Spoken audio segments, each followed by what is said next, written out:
They live among us. On the surface, completely normal. Beneath, deadly. Cunning, manipulative, users and abusers of other people. The smile of a suburban mom hides the soul of a killer. You can't ever say never. The unimaginable did happen. My friend killed her husband. The life of the party has a secret life at home. Who would suspect anybody that nice of murder? And who would suspect two little old ladies of a monstrous crime? I've never worked a case where human beings were housed and cultivated and fed for the singular purpose of being executed. These are deadly women in disguise, their murderous thoughts hidden behind the mask.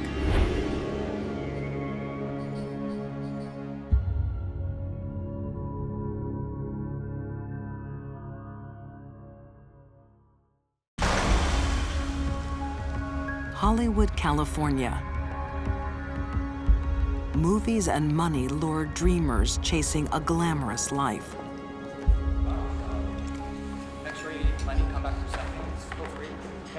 But in the back alleys of Tinseltown, dreams turn to despair.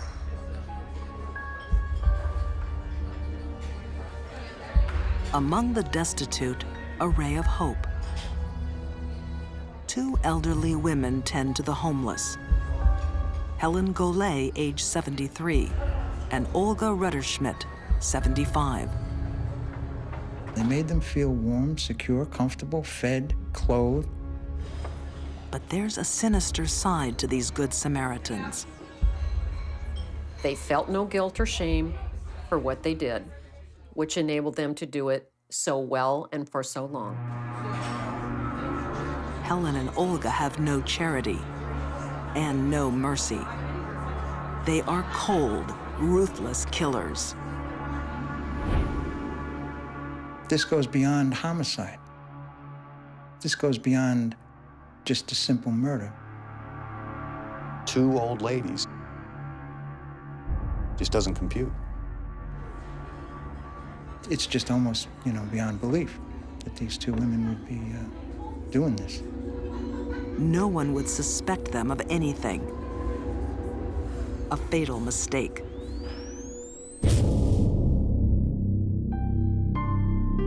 June 2005. A broken body lies in a dark alleyway, victim of a hit and run. It was a man who was hit by a motor vehicle in Los Angeles by accident. Insurance investigator Ed Webster has seen these tragic accidents many times. There's nothing at first blush that would make one think it was suspect. It looks like 50-year-old Kenneth McDavid was run over while changing a bike tire. A cruel, terrible death. When a tire hits the chest, it's going to crush the chest cavity, and it's going to cause the ribs to break and to puncture the lungs, and it's going to cause massive internal bleeding in both chest cavities. Ed Webster can see something odd about the crime scene. The tire was not flat, so it wouldn't require changing, and there were no tools around. It was just his bike. Also unusual, McDavid is lying down when he is hit. Whenever a body is found on a roadway and appears to have been run over, I always ask the question, why were they laying there on the roadway? Were they injured prior to being dumped on the roadway and then run over? Were they taking some drugs or alcohol, something that impaired their judgment? Ed Webster follows a hunch and starts digging. Soon, he hits a lead. Kenneth McDavid is a vagrant. 2 years ago, he moved off the streets into an apartment. And in fact, he lived in an apartment that was rented by Helen Golay, and she was taking care of him for 2 years. Helen Golay, one of the two nice ladies from the soup kitchen. They housed and fed McDavid, and they're the sole beneficiaries of his life insurance. There was absolutely no reason to expect that they would, under the normal course of events, outlive this man who was healthy, 20 years younger than them. Even stranger, Helen and Olga have insured Kenneth McDavid for $1 million. They're making an investment, and the only way that they can collect on that investment is if this man dies. So it's either a homicide or they are the luckiest two women in the world. LAPD Detective Tennis Kilcoyne is also suspicious, uncovering more policies in McDavid's name. So slowly we start getting information from these insurance companies, and we start learning that there's more and more policies on Kenneth McDavid, with Helen and Olga as the beneficiaries. All I need is your signature. Altogether, the policies add up to nearly $6 million. Helen is listed as McDavid's business partner. Olga is fiancée. The women are arrested for insurance fraud. But that's only the tip of the iceberg. We've got two little old ladies. They're involved in this insurance scam. These guys are ended up dead. Is that we're missing something. We're missing a big piece of the puzzle here. That piece could be the car that ran down Kenneth McDavid.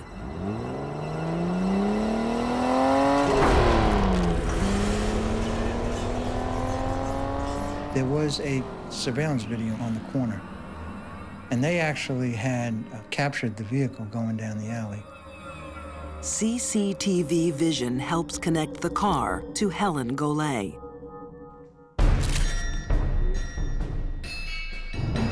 The police forensic team go to work. For 2 days, they went over this vehicle with a fine-tooth comb. They put it up on a rack. They did a lot of different things. The lab found some old, dark spots under the vehicle that tested positive for blood. Does that look like blood? What most people don't realize is that bits of hair and skin and clothing and blood can be deposited up on the inner nooks and crannies of the vehicle. It's very difficult to destroy DNA. Ultimately, they called me a week or two later and said it was positive to Mr. McDavid's DNA. And it was at that time that everything started snowballing. It's damning evidence. Two little old ladies are two little old killers. These women were sociopaths. They were out for personal gain at the expense and abuse of others. Then insurance investigator Ed Webster takes a shocking phone call. The traffic cops asked me if I had ever heard of Paul Vados. And then he told me that the same two women had claimed the body of Paul Vados, and Vados was also killed in a hit-and-run accident several years before. This isn't a one-time murder. It's a business. On the streets of Los Angeles, police arrest some unusual suspects. Two little old ladies wanted for murder. Two 70-some-odd-year-old women who, for all intents and purposes, could be your grandmother. It just defied anything. At the age of the perpetrators, frankly, the gender of the perpetrators, the helplessness of the victims, the amount of money involved, the cold-blooded nature of the killings. I mean, it had everything. Helen Golay and Olga Rutterschmidt seem to take a special interest in the homeless. But when one homeless man ends up dead in a hit-and-run, police get curious. We had really put a nice little puzzle together. We found the vehicle that they used. We connected Mr. McDavid's DNA to the undercarriage of the vehicle. LAPD also discover a motive. Helen and Olga have insured Kenneth McDavid for nearly $6 million. They proved to us what they really are, just common thugs. These two seniors, aged in their 70s, have killed before. An LAPD officer makes a shocking connection. 6 years earlier, another homeless man was found dead in a Hollywood back alley. Mr. Vados was killed in an almost identical fashion.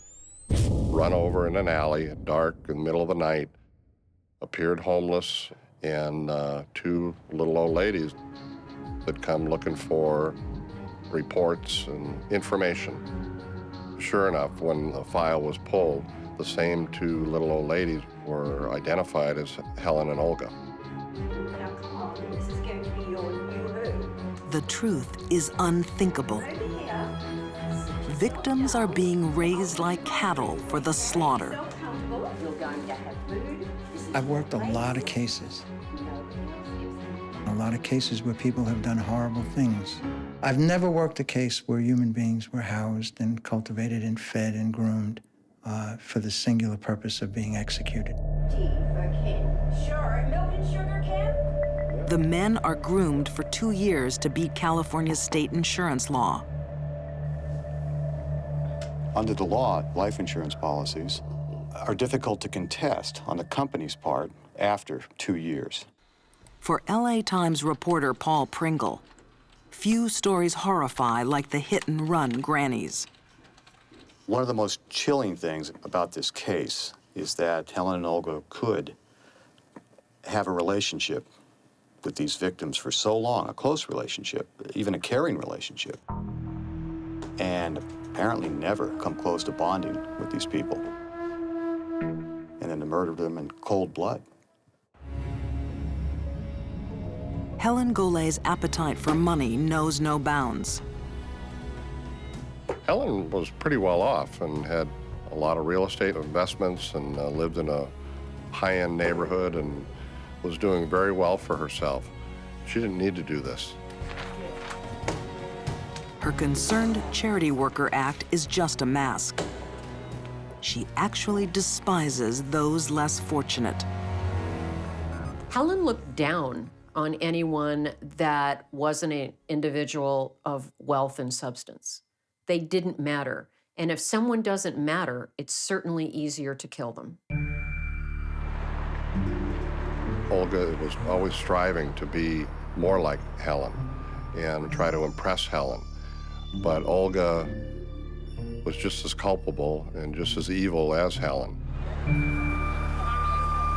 Together, Helen and Olga's callous, cruel natures only feed off each other. When they hooked up with each other, they validated each other's needs to rip people off and to hurt people. Helen and Olga exhibited no guilt, no remorse, no regret for what they did. That's classic sociopathy.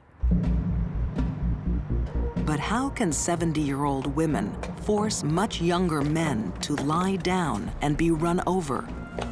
Police find the answer at Helen's house.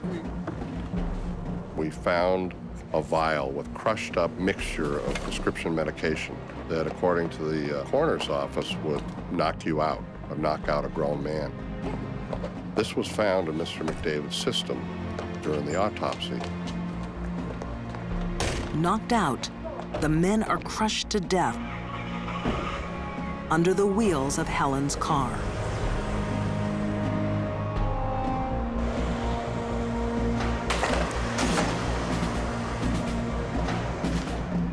It's the final act in a long, disturbing murder plan. Helen and Olga were convicted of first-degree murder in both killings, been sentenced to life in prison without possibility of parole. Helen Golay and Olga Rutterschmidt have their mask of kindness stripped away. Kind old ladies, are cold, monstrous killers. The motive was purely money. They had no personal interest or satisfaction in killing these people. This case is off the charts.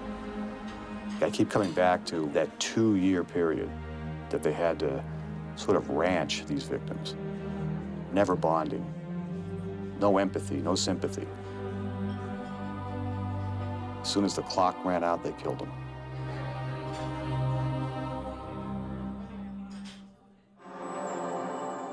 Gun Barrel City, Texas, 1982. Jimmy Don Beets unwinds after a hard day working at the fire department. Jimmy Don Beets was a wonderful man. He was loved by so many people. I'm Jimmy. Hi, Jimmy. Nice to meet you, Billy. Just an old country boy that everybody had a lot of respect for. Also at the bar, a lively waitress named Betty Lou Barker. Betty Lou takes a shine to the laid-back Texan. He thought she was really a lot of fun and a very cute person. And so he married her after knowing her for about 6 months. But Betty Lou's sassy charm is just a mask. Jimmy Don Beets is being quietly stalked by a black widow. In the world of homicide, a black widow is the term given to a woman who chooses a mate, marries, and kills him for profit. Oh, Betty was fun. She was so cute. She was a sharp dresser. She was a great dancer, and she was really a good time. For crime writer Irene Pence, Betty Lou Beets is a compelling character. Married at 15, she has 6 children. After she had the 6th child, she thought that staying home with a lot of children was not fun. And so that's when she started going to the bars and meeting other men.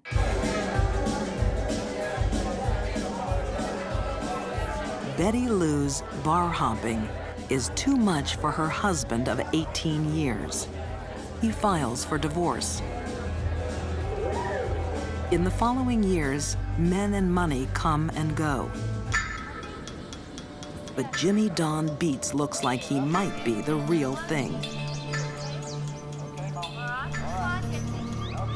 He's her 5th husband in 10 years. He had been divorced for a few months, and he was looking towards an early retirement and didn't want to be retired and alone. Early in the marriage, Betty Lou has a special request. She wants a wishing well built in the front yard. How long is this well gonna take, Jimmy? Black guy, woman. It's done when it's done. Her devoted husband is happy to help. He showed such love for her, and she was so sweet to him. That sweet nature is all a facade. Betty Lou was capable of showing people her good face, the people that mattered to her. She would smile at them, make them feel good about themselves. Yeah, I hope so. Who would suspect anybody that nice of murder? Make a wish. Jimmy Don Beets is in serious danger. Damn, woman. He has just dug his own grave.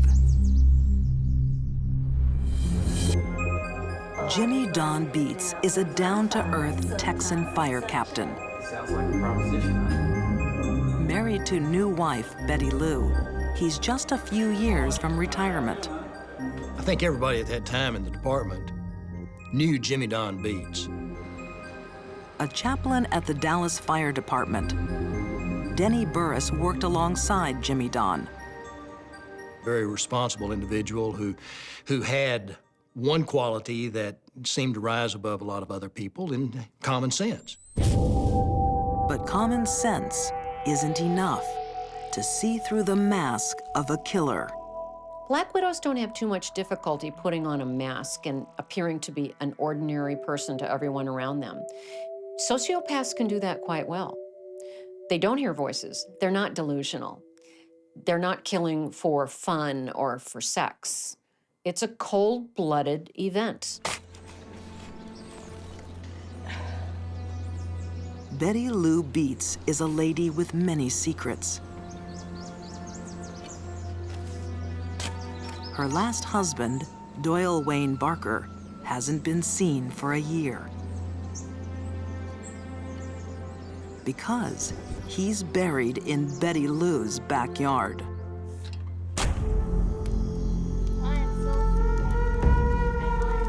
She told her daughter that she really wanted to get rid of him. And so the daughter said, well, divorce him. And she said, and then I'd lose the trailer, and winter's coming. Well, I would be out here in the cold. You know what, Shirley? I'm gonna kill Wayne. And so she tried to get her daughter to help her bury Wayne Barker. Betty's daughter, Shirley, is shocked. But her mother is a strong woman. Betty Lou will do the dirty work. Her daughter just has to help clean up.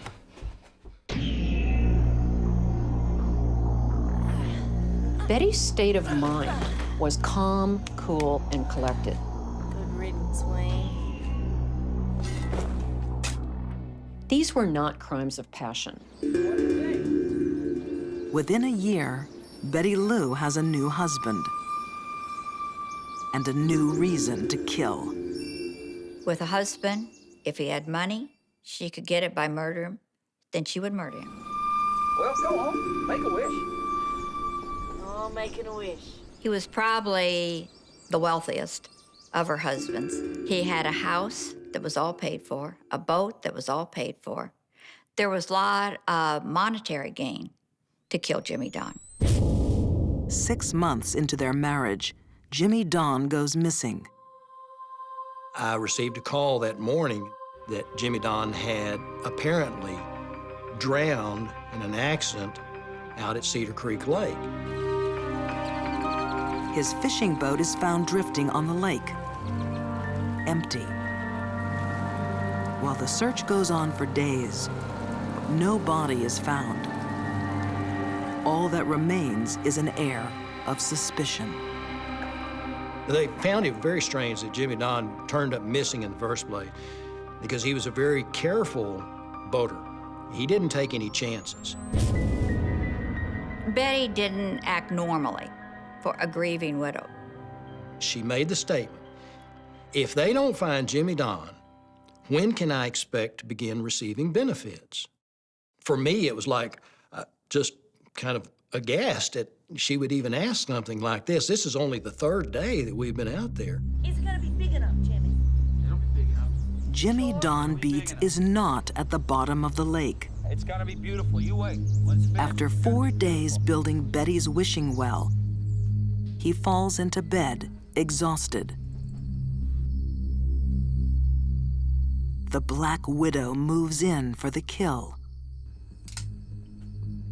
Bye-bye, Jimmy.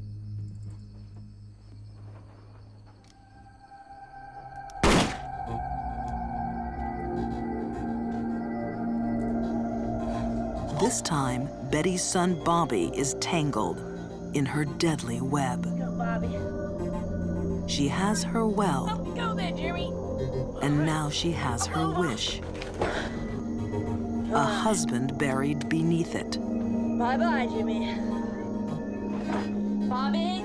Bobby? Bobby was so afraid that something was going to happen to his mother, knowing now she had actually killed her husband. There, is that his medicine? Is that his collar medicine? Betty gets Bobby to finish the crime. It's to put in the boat, Bobby, okay? It's to put in the boat. He takes Jimmy Don's fishing license, his glasses, and his heart pills, What's the fishing line? puts them in his boat, and sets it adrift on the lake.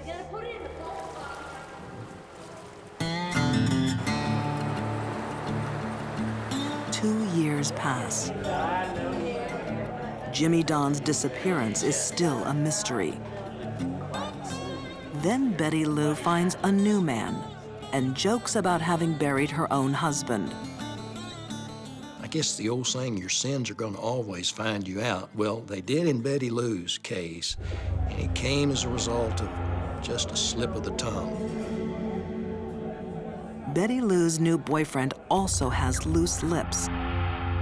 He takes the news straight to the police. The person that I spoke to informed me that Betty Lou actually told him that there was a body buried under her porch. So that was my first solid clue. Detective Rick Rose pays Betty Lou Beets a visit.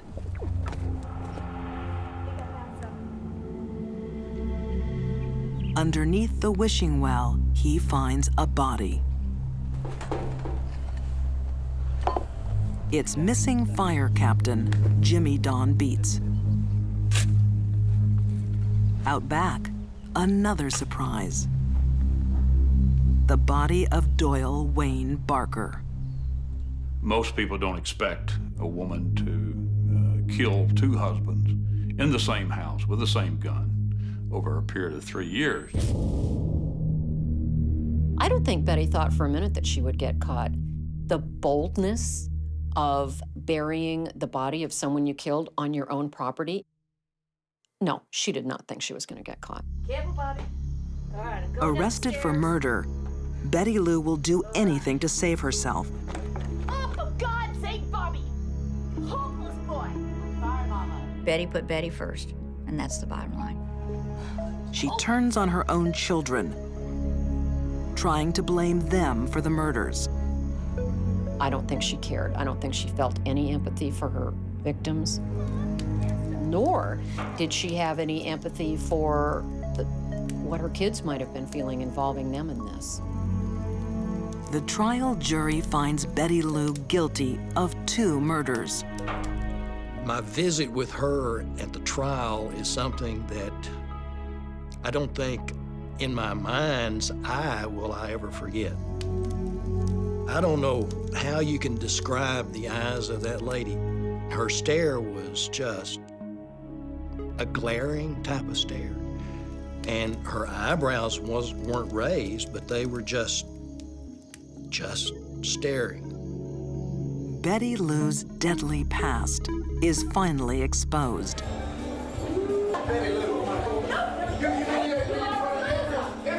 After arguing with her second husband, she shoots him.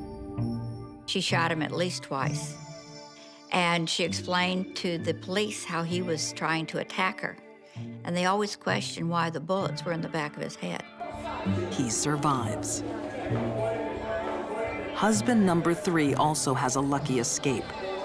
She tried to run him over with her car. He managed to jump behind a van and saved his life. Her next 2 husbands end up buried in her yard. Go there, Jimmy. But Jimmy Don Beets will be Betty's final victim.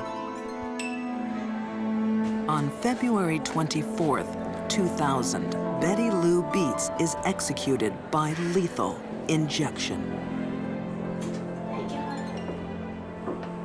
Most of the homicides I worked were generally spontaneous. They happened because of an event. Somebody, got mad, angry, and committed the act. Those are different types of mindsets. And in her case, the mindset was purely premeditation and planning. She was a cold-blooded killer.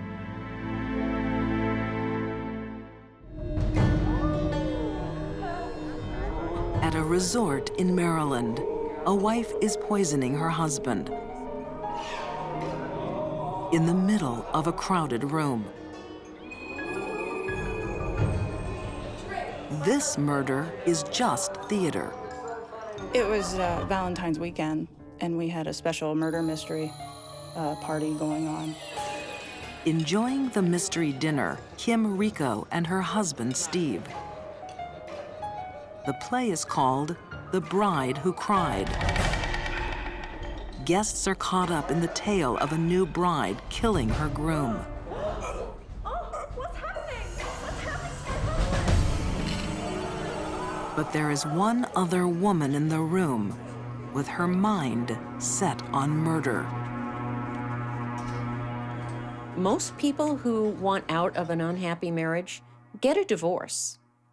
That wasn't good enough for Kim. It's the last thing you expect to get a phone call in the middle of the night. When the phone rings in the middle of the night, you know it's not anything good. My wife answered the phone, kind of roused me a little bit, and said that there was an incident in Steve and Kim's room. Kim's requesting that you come down there as soon as possible. It's disturbing news for Mike and Maureen Miller. They're close friends with Steve and Kim Rico. There's been a fire at the resort.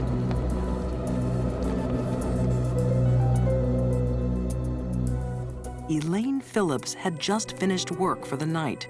A woman was coming into the door, going to the front desk. Yeah, anyway. Sunday. And she mentioned that her room was on fire. My room is on fire.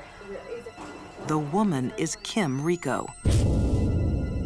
She was very calm.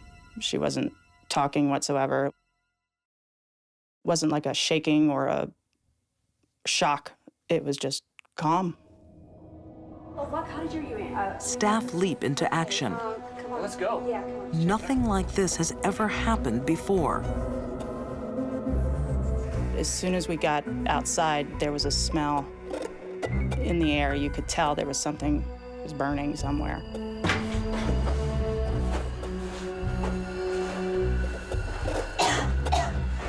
Oh, God. I could see his face that he was burnt, that it was beyond anything, and I knew he was dead at that point. The charred body belongs to Steve Rico, aged 35. Steve was my best friend since 7th grade. Corny as it sounds, we're kind of each other's brother that we didn't have. Distraught, the Millers rushed to check on Steve's wife, Kim. I didn't expect her to be anything less than just an hysterical woman whose husband just passed away. She was the exact opposite, just exact opposite. On the day he dies, Steve Rico is desperate to save his marriage. Kim's just laid it on him that, I want a divorce. A few months earlier, Mike took a troubling phone call from his good friend. He was upset, crying. I could hear his voice quivering. He didn't want to lose her. That was his life. The Millers had introduced Steve and Kim. Kim was a very gregarious type personality. She was very outgoing, very friendly. Everybody liked her. My wife set up a double date. He was kind of smitten by her. He thought she was attractive. Just basically hit it off, and from that point on, started dating. Soon they marry and have a daughter. 9 years on, Steve is still in love. Can you help me? What are you, a baby? But Kim is no longer the bright, outgoing woman he married. She is cold and distant. Kim's true Valentine is not Steve Rico. It's a 23-year-old Marine sergeant named Brad. She's having an affair. Kim wrote Brad a letter the day that she left for her weekend with her husband about how much she loved him and couldn't wait to spend her future with him. Steve has no idea about his wife's betrayal.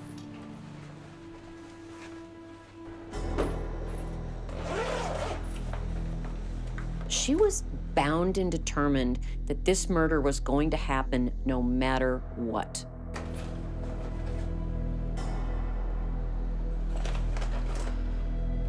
This suburban mother is a cold, calculating killer.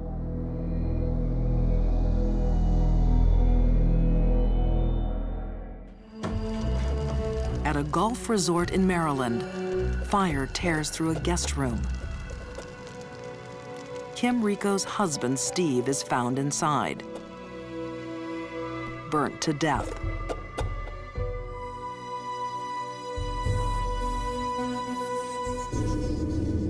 Prosecutor Robert Dean says it all looks like a terrible accident. She claimed that he was sloppy drunk and that he wanted to have sex. So she said they got into an argument and she left for a few hours. Stop it! No!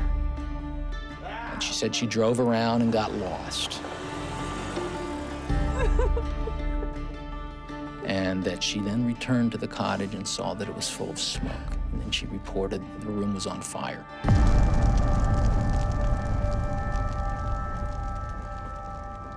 Steve Rico's best friend, Mike Miller, is called to the scene. His grief turns quickly to suspicion. They're saying that the fire started because of him carelessly smoking.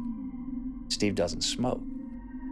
All the years that I've known Steve, I've never seen him smoke a cigarette, a cigar, and he despised being around people that smoked. Forensic pathologist Janice Amatuzio says the body of every fire victim tells a story. Stephen's body was found in a fire. The major question for the forensic pathologist is, did he die as a result of the fire or not? When there was no soot in the airways, when there was no damage to the lungs, it suggested that Stephen was dead before the fire started. Stephen was not drunk that night. The blood test at the autopsy shows that. He was not drunk. He's such a party pooper. We're away. The mask of Kim Rico is slipping. Behind it lies a killer. Was she really capable of doing this? Everybody was saying it, but again, I ignored it and just pushed it back and said she wasn't capable of doing it. And man, was I wrong.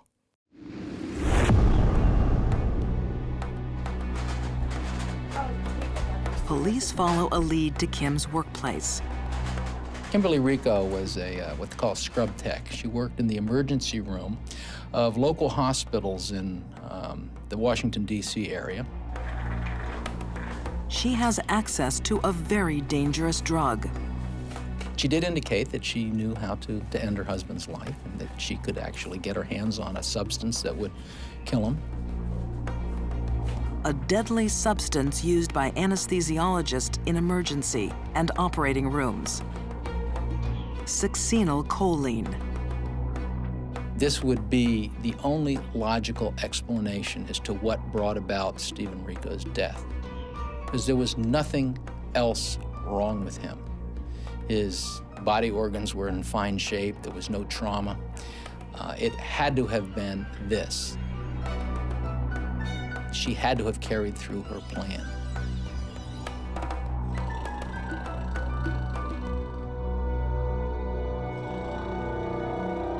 She snuck up and attacked him with a hypodermic syringe, knowing full well that the burning of the body would cover up any puncture wound. Succinylcholine is a fast, lethal drug with a terrifying twist. This agent just simply causes paralysis. It does not alter your level of consciousness.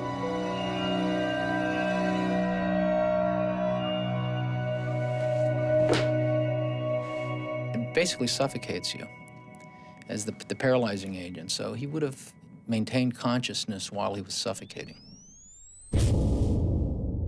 I really wonder what Stephen must have felt when he realized he couldn't move. Panic, I imagine. There is no way that succinylcholine can paralyze terror. Kim Rico thinks she has planned the perfect crime. One of the things that I see in almost every case of premeditated spousal murder, where the killer is above average intelligence, is arrogance. And the arrogance they have makes them do stupid things. It was clear that this was a staged killing. There were empty beer bottles in the room, and there was a pack of cigars. The cigars are vital clues.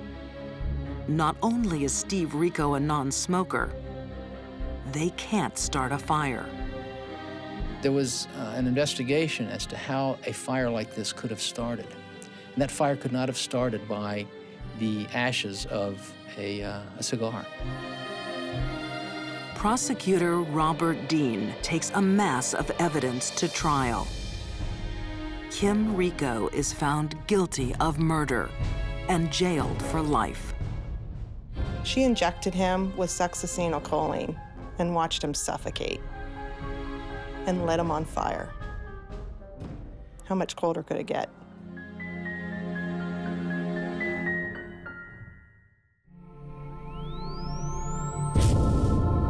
I think one of the saddest things about this story, it really touched me how much her husband truly loved her, didn't want to lose her, and was doing what he could to try to make things better. And she still killed him.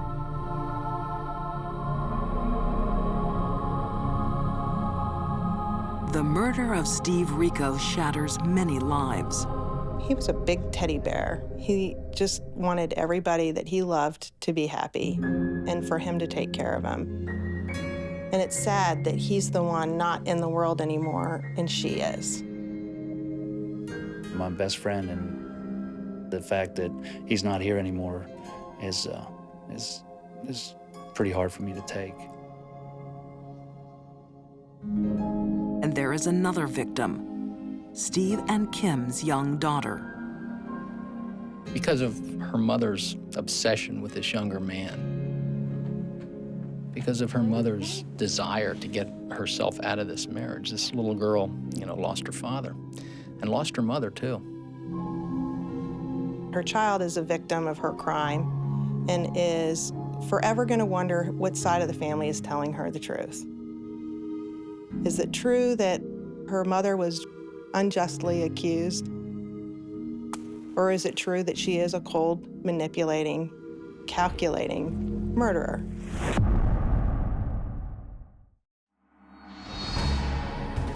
These deadly women were hiding in plain sight.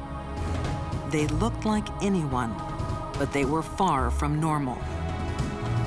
Betty Lou Beets was a black widow, luring men with a smile. Instead of divorce, Kim Rico chose murder. While Helen Golay and Olga Rutterschmidt were just little old ladies, helping desperate men to die. You'll never notice them until it's too late. Lurking behind the mask are the coldest killers of all.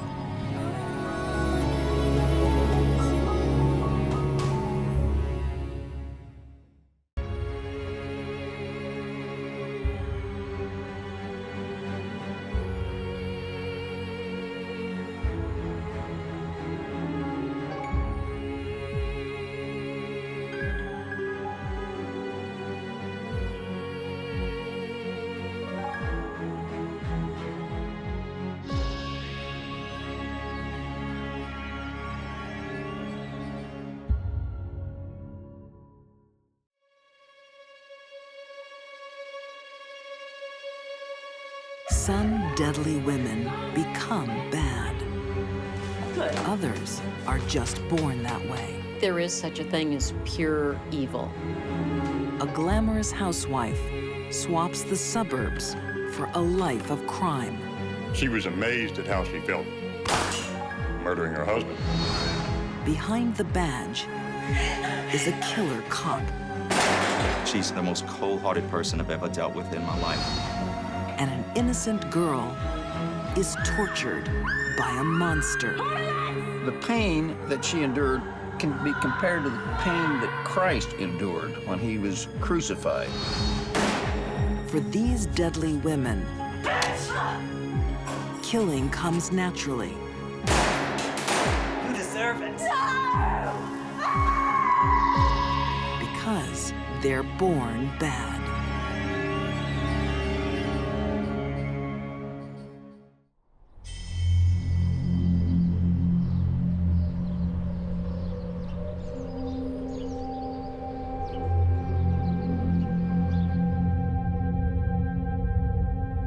In the mid-1960s, Indianapolis police confront horror in a house full of children.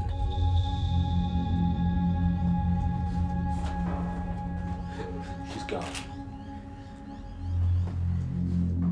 The girl is emaciated, covered in bruises and burns. Cigarettes had been put out on her body. 100 of them. This young girl was tortured. It was a horrible, painful trip into death. Unbelievable. Hell was that? 7 words are carved into her flesh. I'm a prostitute and proud of it. I need to know what the hell has gone on here. Suddenly, a girl comes forward. She says, "You get me out of here, and I'll tell you everything." Her story will shock America and unmask a sadistic killer. How could a sane person do what they did to this girl?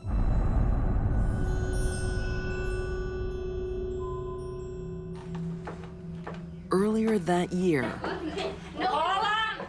Mama? That you? Yeah, it's me. Gertrude Baniszewski is living on the edge. This afternoon. Johnny? Hey, Ma. Where you been? I ain't been nowhere. You better behave yourself. The one-time beauty is worn down by poverty and parenthood. Gertrude was 37 years old and had this house full of kids. Where you girls going now? Just out, you know.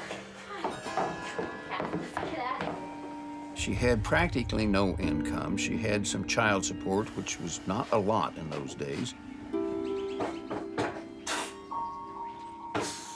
And she made some money by ironing, and that's the only income she had.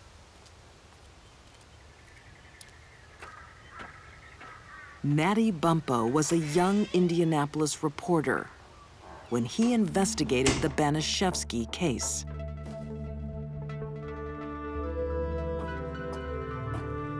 She had 7 children in the house of her own, and all the children had friends. There was at least that many or twice that many floating in and out of the house on an almost daily basis. Whoa, what's going on here? Nothing, we're going. What do you mean we're going through? One of the many visitors is 16-year-old Sylvia Likens. Do you live around here? No, they're gonna stay here tonight. What do you mean they're staying They here got nowhere tonight? else to go. Pretty Sylvia and her sister, girls from? polio victim Jenny, are the daughters of carnival workers. Well, up in your room, Paula. Come on, All of let's yous. go. They were invited to spend the night, and they did. Soon, this house will be Sylvia's home and her prison.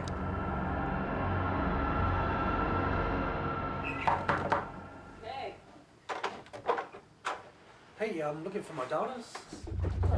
When her father, Lester, meets Gertrude, he makes a fateful proposition. Here they are now. Hey, girls. Well, come on in. He asked Mrs. Baniszewski if she would board the girls for him while they went out on the carnival circuit. Now we got plenty of room here. She said yeah, and negotiated a price of $20 a week. That's great. That sounds great. Now there is one thing.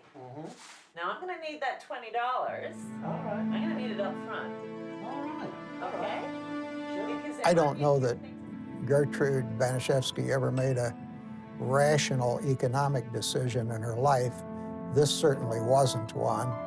Yeah, I got $20 right here. I'm sure she resented the burden, even though she had agreed to take it on. All right. Now I'm gonna need the money every week. Sure, I mean, we'll be on the road, but I get it to you. I need it on time. You know, I get it to you. Well, I want to Lester has made a grave mistake. Okay, because I want to take those girls to church. Gertrude is the last person you would leave your children with. Okay. She was cold, distant sometimes, giving one the impression that she's not exactly there all the time.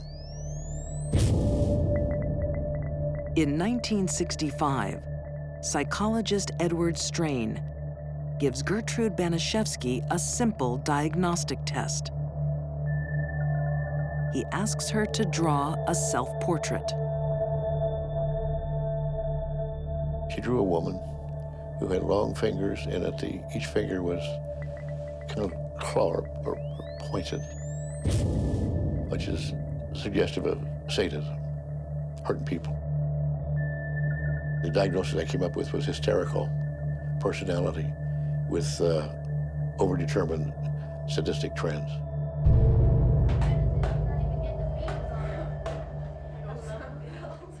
With 9 children now in her care, Gertrude is under immense pressure. The house wasn't equipped for 2 people, let alone the crowd that was living there. I mean, it was grim. Something out of Charles Dickens almost. It's not here. I looked after you 2 girls for nothing. Now get up here. When Lester's payment doesn't turn up, she erupts, punishing the girls for their father's failure. Now bend over.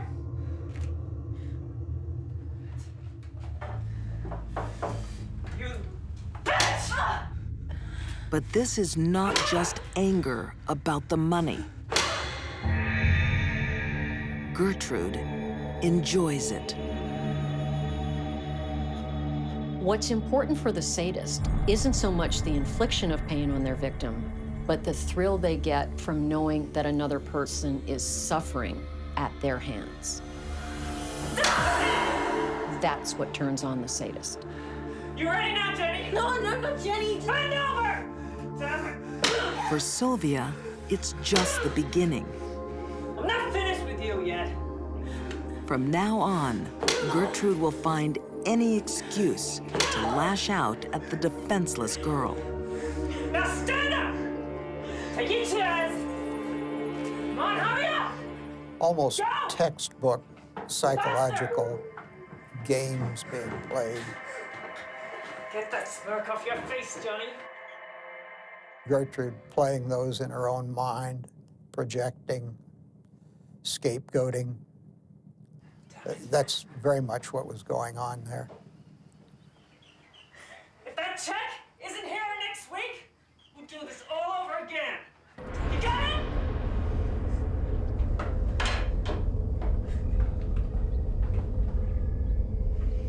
Jealousy is a very common motivator for abuse and murder.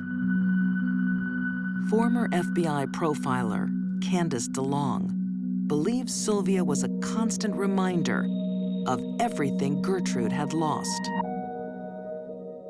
Gertrude didn't have any of the things that young Sylvia had. Sylvia was pretty and she was clean, she was a virgin. I think Gertrude was jealous.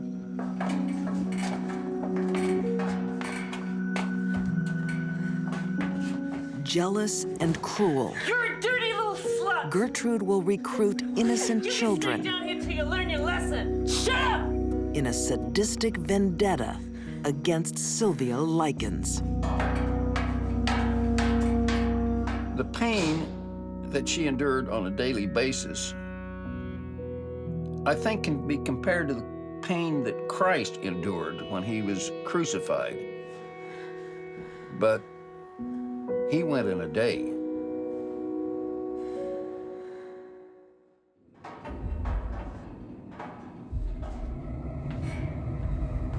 Sylvia Likens is an innocent 16-year-old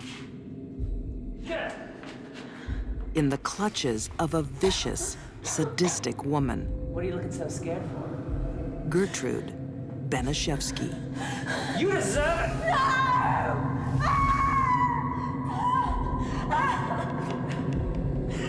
I think she knew everything she did. I think she enjoyed it.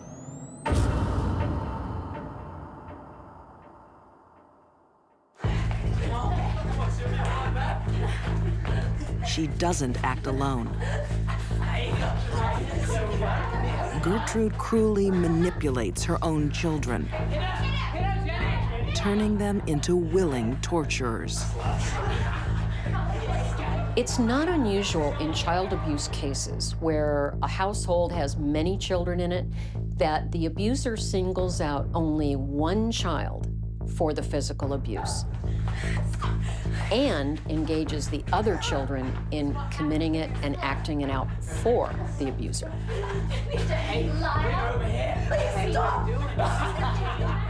You had an adult who was an authority figure to these kids, authorizing this cruelty. The mother sends out a message, in this case, Gertrude to her own children. If I can do this to her, then I can do this to you.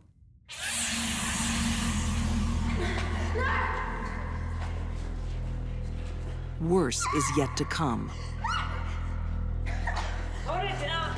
Try that! Goddamn little slut! You burned my daughters. Now I'm gonna burn you! Harley! When Sylvia is accused of spreading rumors, You see this? You gonna get this? Gertrude's sadism finds new extremes.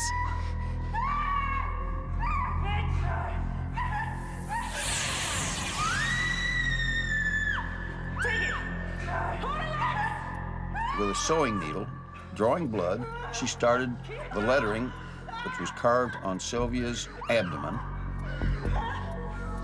Keep still! Pin her down, Johnny! Hold her! I think that Gertrude carved the words, "I am a prostitute and proud of it," in Sylvia's stomach because she was already planning to murder her. Alone in her agony, Sylvia's only thought is to protect her sister. Psychologically, she was in a prison. And I think she submitted to a lot of the beatings and the torture, possibly thinking, they can do it to me, and if they do it to me, they won't do it to my sister. She'll be safe.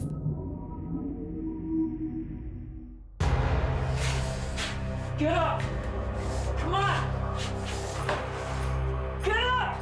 Now sit down! The beatings are leaving Sylvia weak, her body wasting away. We're gonna write a letter to Mr. So Gertrude makes a desperate plan to cover up her crimes. Right to Mr. and Mrs. Likens. Gertrude started getting her to write notes. I went off with a gang. And the theme was that Sylvia went with a gang of boys, and they asked what they wanted, and they got what they wanted, and then they beat me up, and blah, blah, blah, and then they brought me back here. Come on, Sylvia, right, goddammit! After 3 months of Gertrude's pitiless brutality, At midnight. Sylvia is powerless to resist. They said they would pay me. Sylvia had become something like a concentration camp victim. Good. At some point, she lost the will to live. I don't want to see you again.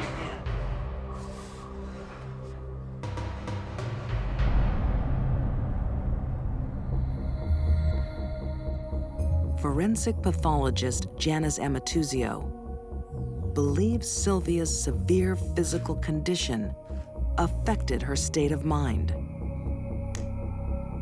Our will to live is very intimately linked to our immune system. When somebody has numerous sores, when they have infection, it usually indicates to me that they are not getting sufficient nourishment, vitamins, water, etc., in order to give the body the tools so it can heal itself. This will cause depression, and with depression, the will to live just simply trickles away.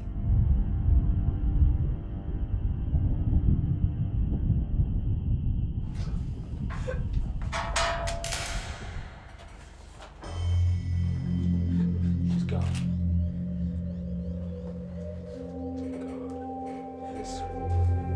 Sylvia certainly must have felt there was no way out.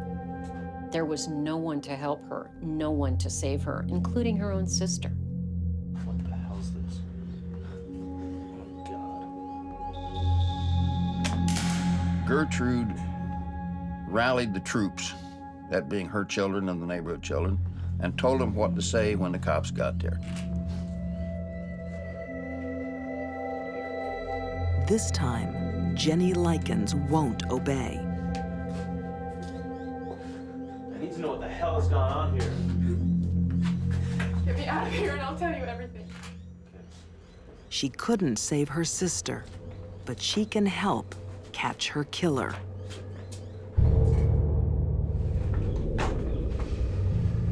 Gertrude Baniszewski is found guilty of first-degree murder and sentenced to life in prison.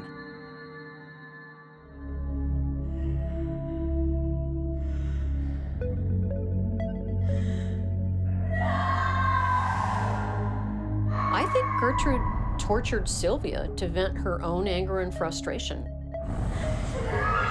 She devalued Sylvia in her mind, and it made her feel good. I've never seen any human being who did what she did and enjoyed it as well.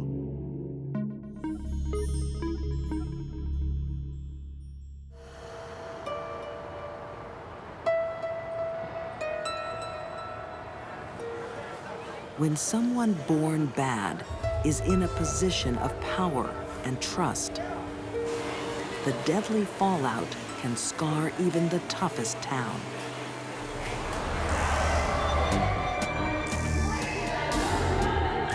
It's 1995.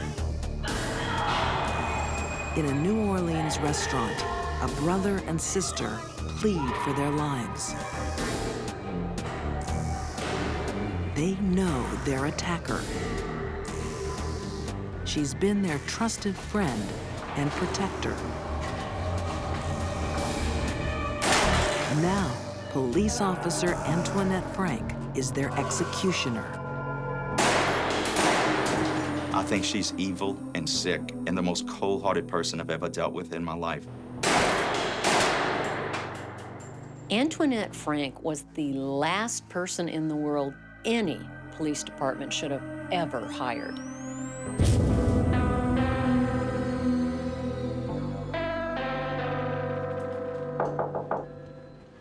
Oh, hey. Hi, how you doing? Antoinette, nice to meet you. Antoinette Frank dreamt of becoming a police officer from a young age.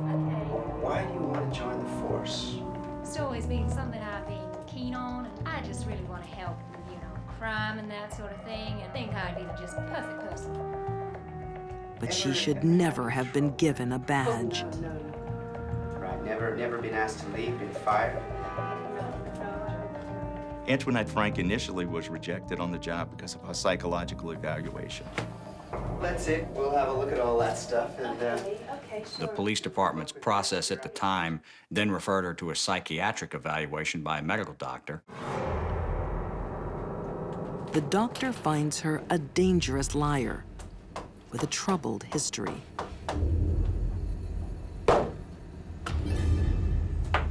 But Antoinette will not be denied. And the force is desperate for recruits. They had a loophole built into the system whereby she could go to a private practitioner and get an okay. And eventually he gave her the passing qualification she needed.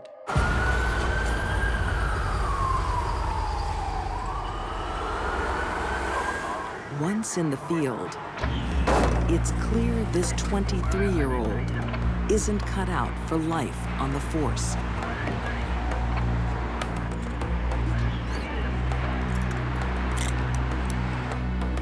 She was a terrible police officer who constantly had to go through supervisory review. Antoinette Frank was a lousy police officer. She was very non-aggressive. She was timid.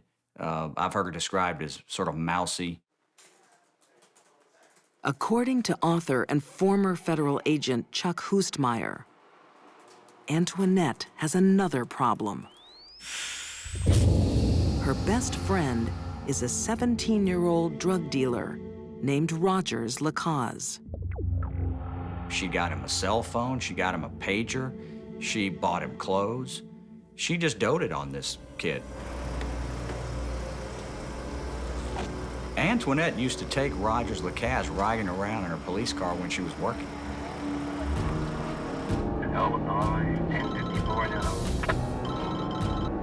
Hello? Hey, what's up now? Hey, it's just... He answered calls with her. He went to traffic accidents. He even drove her police car. Just here, pull up. We hurry up now, If I didn't have so many court documents backing it up, I wouldn't believe it even as a novel because it's just so strange.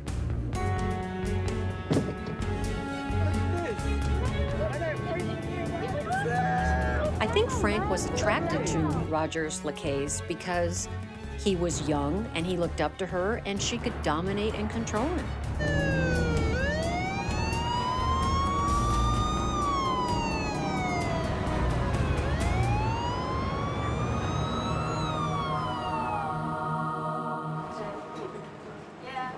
Like most police officers at the time, Antoinette does security work on the side. She guards the Kim An Vietnamese restaurant. In the 1990s, it was absolutely essential for a New Orleans police officer to work a security detail just to pay the bills. They worked restaurants, bars, special events. So how we do that? We did really well. Yeah, business is going really great. We made $25,000 tonight. Or having a police officer at the door in uniform is a simple and fairly cost-effective way to deter armed robbery. The restaurant is owned by the Vu family. Shouldn't be too much longer. I just finish up and clean up and we get to go home. The Vu family gave her birthday presents. They had lent her money when she needed it. They were very nice to her. Thanks for your help, madam. We enjoy having you here. Their faith is tragically misplaced. They have welcomed a woman into their lives who is an ice-cold killer. In 1995, the streets of New Orleans are a tough beat for police. But there's a greater danger. Working within their ranks, a ruthless killer. Officer Antoinette Frank. By the time she became a police officer, she was a full-blown sociopath. And she used her position that badge gave her to use and abuse others. She's what you would colloquially consider a psycho. Off duty, Antoinette does security at a Vietnamese restaurant with fellow officer Ronnie Williams. But just like her police work, this job isn't going smoothly. She thought Ronnie was getting more hours and more pay as opposed to her. And I think that's kind of what triggered her into deciding to go to get the cash out of the place, and she felt like that would even things up.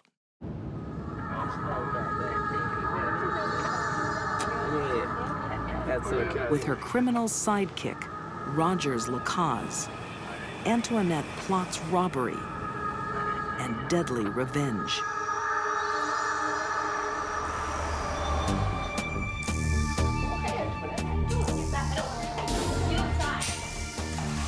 The Vu family's trusted guard is now their attacker.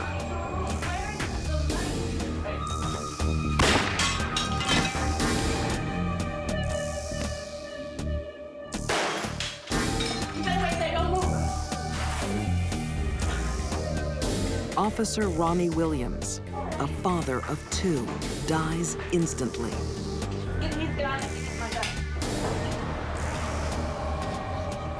They went there with the full intention of killing everyone there just to get the cash that may be on that location.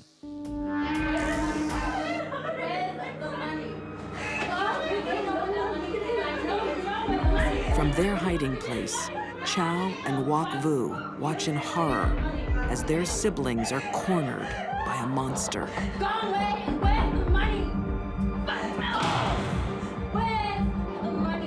Very little planning whatsoever.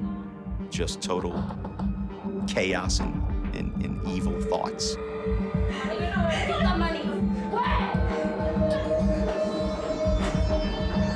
Terrified, they give her what she wants.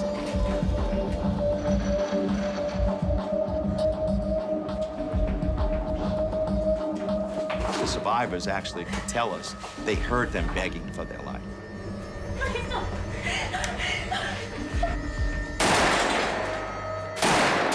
She actually shot him execution style.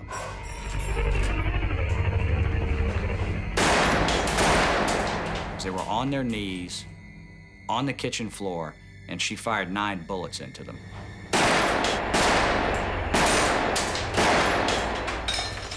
This was a bloodbath.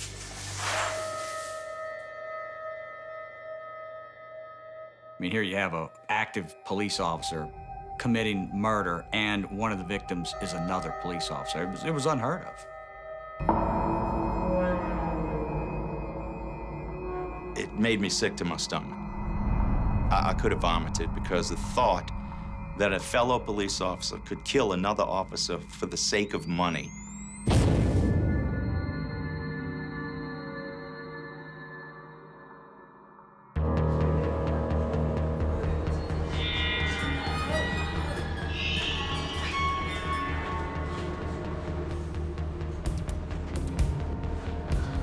An hour after watching the murder of her brother and sister, Chow Vu makes a run for her life.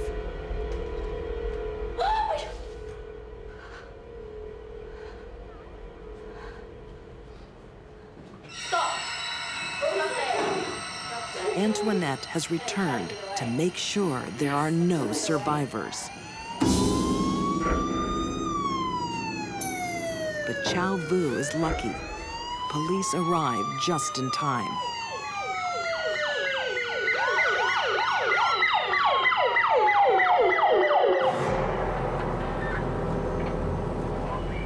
At first, they assume Antoinette was the first officer on the scene. Ironically, I felt like we had received an incredible break by having a police officer as an eyewitness on the scene.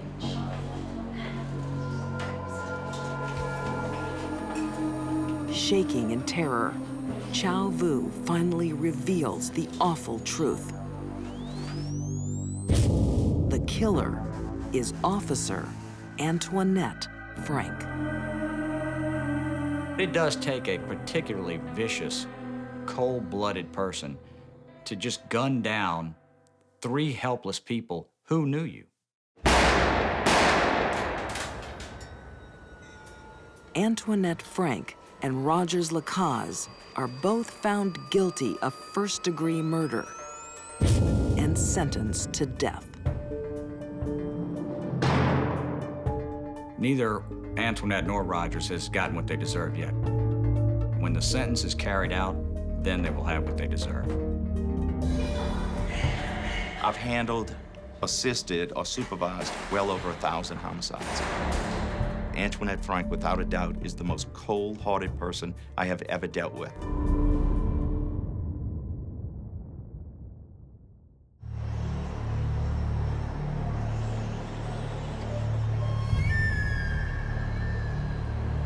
For some women, killing can become a lifestyle choice.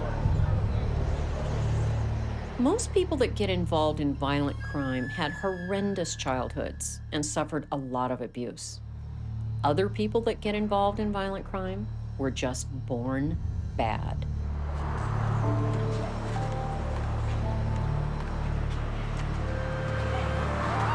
In a Mexican jail in 1969, one woman rules the yard.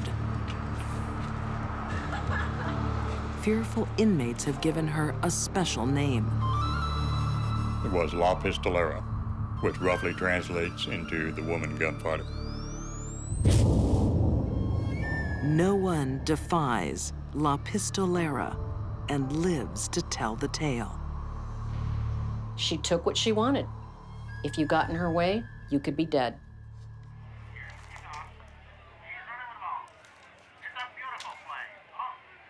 Nine years earlier, in Independence, Missouri, Oh, yeah.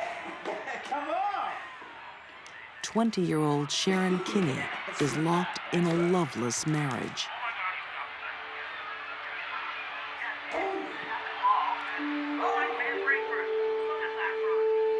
She fancied herself somebody greater. She married a young college man with the idea that he could spirit her away. He was going to be her knight in shining armor.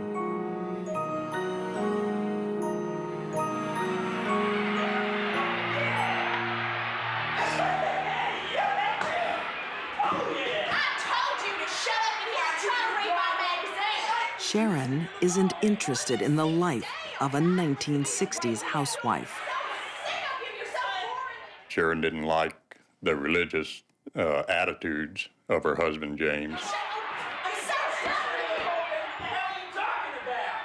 And so from that point on, it started deteriorating.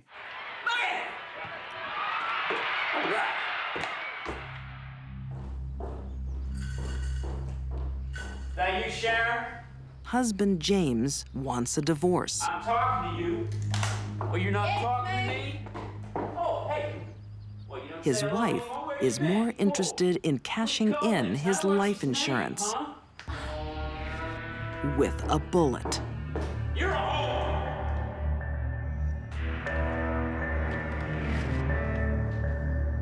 $25,000 in 1960 was a lot of money. And she wanted the money. Plus, she wanted to be able to continue her promiscuous lifestyle without hindrance from her religious husband.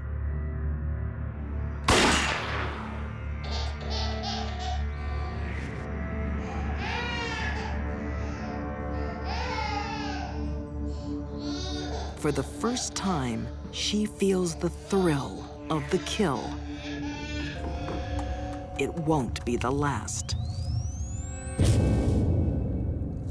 She was amazed at how she felt the adrenaline rush of murdering her husband.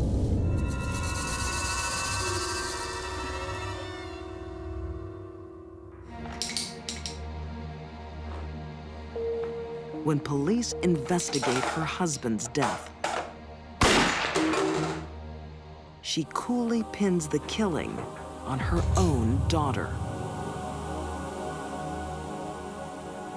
She called the police department and said that Dana Kenny, James's 2.5-year-old daughter, had accidentally shot her father while she was playing with the gun.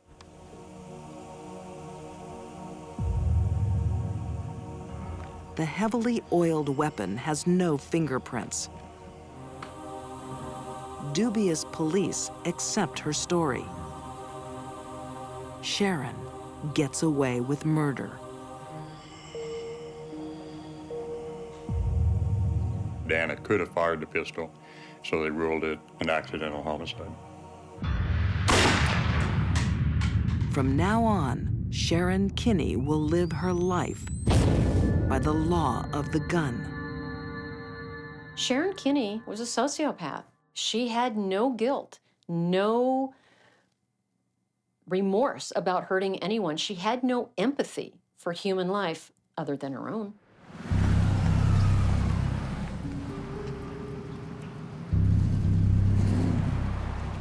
One month later, widow Sharon has her insurance payout, a new life, and a new man. Car salesman Walter Jones. Walter was married to a very beautiful woman named Patricia, and they had 2 children. Sharon wants Walter all to herself. Well, I thought that maybe we'd get married and have a family. I'm already married. Well, leave your wife. I'm not leaving my wife. I got responsibilities. She announced to him then that she was pregnant. He threw a fit. For yourself. I'm not having this conversation with you. Walter Jones is playing with a deadly woman. She'll get her way with murder. Sharon Kenny wanted what Sharon Kenny wanted, and she wanted it now. I hate you.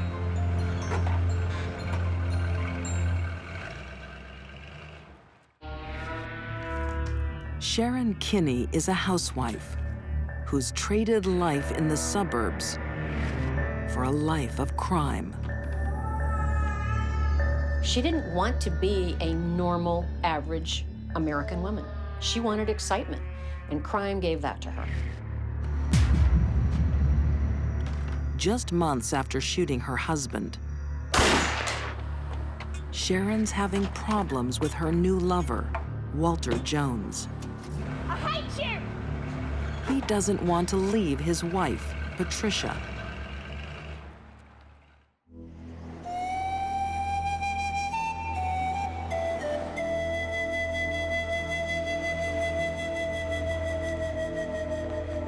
Sharon has a solution to people like Mrs. Jones. She kills them. Get out of the car. Get out of the car. Just do it. Get out. She lures Patricia to a secluded lane. Move around to the front of the car. Keep moving. This deadly sociopath doesn't think twice before taking another innocent life. Get down. Turn around.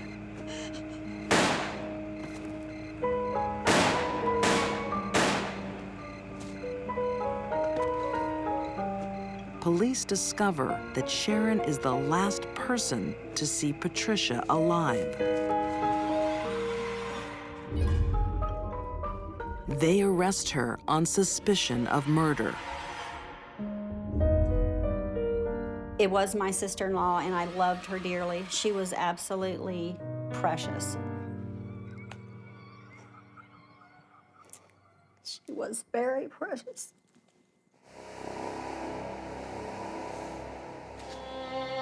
Walter Jones' sister Joyce was just 12 when Patricia was killed.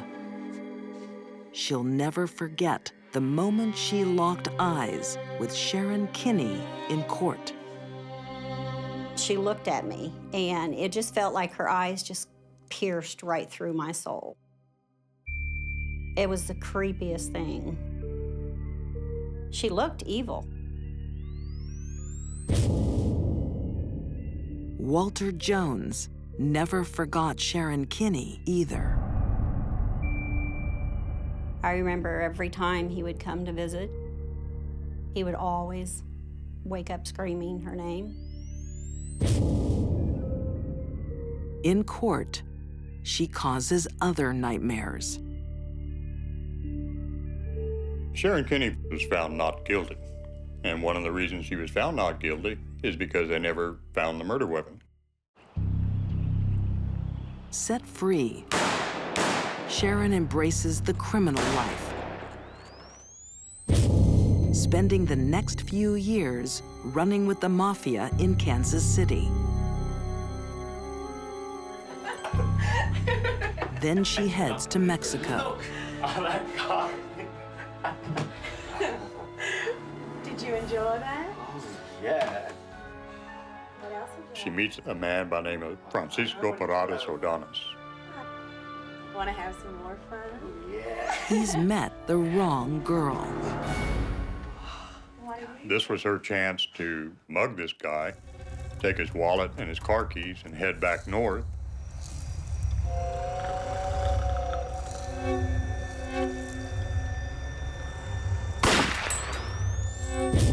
This time, she doesn't beat the law.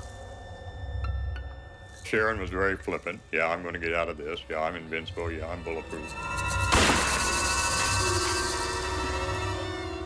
A Mexican court finds Sharon Kenny guilty of murder and gives her 10 years in prison.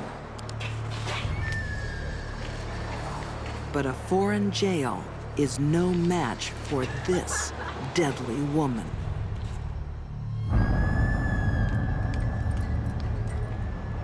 On December 7th, 1969, upon the conclusion of a very busy visiting hours, visiting Sunday, when the guards did a bed check of all the cells, Sharon Kenny's cell was empty. The one they call La Pistolera is gone. That's quite a feat, and she pulled it off. That's the kind of person she was. Nothing could stand in her way, not even prison. No trace of her has ever been found. I do not believe she's dead. I believe that anybody as smart and crafty as Sharon Kenny would still be out there.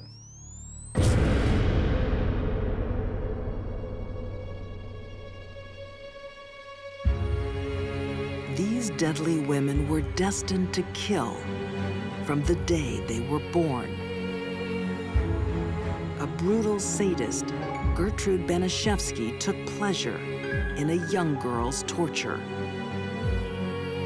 Sharon Kenny was an outlaw who lived by the rule of a gun.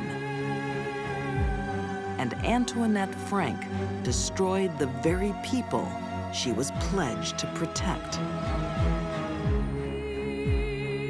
Deep-seated urges made them dangerous to know.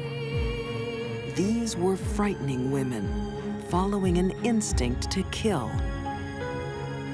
They were born bad.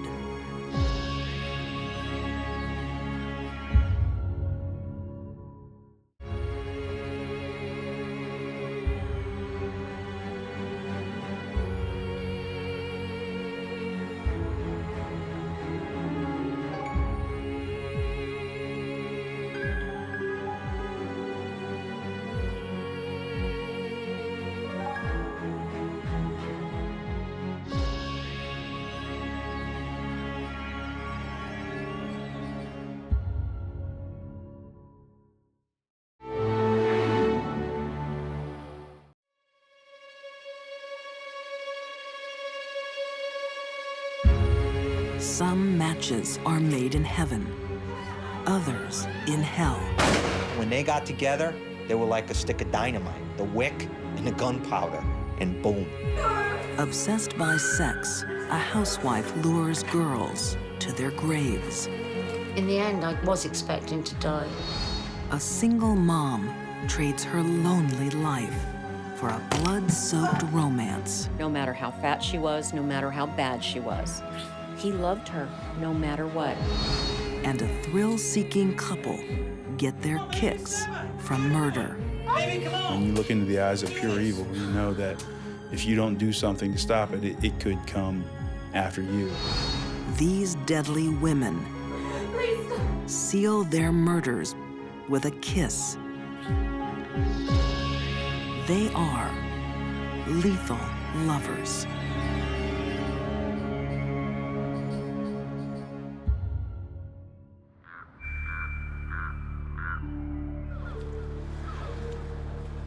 A quiet street in Gloucester, England.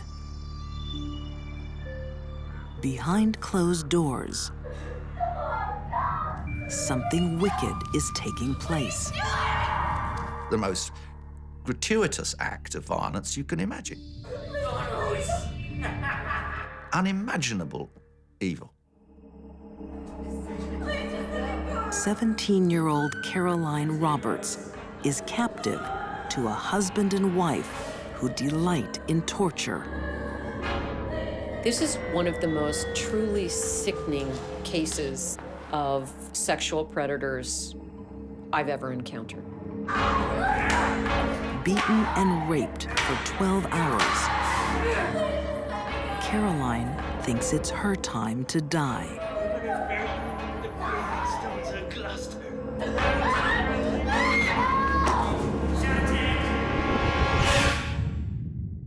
The night that they had me, it was at Rose's hand that I nearly died. She's the one that smothered me. Never be the same once you've been in there and gone through that.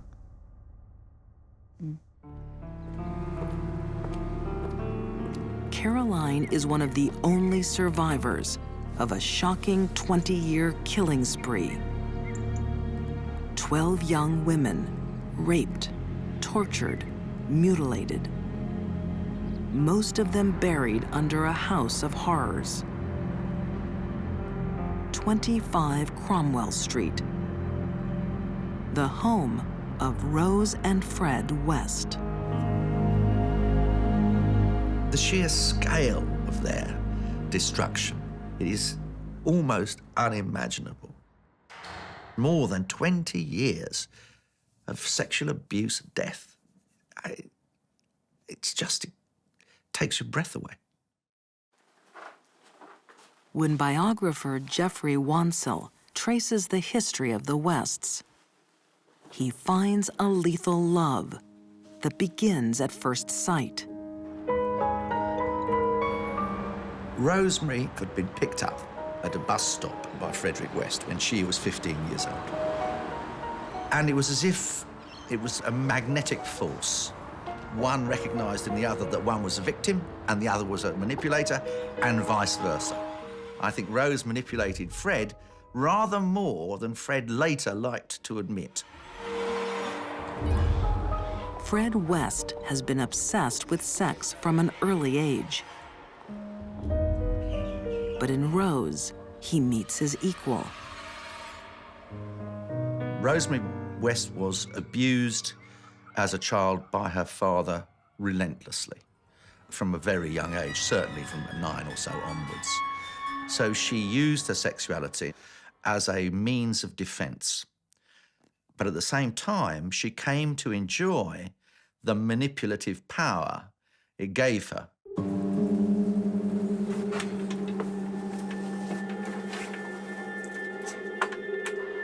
Sex will come to dominate the lives of the Wests. But the pleasures of an ordinary marriage are not enough for them. Frederick West had no problem with sharing Rose. He did it for many years with many different people.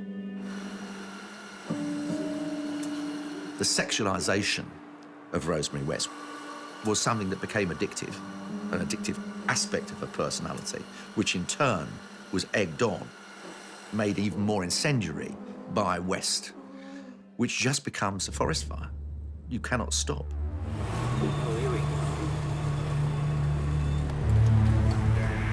The Wests need a new sexual thrill.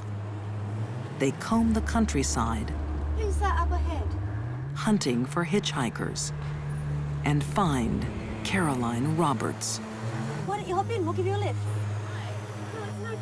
No, come on, jump in the back. My instinct was not to get in the car, but my other part of me that was saying, don't be rude. You know, give them the benefit of the doubt. Caroline's split-second decision will change her life forever.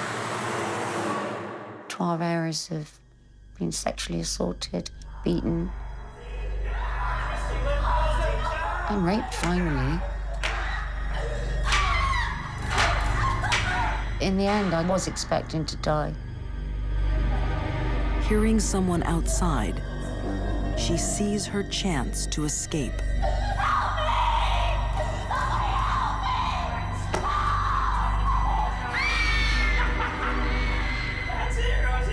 I could feel myself go in, and I just thought, let me die. I was being smothered, and I just thought, let me die. But something stops the Wests from killing. Caroline is allowed to leave. I always thought that Caroline was incredibly lucky. I think the only way I would explain it to myself now is that it was the dry run, if you like. And the fact that they allowed her to escape was, in the end, I'm absolutely certain, just that final, can we push ourselves over the edge? And the fact that they got away with it, they knew, nothing can stop us now. The Wests are convicted of indecent assault over the attack on Caroline Roberts. But they're only given a small fine and allowed to walk free.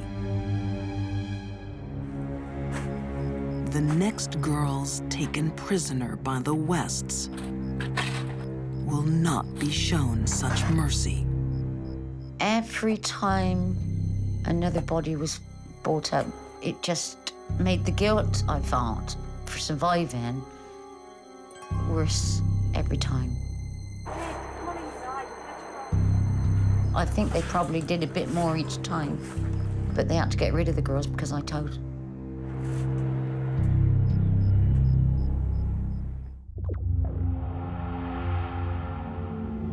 When you thought something could not get any worse, it did. When you thought the horrors that you were going to uncover were as far as they could be, then you were wrong.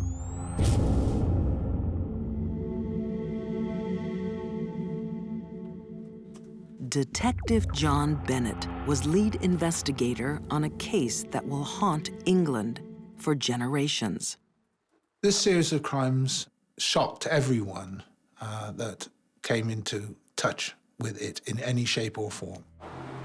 For years, Fred and Rose West have been getting away with murder. Rose West was a wife, a mother, a landlord. She lived in the community. She talked to neighbors. And no one would want to suspect that a woman could be involved in the deeds that she was. The secret other life of Rose and Fred is spent stalking the English countryside. Nice short skirt. Looking for young female victims.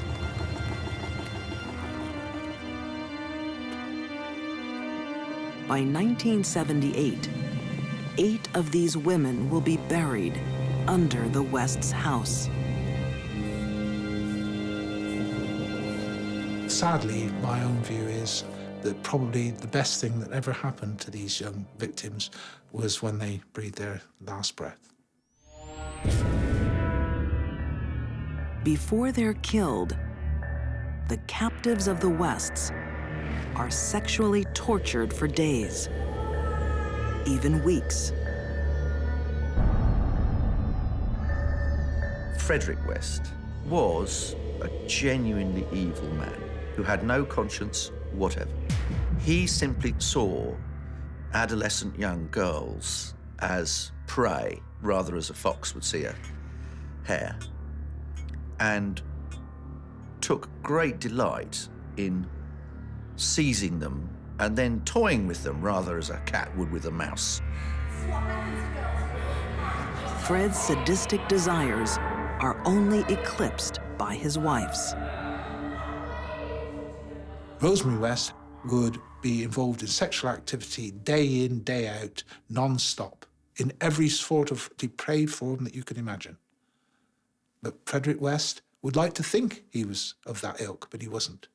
Eventually, she became more insatiable than he was, and certainly more violent than he was. The argument that Fred was the spark that set her off, otherwise she'd just have remained plain old Rosemary Letts, has never washed with me. I believe that in that Commodore Garden blousy woman lurks someone truly horrible. Rose and Fred will even kill their own flesh and blood. I told you the other day, it's only getting worse. I don't know what to do. 1987. Daughter Heather is caught telling some of her parents' secrets. You have had your last warning. I didn't tell anything. I can't trust you anymore. I promise I can't trust you anymore. No one was safe around them, including their own children. Just like the 11 women who have gone before her, Heather will be killed.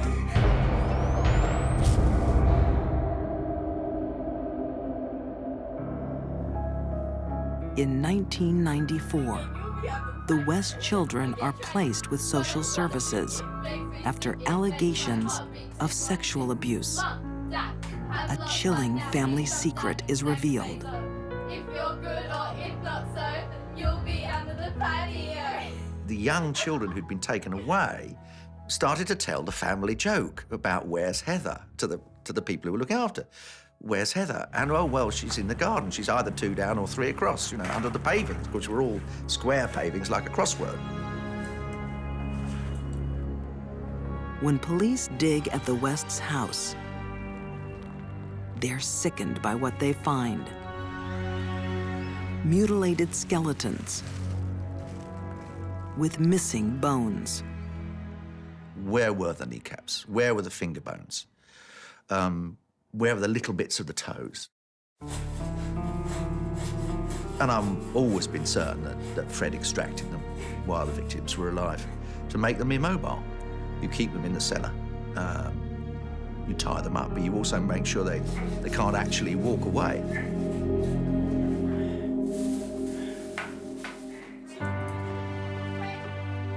The Wests are arrested. Within days, Fred admits to 9 murders. I think it absolutely astonished, horrified Britain, and I think it does to this day. Fred escapes trial by committing suicide. Accused of 10 murders, Rose pleads innocent. At one stage during the evidence, she tried to show that she was tearful when they were questioning her about Heather. Those that were sitting at a distance may have thought there were tears there. I was sat within 3 to 4 feet from her and looking at her at the time from the side. And just as the past, there were no tears. She may have wanted to cry. The tears didn't exist. Almost 25 years since she escaped the Wests, Caroline Roberts watches as Rose is sentenced to life in prison. I don't think she should ever be set free again because she lured a lot of those young girls to their deaths. You know, and I think for some of them it was most probably a blessed ending for them from what they'd been through, if my experience was anything to go by.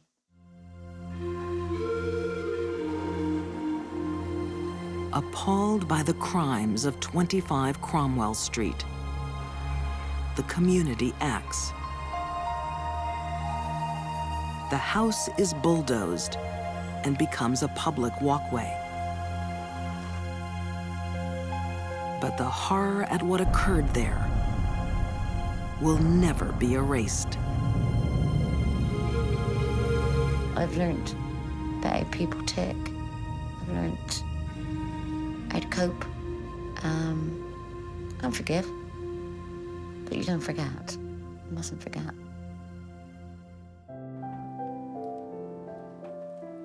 A lonely night. An impulsive decision. She wanted a man in her life. She wanted to love somebody. She wanted someone to love her. But this search for love will lead down a dark road. When two people come together, you don't know what's going to happen. Lust, voodoo, murder. Martha Beck's lonely life will never be the same. No matter how fat she was, no matter how bad she was. He loved her no matter what. Is everything okay?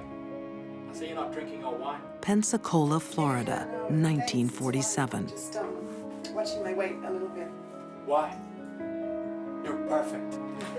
Martha Beck is on a first date with a man she met through a Lonely Hearts Club, Ray Fernandez. You're so beautiful. Thanks. Most men don't like larger women. He was a very smooth-talking man, very polished, quite gentlemanly, seemed to be quite a worldly fellow. Cheers. She fell for him very quickly. She wanted to have a relationship with him. She didn't know who he really was. According to writer Scott Christensen, Ray Fernandez wasn't looking for love. Ray was after the money. He was after the gold. That's what he desired. Well, Raymond Fernandez is not a rich man. Fernandez is a con man who preys on lonely hearts like Martha Beck. She was a mark for him. She was prey. She was somebody to try to take advantage of. And when he saw that she didn't really have a lot of money, he wasn't as interested as he otherwise might have been. But he doesn't count on the determination of this divorced mother of two. Martha wants so deeply to be loved by Ray Fernandez, she will sacrifice everything. She is so committed to this romantic illusion of who he is and what their relationship can be, that she agrees to abandon her children. For Todd Robinson, director of a Hollywood film about Martha Beck, this is the first sign that she is becoming obsessed. And one day she marches her two kids down to a Salvation Army, parks them on the steps, and never sees them again, which is almost a pathological commitment to this man whom she barely knows. Martha, I think you should take a seat. To Ray Fernandez, this unthinkable act is a touching sign of devotion. Martha, there's something I gotta tell you. Something interesting happens. He somehow embraces the notion that she really cares about him, that she is really supportive. And at some point, in a rather short duration of time, he decides to put his cards on the table. I'm alive, and I'm a cheat. My feelings for you were genuine. You're the only one I love. Out of all those girls. Ray tells Martha he makes a living by seducing single women and cheating them of their savings. I could always use a partner in crime. And she says, well, that's a good idea. I can be your sister, and we can just do it together. It's a brilliant idea. Really? When Beck became aware that Fernandez was conning women out of their money, it didn't repel her. It bonded her to him. She liked the idea of taking advantage of women. She didn't like women. She was angry at them.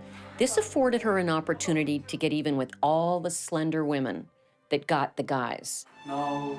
Joining forces, the lethal lovers hone in on a lonely heart. Yep, she's a beauty. 66-year-old Janet Faye obviously was much older, looks like an old lady, but obviously the degree of property she had, or the degree of money she had, was the lure. And he thought that they could do a rich picking here, which would last them quite a while. You are looking beautiful. Thank you. While Ray courts his latest mark, Are you trying to get me drunk? I do believe I am. Martha pretends to be his sister. To us. woman your age probably shouldn't drink so much. Do not concern yourself, my dear. I am in perfect control of my drinking and my eating. But she is burning with jealousy. We are. Cheers. On a number of occasions, she was no longer able to conceal it. Is the food to your liking? Oh, it is fabulous. Good. The meat's a bit tough. And it led to explosive results. It is a beautiful wine. A woman of your age shouldn't be drinking so much. Long Island, New York, 1947. A pair of lethal lovers are at work on their latest victim. They were a strange couple. Certainly these other women must have found it strange that as they were being courted by Ray, his sister was often on the scene. But Martha Beck is not Ray's sister. Anything for you? She is his lover, and the only woman who knows the real Ray Fernandez. For you alone, I can be myself.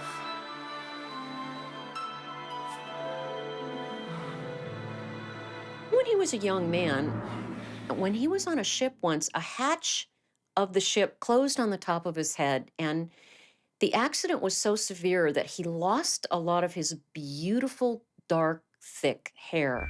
And that had a profound effect on him.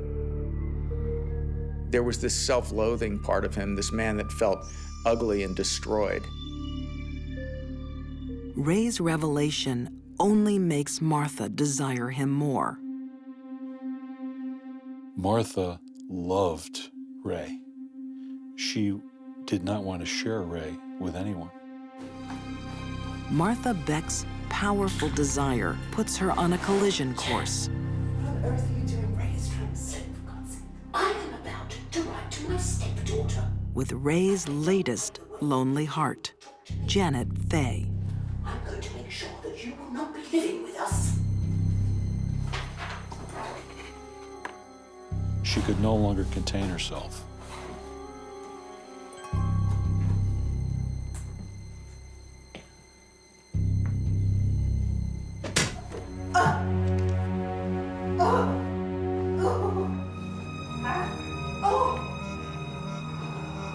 What have you done? She was bleeding profusely. It was a head wound, but she wasn't dead. That wasn't part of the plan. I'll take care of her. Now the con man will become a killer. So Ray ultimately strangled her to death. And in the process, even her dentures popped out.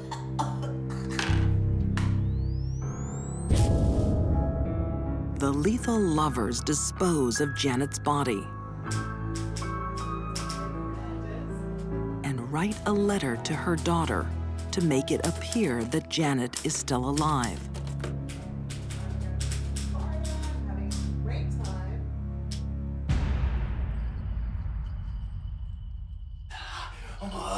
High on the thrill of killing, Ray shares a new secret with Martha. Voodoo.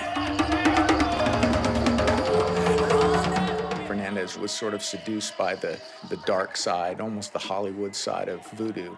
And over time, he began to think that he could actually seduce women, make love to women, as he characterized it, from great distances. Ray believes voodoo helps him select vulnerable women who will be easily charmed. Women like single mother Delphine Downing, Ray and Martha's next victim. Delphine believed that she finally had found a husband, she had found a father for her young child, her life's problems were solved, she would live happily ever after. She didn't know what she was in for. She didn't know what her child was in for.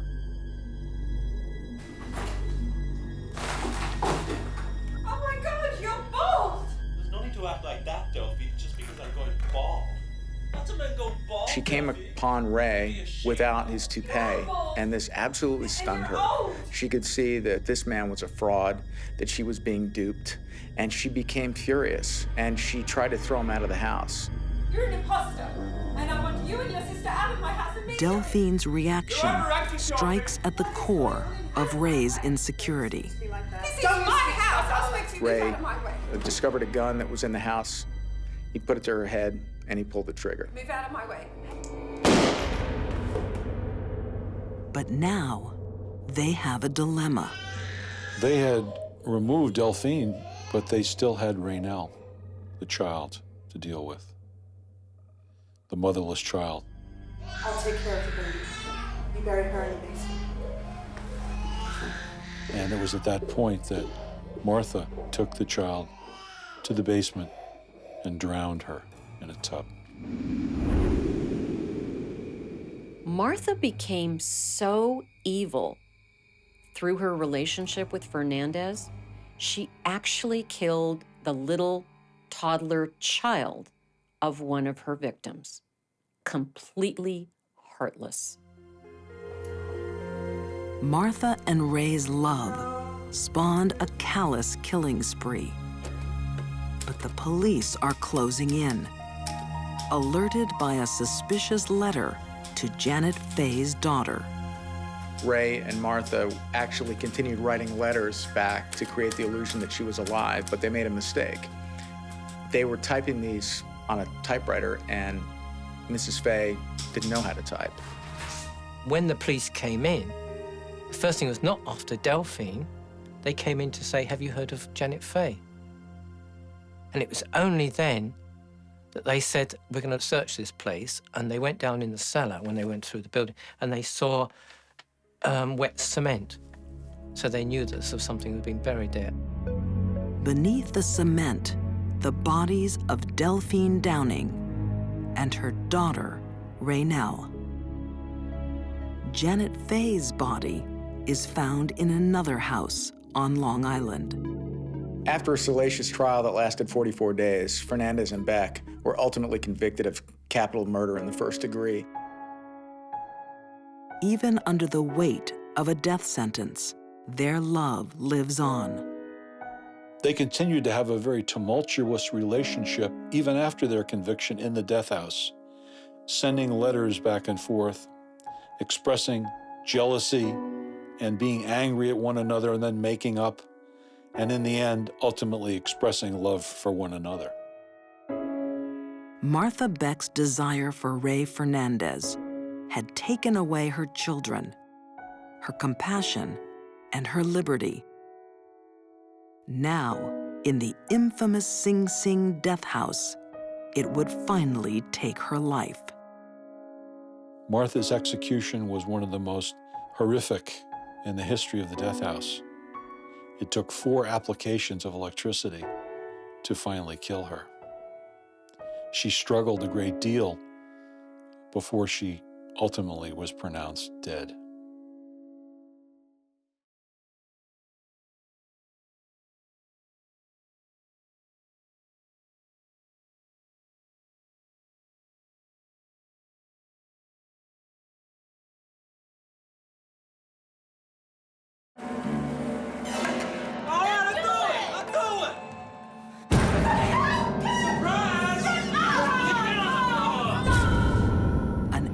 Navy SEAL who lives for violence.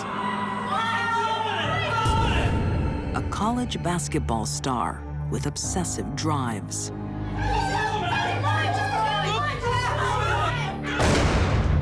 Two lethal lovers pushing each other to kill. A lot of officers were damaged by this case.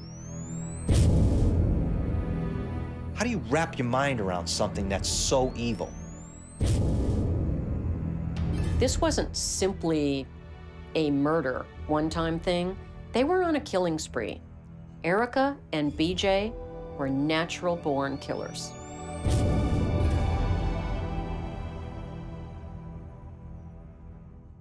BJ and Erica Sifrit are the deadliest couple author M. William Phelps has ever encountered.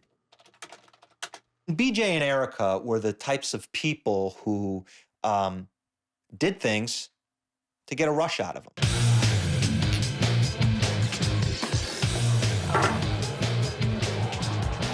A volatile bond forms the moment they meet. You reckon you can handle more? I can handle anything. Both like to take things to extremes. A relationship begins where all that matters is the thrill. The normal life of a white picket fence and a dog and a boat and maybe a couple of kids wasn't going to cut it for them. It wasn't enough for them. They needed more.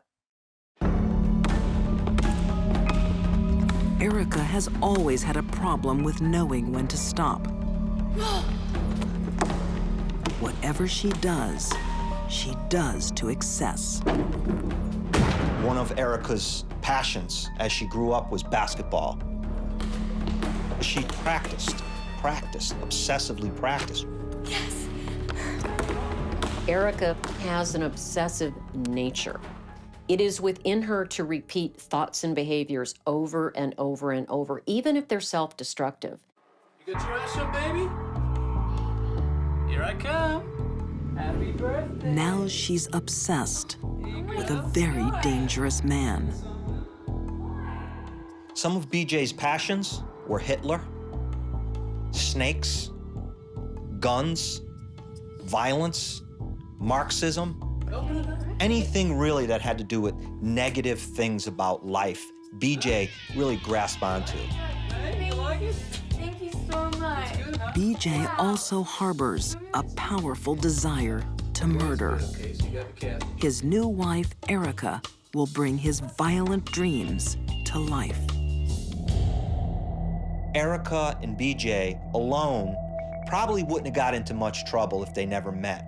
But when they got together, they were like a stick of dynamite, the wick and the gunpowder, and boom.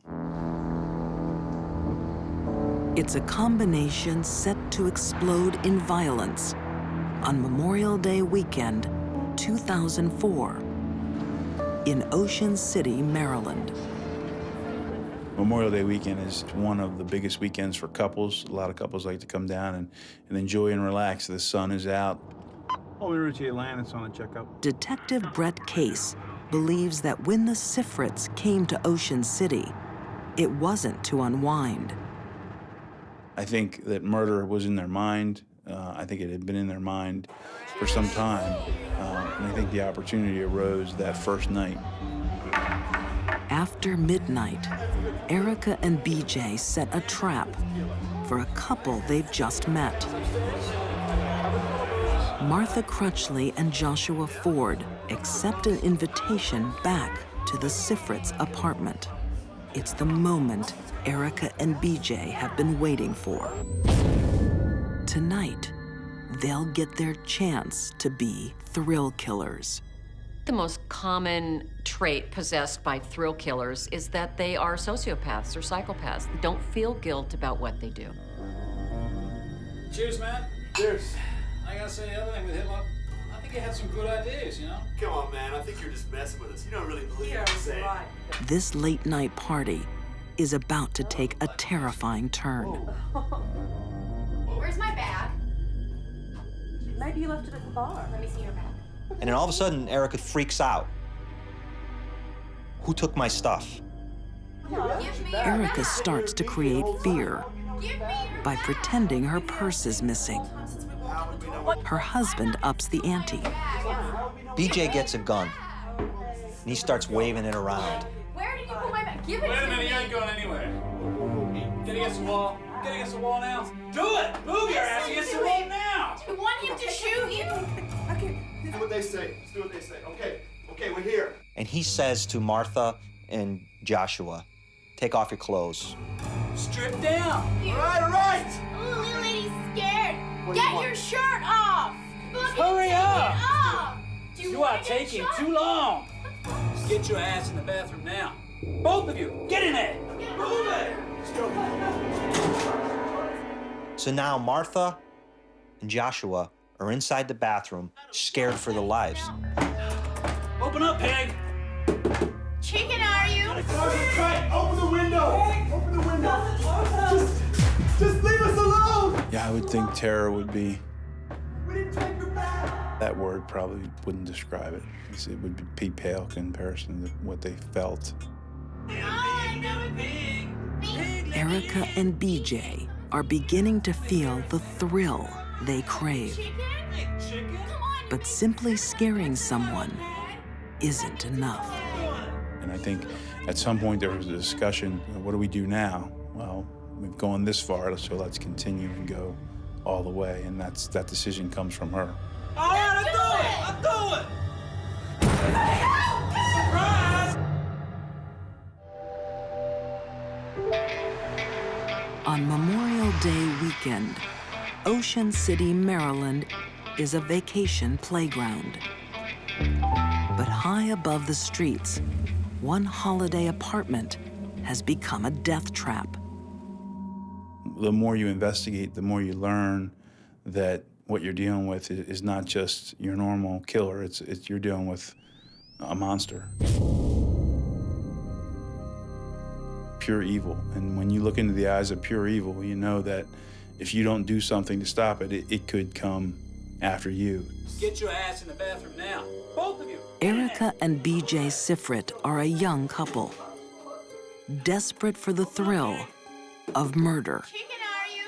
Martha Crutchley and Joshua Ford are trapped in the Sifrits' bathroom. Erica wants them killed.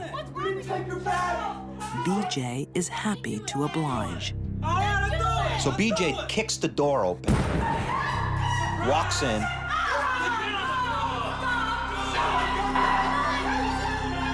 and shoots Joshua. And Martha is curled up underneath the vanity at this point, scared for her life. She's just seen her lover, the man she has been living with, the man whom she hopes to marry, killed right in front of her. For Martha, it had to have been tenfold because she had to have witnessed Joshua be killed first and know what was coming. I don't think you can put into words what that fear would be like. Martha pleads for mercy. But these lethal lovers don't know when to stop. It's Erica's turn to go on the attack with a knife. BJ encouraged Erica to cut Martha because he wanted Erica to have blood on her hands, literally and figuratively. This meant that she was equally responsible in the murder. For a couple who lived for the thrill, murder became the ultimate rush. I suppose some other couples might go parachuting or water skiing or mountain climbing, and these two, they chose to kill. But killing is not enough. BJ has already made a decision that in order to get the bodies out of the condo unit, they need to be dismembered. But that's not why he does this. He does this because part of him, I believe, he enjoyed it. BJ had a wild, violent streak that was fed and nurtured and cared for by Erica. I think he wanted to show off to her. He wanted to show Erica how tough he was.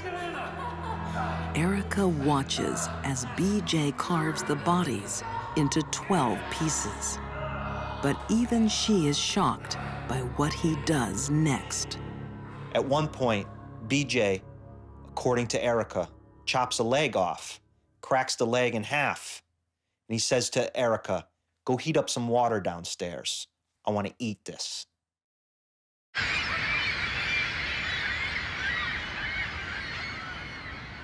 Next morning, Ocean City is bathed in sunshine.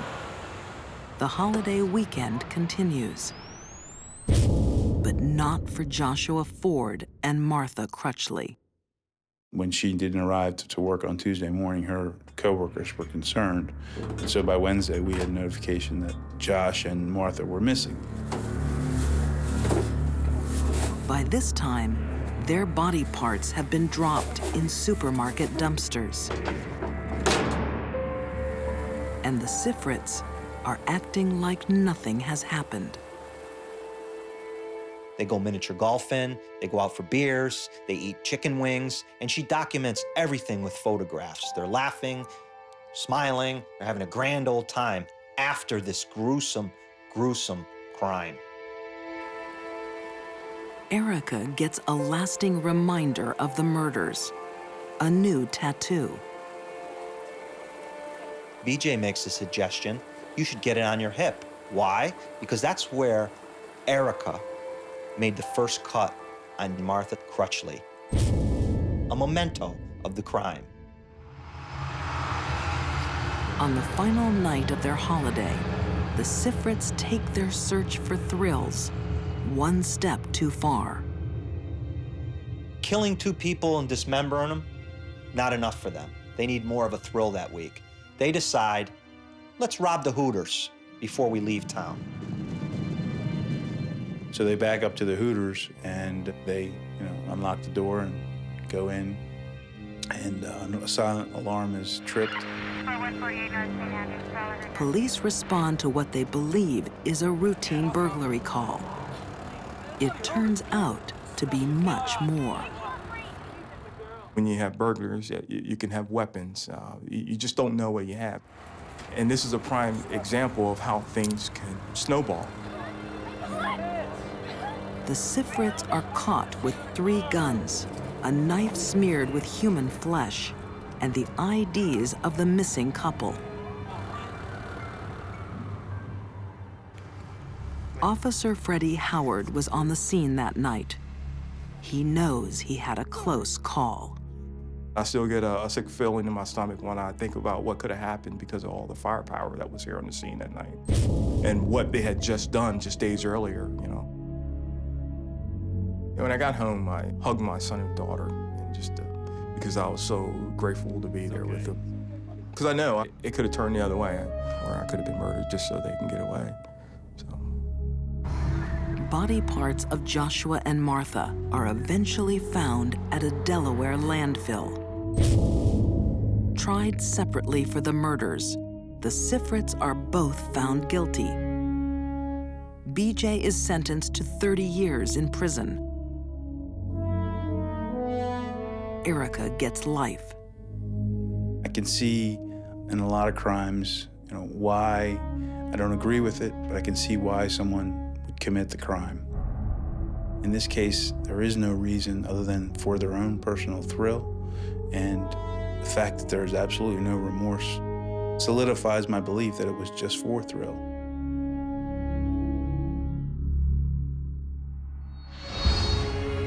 For these deadly women, love became a catalyst for killing. Rose West's depraved union claimed 12 women's lives. Martha Beck lashed out at lonely hearts like herself. And Erica Sifrit's search for a thrill became a homicidal spree. When love entered their lives, others paid with their own. Murder played matchmaker for these lethal lovers.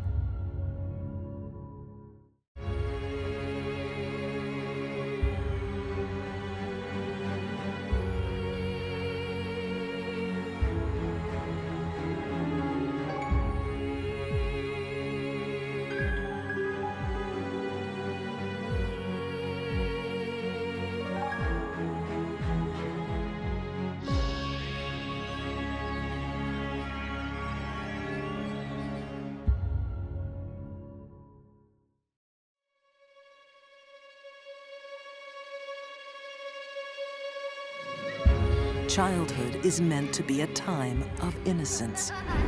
We watch children play Little League, we watch them color pictures in front of us. How can that child take another life? For a 10-year-old girl, killing is just another game. It was no surprise to me that Mary began killing. The only surprise is that she did it so soon. A schoolyard plot ends in murder without mercy. She started reciting the Lord's Prayer. Obviously, she knew she was going to die. And teenage passion explodes in a bloody rampage.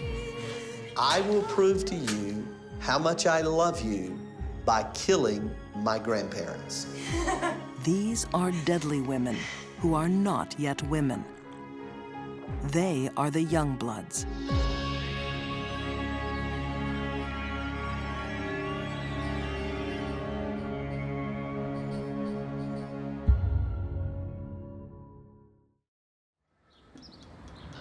Northern England, late 1960s. The industrial city of Newcastle is about to lose its innocence. And one mother's life will be destroyed. My son Martin was 4.5. He was happy, bundle of fun, laughed all the time. June Richardson, remembering the son that went out to play and never came home. He was my first child, and he used to run around the house singing "We All Live in a Yellow Submarine." That was his favourite song. And he was just a lovely little chap. One afternoon in May 1968, a construction worker makes a shocking discovery. Martin Brown's tiny body lying lifeless on the floor of a derelict house. Get an ambulance, man. Get an ambulance! A knock came on the door, and it was one of the women from up the street. She said, "Martin's been hurt," and that's all she said. June races to the scene, confronting a mother's worst nightmare. And he was just white, lifeless. There was a bit of blood trickling down his face. I knew he was dead then. The autopsy shows no marks on the body or evidence of poisoning. His death is ruled accidental. Only one person knows this isn't true. An angel-faced girl, age 10. Mary Bell is Martin Brown's killer.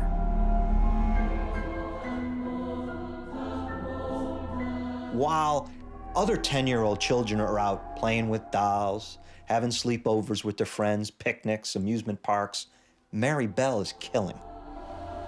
Crime writer M. William Phelps has studied Mary's case closely. He can see why no one would suspect a child. We watch children play Little League. We watch them color pictures in front of us in a coloring book. How can that child take another life? It's just unfathomable. Ex-FBI profiler Candace DeLong is also surprised. Normally, little girls just don't kill. Young female killers are very rare. We see it more in male killers who will focus on killing animals and grow up to kill people. But young girls can be much more dangerous. Young female killers, sometimes they kill animals, but generally they'll go for people a lot sooner than little boy killers will. When Martin Brown runs into Mary Bell on a sunny May afternoon, he has no reason to fear her.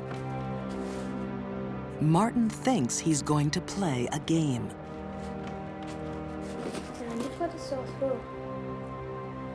She knelt him down and she put her hands around his neck. She told him she was trying to make his throat better. And she strangled him.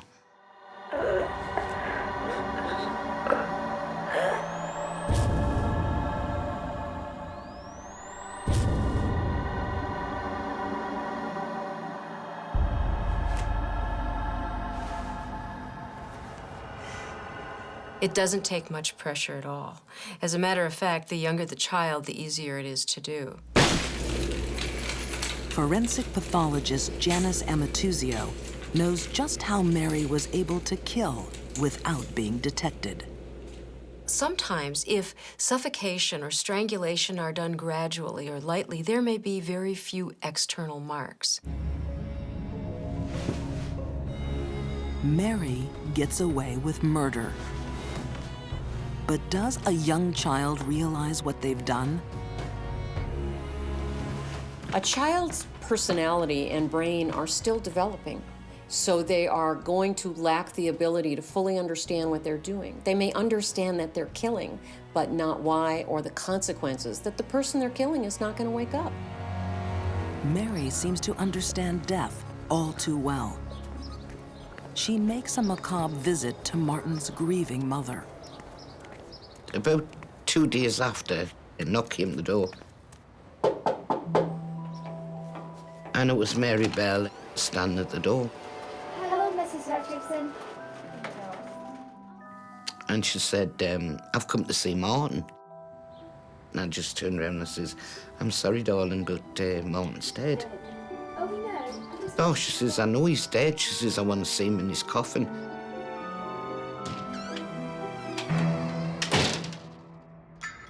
What turns a 10-year-old into a killer? Mary carries many more dark secrets than the death of Martin Brown. And she wants people to know. She tells kids in school, she even tells a family member, but no one seems to believe her.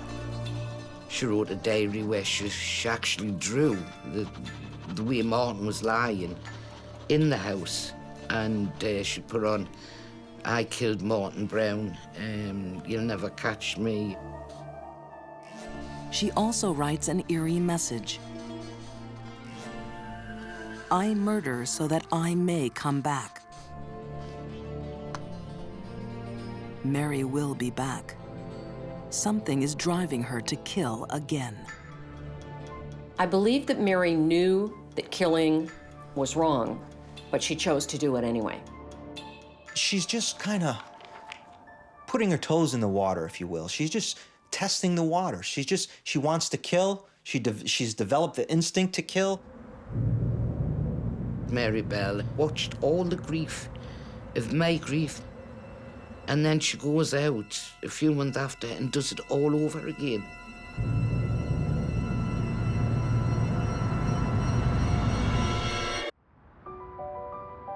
The city of Newcastle in northern England has a killer in its midst. No one suspects a 10-year-old girl, Mary Bell. But Mary isn't like the other children playing on the streets. Her home life is dark and sadistic.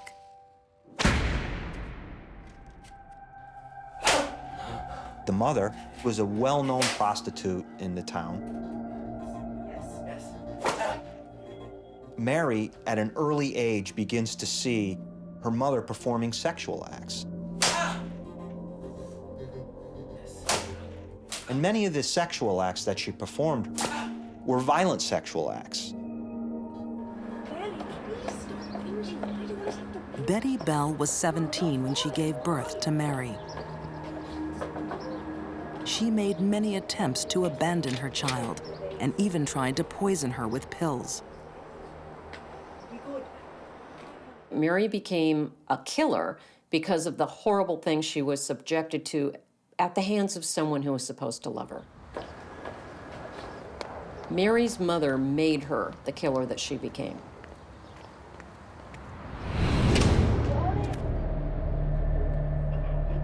A month after getting away with the murder of Martin Brown, Mary is preparing to kill again. Mary Bell was known to be a bully with other children.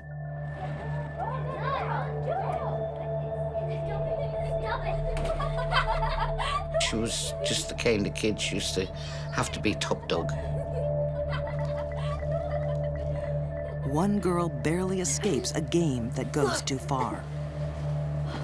Mary's next target won't be so lucky. We just couldn't believe he was only 3. Blonde hair, blue eyes, beautiful little thing. Mary finds 4-year-old Brian Howe playing in the street. This time she has a friend with her, 13-year-old Norma. Once again, she strangles her victim. Imagine a 3 or 4-year-old gasping for air, kicking and screaming, trying everything he could do to survive. I can tell you that strangulation is not a fun way to die. Supported by a partner in crime, Mary becomes much more violent. What's different about the second murder is Mary begins to develop her signature. she begins to develop a way that she's gonna now start to kill and leave her mark on her victims. She decided to cut him. She actually cut her initials. She cut her M and N in, Mary Norma. Serial killers leave all kinds of the trademarks at a crime scene because they want to stage a cat and mouse with the cops, number one. Number two, they want to get caught. Mary leaves one more horrific calling card, a clue about a terrible secret in her life. She tried to cut his little private parts off. It's just totally unbelievable. When Mary killed little boys, as we know, she also appeared to be sexually involved with the body. This is all recreating the terrible crime that was done to her.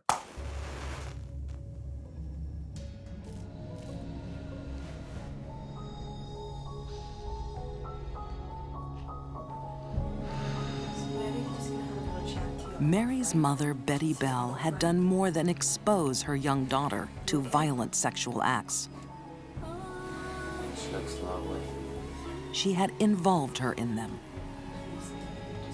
In some cases, she was invited into it and made to perform sexual acts herself as a child, some very vile sexual acts.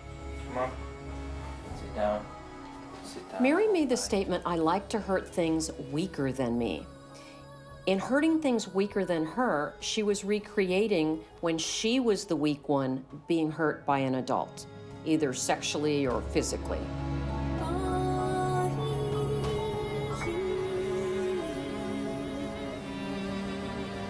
Mary's strange behavior is starting to be noticed.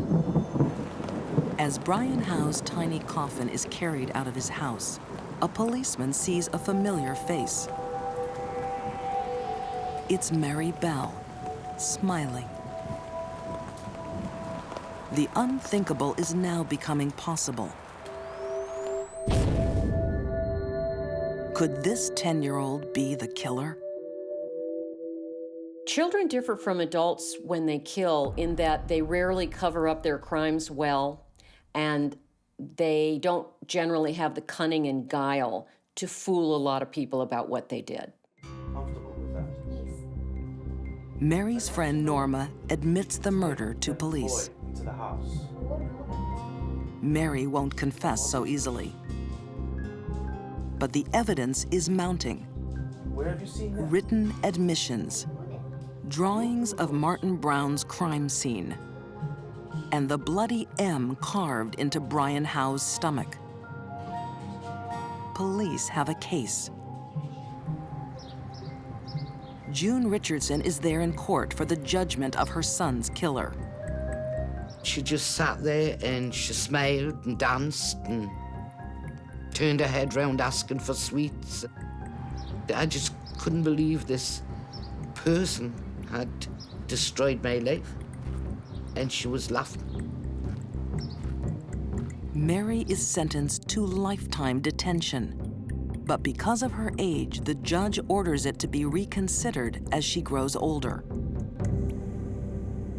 The court never hears the details of Mary's family life. All the things that Mary's mother did to her, trying to overdose her with tranquilizers, abandoning her, and then eventually involving her in sex acts with her clients, her prostitution clients, basically were the underpinnings of creating a monster. The only big question regarding this case is, why wasn't Mary's mother put in prison for the rest of her life? After 12 years in juvenile institutions, Mary is deemed safe to be released on parole. Today, she has a new identity and lives in anonymity. She also has a child of her own. She has never offended again. I think she should have served the rest of her life in prison. And I certainly disagree with her being able to have children or grandchildren. I don't know if you know, but it is Mother's Day today. And I'm missing the Mother's Day card.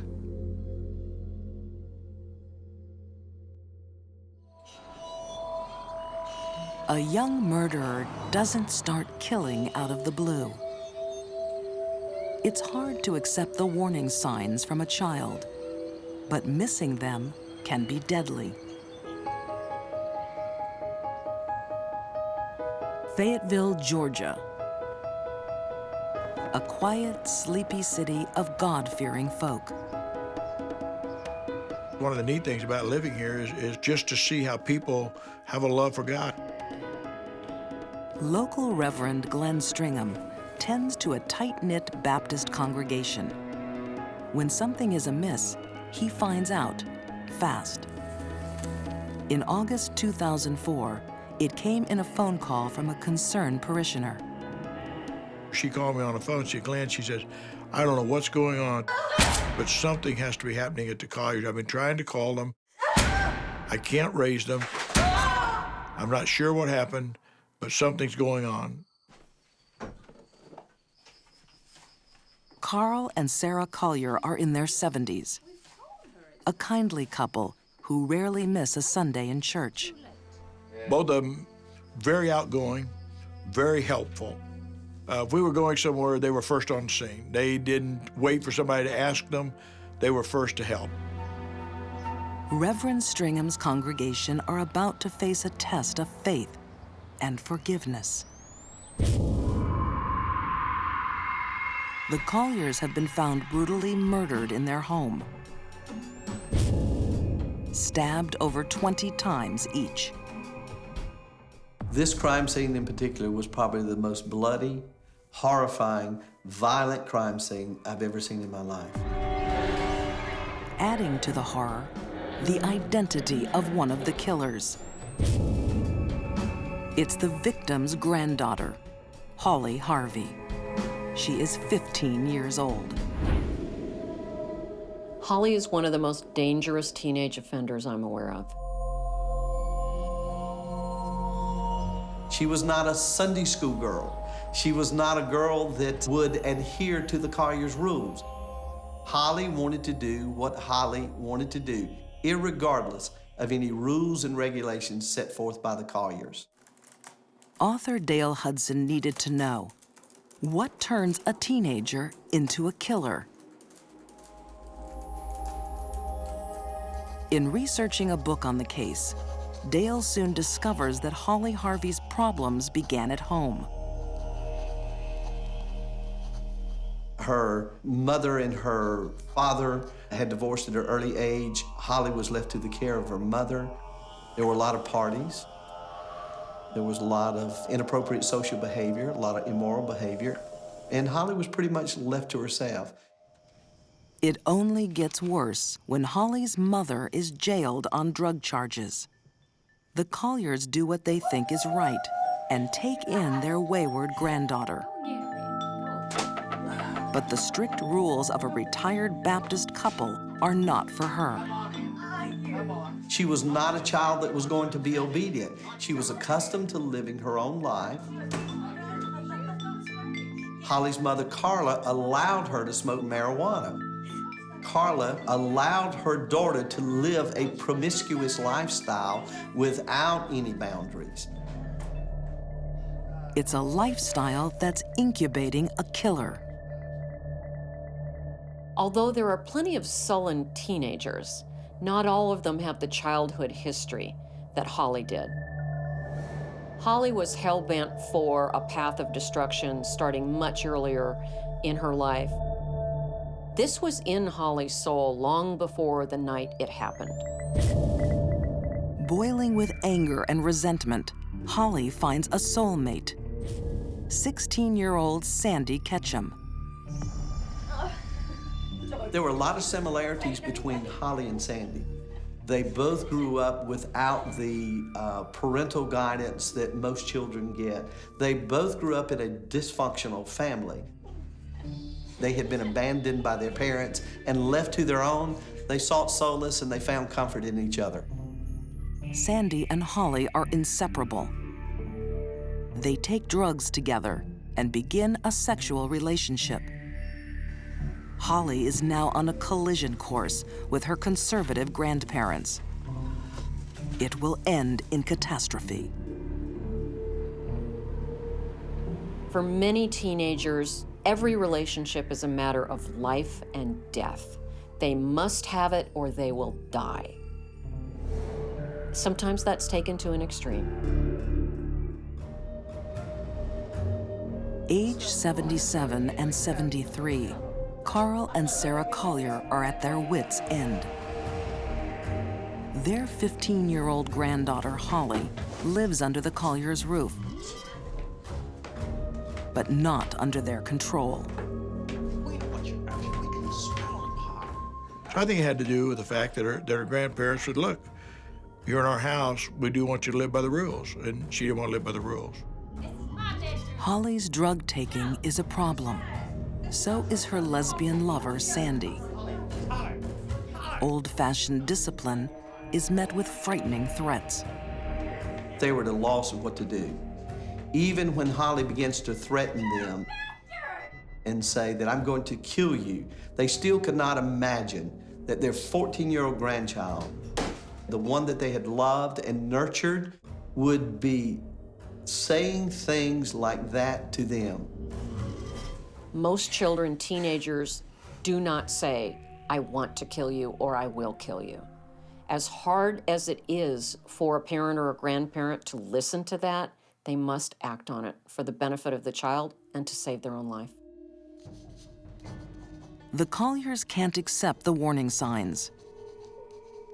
They respond with a threat of their own, sending her to a children's home. Holly is cornered. Holly's first and immediate thought was that I'll be separated from Sandy. I'll be separated from the person that I love the most. The most important part of her life is at risk. She was not going to let that relationship die. And anything that got in the way of that relationship, she was determined to get rid of, including the Colliers. A terrible urge is building inside this 15-year-old. She enlists her girlfriend, Sandy, in a shocking plot. I will prove to you how much I love you by killing my grandparents.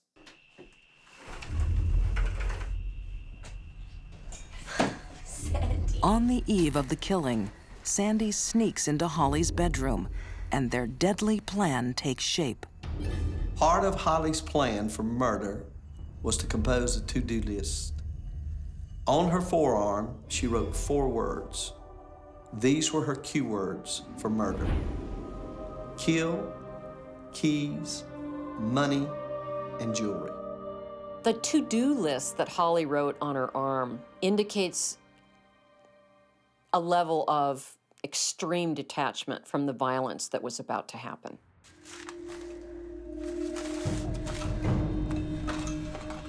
Because Sandy was already there and already involved, Holly gave her a knife. Holly knows the smell of marijuana will lure her grandparents downstairs.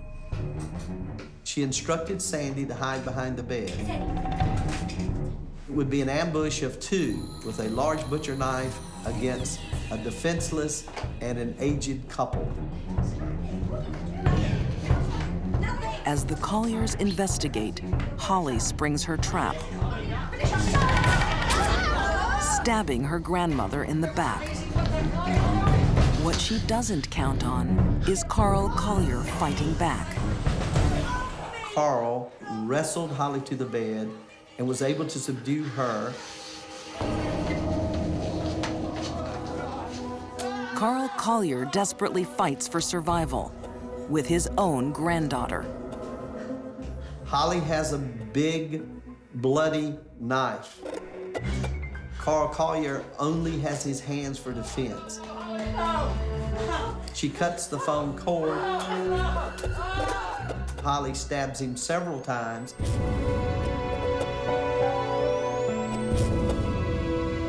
Holly isn't finished.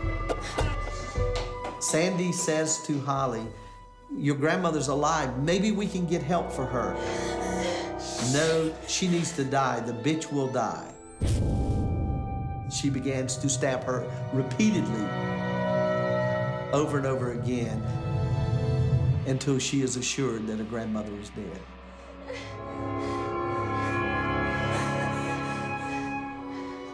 Dripping in blood, the two young girls stand in a scene of shocking devastation.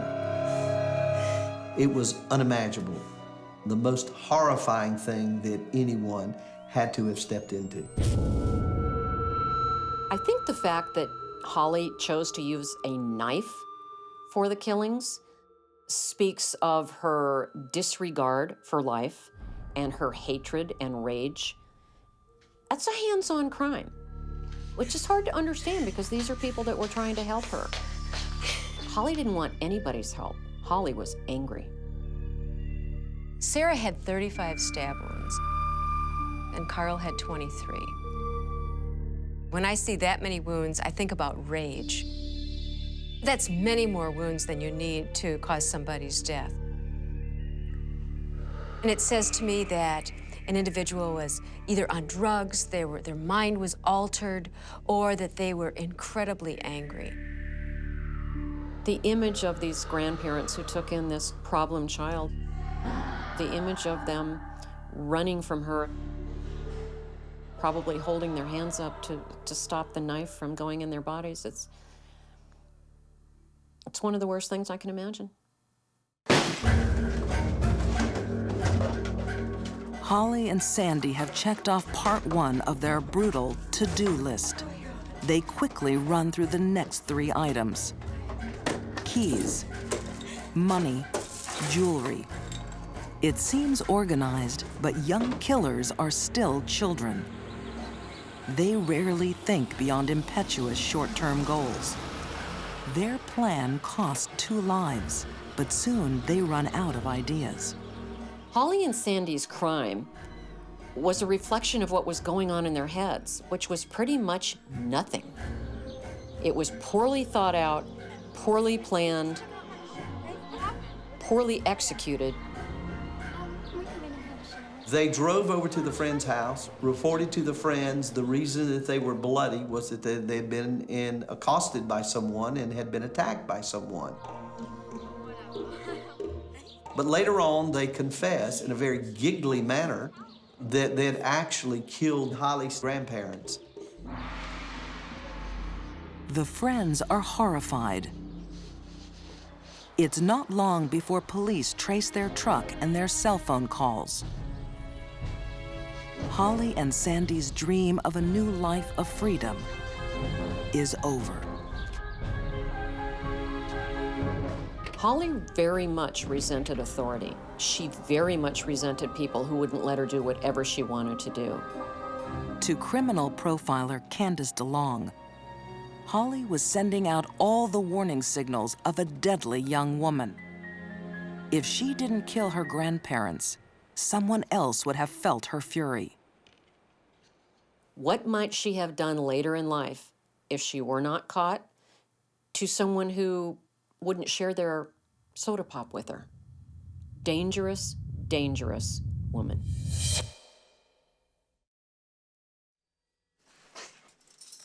Broken and remorseful, Sandy Ketchum is jailed for life.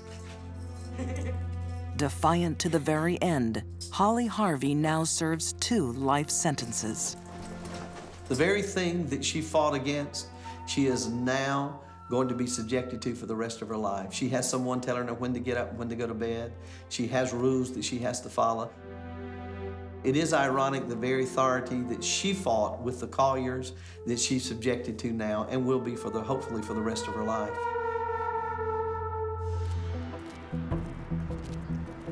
Teenage killers rarely act on their own. The same forces that drive them to dress alike can make them kill.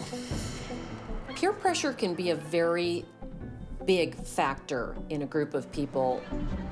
Oftentimes, kids or adults will do things in a group that they would never do individually. Peer pressure exploded into bloodshed in Gary, Indiana, in the mid-1980s. Well, Ruth Pelkey, we called her Nana. That was the affectionate name that the family had for her. She took a real special love for each one of us grandkids, and we were all special to her. And, she treated us all very fair and equal. Bill Pelkey remembers the kind warmth of his grandmother, Ruth. Her real love, her real passion was telling Bible stories to young kids. We cut out pictures of Bible characters and she put them up on this a board and tell the stories. Neighborhood children gather in Mrs. Pelkey's home for her lessons. It's what she loved to do. And so at the age of 78 years old, it was one more chance for her to share her faith with young people. Not all her students have such good intentions. In reaching out to help, Mrs. Pelkey has made herself a target.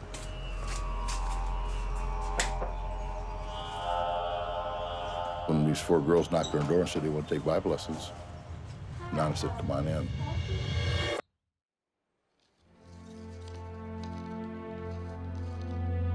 I've been in this business for almost 35 years as a prosecutor, a judge, and a defense lawyer now. And I've never seen a crime like this where young girls committed such a senseless, heinous act.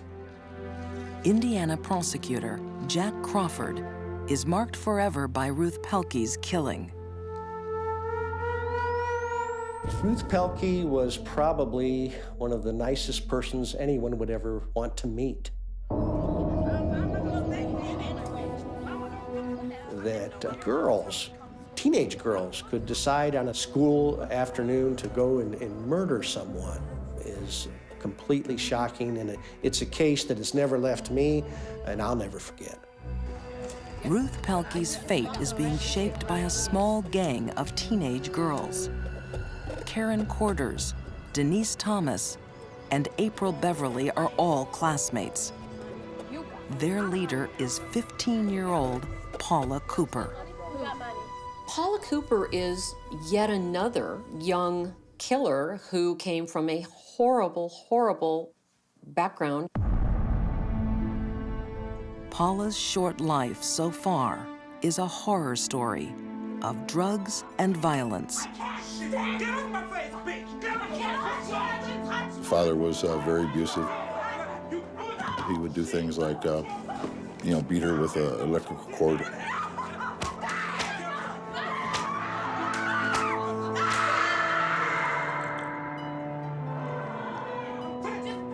She was in and out of school. She watched her mother being sexually assaulted. She's gonna watch. She's gonna watch.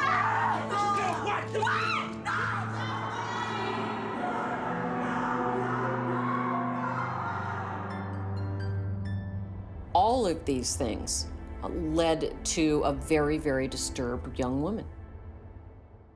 And I think that Paula learned one thing well by the age of 15, that was how to hate. Paula Cooper's hate is about to erupt. Paula planned it with 3 other young girls who were high school classmates of hers. And they had had a discussion amongst themselves about places where they thought they could get some money. Do y'all even have money? You want to go IK, you don't have money? You got money. I don't have money. I didn't got money. And one of the girls, April Beverly, came up with the idea that she knew a Bible studies teacher in the neighborhood who she thought might have some cash on hand. Mrs. Pelkey is far from wealthy, but the 78-year-old is trusting and defenseless. I'm April.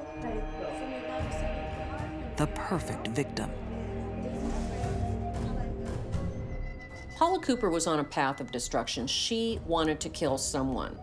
They chose to kill someone who was helpless, someone they knew they could talk their way into. Ruth Pelkey opens her door with love in her heart.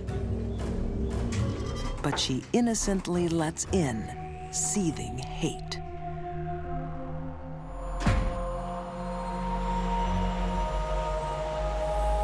I got a phone call from my brother-in-law.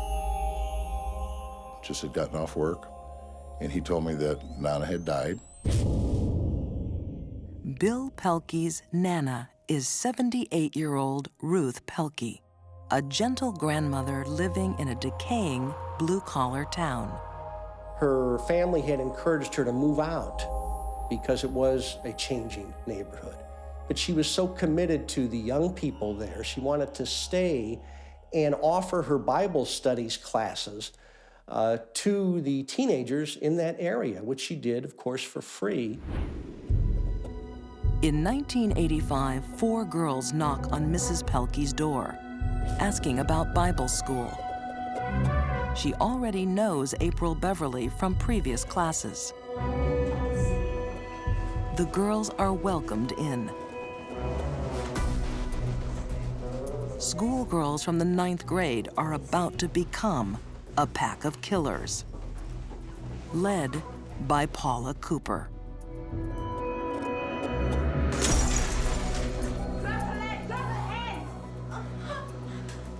Paula grabbed a vase and hit Mrs. Pelkey over the head, knocking her to the floor.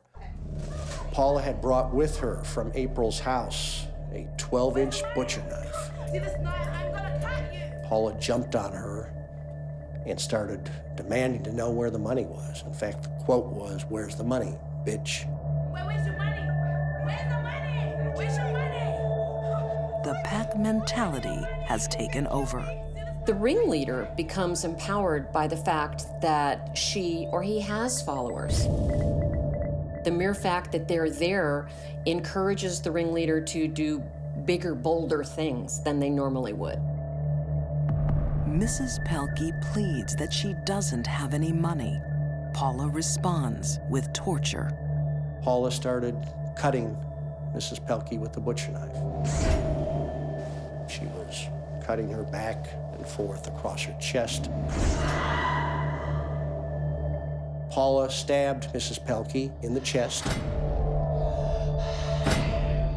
The evidence was that at some point she started reciting the Lord's Prayer. Obviously, she knew she was going to die.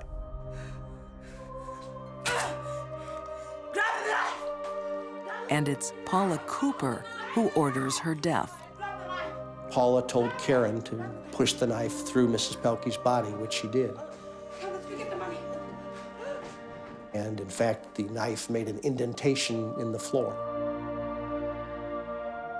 It was a horrendous murder.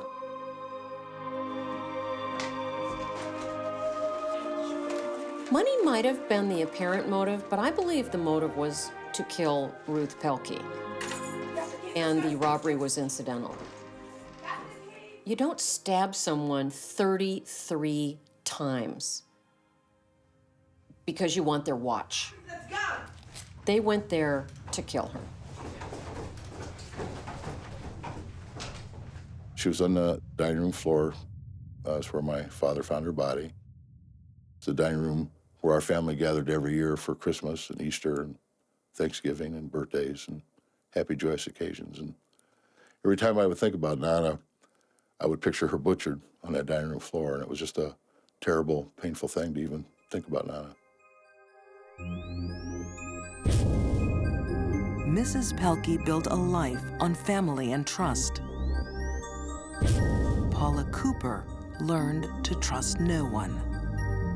I think the attacks on Ruth Pelkey were so vicious because that's what was in Paula's heart, a rage to destroy something because she had been destroyed so many times in her 15 years on this earth. The girls leave the house with just $10 and the keys to Mrs. Pelkey's car. Paula leaves her jacket behind. In the pocket, a prescription for birth control pills with her name on it.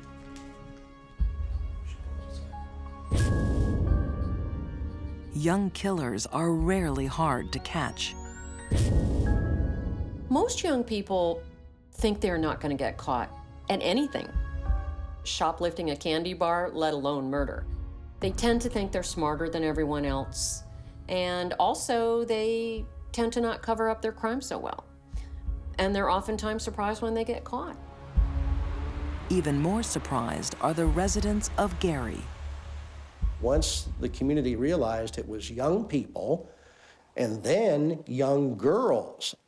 There was shock in the community that 4 young teenage girls could commit a crime like this.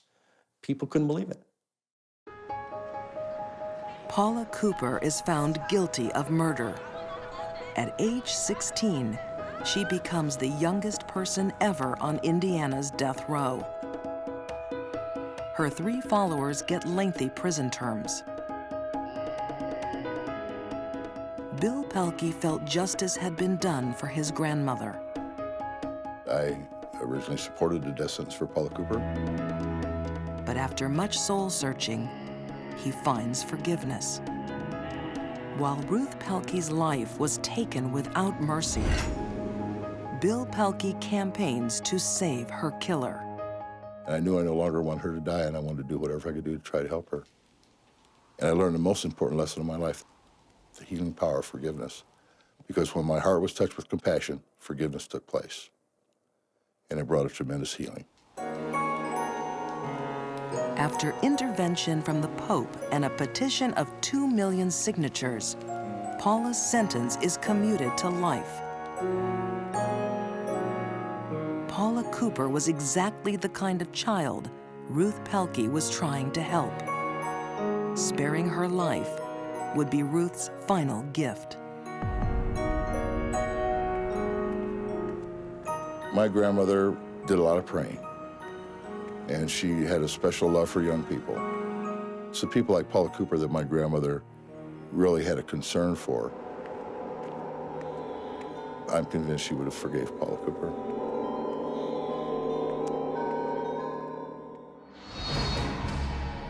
These deadly women became killers while they were still girls. Scarred by abuse, they were young, impetuous, and dangerous. Haunted by her dark past, Mary Bell killed to take control. Holly Harvey brutally lashed out at authority. And Paula Cooper's boiling hate destroyed an innocent victim. Young girls act on impulse. They don't consider the consequences. And often, they're beyond suspicion. That makes the young bloods some of the deadliest women of all.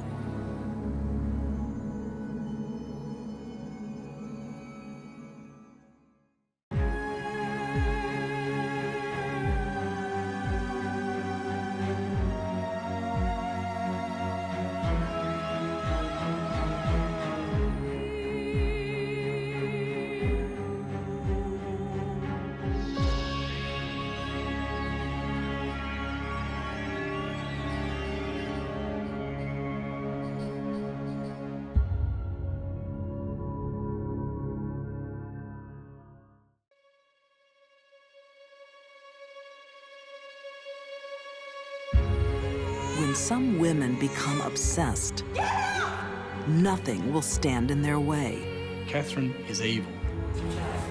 What happens when you fall in love with a serial killer? Human life meant nothing to these 2 people. 2 schoolgirls are consumed by a friendship. They will kill to protect. She killed her mother because she wanted to and got her friend to go along with it.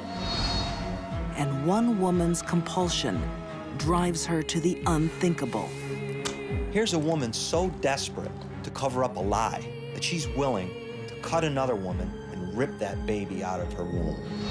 These deadly women are savagely single-minded, ready to murder for their fatal obsession.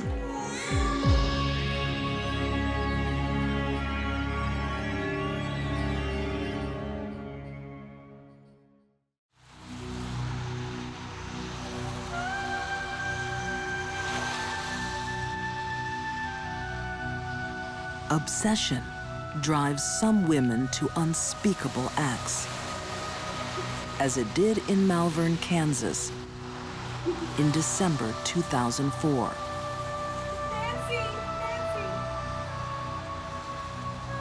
36-year-old Lisa Montgomery arrives home with a new baby. her husband, Kevin, is thrilled. Oh my God. Hey, Lisa, she has your nose, don't you think, Nancy? Yeah. But there's something wrong with this happy family picture.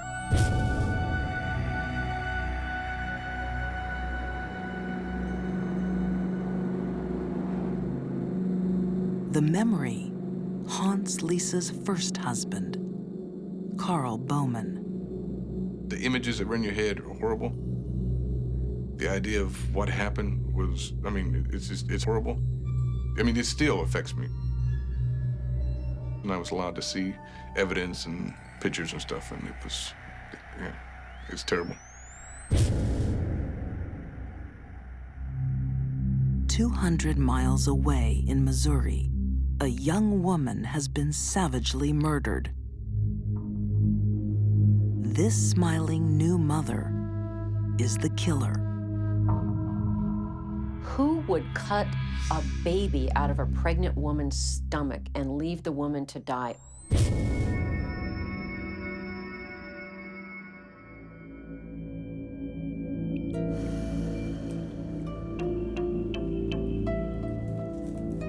A few months earlier,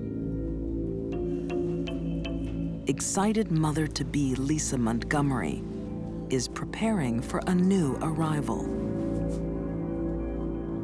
She begins to buy diapers. She begins to buy baby items. I made some tea. Would you like some? Oh, no thanks, Nancy. I'm fine. She tells the town, her husband, her children, everyone around her that she's pregnant. But what even her husband doesn't realize How far along are you? I'm in my 3rd trimester. is this baby won't be coming. Lisa's pregnancy is a lie. You know, when I was pregnant, I was out here. You know, She lied through her childhood, Here's my ultrasound. through her teen years, through her adult life. Okay. I didn't mean anything. And one of the lies she perpetrated most often was, I'm pregnant. Lisa would say, I'm pregnant, I'm pregnant, I'm pregnant, but the baby would never come. And then would come another lie. I miscarried. Crime writer M. William Phelps discovered that Lisa Montgomery is an expert in faking pregnancies. She begins to wear baggy clothes. She begins to make doctor's appointments, fake doctor's appointments.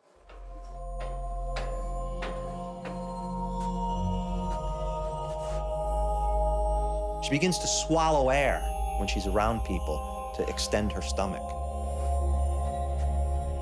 She asks people, feel my stomach, and tightens it up. It's nice and hard.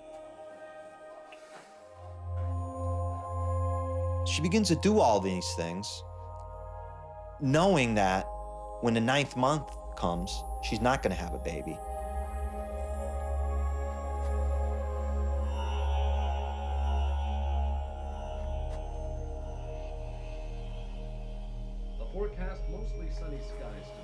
Lisa had 4 children in her first marriage, but none with new husband Kevin. All because of another big lie. Can I feel? It was impossible for Lisa Montgomery to have another child. I hope it's a girl. I really want a sister. Her tubes were not tied, her tubes were burned, cauterized, which is an irreversible process. Did you feel that? Yeah. Yeah. How could a husband sleep next to his wife for 9 months and not know that she's not pregnant? How could he look at her when she gets out of the shower and not realize she's not pregnant? Didn't he question any of the doctor's appointments? Didn't he go with her to any of the doctor appointments? The answer is no. Lisa Montgomery manipulated this guy to believe that she was pregnant.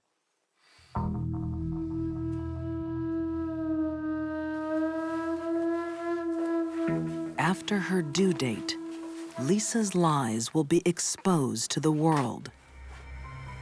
But she has a plan. When she befriends Bobby Joe Stinnett online, a terrible idea takes hold. The one thing she notices about Bobby Joe is that Bobby Joe is pregnant. I think she looked at it as Bobby Joe of being an incubator.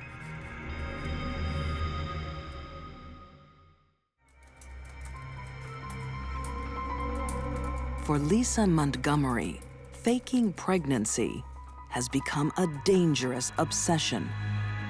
She's lying to everybody about being pregnant. She's lying to her kids. She's lying to her husband. She's lying to the town. Now that she's met pregnant dog breeder Bobby Joe Stinnett, the need to cover up her lies will drive her to do the unthinkable.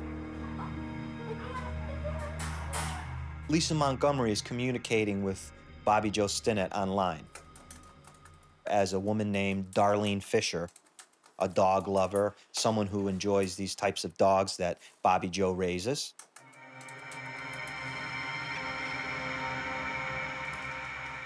Darlene Fisher, AKA Lisa Montgomery, makes a date with Bobby Joe to look at some puppies.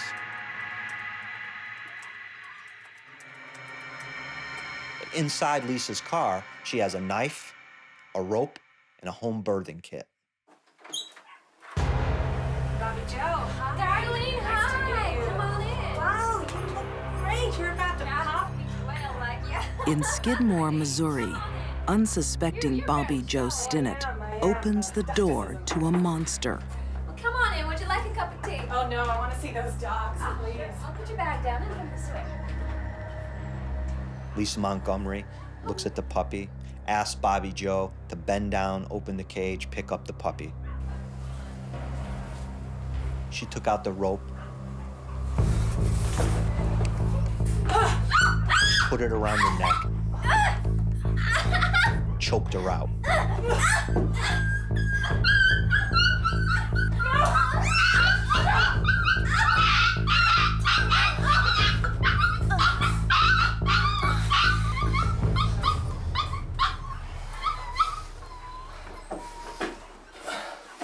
Lisa is ready to steal Bobby Joe's baby.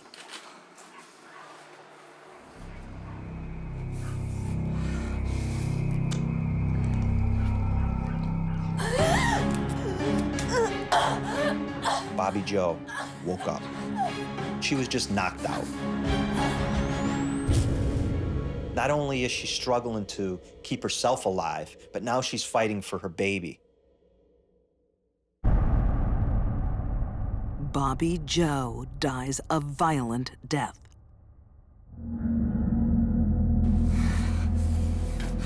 Her killer will now try to deliver her baby by cesarean section. One of the things that Lisa Montgomery did was watch a video on how to do a cesarean section. So there's evidence there that she tried to understand what she was about to do.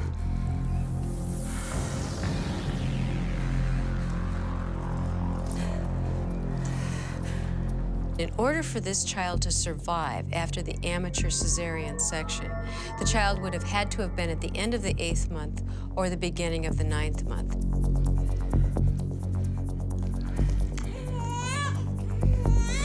The child has to be removed from the womb, the airway has to be cleared, the respirations have to be stimulated, and the cord has to be cut.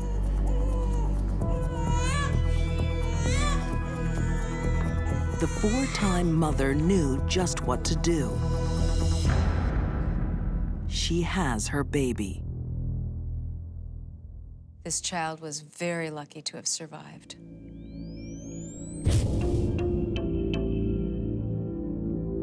What seems like an act of madness is the bloody work of a calculating killer. Who would cut a baby out of a pregnant woman's stomach and leave the woman to die? Only a crazy person would do that. However, in this case, this crime was premeditated and well planned. Lisa is not crazy.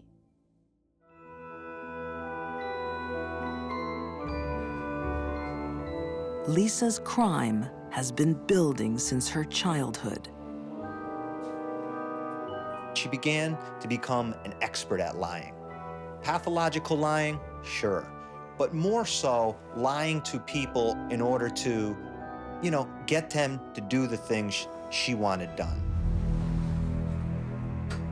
But those lies would backfire.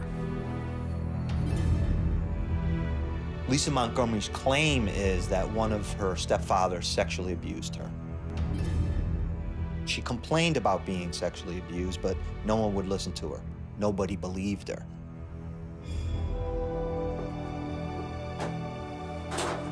It would be unusual for a little girl who is subjected to a violent, drunken father who sexually abused her to not have some kind of problems in adulthood. For Lisa, I believe those unresolved problems resulted in her need to get attention through phony pregnancies.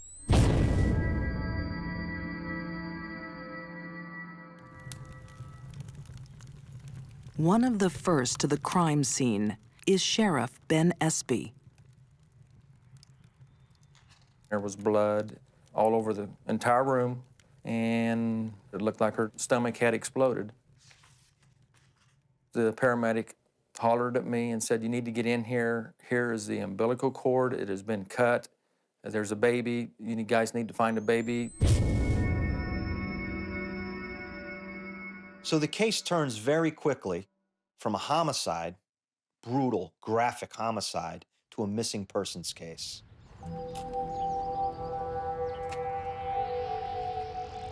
The hunt is on for the missing newborn.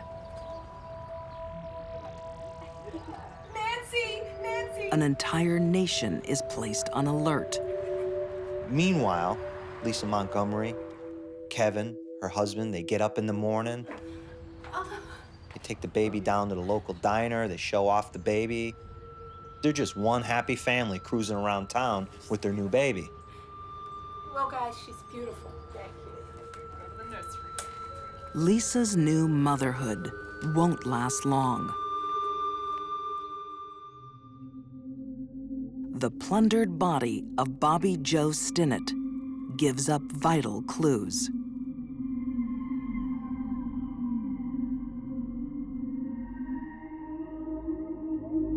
There was some hair in Bobby Joe's hand, clenched in her fist. And that hair was taken and kept for DNA evidence, which did end up being Lisa Montgomery's hair.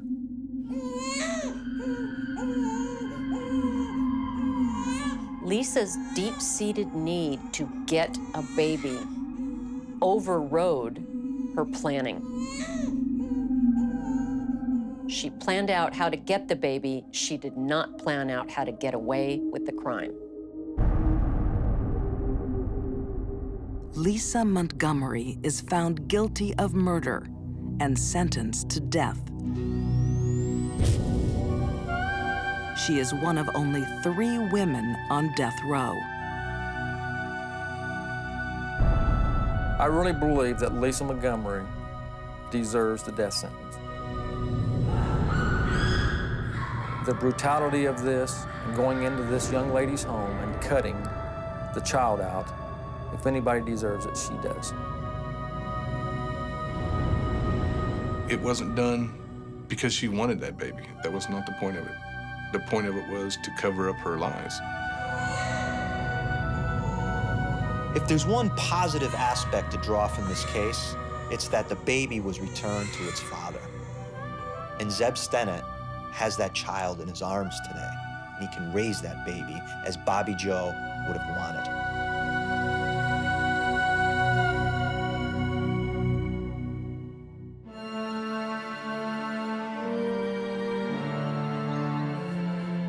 Youth is a time when passion can run dangerously wild.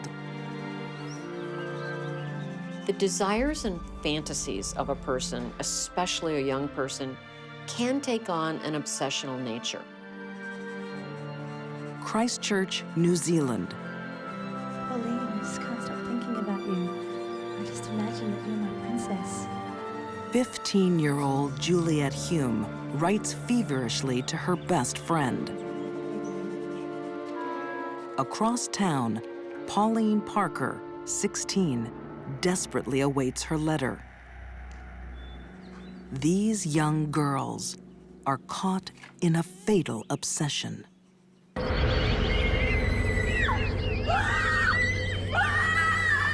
This was a brutal murder. She didn't want her mother around. She hated her.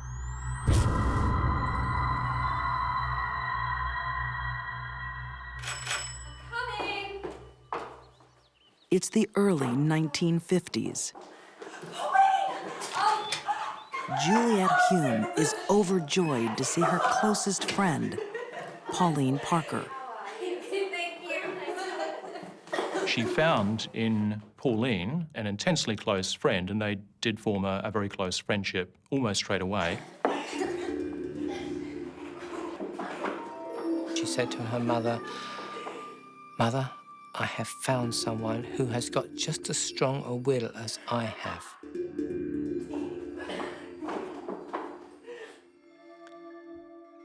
That's the start.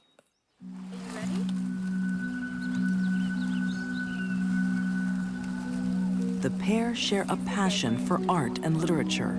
Now, when you open your eyes, we'll be in the film. Both girls were very lively, Juliet in particular, very vivacious. I'm going to count to 3. I think in combination, they were able to devise a make-believe world, a wonderful creative outlet for all of their talents and energies. 2,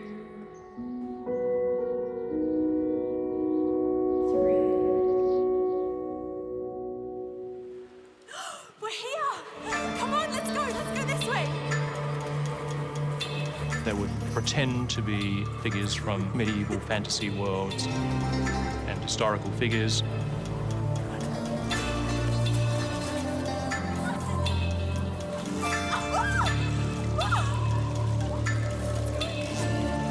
It appears that in Juliet's case, she had an excessive and extreme fantasy life and appeared to be bad at assessing when to stop.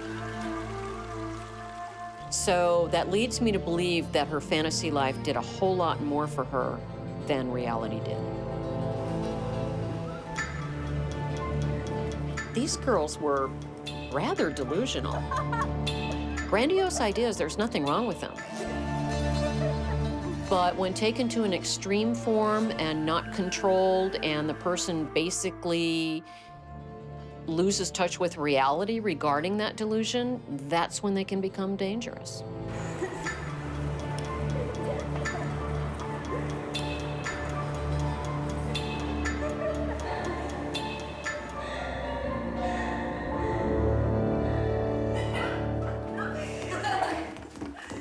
Girls, please, I'm trying to concentrate. Obsessed with their fantasies. Obsessed with each other.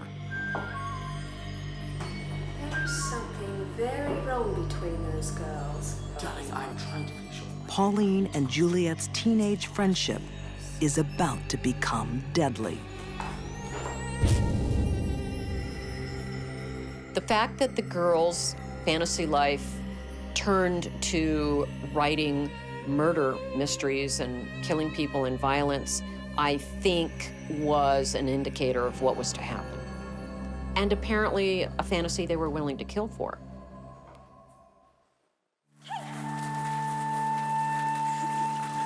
Christchurch, New Zealand. Teenagers Pauline Parker and Juliet Hume lose themselves in a rich fantasy world.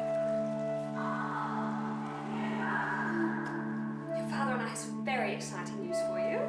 until their obsessive relationship is turned upside down. Darling, we're moving to South Africa. South Africa? With your mother? Juliet's parents announce they're getting divorced and leaving the country. Very excited. I want to stay here with Pauline. Yes, we understand. And you'll make The other Hume family was disintegrating, and Pauline and Juliet could see that they were going to be separated. Juliet, please understand. I don't understand. I want to stay here. Juliet will be sent to live with relatives overseas. I know, but I want to stay here. She's my best friend. She's pretty much my only friend. Well, of course, Juliet doesn't want to go. And then when it's determined that she has to go, she says, well, Pauline could come with me. But the only person who seems to be adamant that this was not going to happen What do you think you are doing? was Pauline's mother. And she says no. When she says no, she means no. You are staying where you are. We spoke about this. So unreasonable! They're emotionally bonded so tightly that facing separation becomes unthinkable. Get out of my room! Get out! Get out of my room! Get out of my room!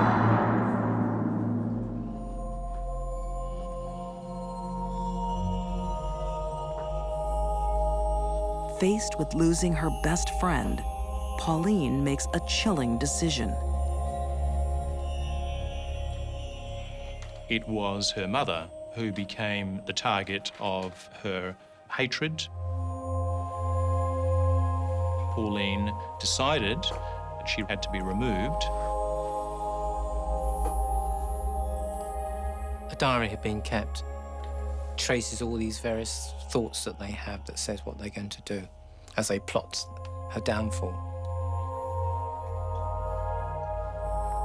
I don't think Pauline had an attachment to her mother. This was a smart girl. Part of her had to believe, or certainly consider the fact that killing her mother wasn't going to result in her being able to live out her dream. She killed her mother because she wanted to, and got her friend to go along with it.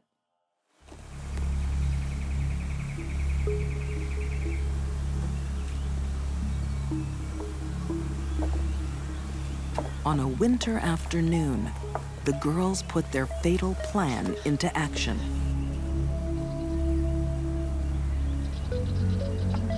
They invited Pauline's mother to Victoria Park. They took a leisurely stroll down a path, and along that pathway, Juliet dropped a little ruby.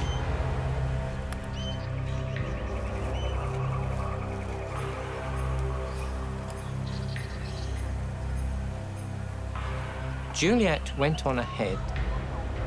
But when Pauline came walking along with her mother, Pauline said, "Oh, look, Mother, look at those lovely pink pebbles down there."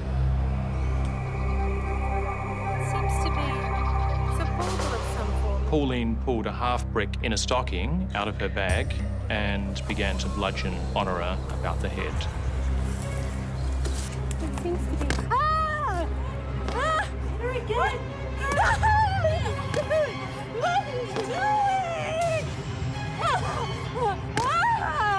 They think it will be over in seconds. But it can take a lot of violence to kill. Just hit her! It would take repetitive blows. It would require that the outer bones of the skull be caved in and that the brain tissue itself become pulpified. The brain would start to bleed, and that the respiratory centers at the base of the brain would become altered.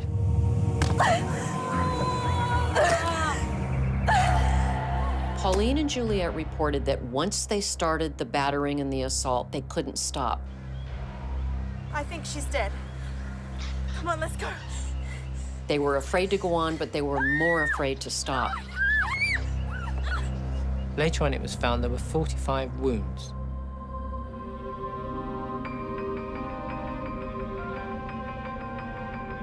Juliet and Pauline have turned their darkest fantasy into reality.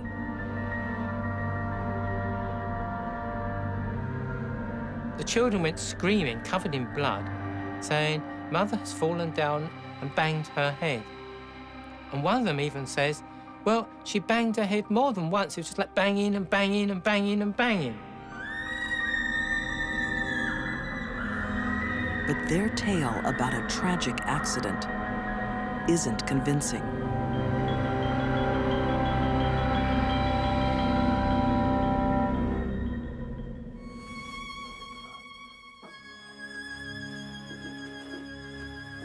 The real story is found in Pauline's diary. What marks this case out as distinctive is that the diary actually documented a murder plan.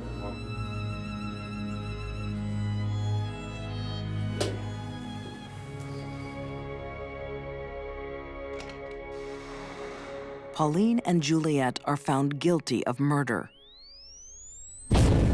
Too young for the death penalty, they spend 5 years in prison. Freedom comes with one condition. They must never contact each other again.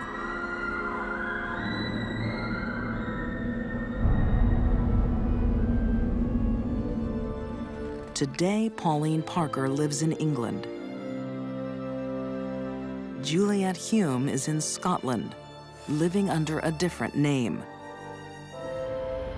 She is now a successful author of murder mystery stories.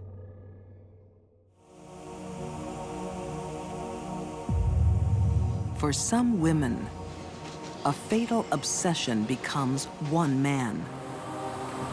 A man they will kill to keep. It happened in the city of Perth, Western Australia, in 1986. Human life meant nothing to these two people.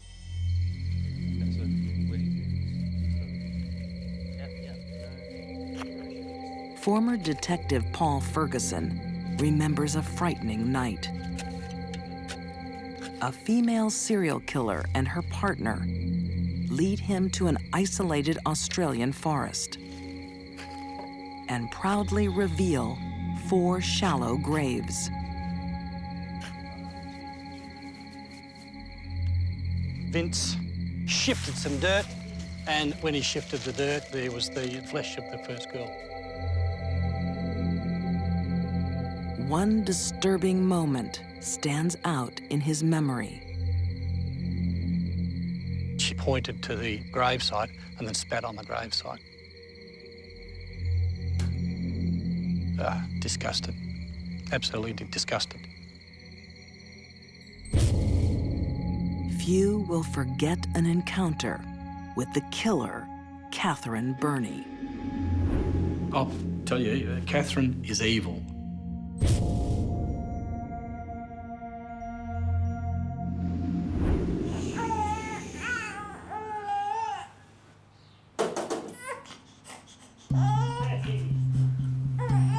Several months earlier, 35-year-old Catherine is living a normal life as a wife and mother. But ex-lover David Burney wants to rekindle their romance. She'd been seeing Bernie while she was still married, and after 12 years, she took off with him, and that's when David Burney led her down the path of homicide. Come on, let's go and have some fun. Catherine suffers from dependent personality disorder. It leaves her helplessly obsessed with a dangerous man. She believed that women were put on this earth to service and provide for men.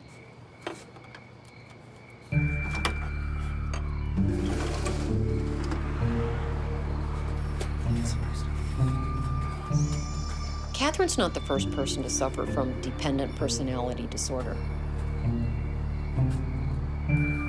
The vast majority of people that do don't go on to become killers. A psychiatrist told the court that he believed that it was the worst case of personality dependence he had ever seen in his life.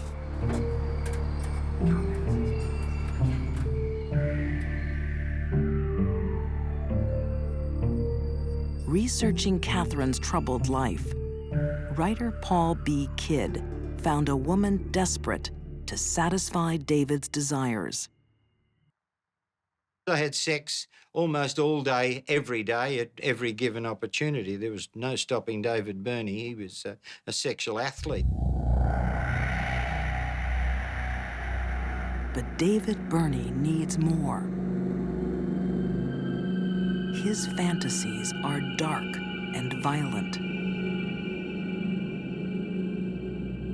Catherine would do anything David wanted. She didn't want to risk anything to displeasure him or lose him.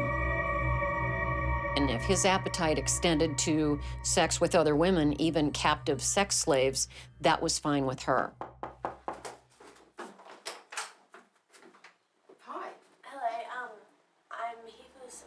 When 22-year-old Mary Nielsen calls on the Burneys, G'day, love. How you going? she steps straight into their terrifying new game.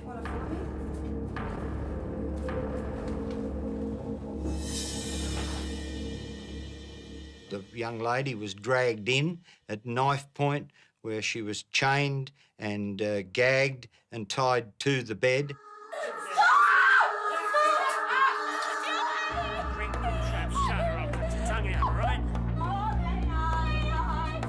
David Burney raped her repeatedly while Catherine looked on, and they both got off on it.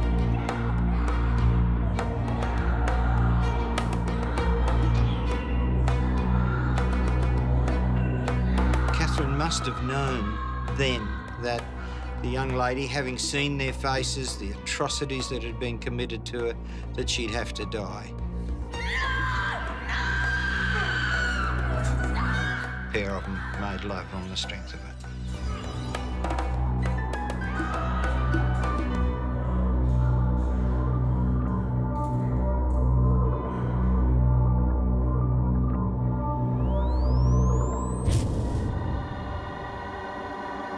They were parasites. They lived off each other. The more they were together, the longer they were together, the stronger they became.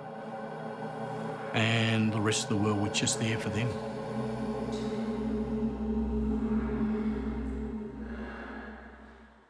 Their next victim was a 15-year-old hitchhiker. The girl had no hesitation into getting into the car with a man and a woman. Okay, dear Mum and Dad, I'm all right. I'm taking a few days away from This you, time, and I'm staying with Catherine you. is more than a spectator. Oh, come on, let's just kill the bitch now. No, back off. Just back off. Do it, lady. Just gotta write this. Catherine's need to be involved was escalating with each attack.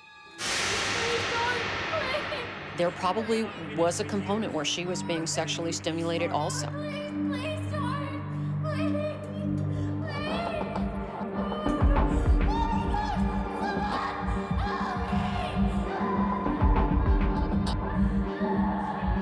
She will do anything to please David Burney.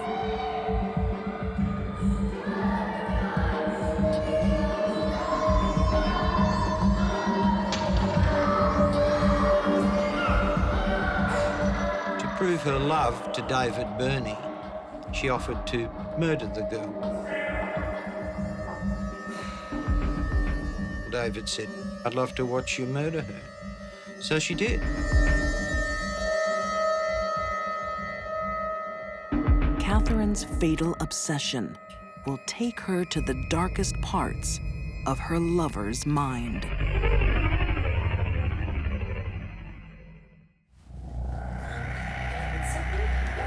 G'day, love. How you going? Catherine Burney is fatally obsessed with a serial killer. To prove her devotion, she helps him live out his deadly fantasies. She wanted to please him, but knowing that David was being turned on by this activity also, I think, stirred up a jealousy in her, and that's why she had no trouble destroying these women also.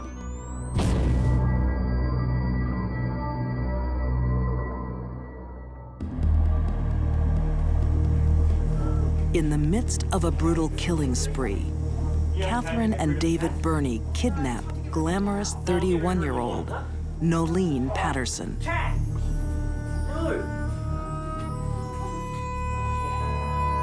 Catherine knew immediately this one was going to be a problem. She was different. She was everything that Catherine wasn't. She had class. Yeah, no, we'll get rid of her in the morning, huh? No, not David now. No. David did not want to kill her. Kept her alive for 3 days, kept putting it off. And this brought up intense feelings of jealousy. David, look at me! Look at me! What? You get rid of her tonight. It's either me or it's her. No. Catherine Burney was seething, absolutely seething with rage. Okay. We'll Get off the bed, David! Get off the bed! Okay, I'm off the bed, okay? I want it dead. I don't want to have People that suffer from dependent personality disorder don't have a sense of self really at all. Promise you, we'll get rid of it tonight. They develop a feeling, a belief, they cannot live without the other person. And if that other person were to leave them, they themselves would die. Put the knife in my hand. I'll kill her now, eh? Long after they dispose of Nolene, Catherine's bitter jealousy lingers. Sorry. I love Kath. Kathy never mentioned Nolene Patterson's name once, just referred to her as the bitch.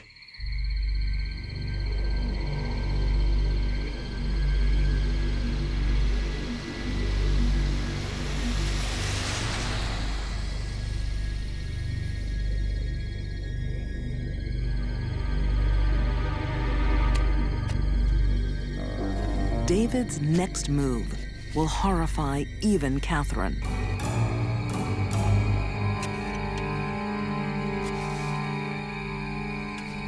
As they bury victim number 4, 21-year-old Denise Brown, they discover that she is still alive.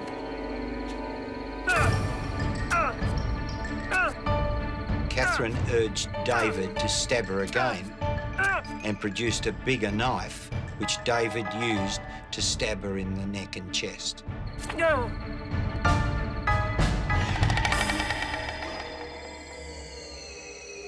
It's really hard to kill someone when you've got a will to live. Even when you have been very injured by multiple blows, a person can still live.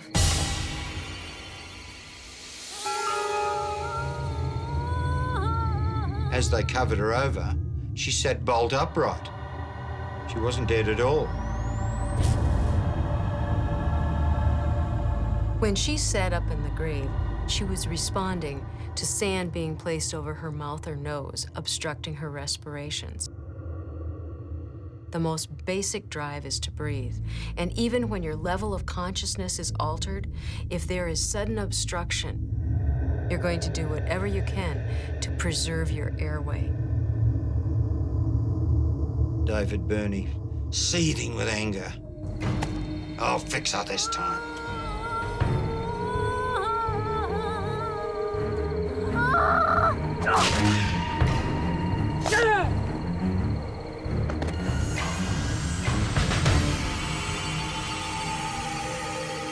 His savagery shakes even Catherine's devotion.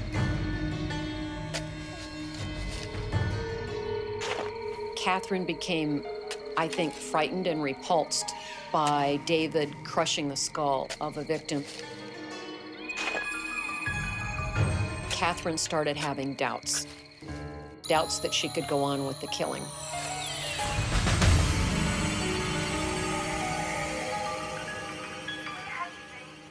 I stayed the night at Sarah's and I forgot to call you. 5 days later, Catherine is home alone with their latest captive. I'll be home tomorrow night. This teenage girl is due to die. Keep your mouth shut. Got it? I'll be back. There was the knock on the front door. Catherine put the girl to one side Seeing her opportunity, the young lady, no clothes on, jumped straight through the window.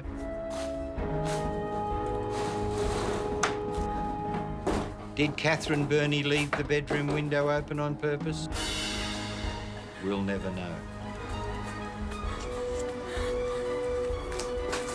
Was the axe murder too much for her? Was it her way of saying, I've had enough? This is the end of this.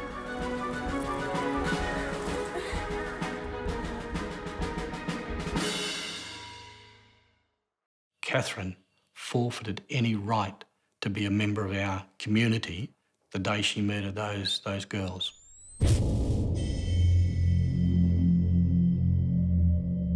Catherine and David Burney are found guilty of murder and sentenced to life in prison, never to see each other again.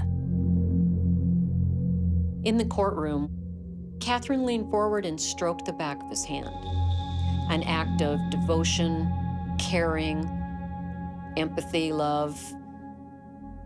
For most people, for me, what it represented was, don't forget me.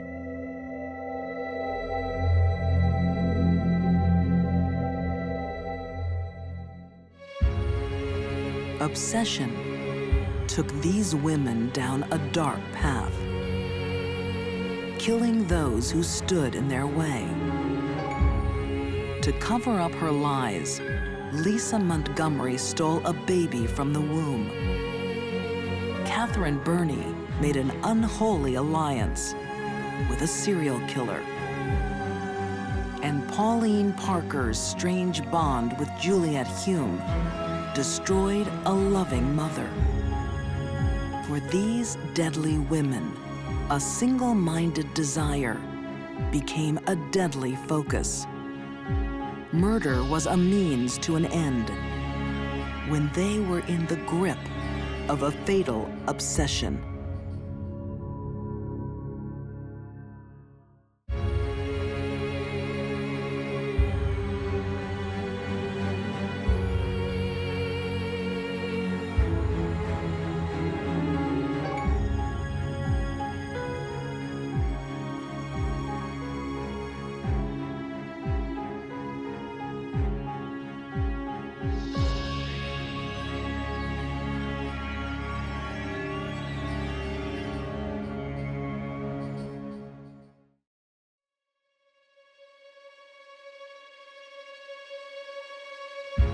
In the heart of a deadly woman lurks a destructive emotion. Jealousy is the most common motivator of murder. A pretty passenger escapes a crime scene with a grisly secret. Who is this woman? Who is this enigma? Who is this trunk murderess? A seductress flits from romantic meals to murder. This case was every cheating husband's worst nightmare. And a bizarre love triangle is shattered in a spiteful bloodbath. There was a chainsaw dismembering a body in my basement. Hungry for love, consumed by hate. These are deadly women with hearts of darkness.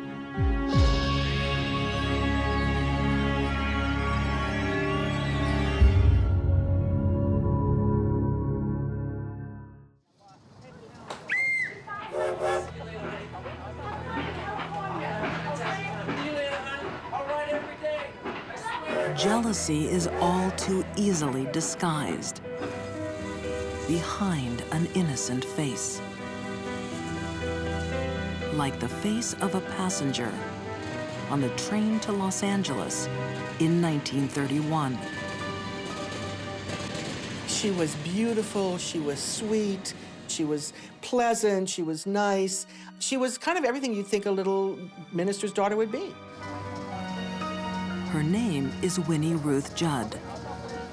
She arrives in a new city with a few pennies in her pocket and a suitcase full of secrets. And then they start discovering that the trunk is bleeding. When the trunk is opened, America will be left reeling. This is the biggest sensational case in the entire country. Papers all over the nation are writing about this unbelievable situation. The trunks, the bloody trunk. I mean, who is this woman? Who is this enigma? Who is this trunk murderess? It was frantic.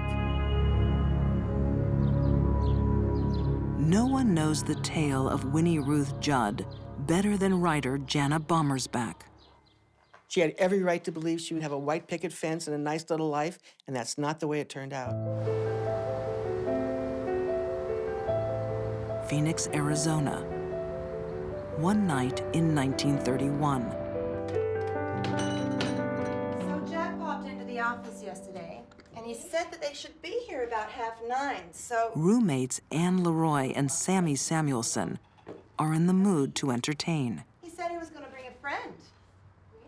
I wonder who he's bringing. We're here. Hello. Tonight, their guests include 26-year-old Winnie Ruth Judd. Oh, I'm Pete. Pete, this is Pete. Oh. That's me, darling. She was one of the young ladies around town who played a bit and became involved with some very influential political people in Arizona. Winnie is having an affair with married businessman Jack Halloran. They called him Happy Jack, and he was, I guess, a man about town, maybe a playboy. Jack is well connected in Phoenix and likes to mix business with pleasure. Having a good time there, Pete? Oh, this is great. Jack Halloran was a tall, good-looking Irish guy who could take his booze and his women in great big doses. He was also a lumberman. He owned a lumber company in town. He was on the Chamber of Commerce. He was on all the city commissions. This was a dandy man, as handsome as can be, and he liked to party. But Winnie isn't the only one with eyes for Jack Halloran. And apparently all three of these women were crazy about this guy, and they all were trying to wheel themselves into the best position. We have the entire Southwest market covered. There was a disagreement between these three young ladies, probably over the affections of Jack Halloran. It's a disagreement that will turn deadly. Jealousy is the most common motivator of murder. Criminal profiler Candace DeLong has seen envy explode into homicide all too often. Jealousy can drive people to violent extremes because it cuts them to their core and it hurts. And the only way the person can stop the pain is to destroy their rival.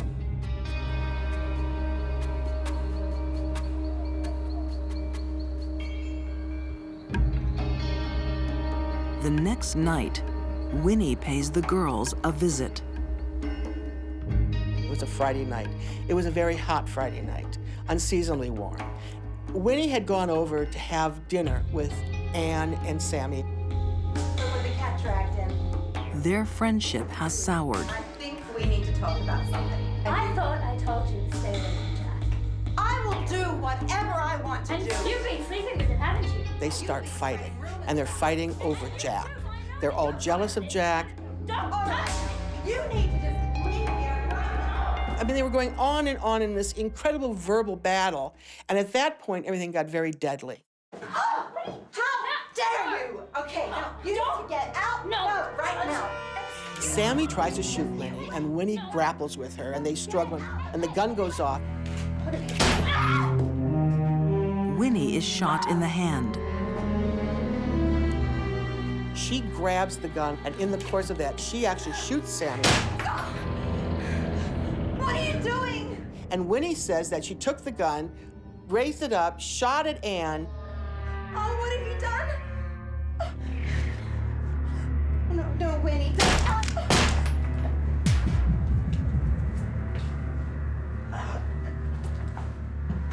And realized that her two friends were dead.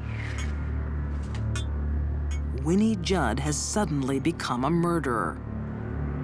What happens next will brand her a monster.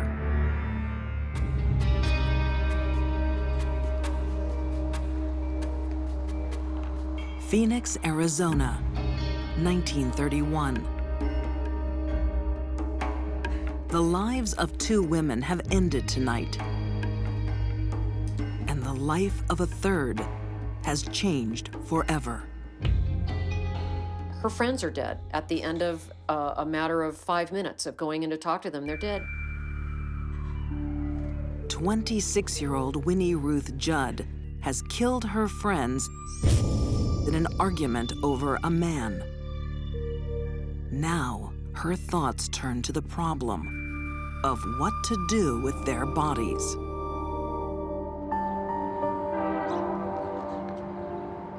Union Station, Phoenix. A pretty passenger boards the train for Los Angeles. Can I help you with this, man? No, it's fine. No, I'm just gonna... No! And she checks the luggage, adds her luggage to LA, and gets on the train. She only has a few pennies for a tip for the porter. She obviously has no money. She can barely afford the ticket to LA. Winnie Judd has spent all night packing in a desperate attempt to conceal her crimes. Police surmise that she cut the bodies up and put them in trunks. She aims to dump the bodies in the Pacific Ocean. Winnie drives on the train all day and into the next night to Los Angeles. And she gets there and the trunks are unloaded. Her plan is about to come undone. Oh, the smell would have been overwhelming. Now, the big thing here is that those bodies were cut up, and particularly when there is a cut through the abdomen. When a loop of bowel is severed, all the bacteria that is present in that bowel is immediately out, very rapidly. So the whole process of putrefaction and decomposition is going to proceed at a much, much more rapid rate. These are my bags. Mr. Johnson, sir? Here is this trunk that's bleeding, and the bad guy thinks it's contraband deer meat. Just need to ask you a couple of questions. Is this your luggage? Yes.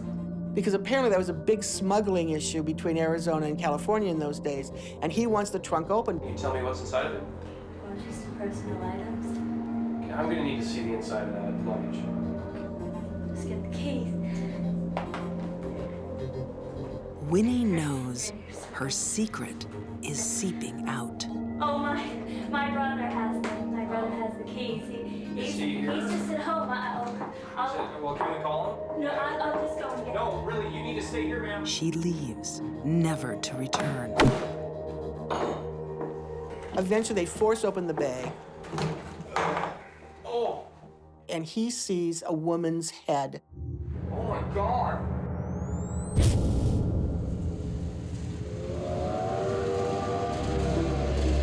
Police catch Winnie Ruth Judd a week later. Convicted of murder, she's confined to a mental hospital for the next 40 years. Some believe justice has been served. Others are not so sure. There was a distinct effort to make sure this woman was convicted and put away. You know, they called her the trunk murderess. They called her the butcher. They said she was a cold-blooded killer and she had cut up her best friend. They gave her one of the longest sentences in the history of the country, 38 years, 11 months, and 22 days. But they were wrong. In Phoenix today, the murder house still stands. But for Jana Bommersbach, the case against Winnie Judd has collapsed. She believes Winnie was framed in a police investigation that was flawed from the beginning. They not only let people traipse to the crime scene, they charged 10 cents a head in most of Maricopa County, walk to the crime scene. Before, they collected one shred of evidence, one piece of blood evidence, one piece of any kind of forensic evidence. That crime scene was so trampled, there was no possible way you could ever mount a decent, honest case in that house. In fact, the investigation is so murky, the police department never established the exact sequence of events leading up to this. There are also doubts about what happened after the murders. Forensic pathologist Janice Amatuzio thinks Winnie couldn't have cut up a victim alone. Disarticulation of a human being is an art that, fortunately, most people don't know. In my opinion, somebody with a lot of experience and somebody with a fair amount of strength would be required to disarticulate a human being.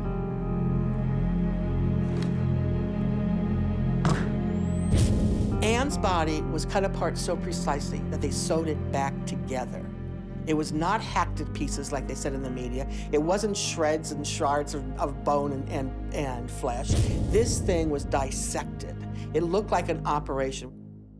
Only a surgeon could have cut apart that body. Oh my God. Jenna thinks the body was dismembered by a surgeon, organized by Jack Halloran. Obviously, this woman did not do this crime alone. You had to be a nincompoop to think that. You had to be blind, deaf, and dumb to even consider that Winnie Ruth Judd, on her own, killed these women in cold blood, disposed of these bodies, dismembered this body, took the trunks, the whole thing. It was absurd. And what they were trying to cover up is who else had helped her, like Jack Halloran. Is it a case of a powerful man framing a vulnerable girl? Listen to me. Go to your apartment now. Go! In the 1930s, women didn't have much in the way of power, even in this country. They had rights, but they didn't have the power. They didn't have the authority. They didn't have the influence. And it's easy to see how a young woman who had been involved with the married man and ended up on the wrong side of a gun with both her friends dead could be easily framed and sent away. Winnie Judd is finally released in 1971, age 66. Returning to Phoenix, she finds a town divided about her guilt. But Jana Bommersback has no doubts. She befriends Winnie and comes to believe in her innocence. Winnie Ruth Judd passed away in 1998, surrounded by friends and people who loved her and cared for her, and who by now knew that she was not the horrible woman that history had said she was. Murderous butcher, or framed innocent. The truth about Winnie Ruth Judd may never emerge. All that's known for sure is her problems began with a jealous heart.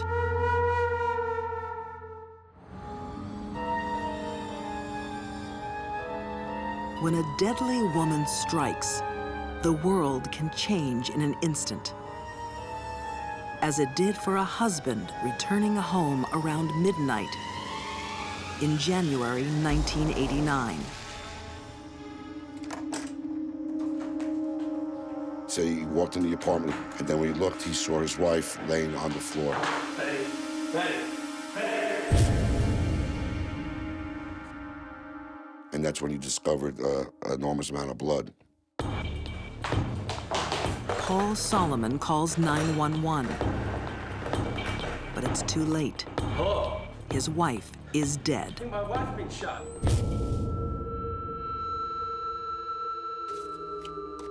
Sergeant Richie Constantino is the first detective on the scene. There was a large puddle of blood that she was lying in, and you could see that she had gunshot wounds to her body. A seasoned New York cop, Constantino quickly has a prime suspect. Any type of homicide, you'd always look at the person who saw the victim last and the person who found the victim. And that person was Paul Solomon, the husband. Police sense Solomon is hiding something.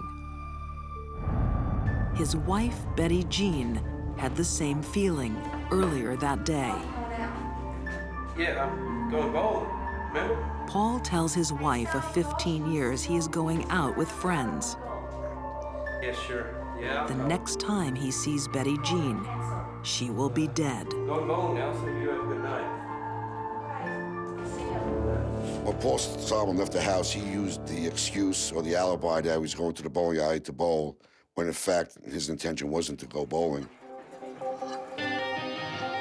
Paul Solomon has lied to his wife so he can cheat on her with 25-year-old Carolyn Warmus. Carolyn Warmus was a very attractive woman. She had a lot of energy. She had an incredible body. To crime writer Diane Fanning, Carolyn Warmus is a classic femme fatale. Very short skirts, revealing tops. She wanted to attract the attention of men, and she did it very well.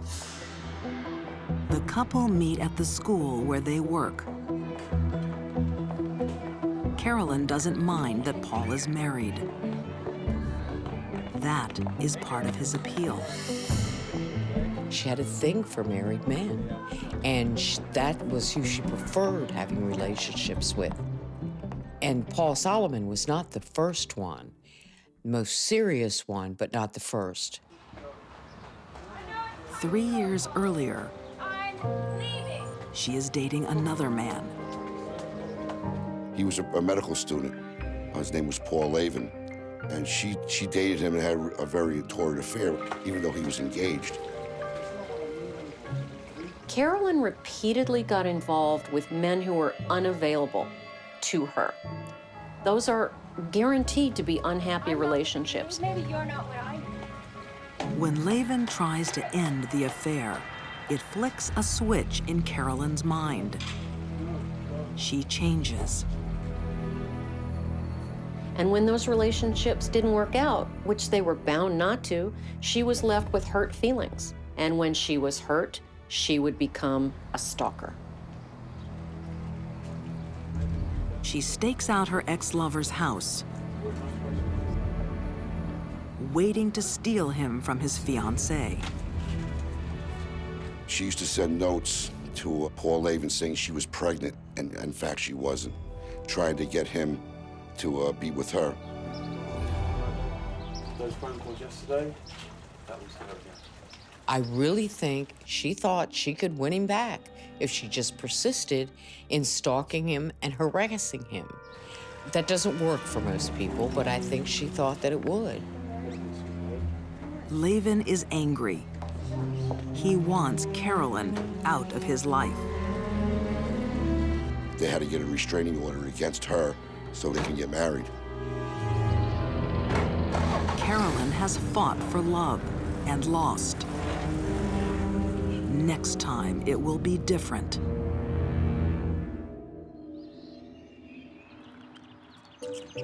New York, 1988.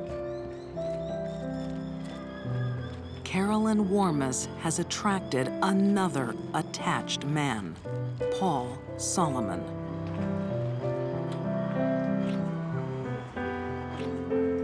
Carolyn came along, she was a breath of fresh air. His ego was flattered that a 25-year-old woman would want to be involved with him. And that's how it began. Before long, Solomon is talking of divorcing his wife and marrying Carolyn instead.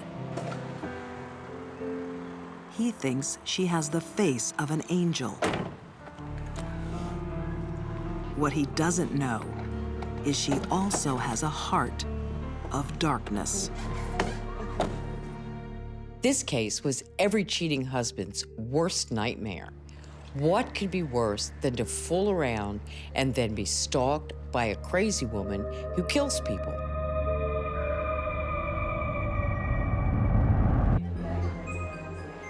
Treetops Lounge in Yonkers, New York, 1989. A place where couples can indulge in secret affairs, away from prying eyes. couples like Carolyn Warmus and Paul Solomon. It was a secret because Paul Solomon was a married man, and he kept the affair quiet, obviously. Paul doesn't know it yet, but there's no need for secrecy anymore.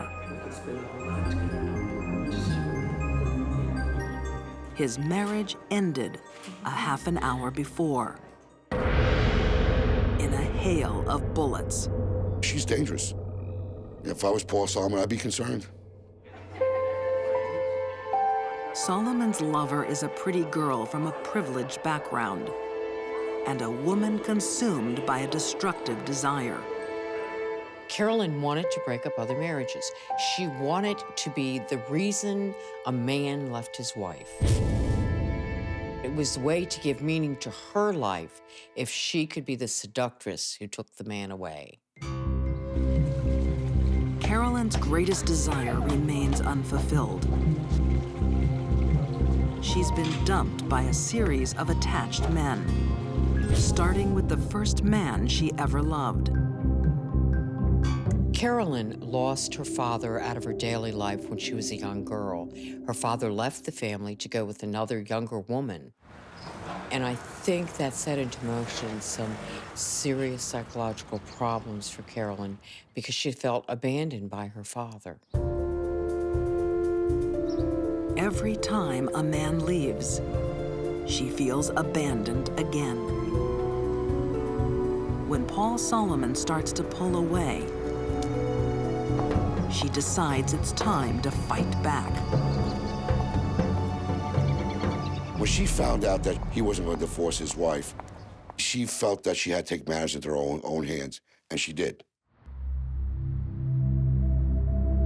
It's a Sunday evening in 1989. Carolyn calls Paul Solomon and asks him to meet her at Treetops Lounge. His wife, Betty Jean, is home alone. Meanwhile, Carolyn is sneaking over to the house. No one's sure how she got in.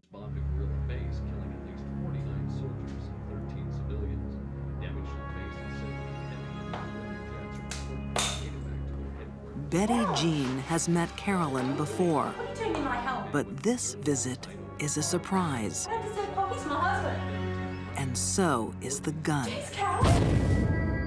Now here's my chance to do what I want to do. I want Paul Solomon, and I'll take Betty Jean Solomon out to get him.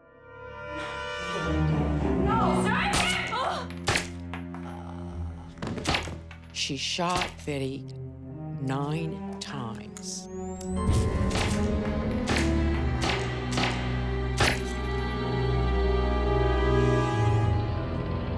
She wanted total destruction. She was in competition with Betty Jean, and she wanted her destroyed.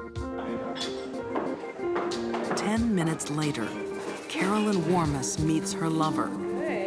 She's just fired 9 bullets into his wife.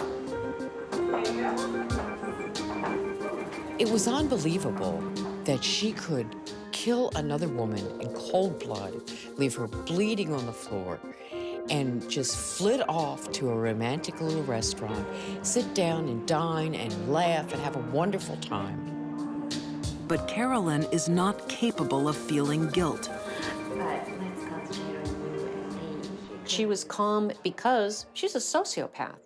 She had no guilt about what she did, and she wasn't particularly nervous at all about being caught. At last, Carolyn has Paul to herself. She has fought for a married man and won.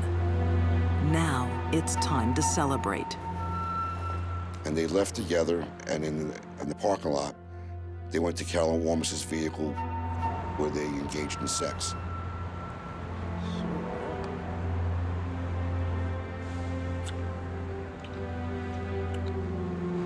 So it was a cold and horrible thing that she did. Take someone's life and then go have fun. For Paul Solomon, the fun comes to a halt when he gets home.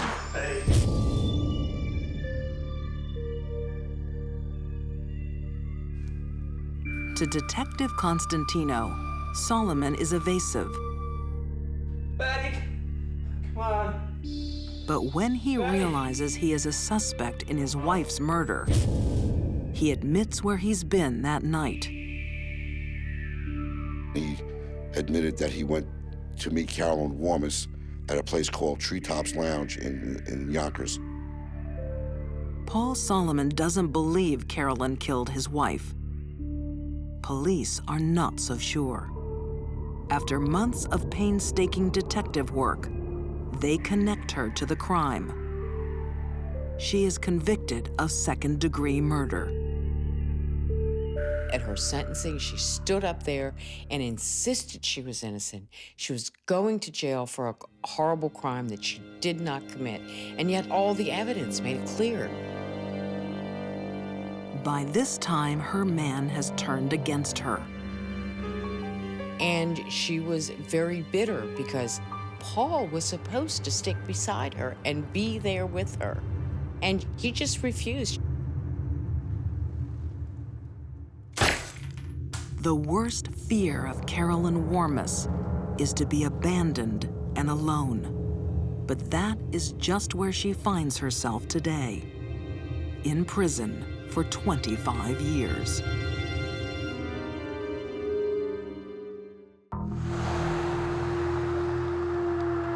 A heart of darkness can turn an ordinary home into a house of horrors.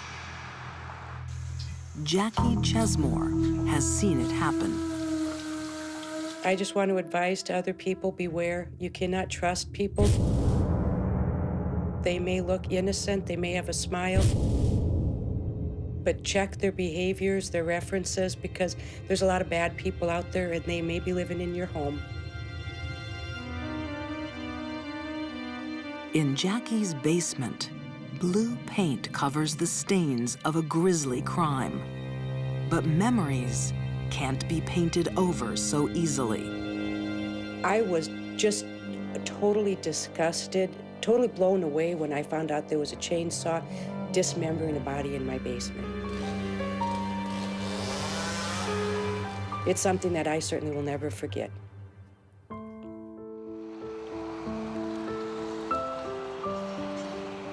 Sioux Falls, South Dakota, 2006. Detective Troy Duncan investigates the disappearance of a local deaf woman, Darlene Vandergiesen. The majority of missing person cases we have, the people turn up and there's a logical, reasonable explanation of where they had been. But Darlene's disappearance has her family fearing the worst. Darlene's parents, family, and friends were gathered at Darlene's apartment, trying to put their heads together, trying to gather their wits to try and figure out where Darlene might be.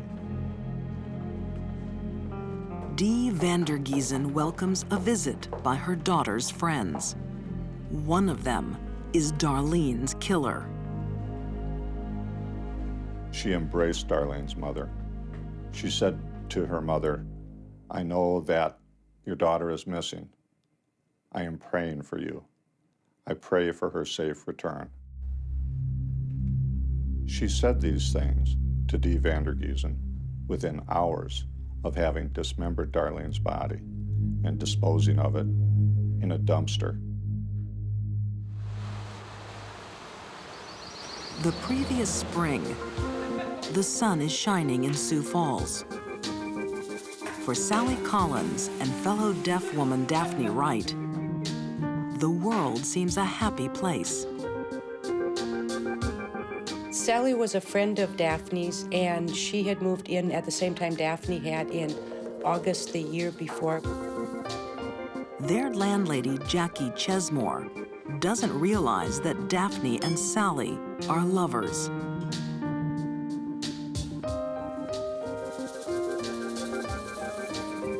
Deafness is the common bond that unites the couple. Local journalist Joss Vergis discovers that for Daphne, deafness has also been a barrier. Daphne was the first deaf child born to hearing parents. Her father was an alcoholic. Her mother used limited signing to communicate with her and didn't really learn sign language until Daphne was in high school. So it was not a pleasant upbringing. Daphne's childhood made her feel unwanted. It lays the foundation for a dangerous insecurity.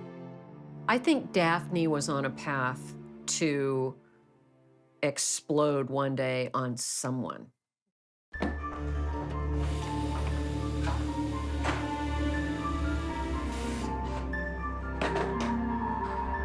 Over time, Daphne's demeanor changes. She becomes possessive, jealous,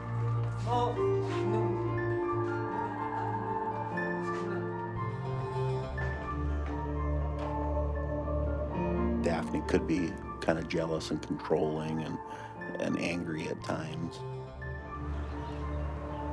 Sally gets a glimpse into her lover's dark heart. She doesn't like what lurks there. Not long before the murder, Sally broke up with Daphne.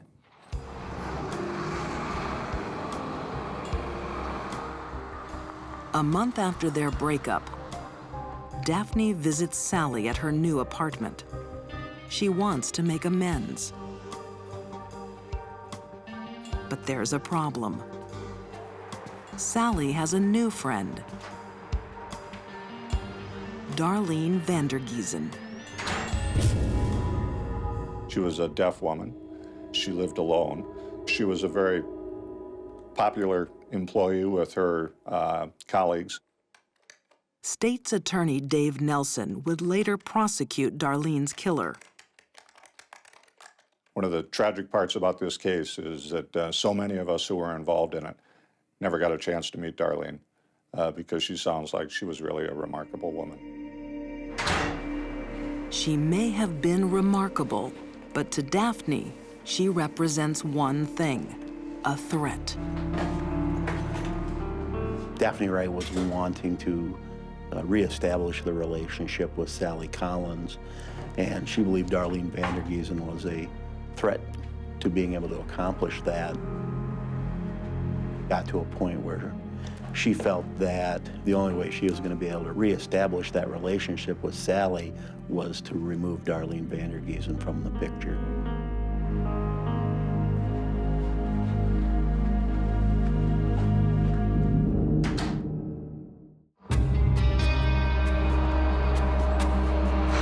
Outside Sioux Falls, South Dakota, scavengers swarm on a landfill site.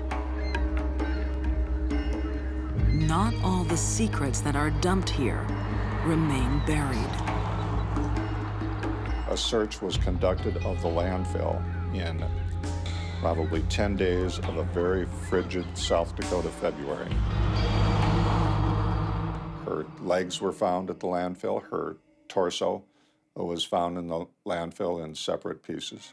The body parts belong to a local deaf woman named Darlene Vandergiesen. A week earlier, she meets another deaf woman for a meal, Daphne Wright.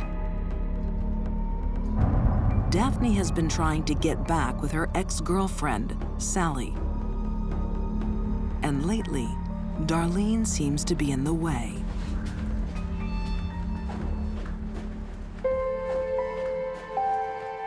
Daphne became jealous of the relationship between Sally and Darlene, and she took extraordinary steps to try to keep Darlene away from Sally Collins. She was motivated by jealousy. But tonight, Daphne's jealousy seems forgotten. Daphne Wright scheduled a meeting with Darlene Vandergiesen here in Sioux Falls to occur on February 1st. She did that ostensibly to meet Darlene to plan for a birthday celebration or a Valentine's celebration for Sally Collins. That was a charade. It was a pretense in order to get Darlene to come to the restaurant. Darlene walks into a fatal trap.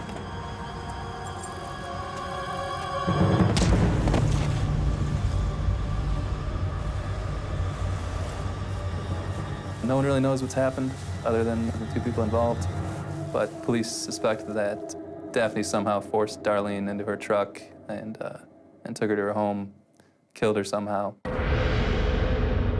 and then the gruesomeness happened after that.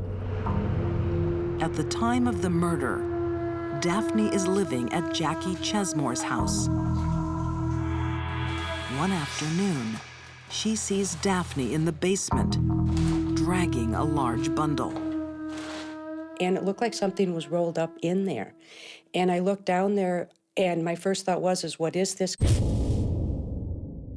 And I almost went down there. I asked her if she needed help, and she immediately signed no, she needed no help, and signed me to go away.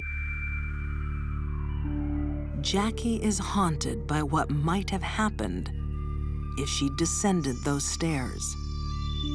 I do believe if I had gone down there, I would have had to either been complacent with her and help her take the body out, or she would have taken care of me also. Daphne would have had to have done something to keep me from talking. Daphne doesn't dispose of the body right away. For 2 days, it lies in the basement. She's waiting for something. The defendant was broke. She had no money. She received a government disability check, coincidentally, on February 3rd, that Friday. So at that point, is when she finally had enough money to go out and purchase a chainsaw, $53 at the hardware store. Now, Daphne can get to work. Daphne could have taken the body to a ditch or a dumpster area, something. She chose to wait because she wanted to chop her up. Evidence of the intense rage within her. Her weapon of choice splatters DNA clues from floor to ceiling. Clues she will try to hide. A week after the murder, police investigate threatening emails sent to Darlene before her death. They come from Daphne Wright's home. Daphne Wright was questioned by law enforcement about a week after the disappearance of Darlene Vandergiesen. She told them a pack of lies. In Daphne's basement, police find some grim evidence. We found in the concrete floor what we thought were cut marks that could possibly come from a chainsaw. They found fresh blue paint on the walls. It became clear that it was used to cover something up. They later figured out that there were tiny bits of Darlene's flesh in there, flesh and bone.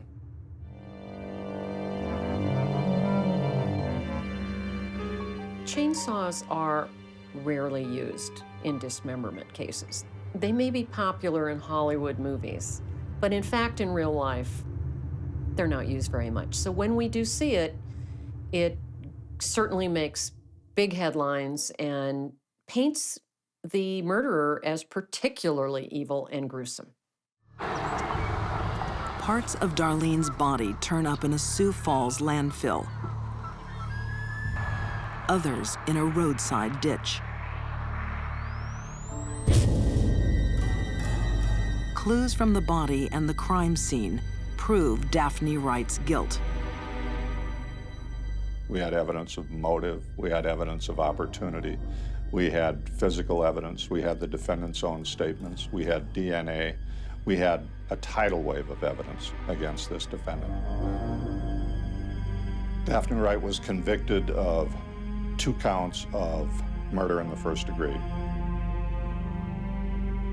A deaf woman who had a difficult childhood. Daphne Wright killed to defend the only love she'd known. But when jealousy entered her heart, it clouded her vision. She thought that Darlene Vandergiesen was out to destroy her relationship with Sally Collins. That was not true. Darlene was heterosexual and known to date men. The motive for her murder was unfounded jealousy. Darlene and Sally Collins had struck up a friendship. They obviously enjoyed playing cards together and doing things together, but we believe they were only friends.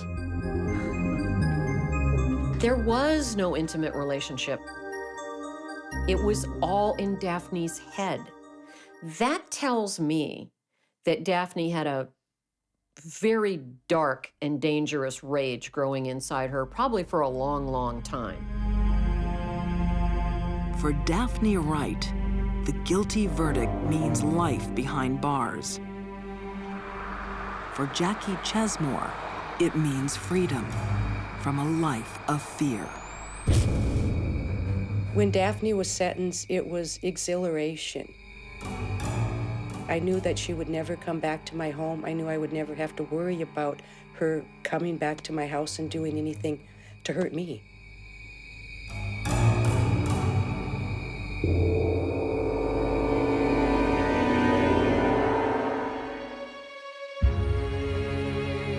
These deadly women were consumed by a poisonous emotion. Winnie Judd dispatched her rivals in bloody trunks. Carolyn Warmus lashed out at the wife who stood in her way. And Daphne Wright unchained her rage on a woman who posed no threat at all. When jealousy entered their thoughts, murder was just a beat away in their hearts of darkness.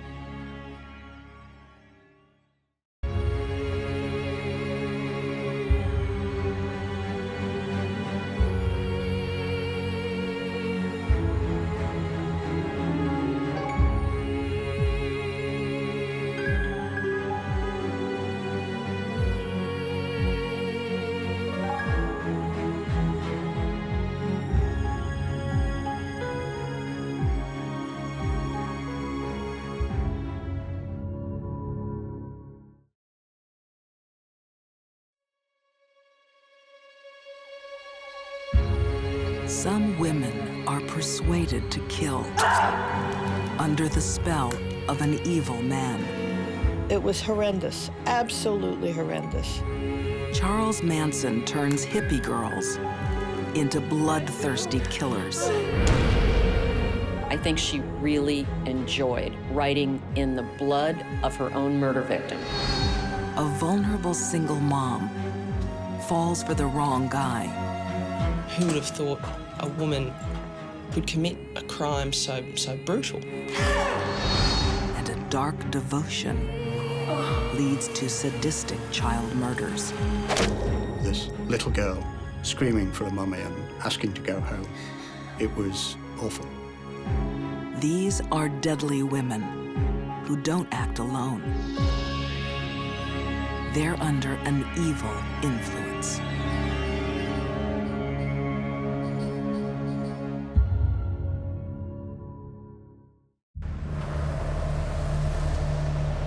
At a busy English railway station, a police investigation leads to a baggage room.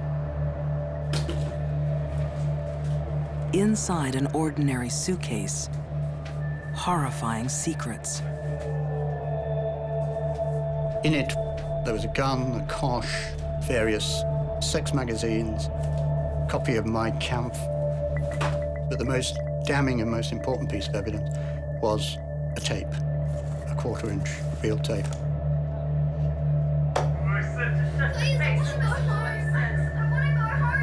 On the tape, a terrified girl begs for her life.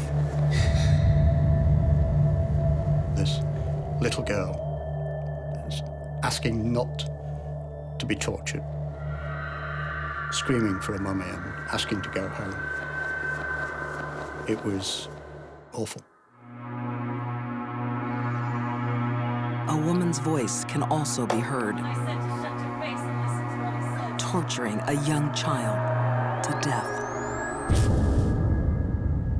Her crimes will shatter a nation's innocence. Her name is Myra Hindley. What Myra Hindley did was evil. There is absolutely no doubt that Myra Hindley was the most reviled woman in Britain.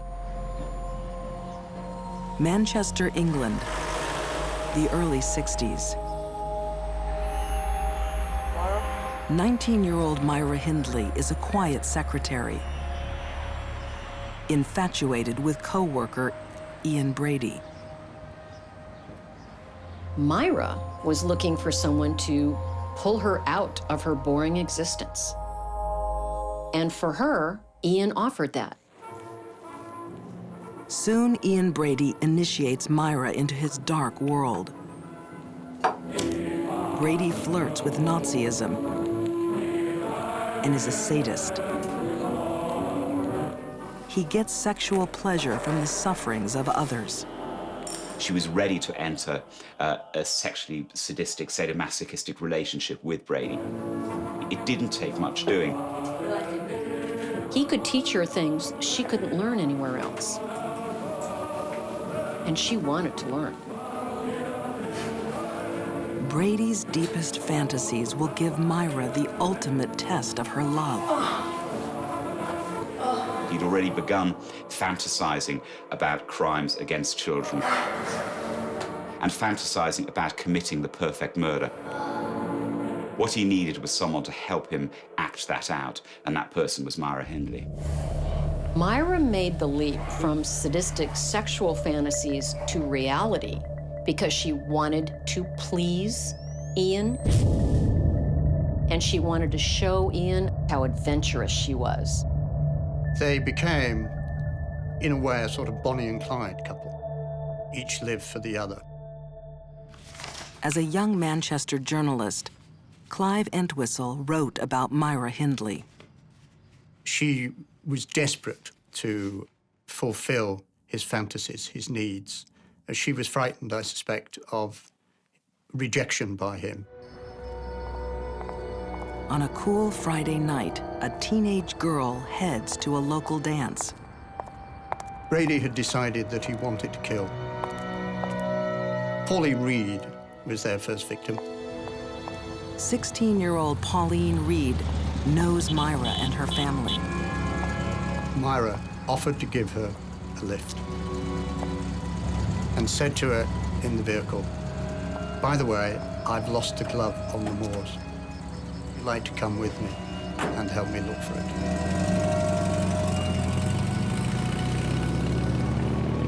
And that's how they got Pauline to the moors. The moors above Manchester were a special place for Ian Brady and Myra Hindley. They'd picnic there together. They'd have sex there. It was a very, very important place to them. Tonight, it's Pauline's time to die here. Because she trusts Myra.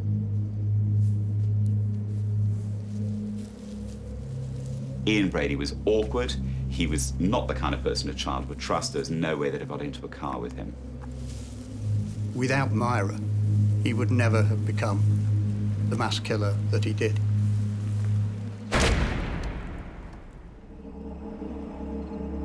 On the barren hillside, their depraved fantasies are unleashed.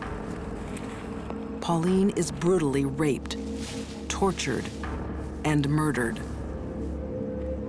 When a sadist abducts someone and tortures them, the most important part of that for them is the actual suffering of the victim.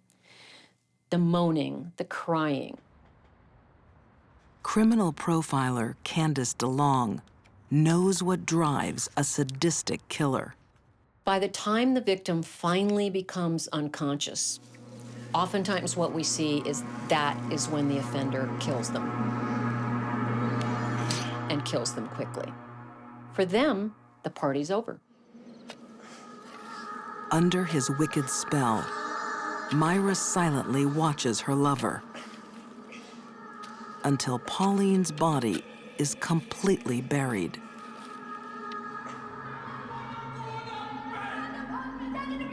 One of the clues to Myra's sadistic nature lies in her past. She's exposed to violence from an early age. Her father, Bob, boxing champion and barroom brawler, is a hard man.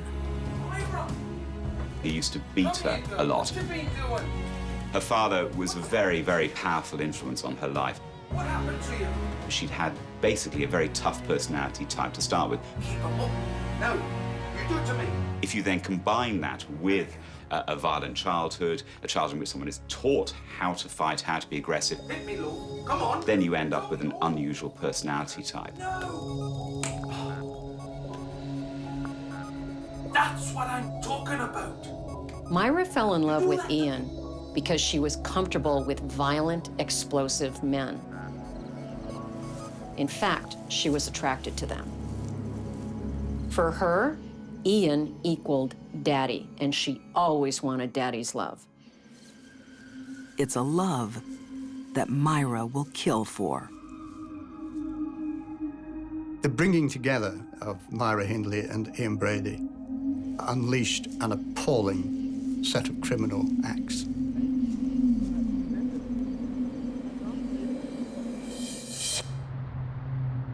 In Manchester, England, a young teenage girl has been kidnapped, sexually tortured, and murdered. The fact that children were being abducted and killed was incomprehensible to the ordinary man and woman in the street.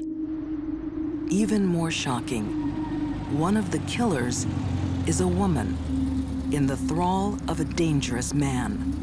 Myra may have gone through her life and never been a sadistic person, but once she hooked up with someone and fell in love with him, and that was his idea of how life would be, it was hopeless. Myra Hindley herself admitted that if she hadn't been there, Ian Brady wouldn't have been able to kill. So without Myra, these crimes wouldn't have happened. Out on the lonely English moors, Myra has collected another victim, a young boy, to satisfy her lover's sexual fantasies. Keith was a lad, a cheeky little lad, who liked to go out and have fun. 12-year-old Keith Bennett is one of 4 children Myra and Ian will bury here.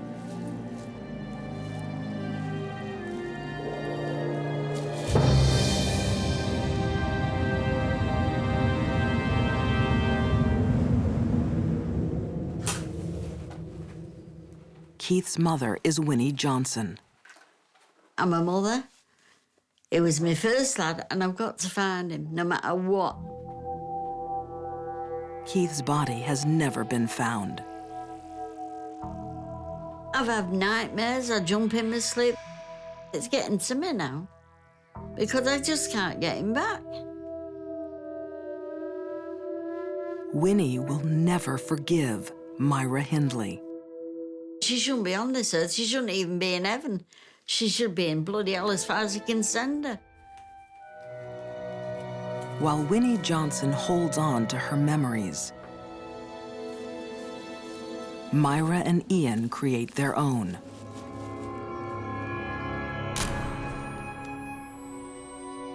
Their photos hold a grim secret.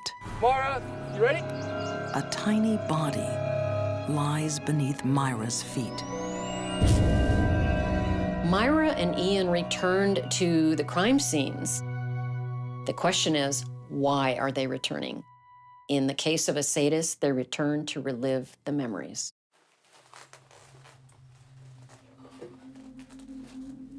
That's a good one, Nettie. But photos aren't enough. The sadistic couple want to record the sounds of torture and murder. One victim is a 10-year-old girl, Leslie Ann Downey. And they took her back to Wardlebrook Avenue, where he photographed her. Shut up! You're not going anywhere! and recorded her being killed. Stop it! You're gonna make him mad. You wanna make him mad. With an audio tape, he could relive the screaming, the begging, the pleading, and get turned on all over again.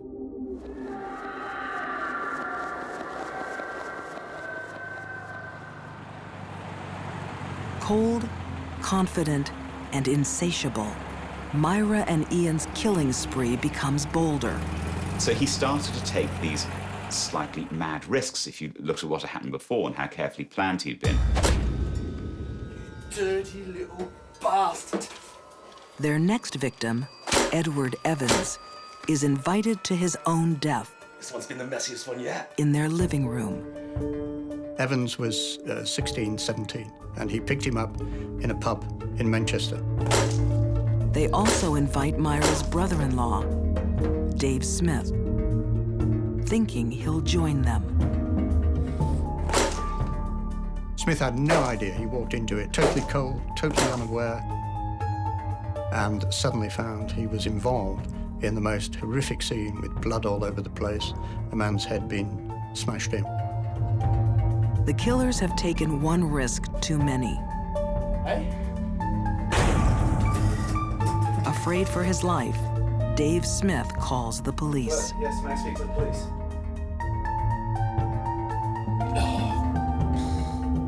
Edward Evans' body is discovered in Ian and Myra's home, along with a clue that will expose Myra and her lover as sadistic serial killers. Well done, Constable. Constable, I want everything logged. A left luggage ticket leads to a shocking treasure trove. Listen to this one later. They kept trophies in suitcases, which were then, after their arrest, found at Manchester Central Station. And in there, of course, was a tape recording of Leslie Ann Downey, and that proved what they'd done. Did you not hear me the first time when I said to shut your face and listen to what he says? I want to go home, please. Be quiet. Do you not speak English? When they played the tape in court, you could have heard a pin drop. You could. Nobody moved. Nobody said anything. Afterwards, there was a long, stony silence as people reflected on what they'd just heard. The suitcase contains other gruesome souvenirs. Oh, poor girl. Gravesite photos. Now, police know where to search. For over 3 weeks, the police searched the moors. As I arrived, they had just excavated Leslie Ann Downey's body. And there were no such things as body bags in those days. I looked in and saw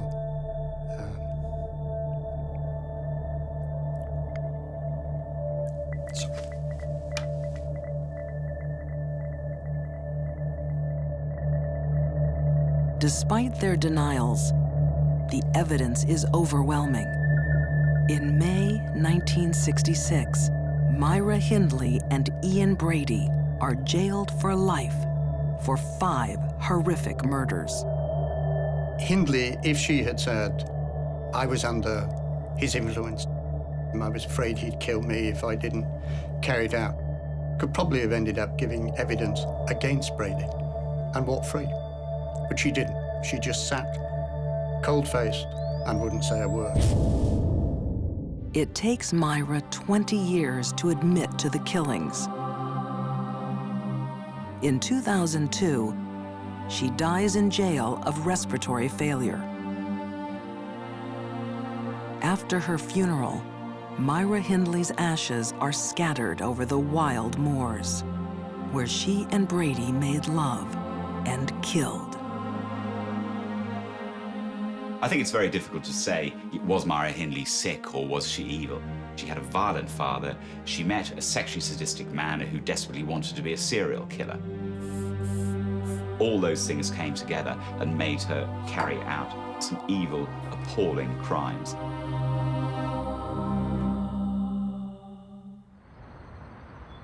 Some women kill out of a perverted love.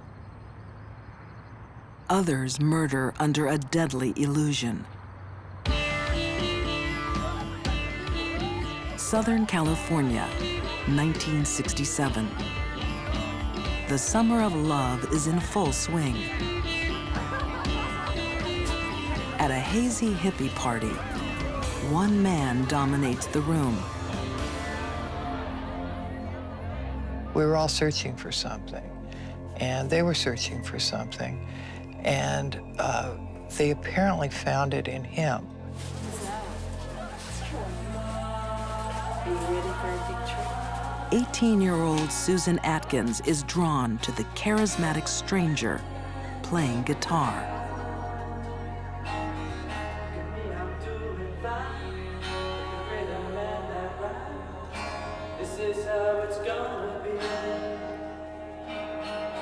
I think for Susan, Charlie was finally the man who saw how wonderful she really was. And together, they could do great things. Susan is being seduced by Charles Manson. Charles Manson, if nothing else, is a master manipulator of people. He ran into all these young people who were very naive and looking for something different than what their families and society could offer them. He knew that, and he used that to manipulate them. At 32, Charles Manson has already spent half his life behind bars. Prison has taught him how to manipulate and how to con. He played on people's weak points. He was con smart. He learned in prison how to play people, and he played on all these girls.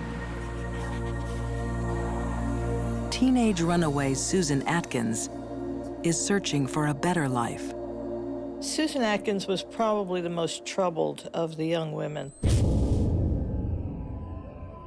She had been arrested, she had run away from home, and she really was kind of a discarded person. She was looking also for an answer in her life, and it came from Manson. At Manson's trial, reporter Linda Deutsch saw another young woman who fell under his dark influence. Patricia Krenwinkel she was kind of a lost soul when Charlie Manson found her. She had had some drug problems, and as she would tell it, she met this magical man who played a guitar and who lured her into his spell. She comes across a man who is an expert at manipulating women. She didn't stand a chance. All those watches, we don't need them. Tom isn't needed. See, everything's a play act. Everything's like a movie. I want you guys. Charles Manson used a few things to influence and control the people that eventually became his family. Tom isn't needed. One of them was drugs. Another one was he fed into the part of their ego that needed someone to accept them and to guide them. The other thing he used was the permissive attitude at the time.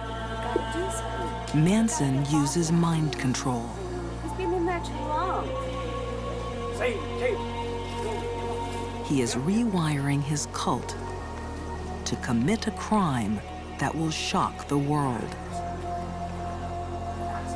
They had been so completely and thoroughly brainwashed by Manson that they did whatever he wanted them to do. His followers must murder and show no mercy.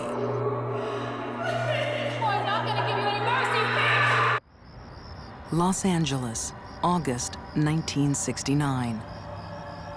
On a hot summer's night, a bloody chapter in history is about to be written by Charles Manson. The Manson murders were the most shocking, crimes that had hit Los Angeles. The people who were killed were famous. But Manson won't do the killing. His girls will murder under his evil influence.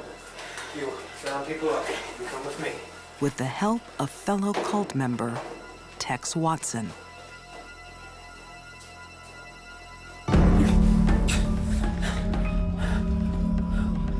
Tex is a college football star. The devil. Tonight, in a mansion high in the Hollywood Hills, he's the devil. Susan Atkins and Patricia Krenwinkel are the devil's helpers, eager to kill 5 famous strangers. Sharon Tate was a beautiful and famous actress, wife of director Roman Polanski.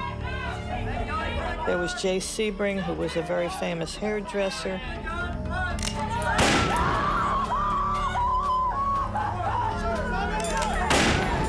Abigail Folger, who was an heiress to a coffee fortune. For the victims, it's a night of unimaginable horror. At the hands of Manson's followers. Patricia wasn't born bad, just vulnerable. Manson molds her into a cold-hearted killer. Patricia Krenwinkel said that she chased down Abigail Folger on the lawn of the house. Patricia, who had a knife and who ultimately stabbed her to death.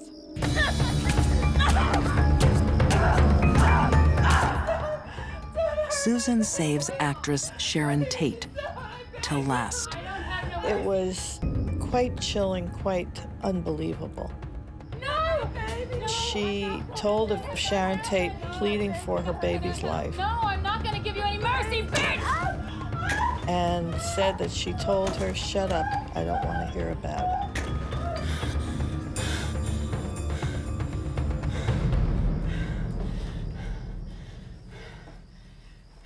Finally, using Sharon Tate's own blood, Susan scrawls the word pig.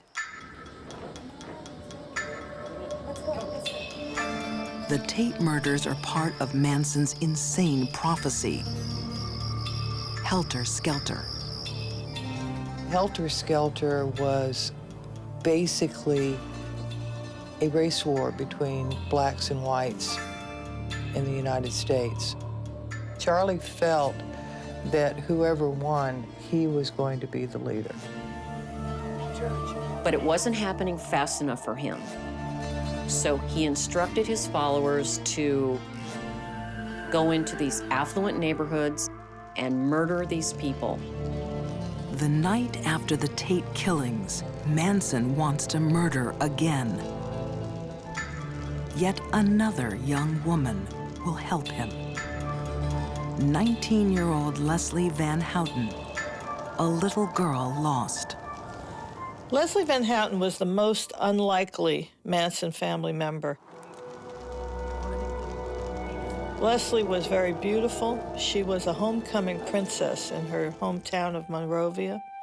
And she would have been something wonderful had she not gotten into drugs.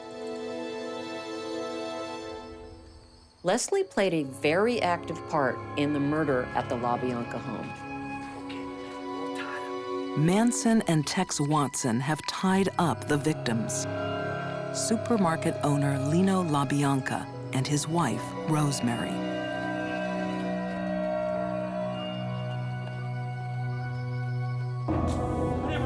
Manson wants to trigger a race war by making it appear that African Americans are slaughtering wealthy white victims.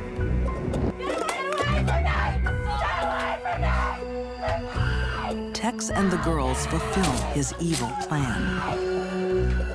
Come on! Leslie Van Houten, homecoming queen, helps stab Rosemary to death. She talks about stabbing Rosemary, but doesn't really seem to accept the responsibility for the death. Sort of Rosemary was dead, and I just kind of did it. Rosemary was stabbed dozens of times. Let's go. Come on. The word war is carved into Lino LaBianca's flesh. It was horrendous, absolutely horrendous. Once again, bloody words are smeared to spark a race war. But Helter Skelter never eventuates. Manson's madness is ended by a prison boast. Jailed for another crime, Susan Atkins can't keep quiet about her part in the killings.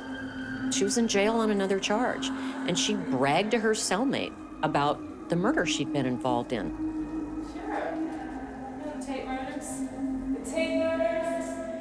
This boastfulness actually broke open the entire case. Charles Manson and his followers are charged with murder over the Tate and LaBianca killings. When he was on the stand, he said that he had learned something important in prison. He had learned to tell people what they wanted to hear about themselves. And that was his magic. If you wanted to hear you were beautiful, he told you were beautiful. If you wanted to hear you were smart, he told you were smart. That was how he lured people into his web. In April 1971, Charles Manson, Leslie Van Houten, Susan Atkins, and Patricia Krenwinkel are sentenced to death. But the death penalty was outlawed shortly after, and all of the sentences were commuted to life. Behind bars, the women are finally freed of Manson's mind control. Well, all of them were remorseful in the end. I think that once they were isolated from Manson, they basically detoxed in prison from this brainwashing they had been under. It's very sad to see how many lives were wasted, let alone the murder victims. These women are rotting away in prison because they allowed themselves to be influenced by Charles Manson.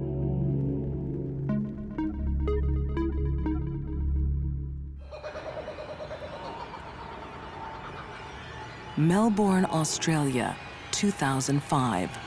A summer's day full of promise shines down on a car full of dark secrets. It was a rancid smell coming from the car because it's quite a warm day. The abandoned vehicle arouses the suspicions of a park worker. Inside the trunk, a grisly find. No one could have heard her cries for help. She had no chance. There's another surprise. After 5 days locked in the trunk, the woman is still alive. Hello? Hello, can you hear me? Hello? I couldn't believe that she was alive, but she was. What will shock everyone is who did this and why. Who would have thought a woman of that profile could commit a crime so brutal and cold? Tanya Herman is looking for love. The 36-year-old has a young daughter and 2 failed marriages. Tanya was basically a hard-working single mum who was unfortunately vulnerable to manipulation. Some people are highly susceptible to being influenced by others because they lack a basic, solid core of their own personality. A simple mouse click changes Tanya's life. in ways she can never imagine. It's a singles ad for a wealthy construction boss named Joe. But journalist Carly Crawford knows the real Joe is a devious serial womanizer. Joe Corp was a basically deceitful character. His life was one lie after another. Hello, beautiful. How are you? Joe Corp is actually married with 2 children and deep in debt. On their first date, he seduces Tanya with promises of love and a life together. He was certainly a very engaging personality, but a dangerous one at the same time. It seemed to be that it didn't matter how ridiculous some of his requests were. What's this? Put it on for me. She was more than willing to do anything to please him. Beautiful. I'll take some photos. Go on. Detective Jamie Cookson saw how far Tanya fell under Joe's spell. She was totally infatuated with Joe Corp. Put your head out. That's it. That's it. Okay. Yeah. Tanya was under Joe's control because that's exactly where she wanted to be. Beautiful. Tanya didn't want to take responsibility for her own life, so she let herself be led. Joe lets Tanya in on one of his secrets, a craving for group sex. You're right there. Something his wife Maria would never agree to. Tanya was Joe's outlet to all of his sexual fantasies. Maria Corp was a very religious person. It was not the sort of thing that she would have been involved with. When Joe's wife Maria discovers a photo of Tanya, Who is that? she threatens to end their marriage. It's Daz's new girl. Oh, why are you lying to me? Not lying to you. I don't know her. Joe tries to end the affair by sending a series of emails.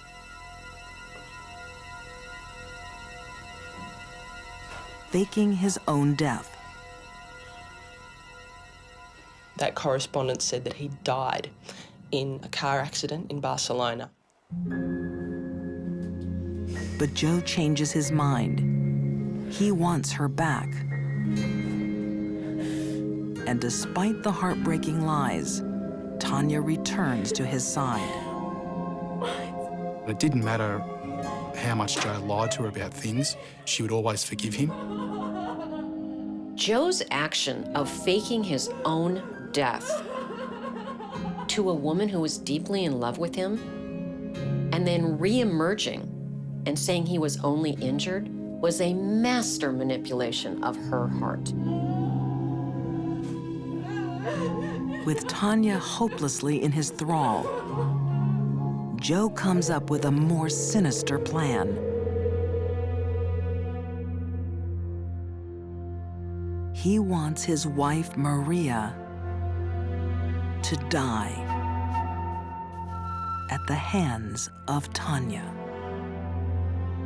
To retain his affections, this is what she felt she needed to do. She felt she had no other choice.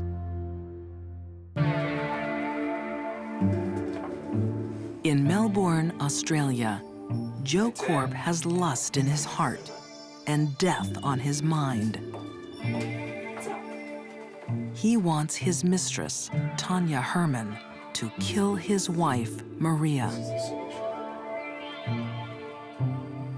Joe obviously saw a way of keeping the money and keeping the house and keeping the girlfriend and having all of his fantasies fulfilled, basically having his cake and eating it too. But the only thing that was in the way there was Maria. Joe plans everything down to the last detail. A swimming cap to prevent Tanya leaving hairs at the scene, and a bag strap to choke his wife to death. Tanya would do anything for Joe, anything to keep him happy, including murder. The thought of losing Joe was intolerable.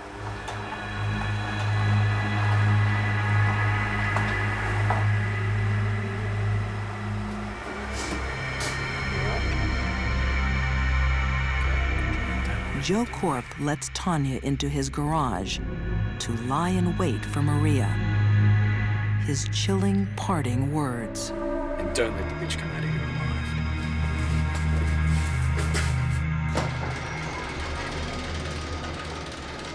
If there was one question I could ask Tanya, it would be, did you wonder why your lover wanted you to kill his wife? Why wasn't he doing it?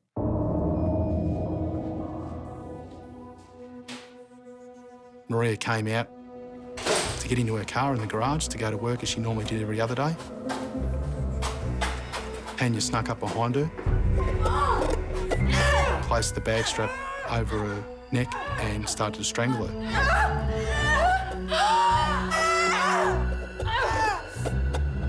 Tanya described a feeling of detachment at this time. She felt like she was an outsider watching this horrific spectacle unfold before her. All that changed when Maria fell to the ground. Blood came out of her mouth. And Tanya suddenly had the shocking realisation that this is real. This woman is dead. Scared, alone, Tanya's only thought is to get rid of her victim. Joe told her to dump Maria's body as far away from their home as possible.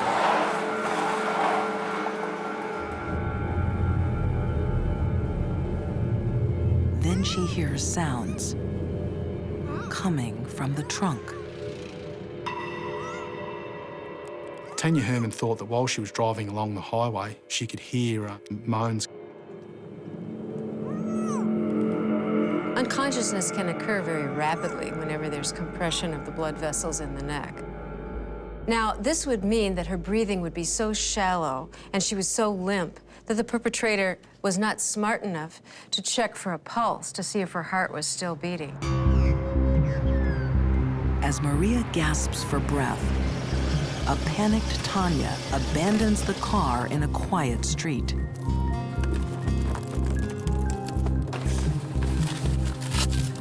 Tanya Herman was manipulated, yes, but it doesn't excuse what she did. She killed a woman in cold blood. She knew what she was doing, and she took steps to cover up the crime. But Tanya's obsessive love has blinded her to other risks. Joe had an alibi. He was at work when the crime took place. Tanya had no such alibi. Joe didn't supply her with one. As police close in, Hey, come over here, quick! Joe becomes a prime suspect. He blames Tanya for the murder. She was shocked. Joe would never say that. He's prepared to testify and he's prepared to stay out in court and say She felt betrayed, and she washed her hands of Joe from that moment. Tanya murdered for love. Now she realizes that Joe's love is a lie. I conducted an interview with her and she totally confessed to the whole thing. I'm so sorry. I'm so sorry. She realised that she'd been Joe Korp's patsy and that he was going to blame the entire thing on her and walk away free. So the love that she once had for him was well and truly gone by that stage. Tanya Herman and Joe Korp are charged with attempted murder. Maria Korp never wakes from her coma and dies 5 months later. On the day of Maria Korp's funeral, Joe attended the funeral. Later that night, he took a bag of ropes and personal diaries to his shed. And he hung himself. Once Maria had died, we were going to upgrade the charges from attempted murder to murder against Joe Korp. So he took the coward's way out and committed suicide. Tanya Herman is left to suffer the consequences of her actions. In July 2006, she is sentenced to 12 years in jail. In many ways, there are two victims in this story. One was Maria Korp, the other was Tanya Herman. I think it's safe to say that had she not met Joe Korp, she would not be in jail now. When these women were asked to kill, they all said yes. Myra Hindley slaughtered innocent children to satisfy her lover's perverted bloodlust. Charles Manson's women went on a bloody rampage, their minds in the grip of an evil preacher. And Tanya Herman took another life, believing it would better her own. These deadly women all became killers under an evil influence.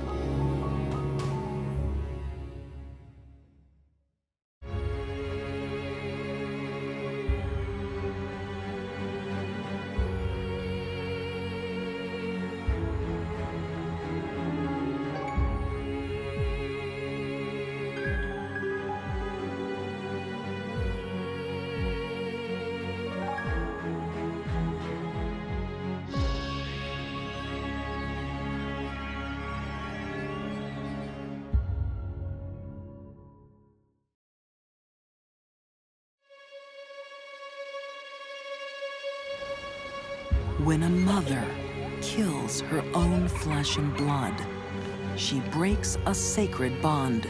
I had to accept that they weren't coming back. How can we comprehend a woman who drowns her 2 young boys? In a dark car, they're floating and they're screaming for their mother. That is not how Jesus teaches us to behave! A deadly delusion drives a mother to destroy the family she loves.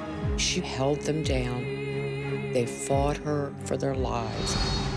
And a killer mom's lie alters medical history. His paper was used for almost a quarter of a century as a license to kill. These are deadly women who murder their own. They are mothers who kill.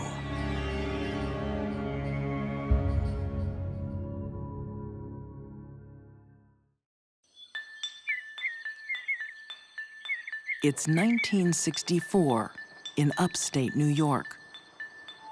Newlyweds Tim and Juanita Hoyt look forward to the birth of their first child. Juanita said that her mother always told her that she was good for one thing, and that was to make babies, to have children. Doing well. Have a good day at work. But none of her children will live for long. She secretly murders them.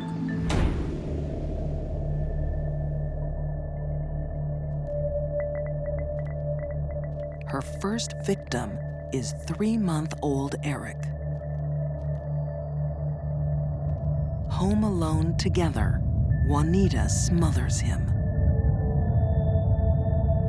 Smothering an infant is, unfortunately, a very easy thing to do, and it shows no marks.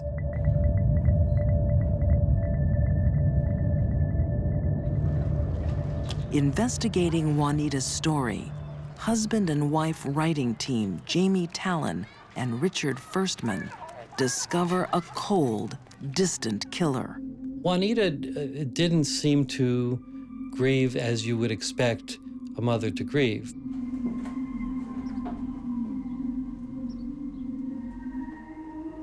You know, when you have a baby, you take the baby in your arms, you hold the baby. She would never do that. She was very distant. If you look at pictures, she kept them, you know, at arm's distance. At the time, Juanita's coldness goes unnoticed. 3 years later, she strikes again, taking 2 lives in just 2 weeks. Her 6-week-old daughter and her 2-year-old son. I don't think you can even call her a mother. Anybody who takes their children away cannot be called a mother. No one suspects Juanita, especially her husband, Tim. Instead, murder is misdiagnosed as illness, a frightening new disease taking young children in their sleep. The doctors call it SIDS. SIDS is sudden infant death syndrome. And basically, this is a diagnosis that is given to children under 1 year of age who die in their crib, who die while they're asleep. The only time a forensic pathologist will certify a death as due to SIDS is when they've ruled out all other possibilities.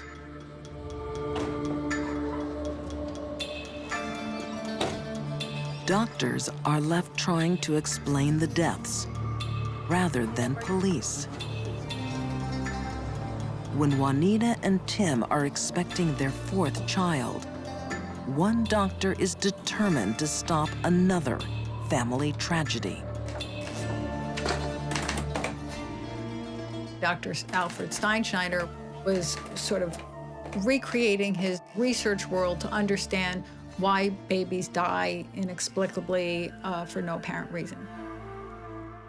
And along came Juanita Hoyt. Here he could follow the 4th baby, and maybe the key to unraveling SIDS was in his hands. Juanita's new daughter, Molly, is monitored at Dr. Steinschneider's sleep clinic. She was a happy little girl. She was just a joy to have around, you know, just a sweet little girl. Corinne Dower was one of the nurses who cared for baby Molly. Molly came in as a SIDS patient.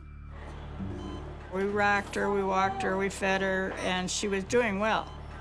So, how's she doing today, nurse? She's responding already. Well, I'll leave you some. The nurse's only cause for concern is Molly's mother.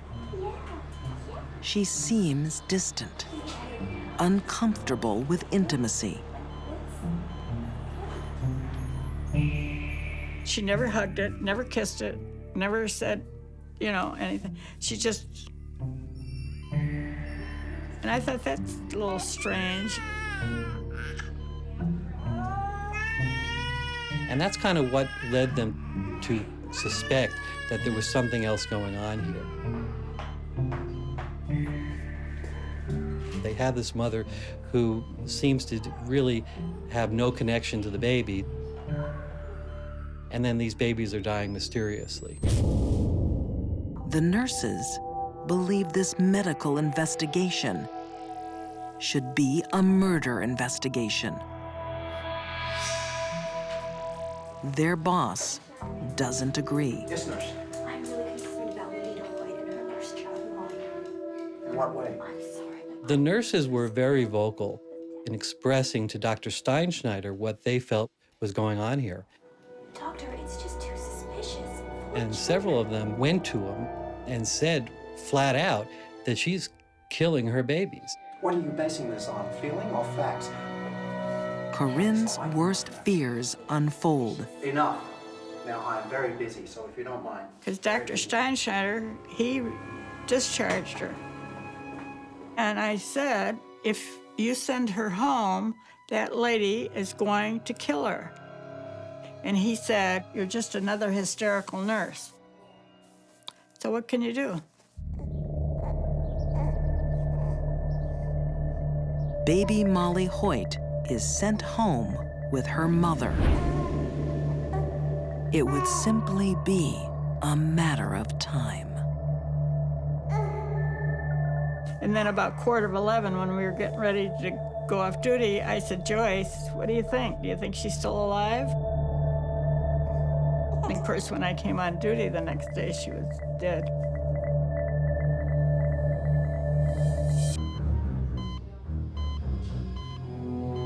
Juanita Hoyt has mysteriously lost 4 children in 4 years. Her doctor blames sudden infant death syndrome. Oh, isn't he adorable? Her nurses have the correct diagnosis. This mother is a killer. The nurses suspected it, but they had no power to investigate. Look, I've heard enough. And people didn't want to believe that a mother would kill her own children. When Juanita has her 5th child, SIDS researcher Dr. Alfred Steinschneider thinks he is on the cusp of medical history. He was looking for families with these multiple deaths because he wanted to bring the next child into the laboratory to see if there was any way that they could figure out why babies die of SIDS. The doctor is developing a breakthrough theory that SIDS is hereditary. Juanita Hoyt's tragedy seems the perfect case to prove it. See you, big fella. After monitoring the newborn in his clinic, he sends him home with his mother. The nurses protest, but Dr. Steinschneider is determined to prove his theory.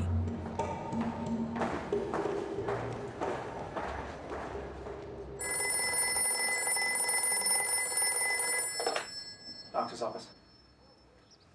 It's happened again.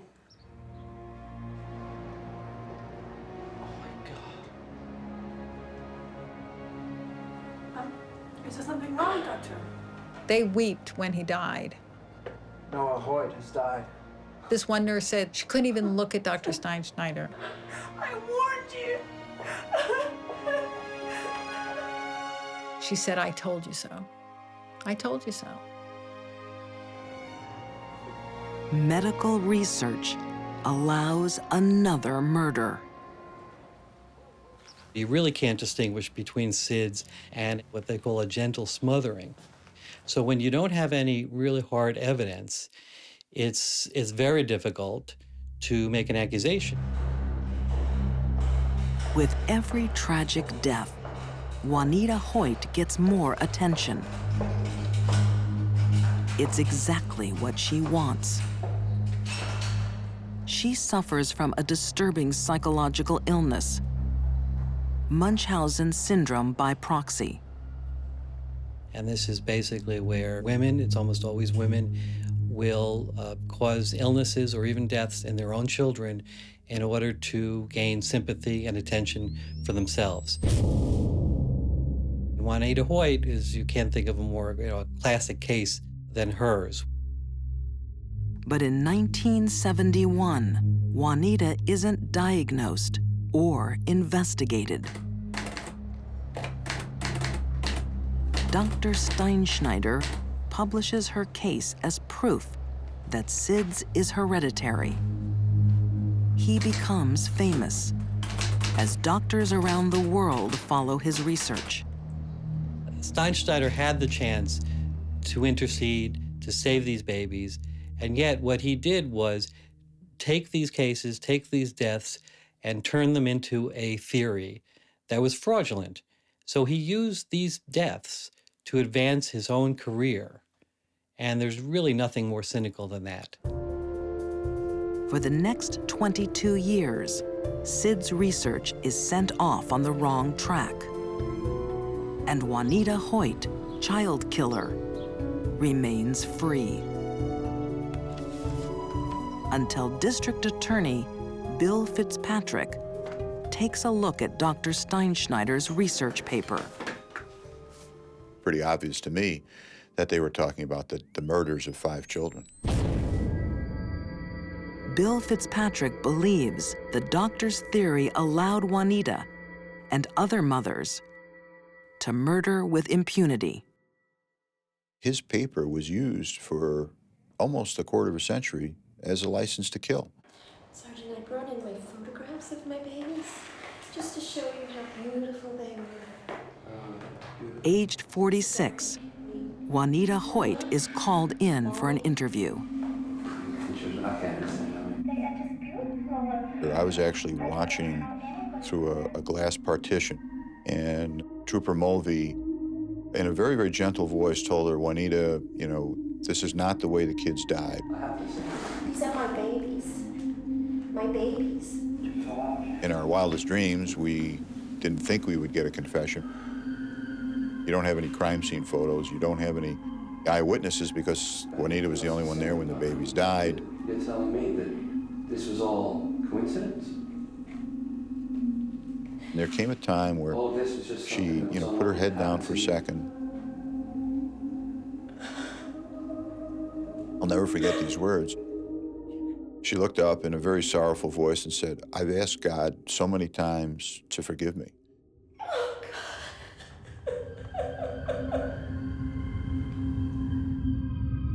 In 1995, Juanita Hoyt is convicted of 5 murder counts and sentenced to 75 years in prison.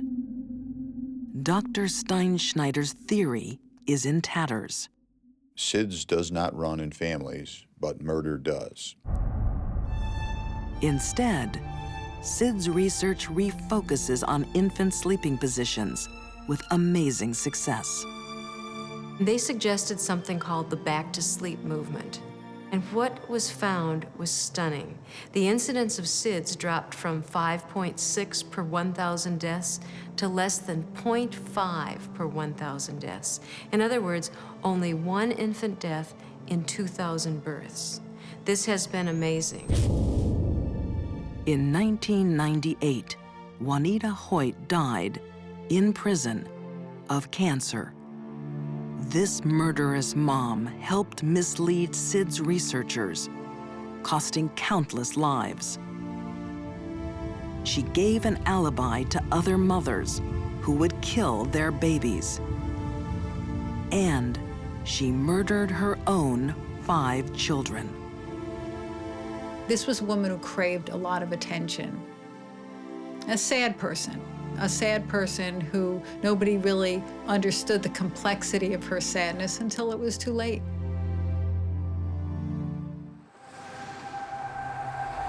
Some mothers murder for attention. Others kill for love while under a deadly delusion.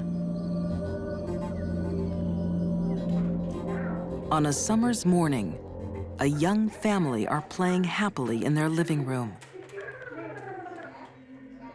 But these 5 children are in terrible danger. Their own mother is tortured by a monstrous urge. She wants to kill them. There was all these crazy things going through her head, driving her to places that she didn't want to go. No one could believe that a mother would do this. No one has ever encountered a mother like Andrea Yates. It was just absolutely incomprehensible. This is the whole symbol of motherly love turned upside down.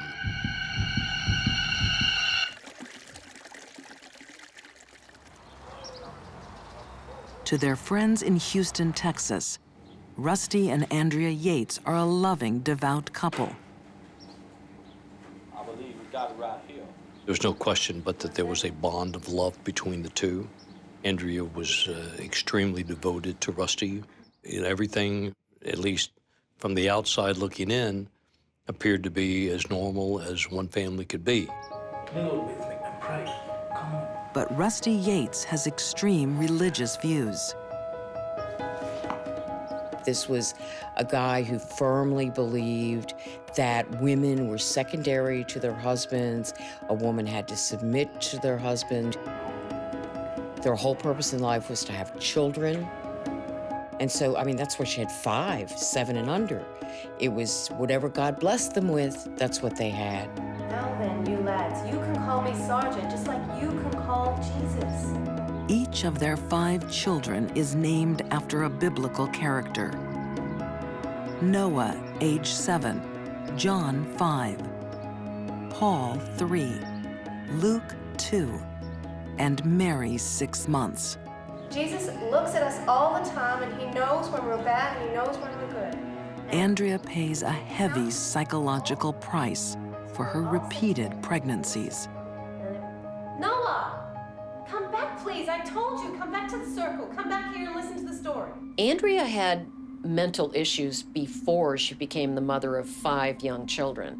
Having all those children added so much stress to her life that her psychiatric illness flourished.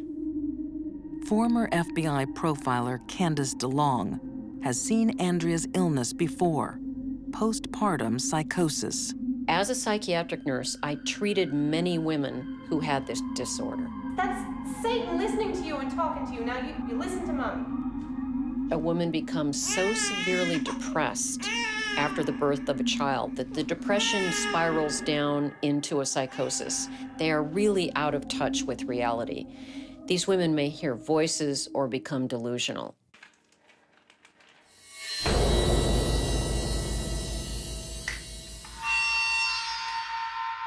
The voices in Andrea's head tell her Satan will take her children. She thought that she was a bad mother, and because she was a bad mother, all of her children were going to go to hell. Author Diane Fanning sees each new child adding to Andrea's psychosis. Russell once found her in a bathroom holding a knife up to her throat and ready to commit suicide. No! So she had a serious mental health issue. That is not the way.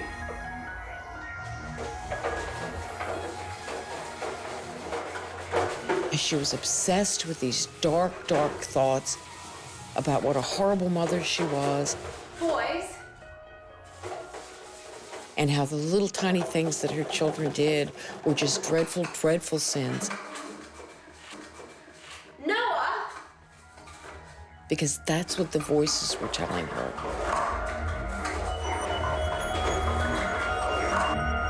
Noah, quit it! That is not how Jesus teaches us to behave! What about this one? For 2 years, she is in and out of psychiatric treatment. But the healthcare system limits her stays. The mental health professionals did not feel that she should be leaving. The insurance ran out, and there was no way they could pay for it without the insurance. Psychiatrists also warn against having any more babies. Husband Rusty has other ideas. His fundamentalist religion demands another child. After the arrival of Andrea's 5th baby, Mary, she hatches a plan to protect her children. Satan can't take them to hell if she sends them to heaven first. She loved them so much that she took their lives.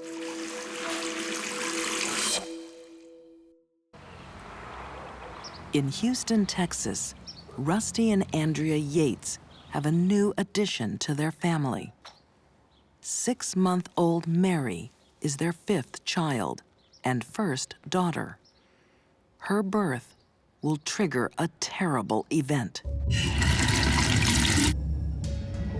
It was a fairly rapid decline in Andrea's mental health after the birth of Mary. It was obvious that she was becoming increasingly ill. And and she was spiraling down into this black hole of a psychotic delusion. Andrea truly believed to the core of her being that she was a bad mother, that the devil was going to get her children and take their souls to hell. The only way to save her children, she believed, was to kill them so their souls would go to heaven to be with Jesus and they would be saved. She believed this with every fiber of her being.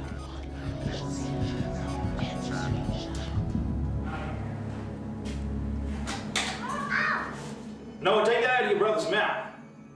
On the morning of June 20th, 2001, Andrea acts on her deadly delusion. Sit down now. Come on, honey. Let's just leave those for kids. Huh? No, you come and take charge of your mother, okay?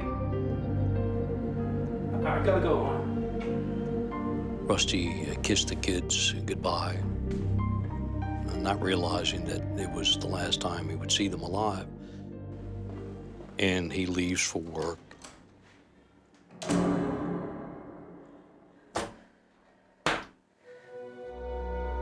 Andrea Yates very carefully filled the bathtub with water.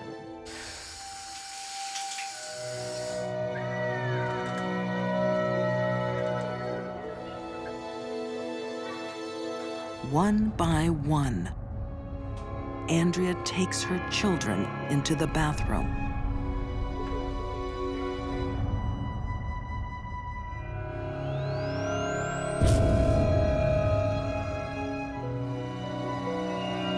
She drowned them in the tub, held them down. They fought her for their lives.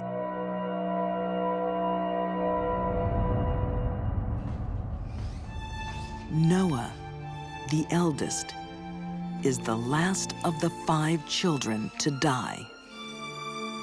As she drug him back to the bathroom to drown him, he kept saying, "I'm sorry, I'm sorry, I'm sorry." Because like little children often do, Noah took the guilt onto himself. Because we all, when we're little, think our parents are perfect. And whatever we do, we deserve it. Tenderly, Andrea places her children's dead bodies together, clasping baby Mary's hand in her brother's.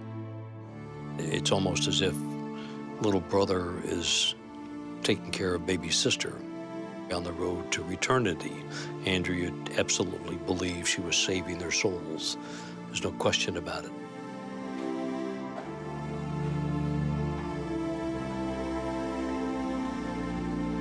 Calmly, Andrea calls her husband.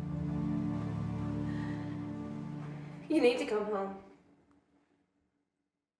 After Andrea drowned the children, she did not try to cover up her crime. She called the police and told them to come over. She called her husband and told him to come home. Why would she do that if she believed what she had done was wrong? There's no explanation. She wouldn't. Rusty stands by the wife who murdered his own flesh and blood. He realizes that mental illness caused what occurred.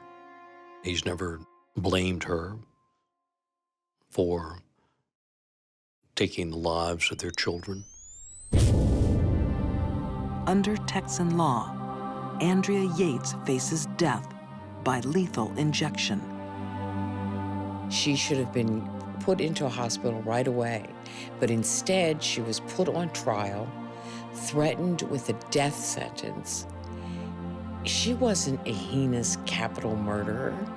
She was a sick, sick woman, and she needed help, not the spectacle of a trial. I don't think a civilized society should ever execute the mentally ill when they are compelled to commit a crime because of their illness. But she wants to be executed. She didn't want a trial. She didn't want me as a lawyer. She wanted to go immediately to death row because she believed in her unreal world that Satan lived within her. And by being executed, she would save the world from the devil. Andrea Yates escapes the death penalty. In March 2002, she is sentenced to life in prison. There is so much tragedy in the story of Andrea Yates. 5 children had their lives taken away before they really had a chance to live them. That is just so inconceivably horrible. 5 children at once. Andrea, too. She is a victim of her own mental health. She will never, ever recover from this.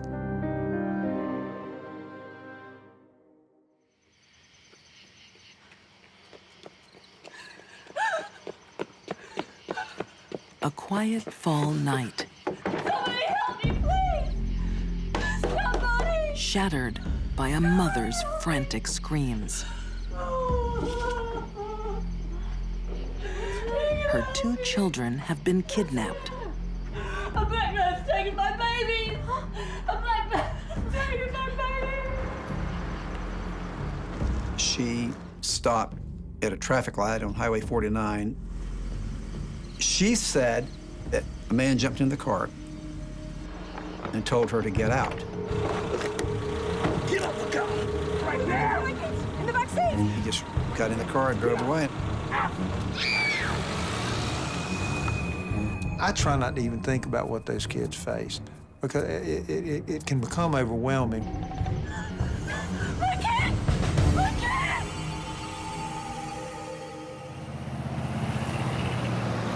1994, the town of Union, South Carolina. The kidnapping of Susan Smith's 2 boys grips the country. Thank you, ladies and gentlemen. Thank you. I'm sure how well-to-do are David and Susan Smith. Their 2 young boys are missing. Michael Smith is 3 years old. His brother, Alex, just 14 months. To whoever has our boys, we ask that you please don't hurt them. Bring them back. Their father, David Smith, still feels the pain today. It's probably the worst gut feeling I'd ever had, and maybe still I've ever had. Please return our children to us safe and unharmed. I loved my children very much. And they were, all I had.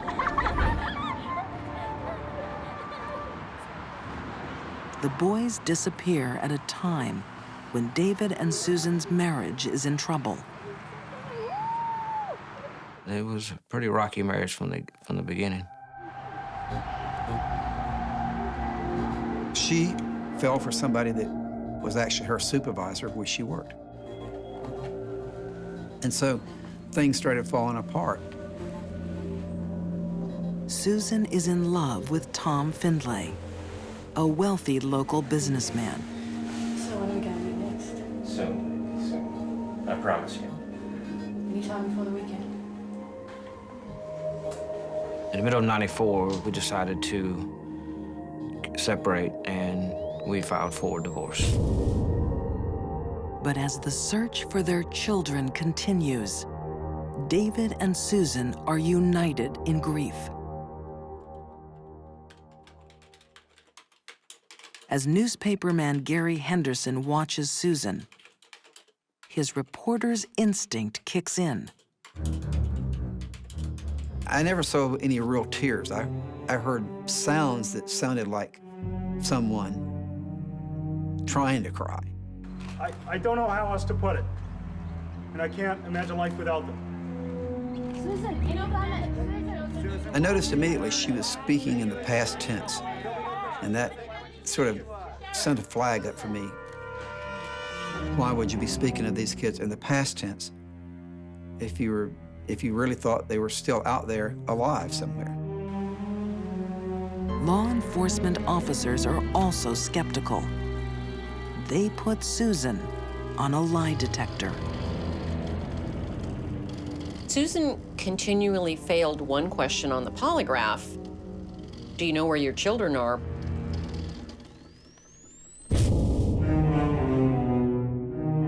To me, it was she was failing him because she was distraught. She was so upset. She had just had her kids, literally ripped from her. But prosecutor Tommy Pope is becoming suspicious. Susan keeps changing her story about the carjacking. So when law enforcement's not getting accurate information by arguably the person that has the most vested interest in giving it to you, naturally questions arise. Susan, now, we've been over this and over this. I'm not here to hear your story again. The investigators turned up the heat and really leaned on Susan. I don't know. Any black man with 2 white boys in the back of his car, they would have seen him. Because they actually knew that she was lying. They don't believe your story. They don't believe you're describing a real person. What they needed to do was get her to confess because they needed to find those boys. Will you pray with me? Sheriff Wells utilized a well-known technique in police interrogations, and that is what we call the come to Jesus talk. Please bless our sons, Michael and Alex. Bring them safely back to you, O Lord. He appealed to her sense of decency and fear of God to get the truth. Amen.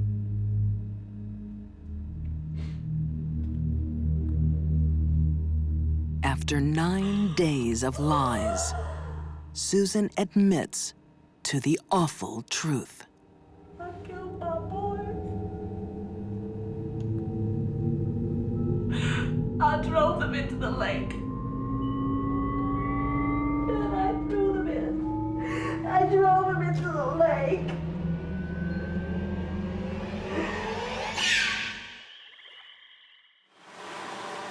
In South Carolina, police have spent 9 days searching for 2 missing boys.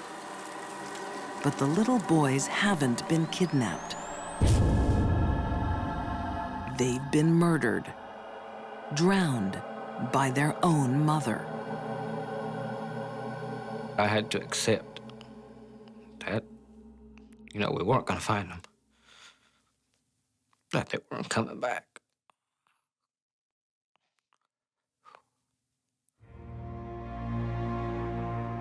David Smith now knows the terrible truth about what his wife has done.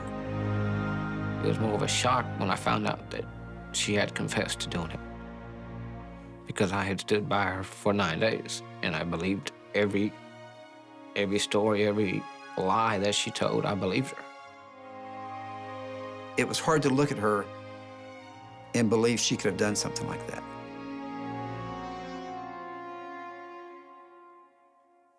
And I think that's what everybody had a problem with.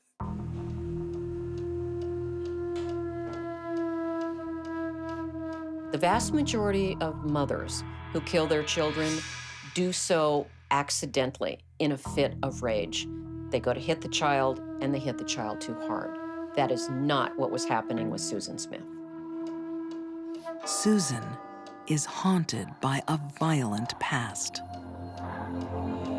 Not listen to you anymore. I came in like 5 minutes ago. What the hell are you doing? You sitting around the house? A lot of things happen to Susan that don't happen to other people. Push me, huh? You think you can push me and get away with it? Yeah. I don't think so. Let's not. Susan did have a very hard childhood coming up. Her father killed himself when she was very small. She was molested by her stepfather.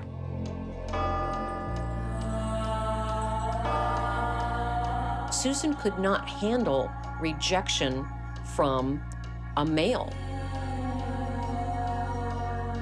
This is not uncommon among female sex abuse victims as adults that were abused by their fathers. They cannot stand the rejection of a man. It tears them apart.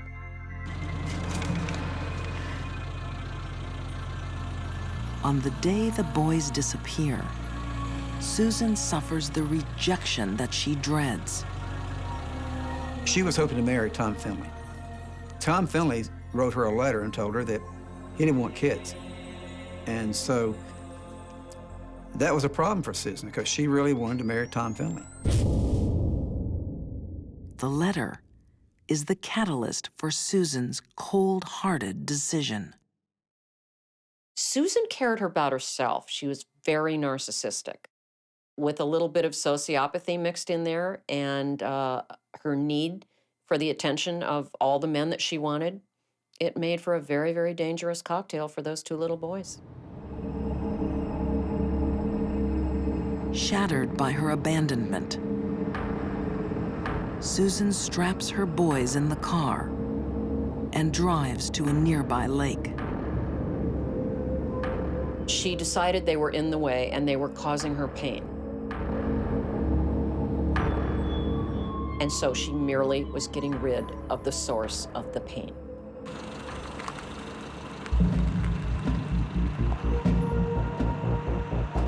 Susan stopped at the top of that ramp, which is a pretty good fall down to the lake.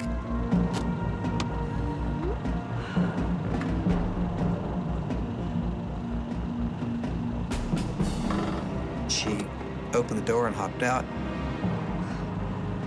She took her car out of gear and let the car go.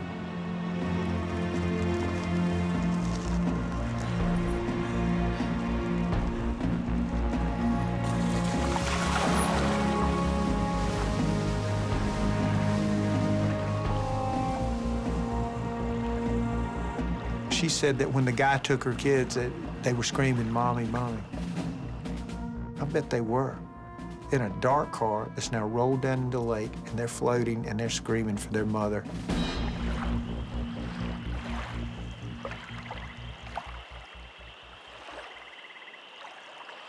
Who knows how long it took the children to die?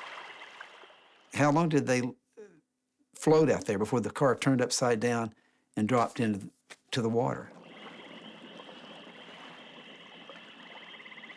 In the car, there would have been panic. They were restrained in their car seats, so they could only reach up just far enough to keep their nose above water. In all likelihood, they would have experienced panic, terror, as they could no longer get a breath. Michael and Alex are found 9 days later, still strapped into their car seats. When the diver found that the car's upside down, you know, it's murky because it's been filled with water and the lake water was dark. But he saw a small hand kind of pressed against the glass. A lot of guys I'd worked with for years, grown men who had worked hard on this case that had struggled to try to bring those boys back home, and they were just openly weeping. In July 1995, Susan Smith is found guilty of 2 counts of murder. Susan's unusual in that the murder of her sons was premeditated, very cold-hearted, very cold-blooded. It had nothing to do with losing her temper. It all had to do with making her life temporarily better. And in that regard, she's a very unusual mother. Thank God. Susan is sentenced to 30 years in prison.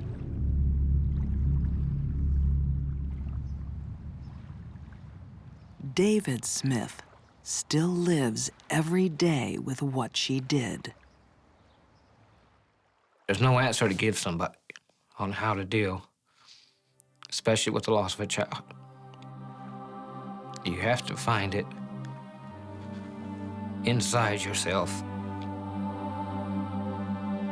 I forgave Susan for what she did a long time ago, because to me it was, keeping that in was letting her win. And I had to let that go to move on. I don't ultimately think that death would have been the best punishment, because this way now she has to live with, she has to wake up with every day what she did to Michael and Alex.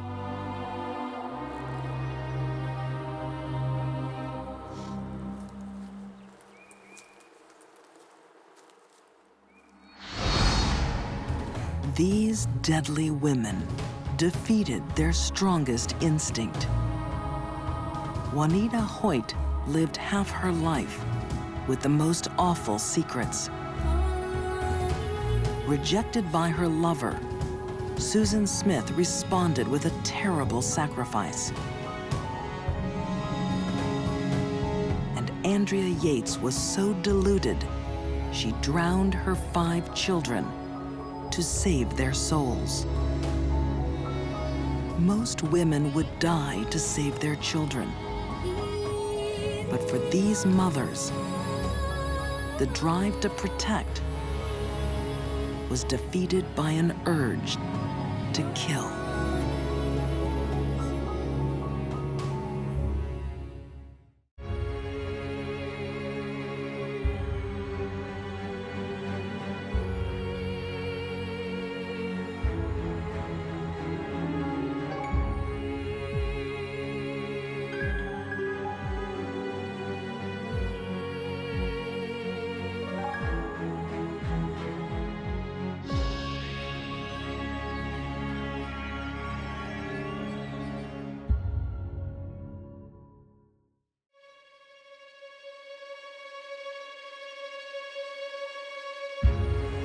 A woman wronged can be a lethal enemy.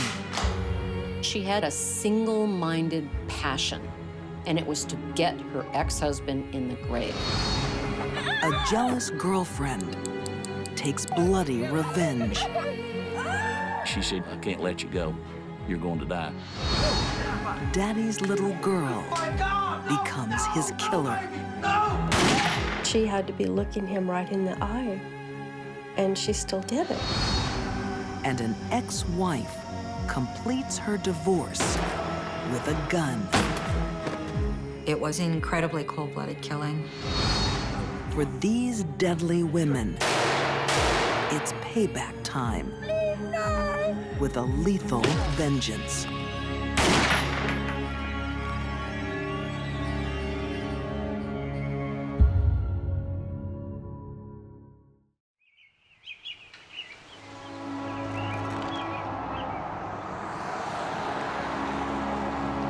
Bellevue, Idaho, 2003. Bellevue had not seen a seriously violent crime since 1974.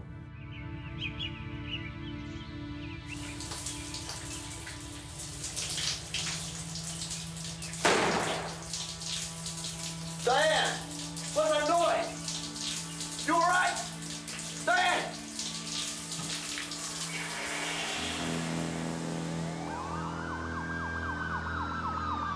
You could hear sirens all over the valley. I mean, I woke up to sirens. That morning, Marguerite Sowersby receives terrible news. It was totally disbelief that this could happen in such a small town. Alan and Diane were very well known, very well liked. They were active in our church. They were active in the trap shooting community. They were active with bowling. They were fun people. Now, at 6 a.m. in their own home, Alan Johnson and his wife Diane have been shot dead. We had our fights, we had our drunks, we had our DUIs, we had those kind of things. We did not have brutal gunplay. That just didn't happen. Not everyone is in shock. The Johnsons' daughter, Sarah, is strangely calm. Sarah was sitting on the fence watching them bring the bodies out in body bags. And it was no different than her watching a softball game. It was very cold, very, so what?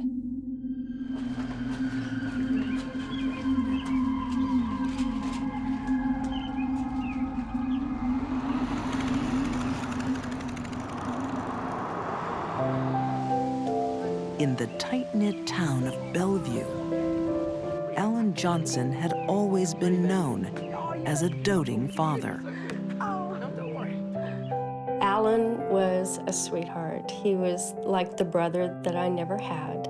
And he was very affectionate with his kids. He was a good dad. Alan's sister-in-law, Linda Vavold, said he had a special bond with his daughter, Sarah. She and her mom would butt heads fairly often, but she loved her daddy, and she was always daddy's girl.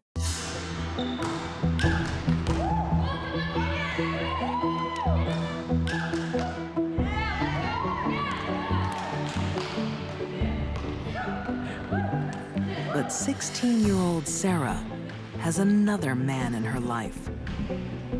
Bruno Santos was a high school dropout here in the Valley, an illegal alien. And Sarah started seeing him, and I didn't particularly care for him. Bruno is 3 years older than Sarah and known to police. Bruno was involved in some street narcotics activity. Nothing major, but enough that when he drove around, he got the blue light special. Maybe I'm worrying too much, but maybe I'm not. Maybe somebody needs to worry. She could be out. She could be out with that.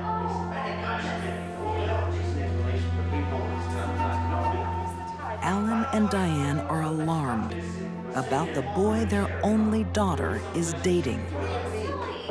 Sarah! Where have you been? Out with friends. With friends!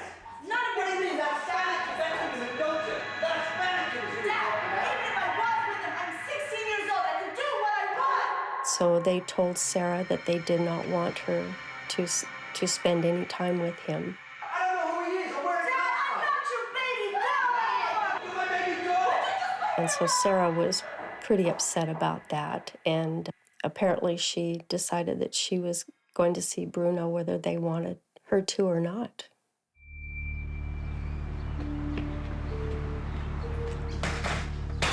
They found out that she had spent the night at Bruno's place, and they thought that she was with a girlfriend. Sarah, what are you doing here with this young man? What are you doing here, Daddy? What? I told you not to be with this young man. Come on. Don't do that. Hey, let's let her go. Listen, young man, I'm gonna get the police around here. I'm gonna tell them exactly what you're doing. How It's like an underage girl. Get it? He had a few heated words with Bruno and told him to stay away from Sarah. Okay, come on, Sarah. Come on. In trying to protect his daughter, Alan makes a deadly enemy. I had talked with Alan on the phone, and he was crying. He was just devastated that she pulled this, and I told him I loved him and I'd do anything I could to help him, and that was the last time I got to talk to my friend.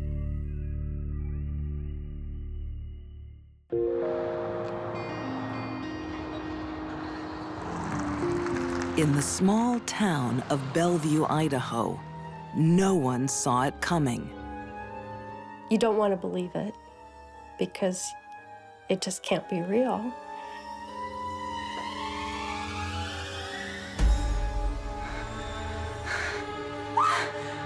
Diane Johnson and her husband, Alan, murdered in their own bedroom. Their daughter, 16-year-old Sarah, calls for help. I received a call at my home from Blaine County Dispatch the morning of the homicide. Marshal Randy Tremble is expecting a routine call-out. However, the dispatcher went on to explain to me that she could hear screaming in the background on the 911 call that somebody had shot her parents. I told you not to come around this man's house. What are you doing here? You can't keep telling me what to do anymore. Just 3 days earlier, Alan Johnson banned his daughter from seeing her boyfriend. 19-year-old Bruno Santos is an illegal alien with a criminal past. All of us immediately assumed that it was Bruno. We just knew that it was, that he was angry, that Diane and Alan had forbidden Sarah to see him. So we were convinced that it was Bruno. In the days following the murder, Sarah seems oddly unaffected by her parents' death. No, guys, it's cool. I'm here to play. Let's just, let's play. Sarah was pretty much unemotional. It was very strange.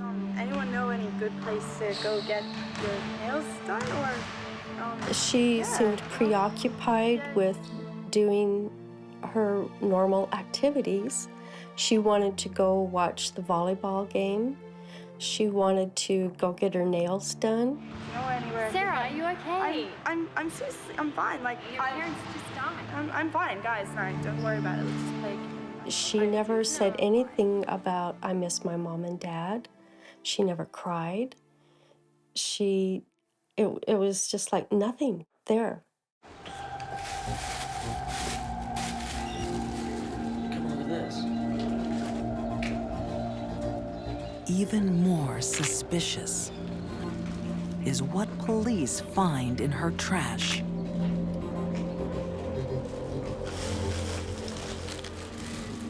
And that was some very important evidence. There was a bathrobe that had some blood on it and gloves.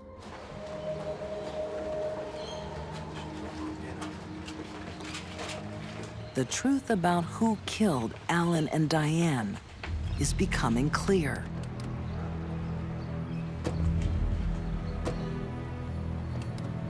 From the moment I spoke with Sarah Johnson to where we are sitting right here, right now, I have no doubt Sarah Johnson killed her mother and father.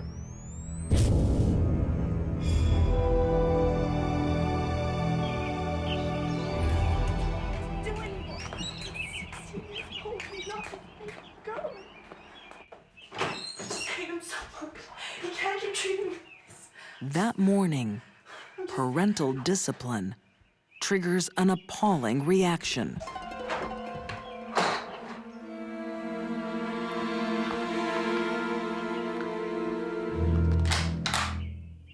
Sarah's ego would not allow her to ever accept defeat. She had to have the last word.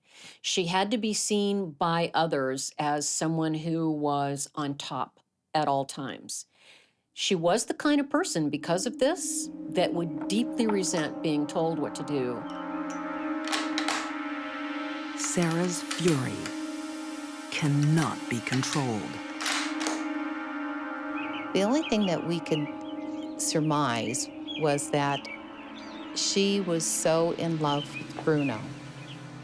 And when her parents broke it off and said she was not going to see him again, he was not going to be coming around, that something just snapped in her. Sarah's mother never wakes up. According to the evidence, Diane had been shot while she was still in bed asleep. You all right? When Alan Johnson investigates, Daddy's girl takes her revenge. Alan had been shot facing the person that killed him. And if it was Sarah, she had to be looking him right in the eye. And she still did it. And that just was really hard for us to accept.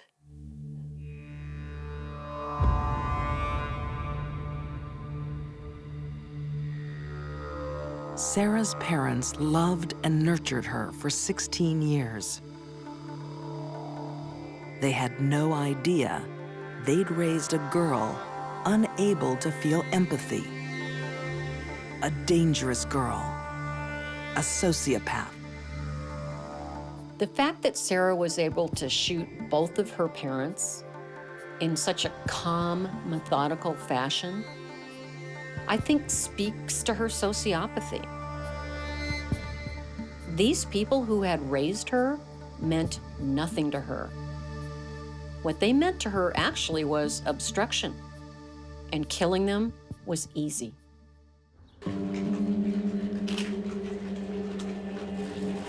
But getting away with murder isn't so simple. In that garbage can was the bathrobe that Sarah had put on, as well as rubber gloves and outer gloves that she had worn.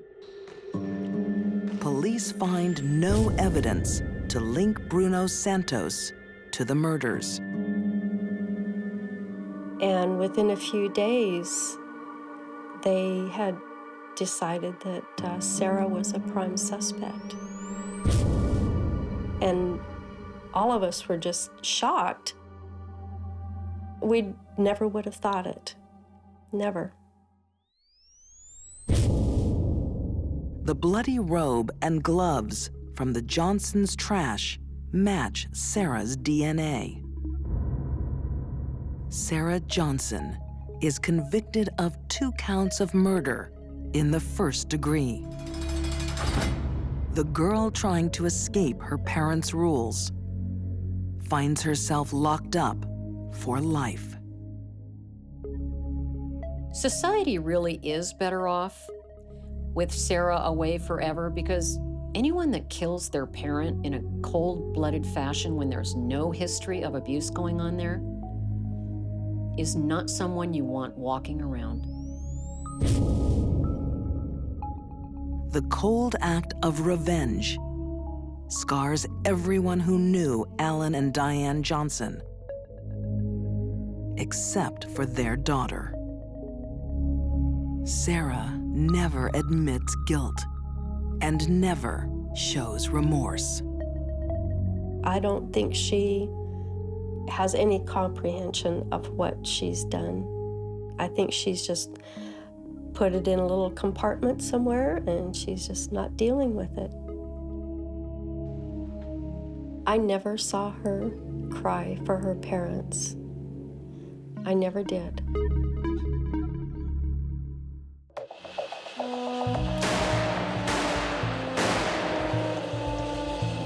Revenge can transform a suburban mother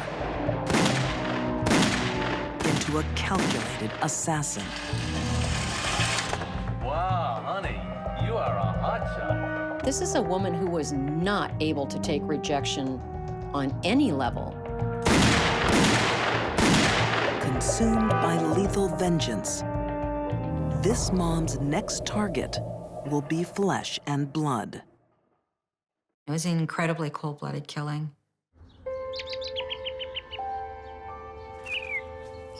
Richmond, Virginia, 1999. 40-year-old Piper Roundtree is on a downward slide.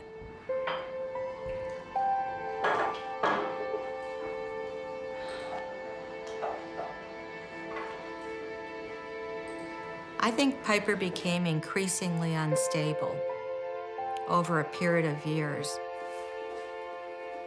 Crime writer Catherine Casey investigated Piper's volatile psyche. Piper had a personality disorder, a narcissistic personality disorder. The disorder makes Piper self-obsessed, unable to see her own faults. Piper saw herself as a great lawyer, and she was never a great lawyer.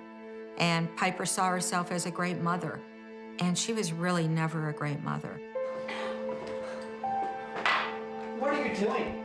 That's just a little drink in the afternoon. Pills and alcohol? That reality is beginning to dawn on Piper's husband of 17 years, Fred Jablin.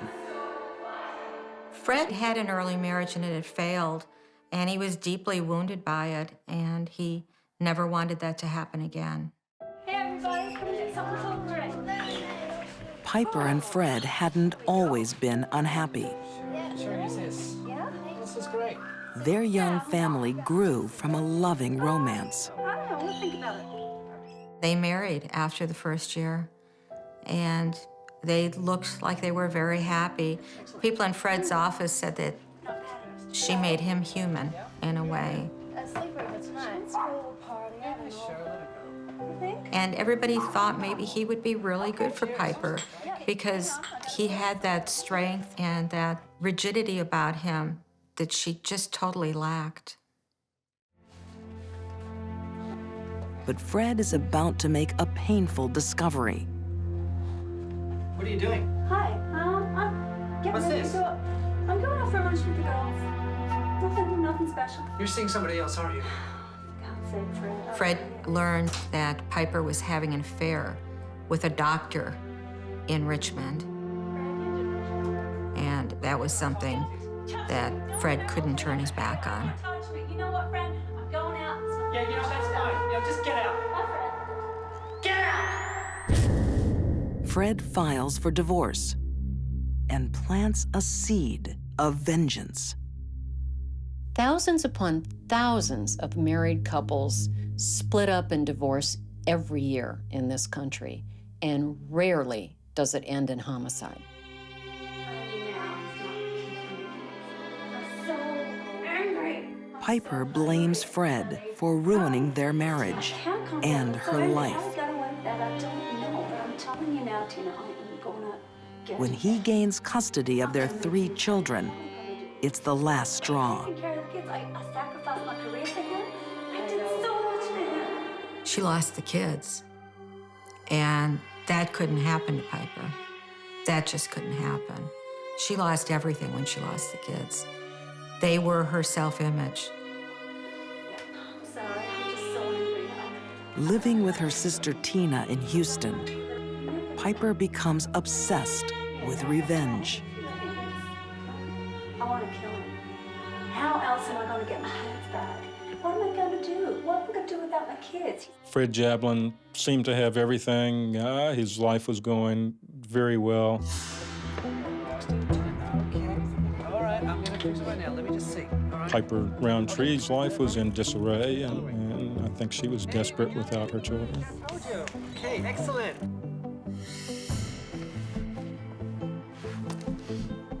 Attorney Wade Kaiser believes Piper's desperation set a deadly plan in motion. We know that Piper Roundtree visited a shooting range in Houston, Texas, the week before this murder. Piper practices with a .38 caliber revolver. Coldly, deliberately, she is rehearsing a homicide. Piper had a single-minded passion, and it was to get her ex-husband in the grave.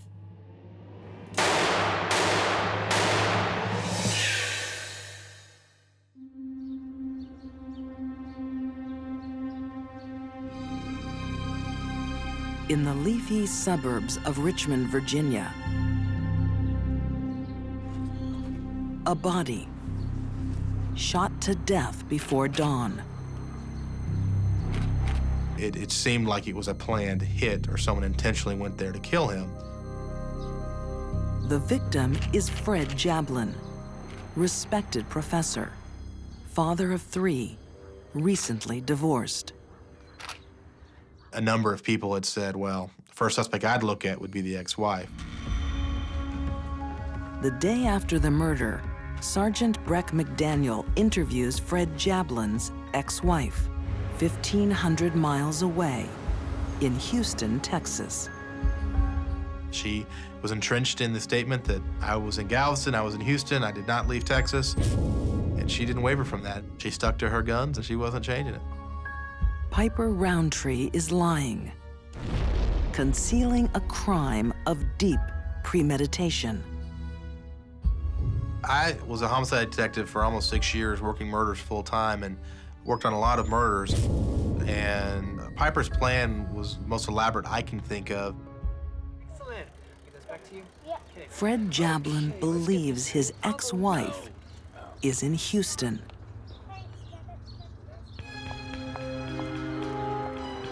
But she's just around the corner. Well, before she left, she bought 2 wigs, a blonde wig and a red wig. And the blonde wig looked a little bit like her sister Tina's hair. And the red wig she held in reserve for her escape. How can I help you? I'd like a rubber tonight, please. Sure, just to start. Can I get some ID? Piper has traveled to Richmond using her sister Tina's identity. And she uses a false name to sign in at a hotel. Here you go. Thank you. Enjoy yourself. The clerk at the hotel she stayed at nearby the murder scene commented on her behavior and how odd it was that she was wearing this wig and like she wouldn't make eye contact. So almost she drew more attention to herself in an effort to disguise herself than if she just behaved normally. The cell phone is another mistake. Piper was a cell phone addict. She was on the phone all the time. They were able to pinpoint them, and they knew that somebody was on Piper's cell phone in the Richmond area. No. Mommy's in Galveston. We knew that she was the one using the telephone because her children had talked to her, recognized her voice. Okay, bye. Piper Roundtree is on a mission of lethal vengeance. Fred, I hate you. I'm going to get my kids back and you're going to be dead in your grave. I'm going to kill you, Fred. Her children will lose their father in a violent shooting because Piper has to place her own feelings first. Piper's a narcissist. She's a true narcissist. And a true narcissist really doesn't think about how other people feel. And in this instance, I don't believe she ever really thought it through. I don't think she ever realized the effect it would have on her children. She only thought about what would make her happy.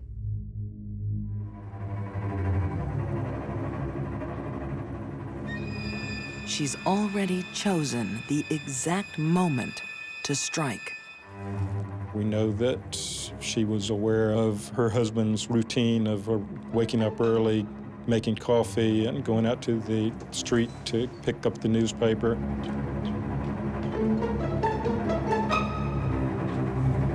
On this Saturday morning, the news is all bad. Who's that? You know who it is, Fred.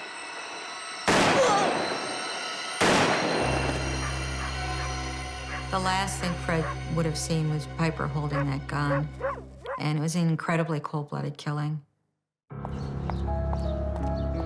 Piper flies back to Houston right after the murder. Her mission accomplished, she thinks she's left no trace. This is a murder by a classic narcissist. She was so arrogant in thinking that she could get away with this that she paid no attention to the details. She left a very long trail of circumstantial evidence regarding the purchase of wigs, the rental of cars, using identifications that not hers, going to gun ranges to practice firearm shooting, things of that nature. Checking a gun at the airport on the way up there, but not checking one way on the way back. Clue. Piper is arrested just days after the killing. The evidence against her is overwhelming. She will spend the rest of her life separated from her children, behind bars. The most tragic part of this case is what she has done to the lives of her own 3 children. Not only did she take their father away in a cold-blooded execution-type killing, but the stigma of what she has done has got to weigh heavily on these 3 kids and will for the rest of their lives.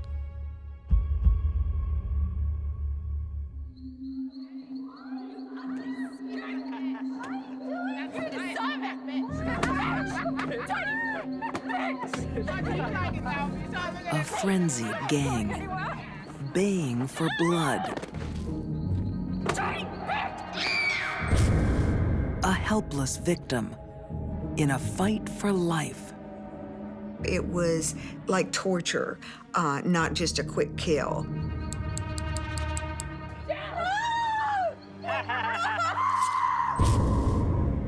There was hardly any places about her face and body that didn't have a cut mark or slice mark. But Colleen Slemmer's ordeal isn't over. This time, the blade leaves a terrifying mark. That pentagram was supposed to be the door to release her soul to Satan. Tonight, Colleen will die, and her killer will celebrate. There was an evil person behind those eyes.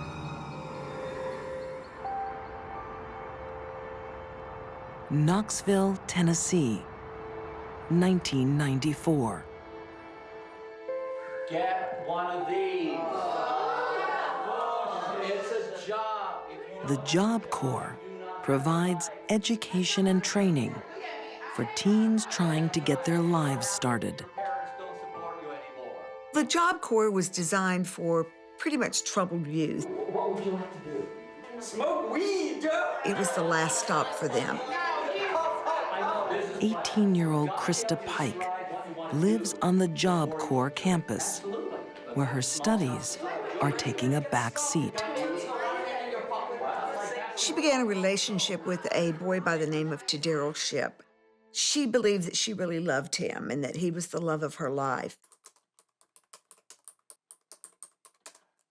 It's a love with a dark side, according to crime writer Patricia Springer. Krista was very much the jealous type, so she was very possessive of Daryl.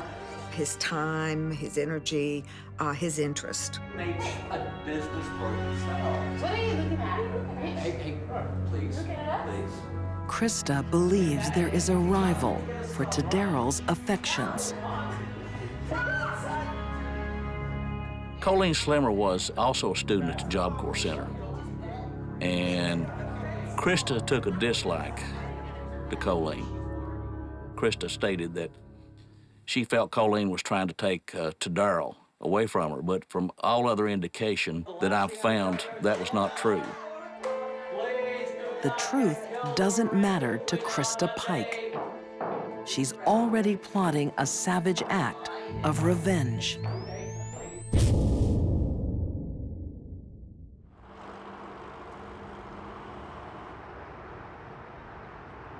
You would think in a sleepy town like Knoxville that you wouldn't see anything of that sort. Detective Randy York will deal with the aftermath of Krista Pike's awful rage. I couldn't justify what she did in my thought process, and I don't want to. Anybody that could, I would imagine, would be as crazy as her. Growing up, Krista had little family stability. Hey, sweetie, look what I got. What, Mom? You want to try some? I want some. Okay, okay, you can have some. Mom was more interested in partying than raising a child. All right, write me up, baby. Then as she got to be a teenager, Mom wanted to be more of a friend than a mother. And she smoked pot with Krista. Okay, you want to have a go? Yes. Okay, hold on a minute. Krista was sent to her father. Her father didn't want her. He'd send her back to Mom. And so she was bounced around. Her grandmother actually raised her. All right, you having fun or what? When her grandmother died, that was sort of the ultimate abandonment for her. That was the only person that had ever really cared for her. Learn how to chill sometime. What do you do that for? It's more than parenting or drugs that makes Krista dangerous.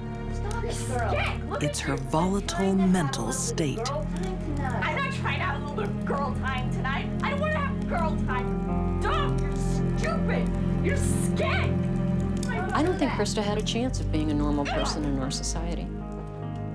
She certainly later in her prison years was diagnosed with a severe mental illness. The illness sounds benign, borderline personality disorder, but it means that Krista lives in a world of extremes, a place of all or nothing, of black or white, of love or hate. For a young person with an inability to handle their emotions in a mature manner, it's not much of a jump from jealousy to violence. Do you know Colleen? Yeah. That bitch, I hate her. Why? 'Cause she's trying to steal Tadaro. I just feel mean today. You know, I could kill someone. Yes, I could. I could kill someone. You don't believe me? Krista decided that she was going to get rid of the competition, so to speak.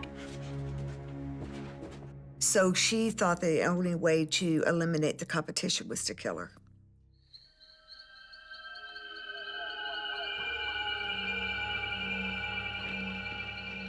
On the night of January 13th, 1994, Krista Pike, to Daryl's ship, and 18-year-old friend Shadala Peterson invite Colleen Slemmer for a walk in the woods. She lured her to a park in Knoxville with the idea that she had some pot, some marijuana that they were going to smoke. Oh, what is that? But for Colleen, there will be no pleasure in this experience, only pain. Krista claimed she was only going to scare the victim. You don't need a meat cleaver and a box cutter to scare someone.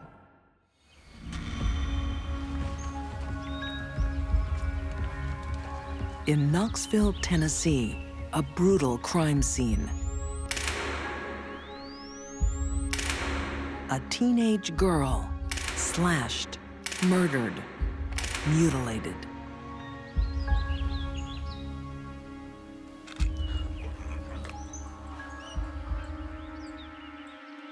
They had carved a pentagram on the victim. And that was actually cut in with probably the box cutter. And that was while she was still alive.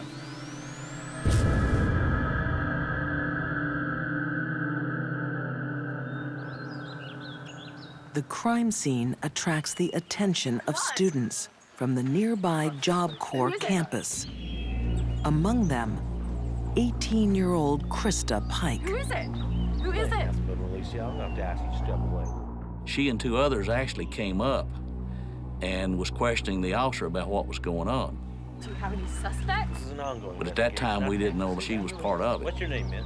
That's none of your business. The symbol carved into Colleen Slemmer's body is also worn around the neck of her killer. It's a sign of Krista's devotion to Satan and her lover to Daryl's ship. To Daryl and Krista consider himself boyfriend and girlfriend. He told me he'd been involved in satanic worship since he was 11 years old. And through that, I think maybe he might have gotten Krista into the satanic worship part of it. Satanic desires and uncontrollable jealousy will combine in one night of horror.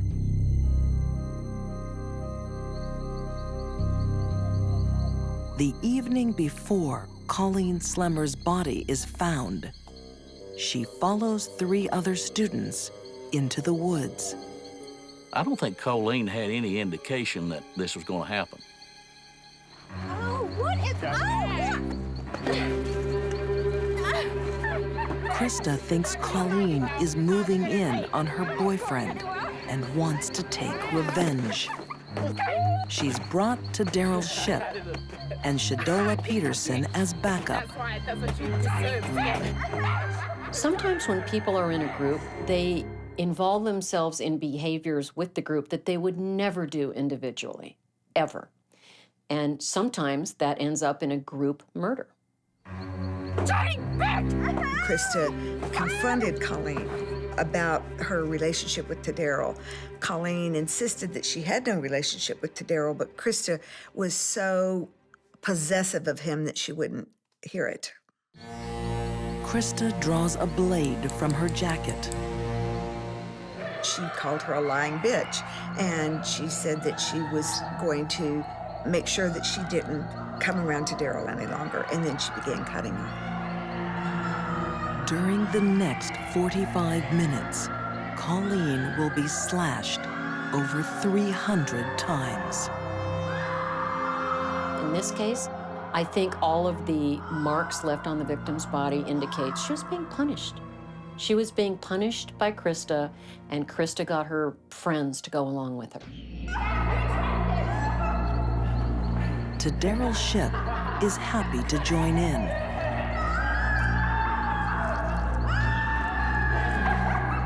He carves the pentagram into Colleen's skin. I assumed that that was going to be his mark in the kill. He wanted to put his brand on it. While Colleen bleeds to death, she still clings to hope. And she said, if you just let me go, I'll hitchhike on to Florida. I'll go back home, just let me go. And basically she said, you know, I've already gone too far. I can't let you go.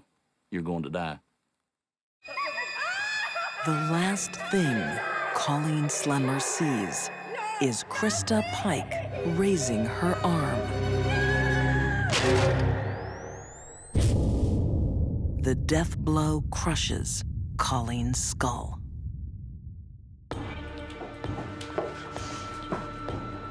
After the murder, Krista returns to her dormitory. You didn't kill her, did you? Yes, I killed her. I killed the bitch. You didn't. A lot of killers will take souvenirs, and they're always something very personal to the victim, but this is the most personal I've ever seen. What is that? What She took a piece of a skull. She took that piece of skull to a service station, washed it off, wrapped it in a napkin, and placed it in her coat pocket. Somebody asked where Colleen was at. She patted her pocket. She said, oh, I'm having breakfast with her. Gruesome, gruesome souvenir. And worse, she showed it off to people. She was proud of what she did. The pentagram carved into Colleen's body leads police to investigate Satanists at the Job Corps. They discover that Krista has been bragging about her crime. I would say she was giddy. She was excited about what she did. This is the grandest thing that's ever happened.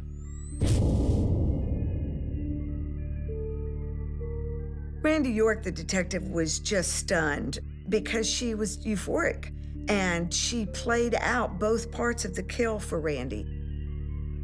She would get down on the ground and she would squirm just like Colleen did, and then she would jump up and she would play her part as the killer and slash motions. So it was just that delight in what she had done.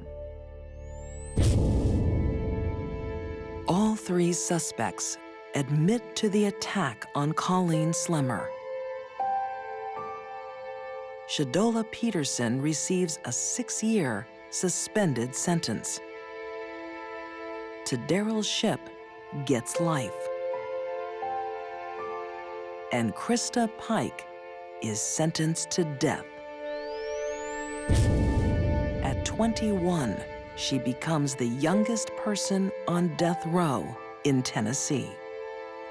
It did surprise me because most juries are sympathetic to young people for some reason.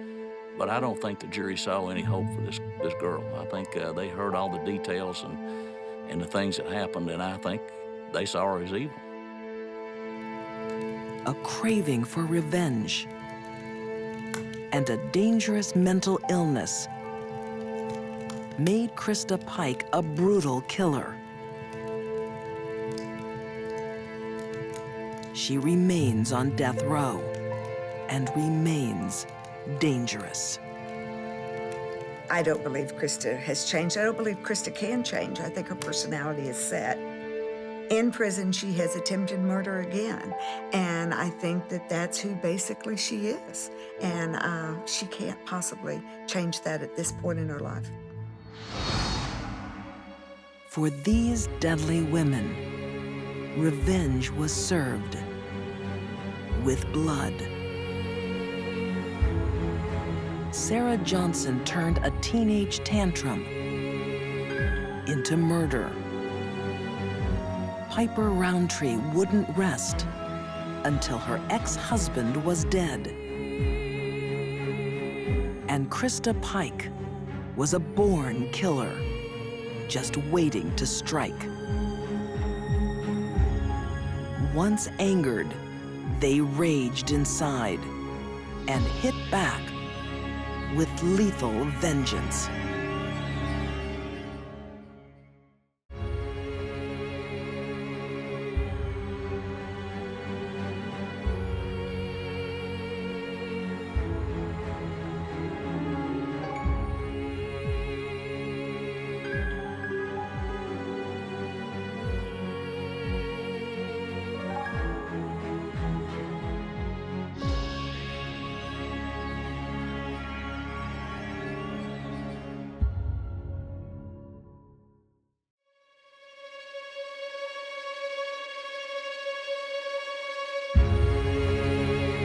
Love can be a force for good I hate them all.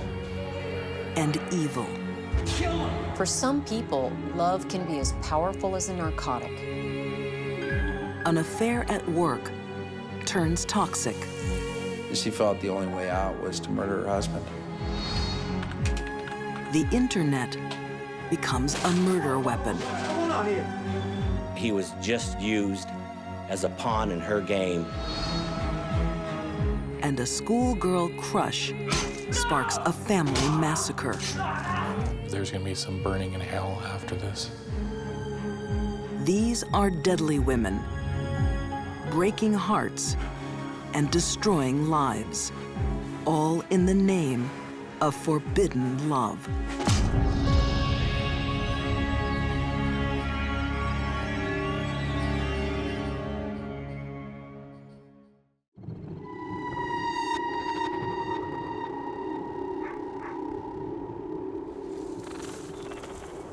Frustrated desire can drive a woman to ruin lives.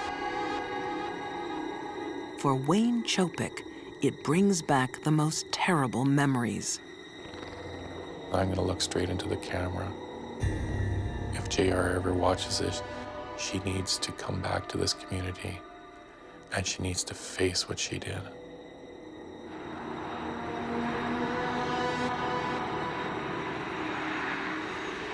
In 2006, the town of Medicine Hat, Alberta, Canada. On a quiet suburban street, a 6-year-old comes looking for his best friend. But there will be no play today.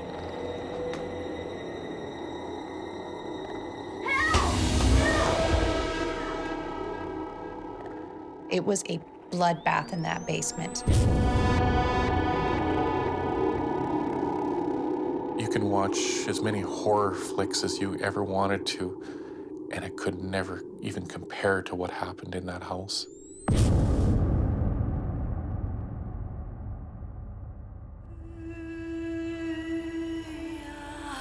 A husband and wife lie dead,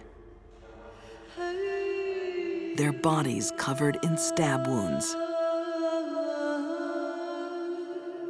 The police didn't know what to make of this scene when they arrived. Was it a murder-suicide, a domestic situation? They had no idea. Upstairs, their son, just 8 years old, is also dead. Blood coated every surface of that room, all his little toys, his bed sheets, everything. The scene was so horrible that the officers were absolutely traumatized. Years later, testifying in court, they broke down on the stand, remembering that little boy dead in his bed. But that little boy has a sister. One of the officers noticed a family portrait sitting on a side table. When he took a look at it, there were 4 people, so there was a girl missing. Police think the 12-year-old daughter has been kidnapped by the killer. No one can guess the truth, because the truth is unbelievable.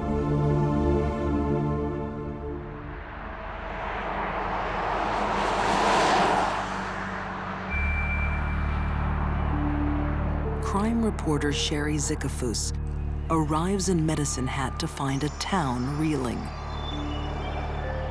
It was like a bomb had gone off. They were so shattered. It's a quiet, middle-class kind of town, very family-oriented. The family that we lost that day was a family that was a very tight family, a very loving family. They deserved to live life. They did not deserve to meet their maker.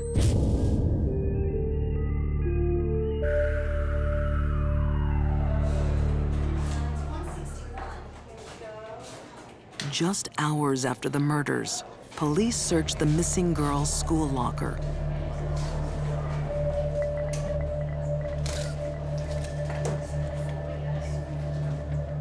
Inside, a drawing that chills the blood. It was a stick drawing, but it was very dark, and it was basically a stick figure lighting a family on fire and running off to her boyfriend's truck. She went from missing person or kidnap victim to murder suspect immediately.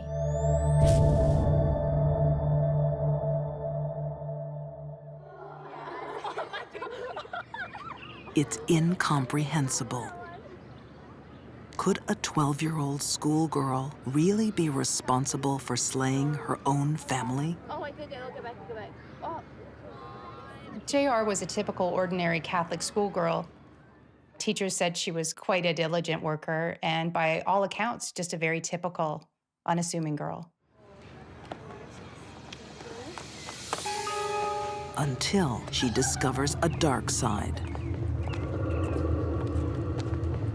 She started becoming interested in the goth movement. I think she was really drawn to their darkness, the artistic nature of their makeup and their dress. While her friends were obeying the Catholic school dress code, she was more interested in chains and shorter skirts and fishnet stockings, what she'd seen other kids at the mall wearing. So disappointed. No, you're not supposed to wear that at school. But this is more than fashion. Waist. What is that around your waist? It's a belt. Well, you know JR is acting strangely. The sweet little girl has fallen in love with every parent's worst nightmare.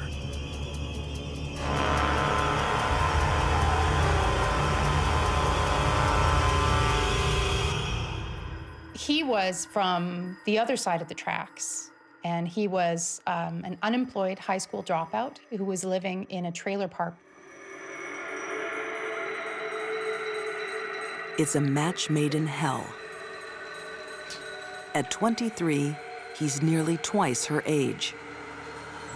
Abusing drugs. Totally immersed in the macabre Gothic subculture. He even went so far as to tell his friends he believed he was a 300-year-old werewolf and that he carried a vial of blood around his neck. JR looks and acts older than her 12 years. One of the most disturbing aspects of their relationship was that it was a sexual relationship.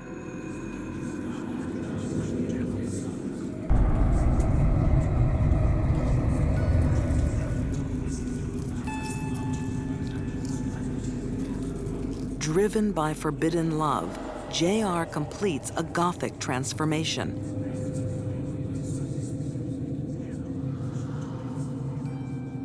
People were afraid of JR, even her friends. And she liked that. She liked the idea of frightening people. It made her feel powerful. Criminal profiler Candace DeLong thinks JR's fixation went well past makeup. The goth culture represented something to her. It fed into a deep, deep need. A need to be different, a need to be frightening, a need to control other people.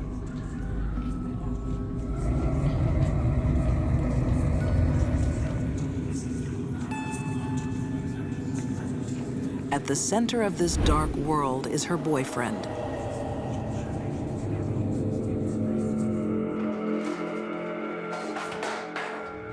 Where the hell have you been? None of your business. It is my business. The relationship was secret for a very long time, but once it was revealed to her parents, it drove an even bigger wedge between them.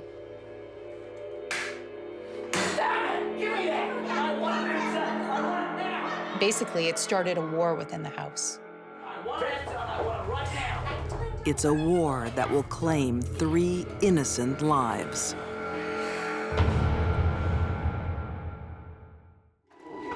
In Medicine Hat, Canada, Where the hell have you been? a young girl is out of control. I hate my family. Obsessed with the dark goth subculture, the 12-year-old is having a forbidden love affair with a man twice her age. He's the last person you'd want your child to date. You would go straight to the cops. You would put your kid in lockdown. You would do everything you could, everything in your power, to separate him from your child.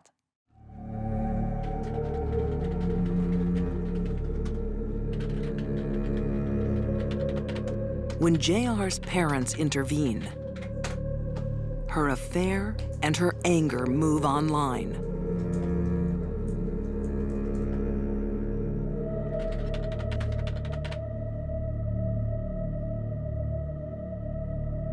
JR's message said, I hate them, so I have this plan. It begins with me killing them, and it ends with me living with you.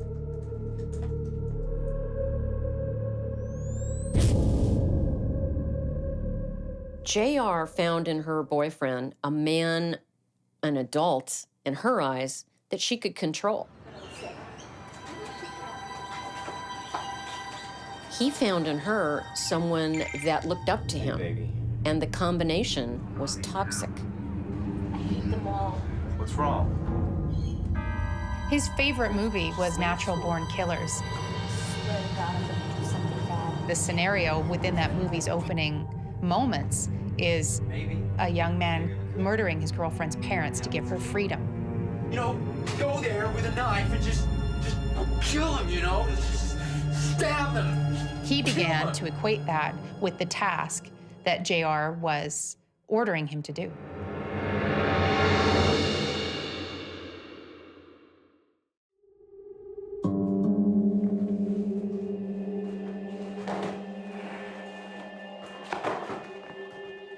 In the dead of night, JR's mother hears a noise in the basement.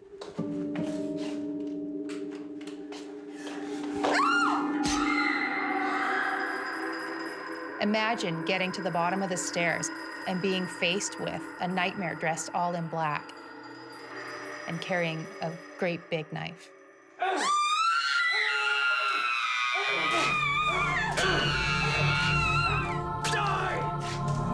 This suburban mom doesn't stand a chance.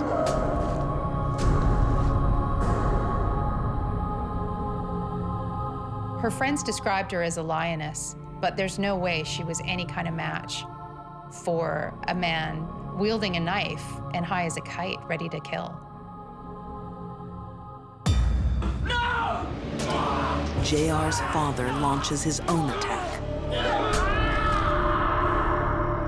But he's was doomed from the first knife blow. One of the real problems with the sympathetic response to stabbing is that with the increased heart rate, increased blood pressure, you're going to bleed more rapidly. So you're going to weaken very quickly.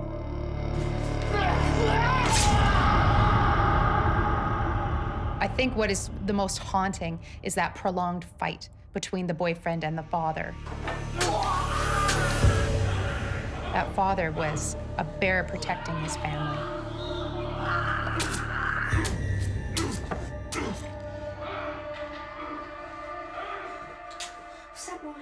Upstairs, JR holds her terrified brother.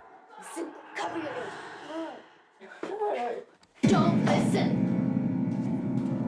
When her boyfriend appears, she knows her wish has been granted. Her parents are dead.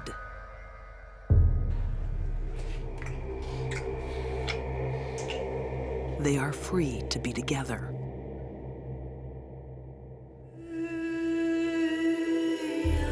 But there's no place in their new world for an 8-year-old boy.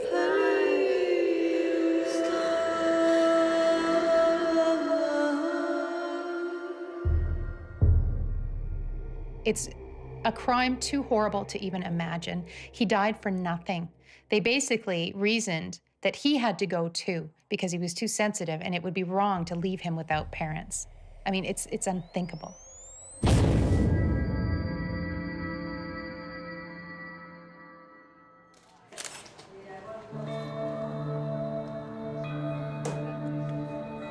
The young couple's freedom doesn't last long. Within 24 hours, they are under arrest. They weren't displaying any outward signs of grief or trauma of what had happened. In fact, the boyfriend was showing off his eye that had been injured in the fight with JR's father.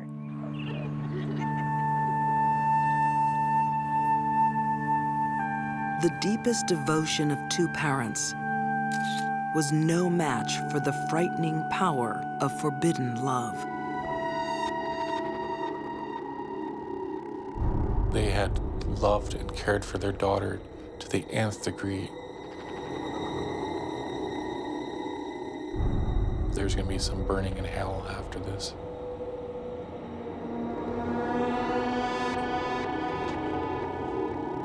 JR's boyfriend is now serving a life sentence for murder. Under Canadian law, JR's true identity can't be revealed. Found guilty of 3 counts of murder, she receives the maximum juvenile sentence.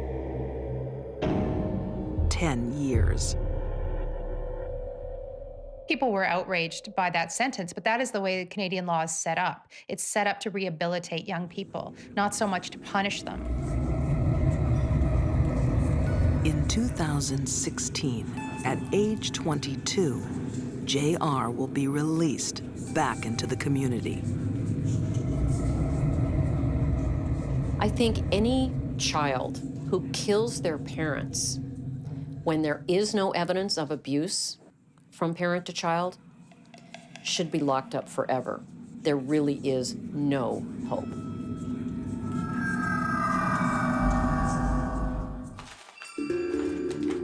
Kansas City, February 2000. Former homicide detective Jerry Cassidy prepares to die. Consumed by shame, he can't go on living with what he did in the name of forbidden love.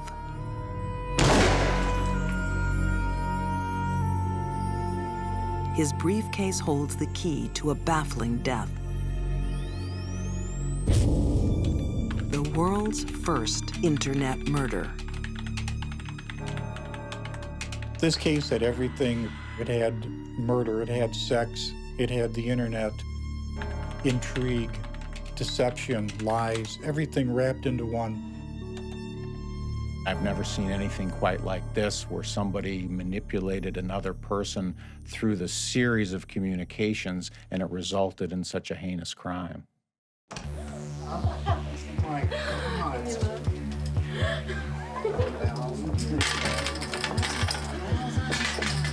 Reno, Nevada.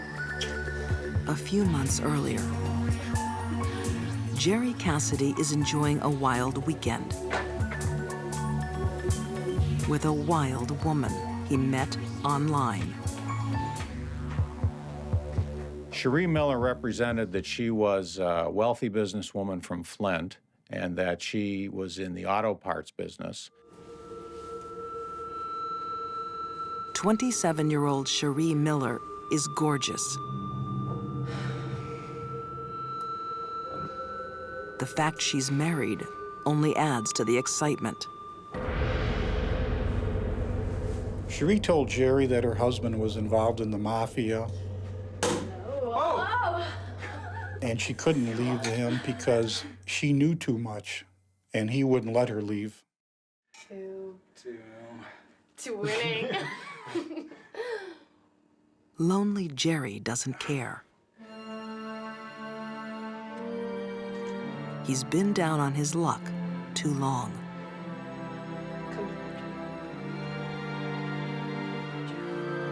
He lost his job in law enforcement, which he loved, and went through a divorce and never seemed right after that.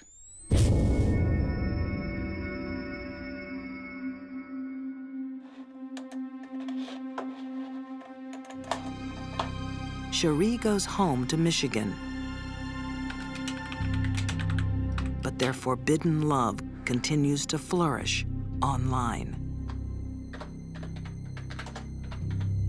Cherie and Jerry launched into a series of emails and internet discussions, probably thousands over the course of a few months.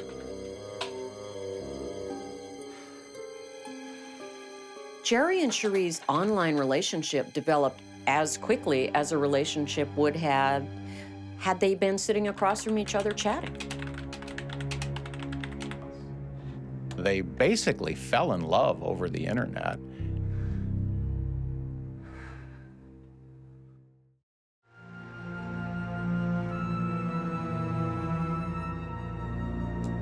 As Jerry Cassidy falls under Cherie Miller's power, she begins a campaign to control him. He was manipulated. He had no idea that most of the content of these emails were lies.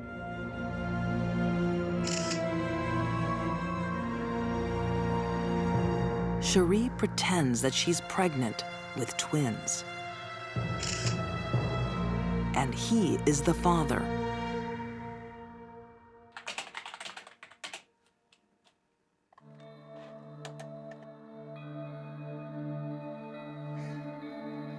Jerry falls into her trap.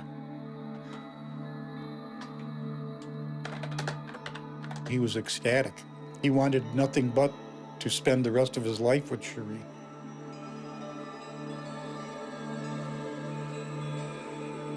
It's all a lie.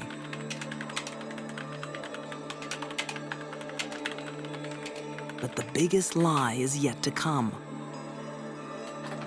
One email designed to drive Jerry over the edge and make him a murderer.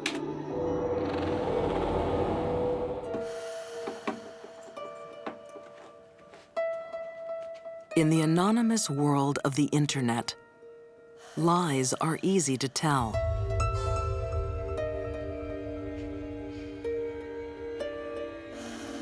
Cherie Miller is carefully conning her online lover, Jerry Cassidy.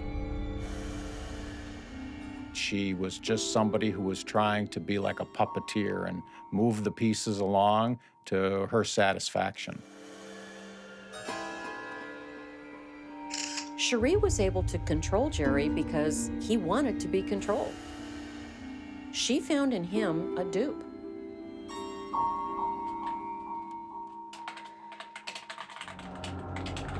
Cherie tells Jerry her husband Bruce is a violent gangster.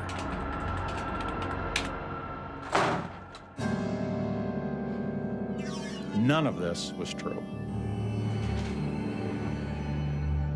He was a nice guy, easy to do business with, and in no way would he do any of the things that Cherie Miller was suggesting that he would do. But Jerry wants to believe. He already thinks Cherie is pregnant with twins. She hopes her next lie will turn him into a killer.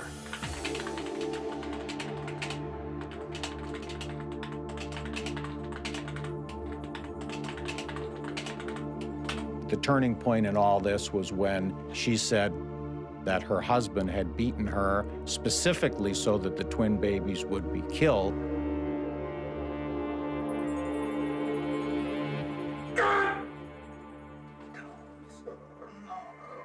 A faked photo is all the proof Jerry needs.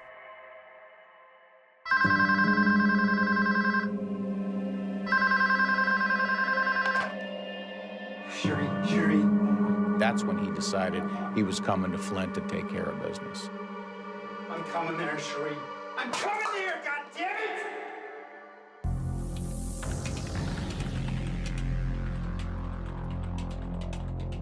Chatting online, Cherie and Jerry plot every detail of her husband's murder.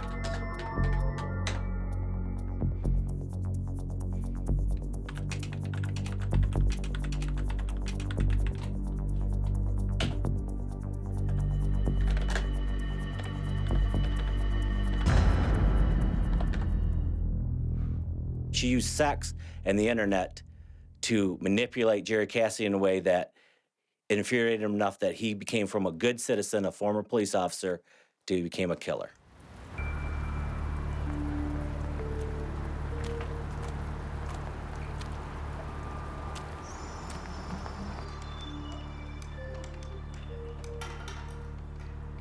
The plan was for Jerry to walk in, say, "Hi, I'm Jerry." He did want to look in the eyes of the person that he believed harmed his own children and harmed the love of his life. She told him where he carried his money and to take the money so it looks like a robbery. That's exactly how it came down. Whoa, whoa, whoa, what's going on here? You know who I am?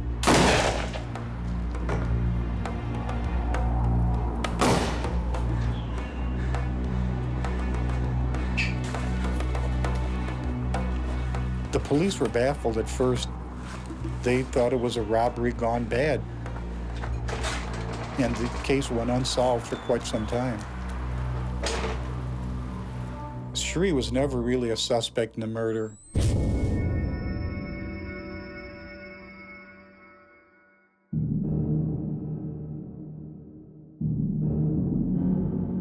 When it all dies down, Jerry thinks his new life is about to begin.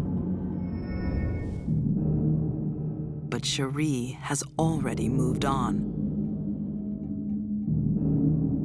He came back to Flint, Michigan, right to Cherie Miller's house, and at that point had found that Cherie Miller had already moved in her new boyfriend.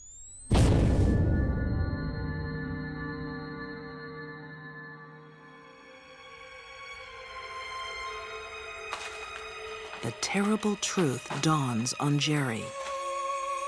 He's been tricked into murdering an innocent man. He actually had killed for what he thought was the love of his life. He was just used as a pawn in her game to kill Bruce and not have any ties back to her.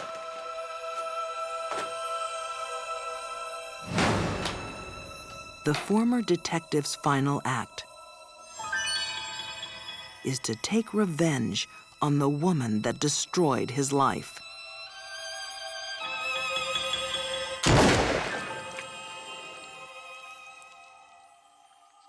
In the briefcase was a 8-page instant message printout that detailed how Jerry had driven to Flint and killed Bruce Miller.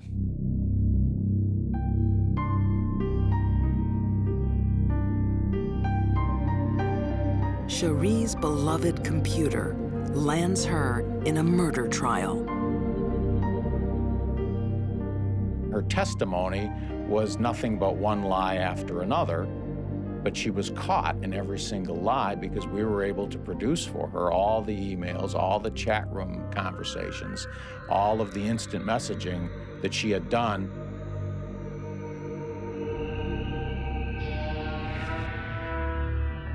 Convicted of conspiracy to commit murder, Cherie Miller is sentenced to life. Everyone that knew Cherie was not surprised that she was able to manipulate someone to do this for her. There will always be a Jerry for every Cherie that's out there.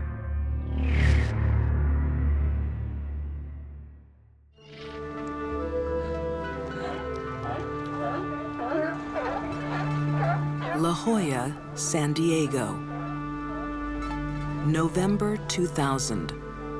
Hey, I'm home. 24-year-old Kristen Rossum discovers an eerie recreation from her favorite film, American Beauty.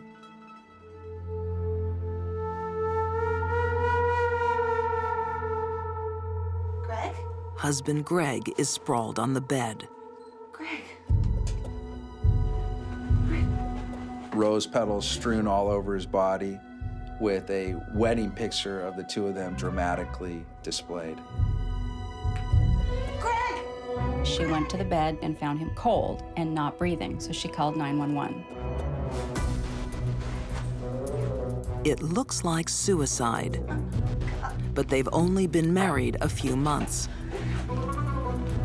The perfect couple, My husband's not breathing. with the brightest of futures. Okay, what do I do? Okay, bump his chest. Why would he take his own life? According to Kristen, she told Greg that she was planning to leave him. Greg was distraught about their relationship, about the impending end of their relationship, and he had overdosed.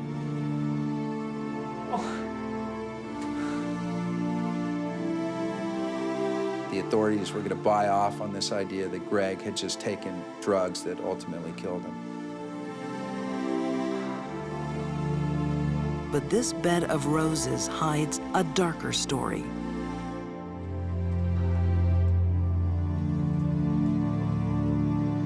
Brilliant, beautiful, young woman, but obviously with a troubled and perhaps evil side to her.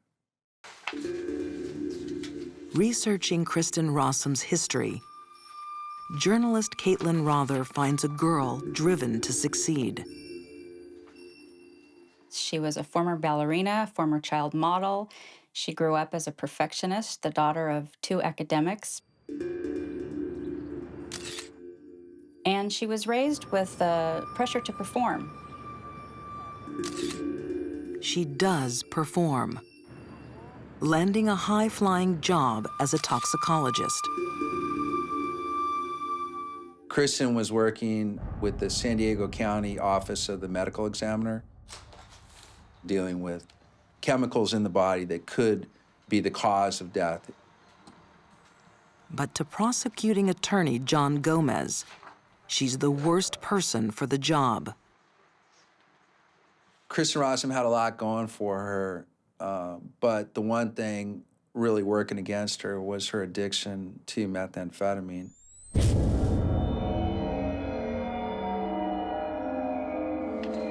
Kristen? Kristen was 16, and she started using methamphetamine when a friend introduced it to her. And she just felt this euphoria, and she wanted to use it again. Can you clean your room? What? Can you clean your room? No. People can be addicted after even one dose because it causes a rush of euphoria. It starts a whole cascade of events in the central nervous system that makes you feel absolutely wonderful.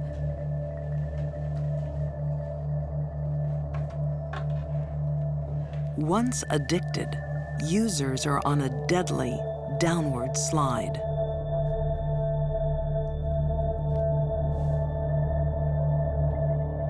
Over time, with a methamphetamine addict, the same dose will become less effective. The brain, which has now become dependent on this, becomes very depressed when we don't get it.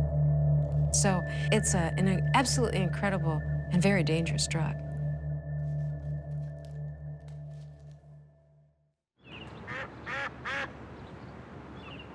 Growing up, Kristen has trouble shaking her addiction. But a new boyfriend brings new hope. Greg DeVillers was a nice boy from a nice family, the son of a doctor. It was love at first sight, at least for him. Kristen did have some doubts about getting married to Greg. She spoke with her parents, and they thought, well, he was so good for her. They thought he was her saving angel because he helped her get off meth. So they were encouraging her, and so she went ahead with it.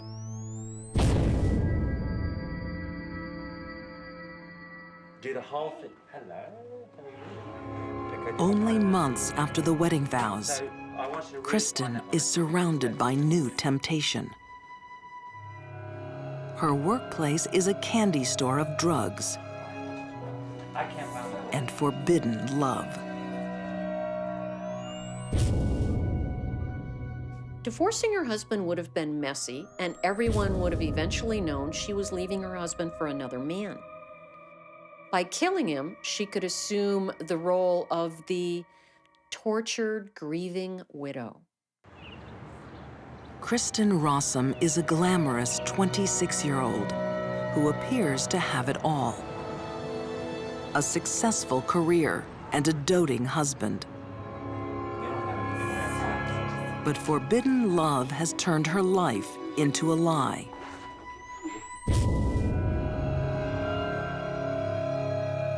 Michael Robertson was Kristen Rossum's boss and lover, a charming, good-looking guy that entered into a relationship with this young woman that became serious.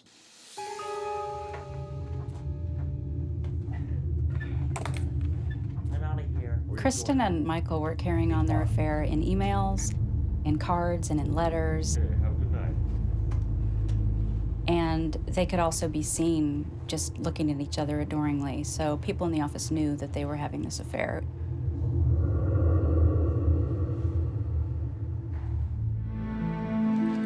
Hey, honey. Happy birthday. Husband Greg is at a loss. The love of his life seems to be slipping away.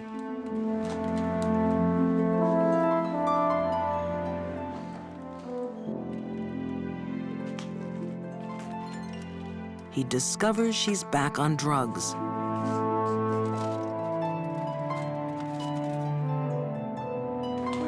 When he finds a letter from her lover, Hey, what are you doing? What is this? all her secrets are out in the open. That's private. Give it back.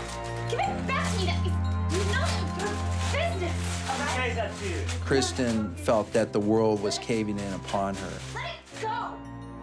and that Greg was getting ready to reveal her as an adulteress, as a methamphetamine addict. She was going to lose her job, she was going to lose her lover, she was going to lose everything that she'd worked so hard for. And she felt the only way out was to murder her husband.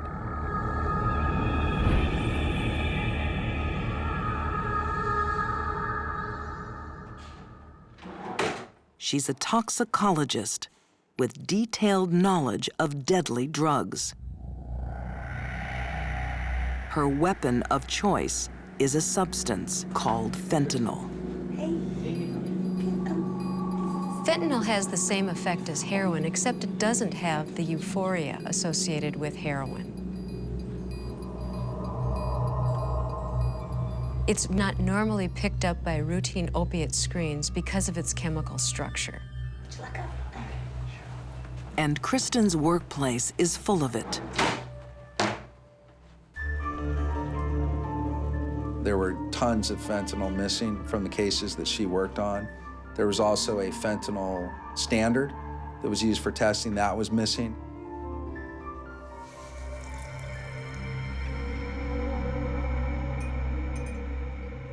Shattered by his wife's affair, dulled by painkillers, Greg DeVillers is an easy target. Here, drink this. It'll make you feel better. Drink it. All of it? Soon, the deadly fentanyl is coursing through his body. One of the big problems with fentanyl, like all narcotics, is that it causes profound respiratory depression. People stop breathing. Their heart continues to beat. There's a lack of oxygen. So fluid builds up in the lungs, and fluid builds up in the brain, and eventually they die. So pathetic. Inspired by the movie American Beauty, Kristen does some elaborate set dressing.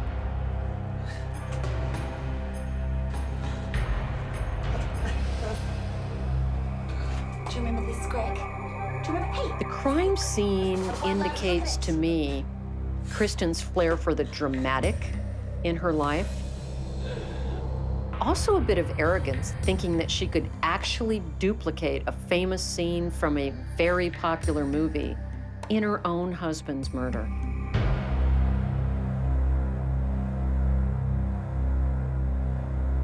It looks like suicide. The medical examiner agrees. Kristen had used fentanyl to kill Greg, knowing that her coworkers would investigate the cause of death, that they didn't test for fentanyl. Kristen knows that going in. That's why she chose fentanyl.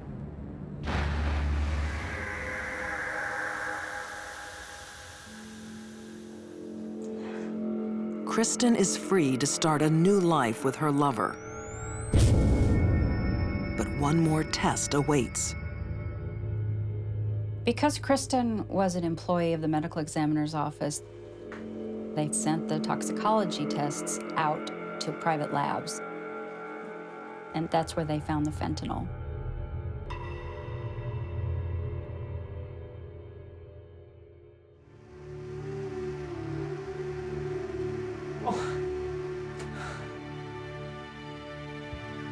It seemed like the suicide of a lovesick man. But the traces of fentanyl prove it's a murder. Once Greg was under the effect of fentanyl, and a sufficient amount of it, Greg would no longer be able to act purposely. His respirations dropped because of the drug, which would mean that the amount of oxygen to the brain would also drop, and there could be no meaningful activity. He couldn't have spread rose petals. There's no way that he could have engineered all of that.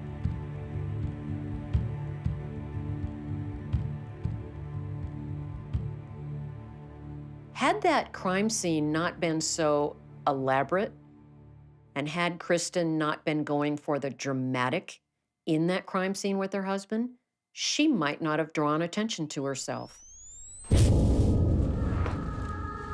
Kristen Rossum is found guilty of first-degree murder and sentenced to life in prison.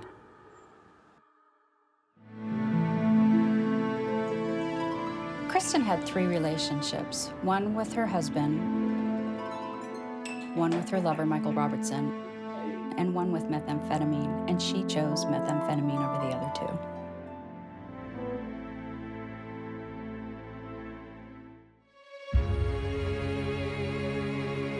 Illicit desire drove these deadly women into a world of murder. JR's schoolgirl fantasy spawned a night of terror. Kristen Rossum was torn between two passions, men and methamphetamine. And Cherie Miller turned internet fantasy into a lethal reality. Consumed by lies, deceit, and death. They sacrificed everything on the altar of forbidden love.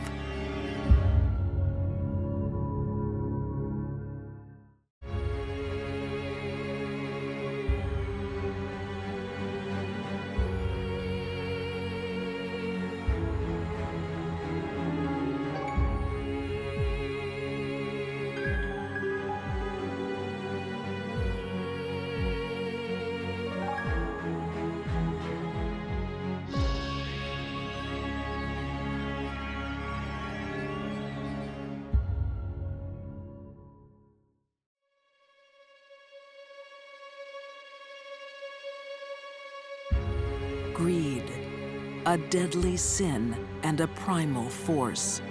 Greed is one of the strongest motivators of murder. A desperate businesswoman kills for cash. She would do anything to get it, including murder. A bizarre love tryst leads to a savage murder.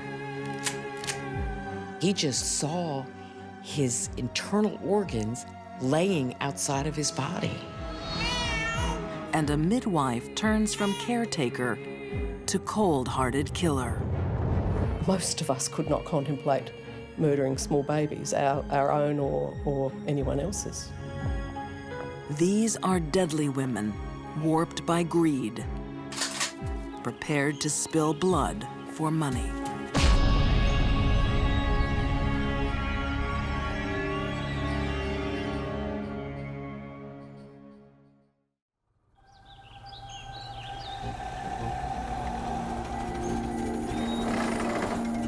On an isolated farm in New York's Catskill Mountains, What are you doing here? a confrontation. This is private property. The owner thinks she's caught two trespassers. I'm sorry, I cut you. Well, go and The truth is much more frightening. The intruders are killers.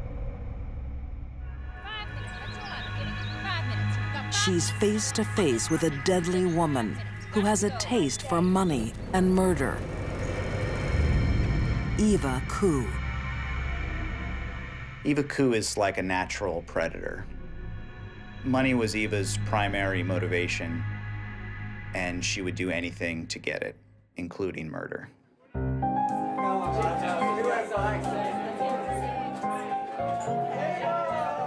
Eva Koo is a sharp businesswoman. At the height of Prohibition in the 1920s, she runs the busiest speakeasy in town. Little Eva's Place, it was called. Lots of loud music, lots of women, lots of alcohol, and everybody visited Eva Koo's place that wanted a good time. New York playwright Isaac Rathbone has turned Eva's sordid life story into a stage production. The story of Eva Koo is the story of survival. You have a woman who wants to survive on her own, and she will go through any means necessary to survive. There are stories of her having the sheriff's department and the police in her back pocket by offering them alcohol and women so that they would kind of turn a blind eye to her operations. Eva's Place is home to a cast of characters.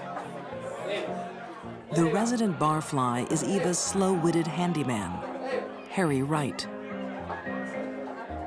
Harry Wright, or as he was known around the town, Gimpy Wright, was an older man in his 50s who lived with his mother He was crippled. He was an alcoholic.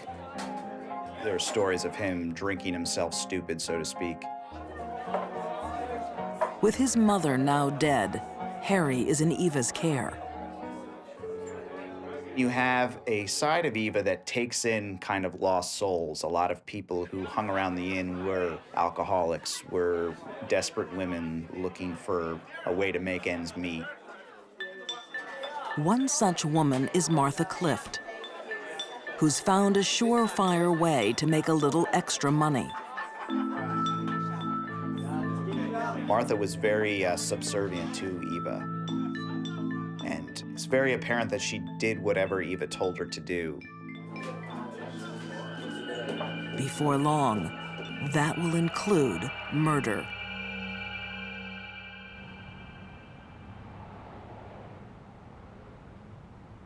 For ex-FBI profiler Candace DeLong, Eva Ku's story fits a familiar pattern. It's more common for women than men to have greed as a motivator for murder. With business booming, Eva's greed is satisfied. Until disaster. The Great Depression hits. The good times run out. We start to see a more desperate businesswoman as opposed to a shrewd and powerful businesswoman. Historian Scott Christensen says the Great Depression triggered a great surge in crime. It was the golden age of gangsters in the United States. There were many people who resorted to desperate means in order to survive. Poverty-stricken and desperate, some women took a deadly gamble on insurance fraud. It was the leading cause of execution of women in New York at that time. If somebody committed insurance fraud and committed a murder, the chances were that they were going to be sentenced to death. Eva is in dire straits. Her gaze moves to Harry Wright. The slow-thinking drinker is in her way. As the Depression rolls on and Eva starts to lose money and lose clients, he becomes a bit of a burden on her. She can't afford to keep herself fed and keep her business on operation, let alone paying for Harry's addiction to alcohol.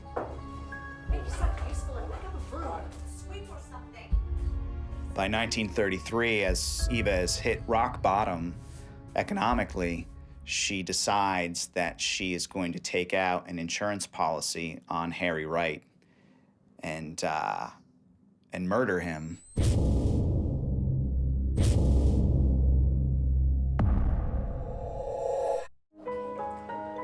Martha is also greedy.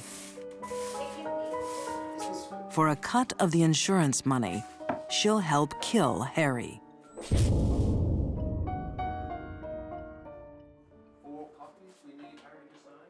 It begins at the insurance office.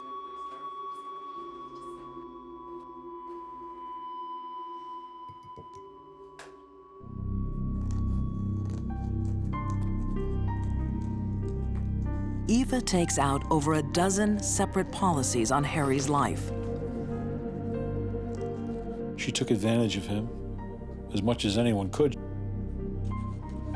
If he dies accidentally, she will receive around $12,000. An accident is exactly what Harry is going to have. Greed has driven women to murder for centuries. Poverty adds to the temptation.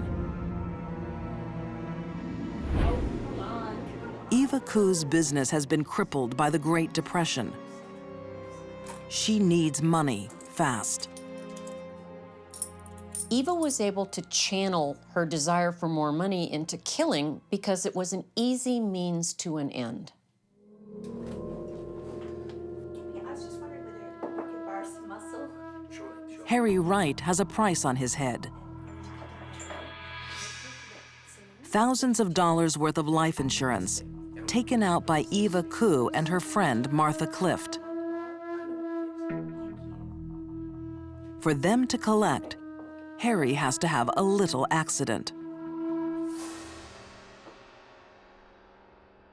Everybody knew Harry. They knew he was a drunk. It wouldn't be surprising that he'd perhaps gotten drunk and wandered in front of a car and gotten hit. It was a good plan in that respect. Or so it seemed.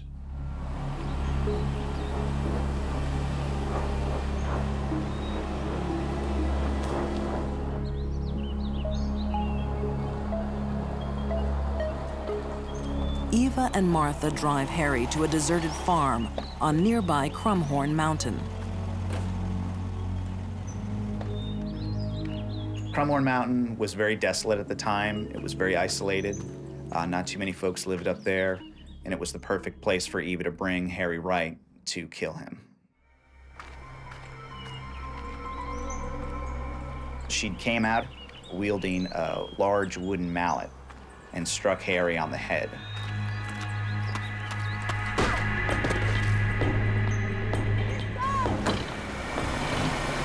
It's alleged that Harry Wright's last words were to Eva, and he said, "My God, I can see why you brought me up here now." But this insurance job has to look like an accident.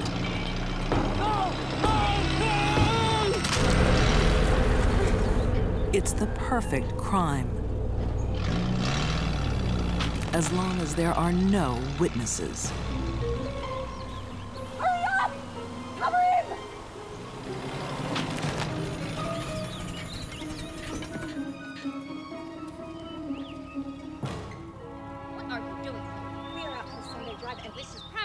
When angry farm owner Iva Fink suddenly turns up, I'm sorry, I had to relieve myself. Eva decides attack is the best defense. Eva stands her ground, tells Iva Fink to go ahead and call the police. It was a real gutsy confrontation.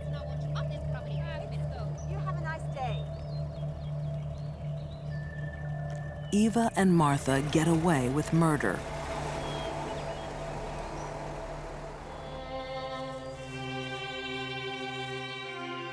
They dump Harry's bloodied body in a roadside ditch, just a few hundred feet from Eva's inn.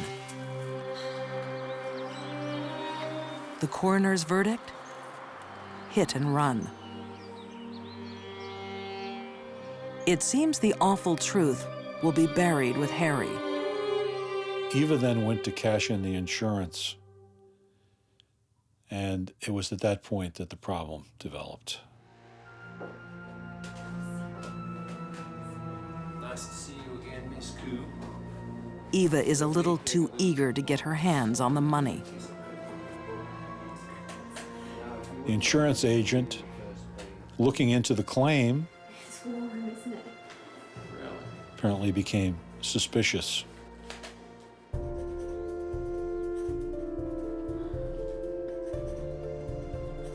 I'm sorry, I'm just He knows fraud is a common scheme, especially among women.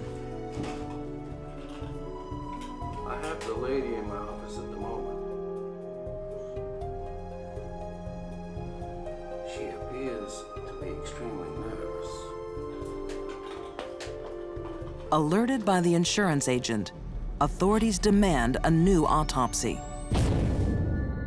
Harry gives up Eva's secrets from the grave. Harry Wright had no broken bones below his chest. His rib cage has collapsed on his lungs, and he had an injury to the head caused by the mallet. They thought that was a little suspicious for a hit and run, seeing he had no injuries to his legs or to his hips. It's a theory confirmed by forensic pathologist Janice Amatuzio. There's a different pattern we see when an individual is standing upright and is struck by a car. And those injuries usually are on the lower extremities. They're on the feet, the ankles. We look for what are called bumper fractures. However, if they're laying on the roadway and a vehicle just simply drives over them, the injuries are distinctly different. We don't get the bumper fractures to the lower extremities. We tend to get the crushing type injuries. Forensic evidence is bringing Eva's grand plan undone. And when Iva Fink reports her odd encounter on Crumhorn Mountain, the police make their move.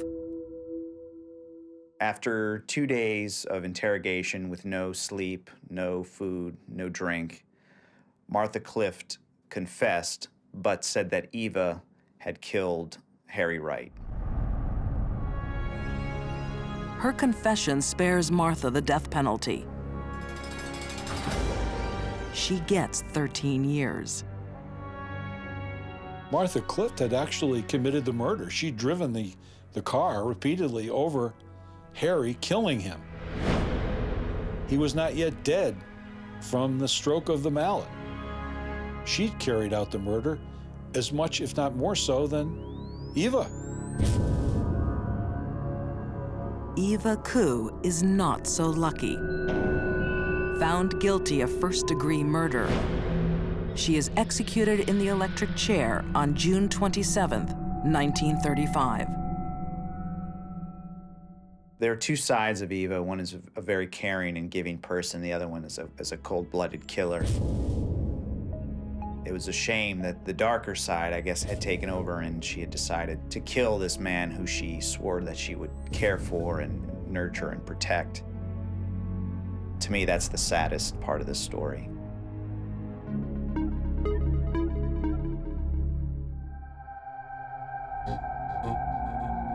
Some women are down to their last dollar when they make the decision to kill. But greed also stalks the wealthy. Sometimes having everything is not enough. She is really, in my mind, a very despicable human being. To me, that level of greed is so astonishing. I don't think I've ever seen anything like that. She's just an evil person.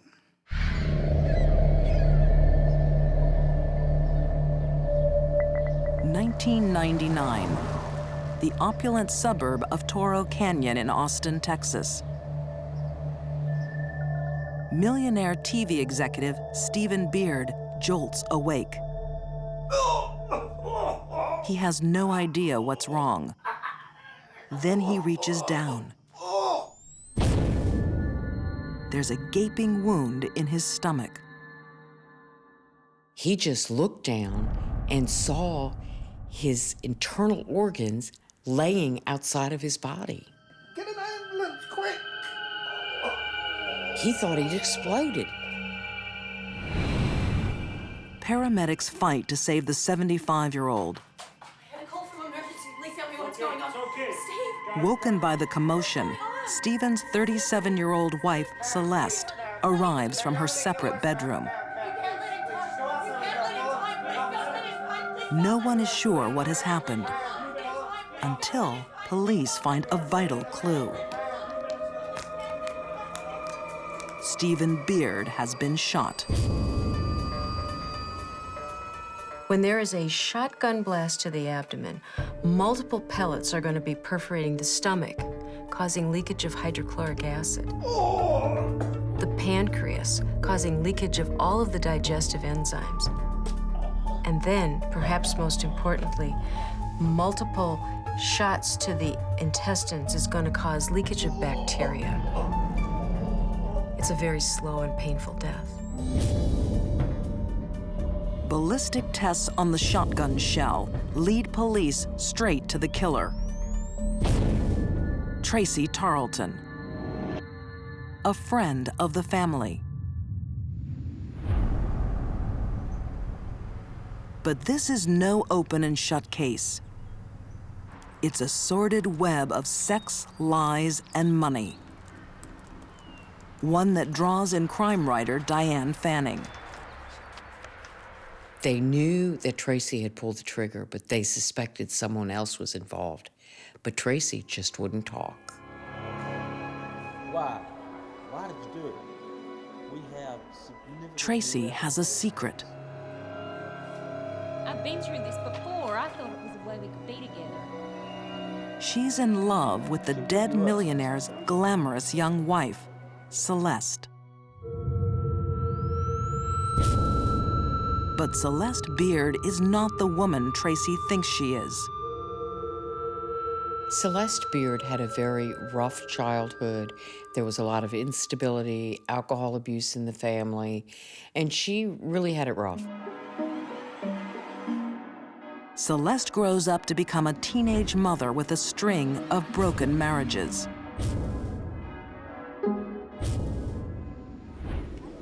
Sir, Mrs. Beard, how are you today? Would you like some coffee? By her mid-30s, Celeste is a struggling single mother working at the Austin Country Club.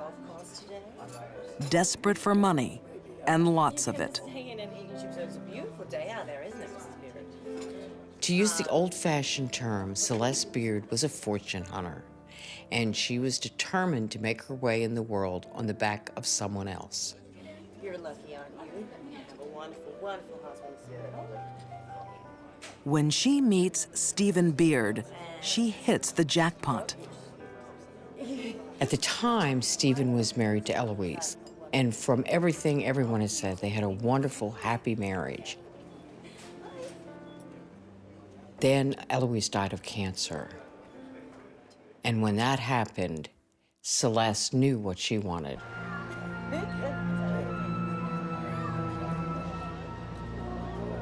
Now a lonely widower, Stephen Beard is easy prey for Celeste.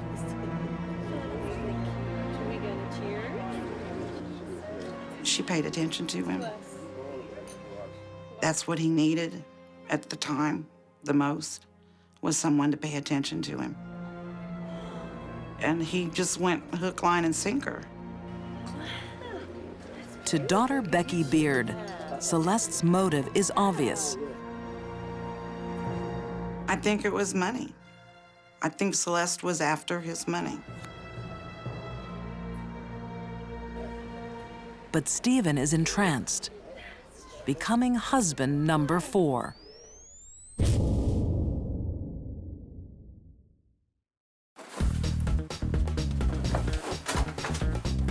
With riches beyond her wildest dreams, Celeste launches an epic shopping spree.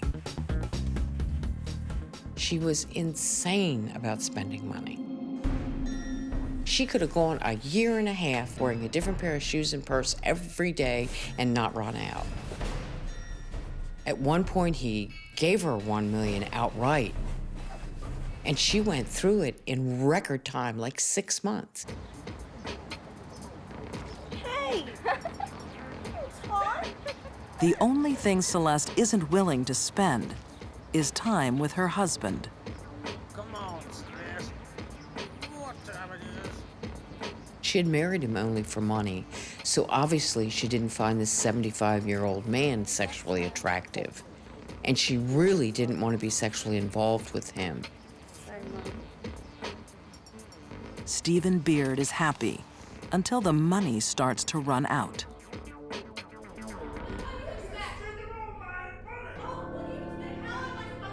He wants to cut off her cash supply. But Celeste can't survive without money and says she'll kill herself to keep it. Celeste threatened suicide when Stephen wanted to cut off her supply of money because for Celeste, shopping was like heroin. She had to do it. Every time she bought something, it made her feel good. But for Celeste, there was never enough. 50 million wouldn't have been enough.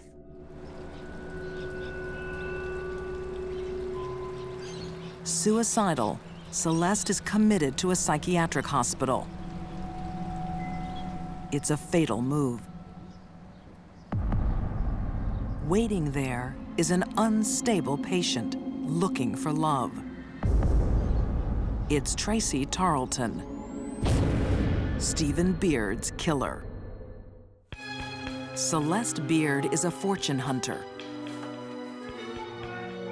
Her prey is millionaire husband Stephen Beard. But he's getting jumpy. When Stephen threatened to take away her credit cards, it threatened her very self-esteem. After threatening suicide, she's placed in psychiatric care and meets Tracy Tarleton. Tracy was an emotionally unstable woman who had been in and out of hospitals for depression and other disorders for quite some time. Lonely 35-year-old Tracy hungers for love in the same way Celeste craves money. She's infatuated with this glamorous new patient. And Celeste leads her on.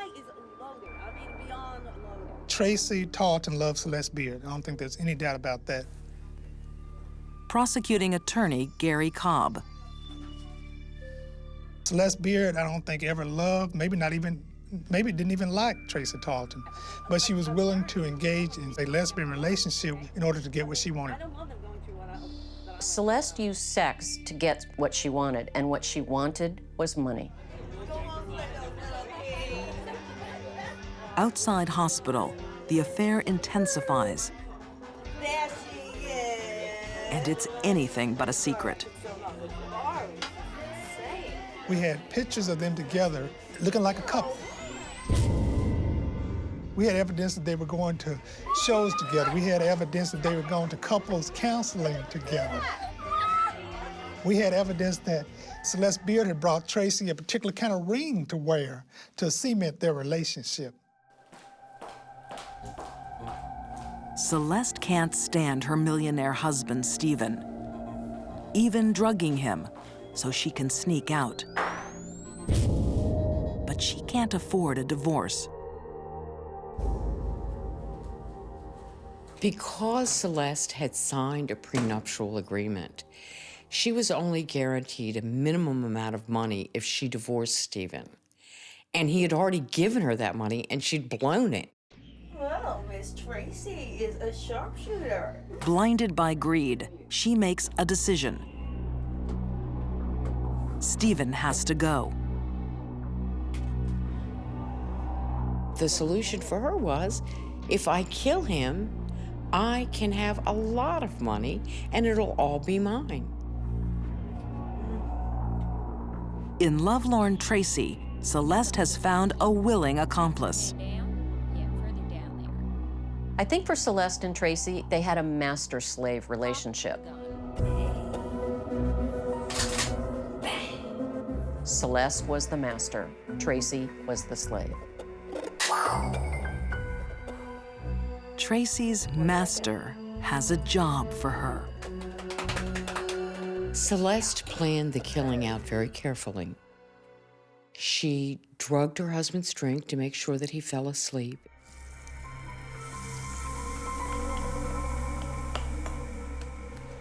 She went into the other wing of the house where she could justifiably say she heard nothing. Then she left the doors open so that Tracy could sneak in.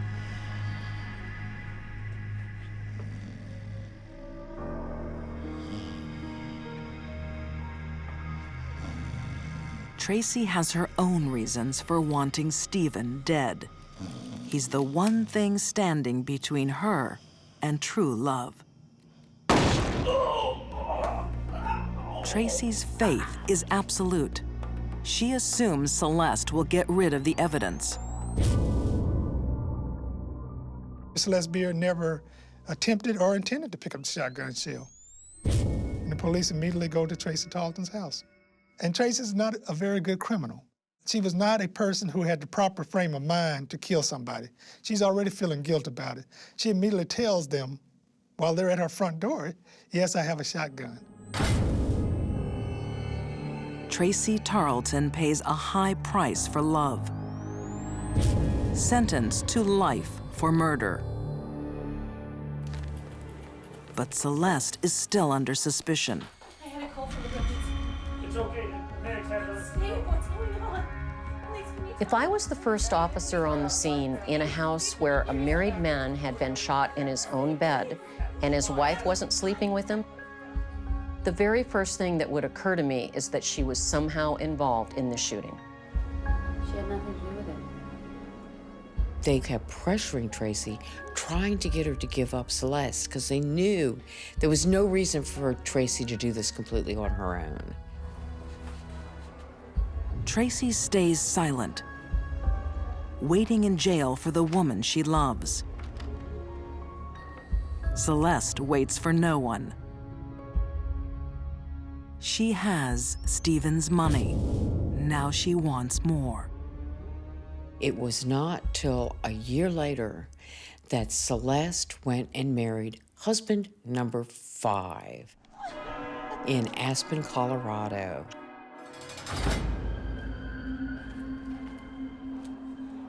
Tracy Tarleton, he reads one day in the newspaper that Celeste Beard has remarried.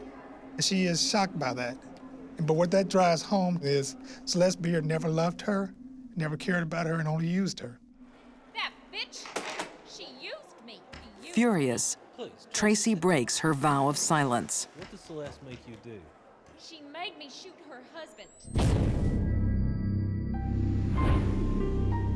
Celeste Beard is found guilty of first-degree murder and sentenced to life. It was wonderful. It was absolutely wonderful. It was, thank you, Lord. What brought Celeste down was greed, self-centeredness, and a willingness to do anything she wanted, no matter who stood in the way. This is a woman who showed up at his house when she came to live with him with a box that contained everything that she owned. One box. And he gave her mansions, gave her lake houses, gave her entree into a society she never would have been able to step her dirty little feet into. And for that, she turns around and murders him.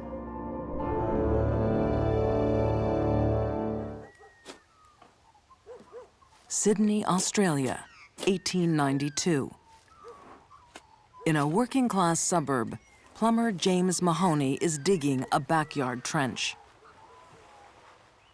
He found more than the pipes that he was looking for. It looks like a bundle of rags. But inside, the tiny body of a dead baby. It's a gruesome mystery. Whose child is it? How did it die? The answers will leave a nation appalled. She was a very vindictive, a very spiteful, and a very powerful lady. Very strong, aggressive woman, and felt no shame, no guilt whatsoever. Most of us could not contemplate murdering small babies, our own or anyone else's. Life in the 1890s is harsh, especially for someone like 18-year-old domestic servant Amber Murray. Unmarried and pregnant, shunned by society, Amber will be forced to give up her baby. Having a child out of wedlock was frowned upon. The women who chose to go ahead with the pregnancy rather than have a risky abortion, when the bub was born, they would leave it with people they called baby farmers. According to crime writer Paul B. Kidd, baby farming was a booming business. The mother would pay them a weekly allowance to mind the child, and then when the child was old enough, they'd reintroduce it, boy or girl, back into the family as a niece or a nephew.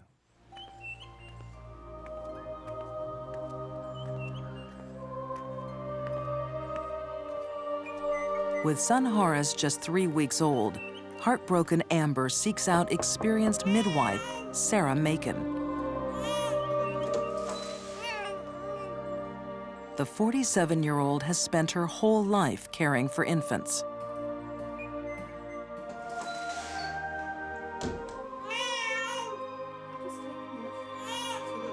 Sarah and her husband John will add the baby to their growing nursery for a fee. After the initial payment, it's 10 shillings a week. The vast majority of the baby farmers were good and decent people, midwives who looked after the children on the allowance that the mothers gave them.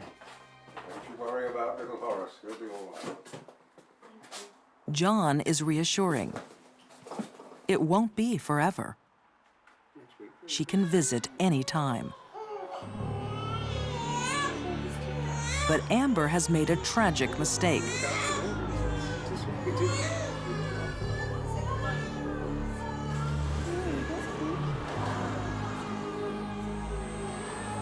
Sarah Macon is more than a midwife and mother.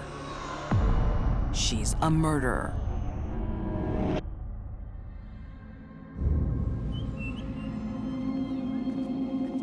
The 1890s was a period of major depression in Australia. They were grim times. They were as grim as the 1930s depression in some people's estimation. Sydney's official historian, Shirley Fitzgerald, says poverty forced many to extremes.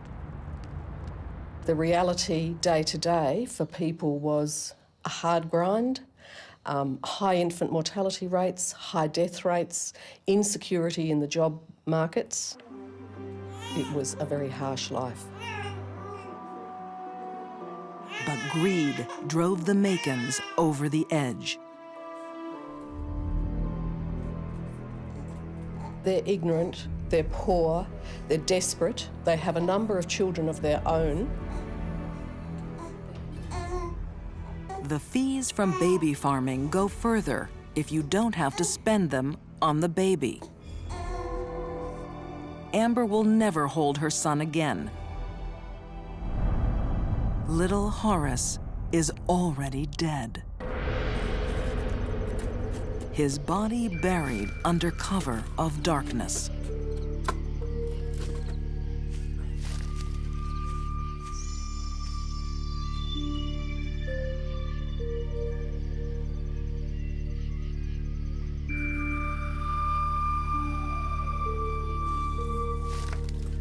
In order to kill another person's baby just for money, someone would have to be a stone-cold sociopath. Amber's baby is not Sarah Macon's first victim. And he won't be the last. But no secret can stay buried forever. Sydney, Australia, at the end of the 19th century. Sarah Macon is a baby farmer, paid to care for illegitimate children.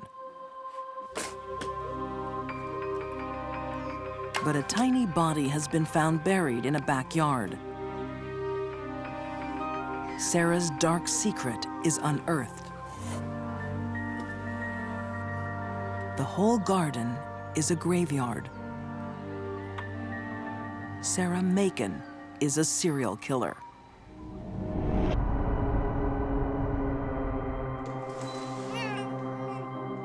Seven little bodies came in, 7 little bodies went out the back door into a hole in the ground.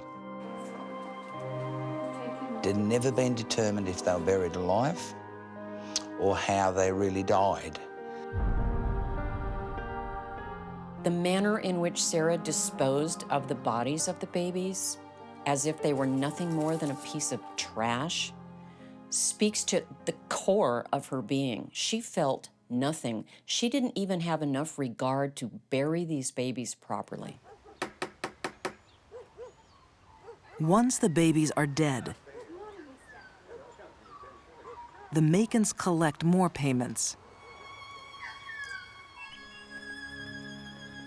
To keep one step ahead, They are constantly on the move.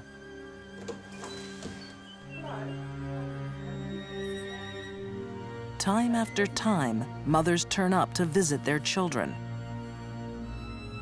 only to be greeted by unfamiliar faces.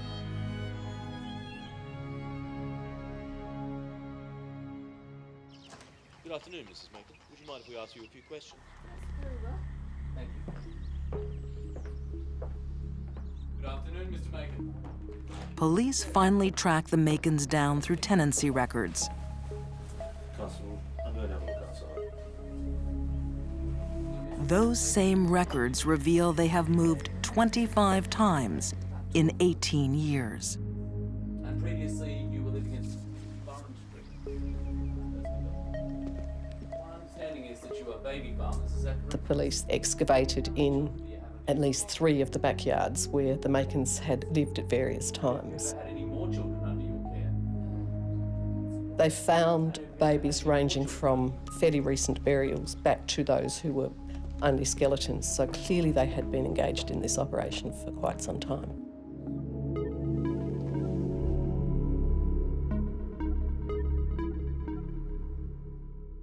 In total, the police had unearthed 14 infants' bodies in the backyards.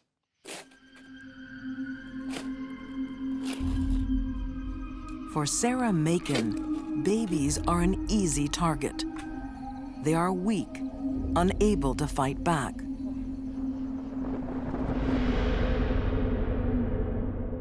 Babies are at the most risk in our society to be discounted or hurt, probably because they haven't formed a personality. Sometimes people just don't see them as persons. For years, these baby farmers sowed their wicked crop, harvesting money from desperate mothers, then disappearing. The fact that this went on for years and involved a lot of planning and cover-up shows Sarah's above average intelligence.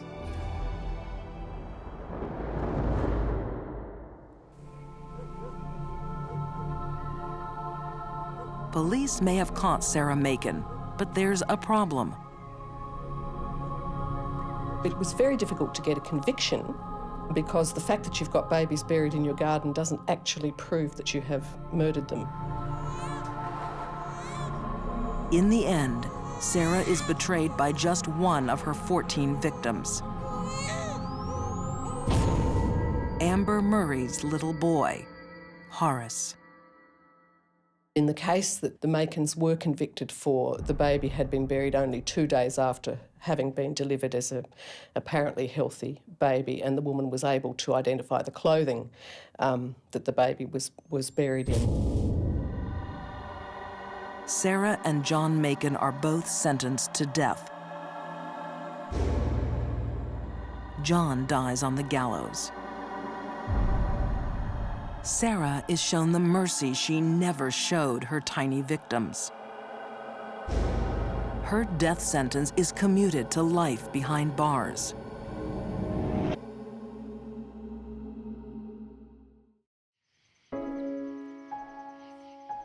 But out of Sarah Macon's great evil came some long-lasting good. It led to a change in the way the state saw its obligation to its children, and it resulted in the development of child protection and child care legislation. I find the story particularly sad because here were women who accidentally got pregnant but still wanted to raise their child. So they find someone that they think will take care of them for a few months. And it turns out they turned over their most precious thing to someone who disregarded it and killed it. I don't know how people live with something like that. These deadly women chose money over morality.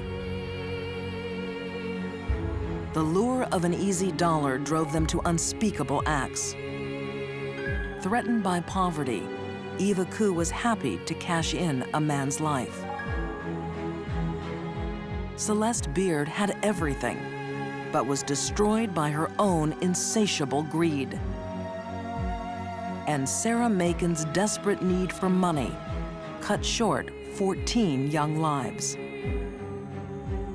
Desire for the dollar is a potent force. These deadly women were happy to spill blood for money. But in the end, they were left with nothing.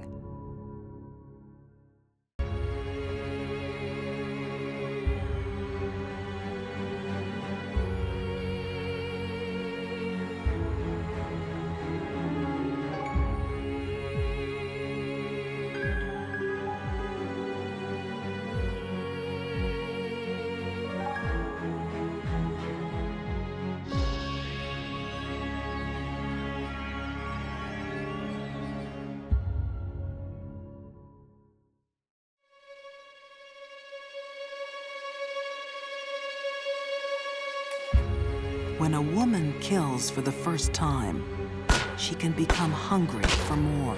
Once this killing spree started, I don't think anyone around her was safe. A nurse betrays her patient's trust to satisfy dark desires. She could only feel pleasure when she was inflicting pain. A shopaholic mixes trips to the mall with murder. She really enjoyed what she was doing. She got a thrill out of it.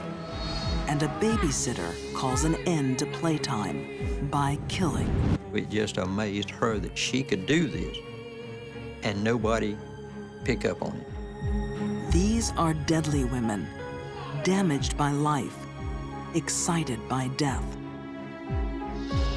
They are disturbed.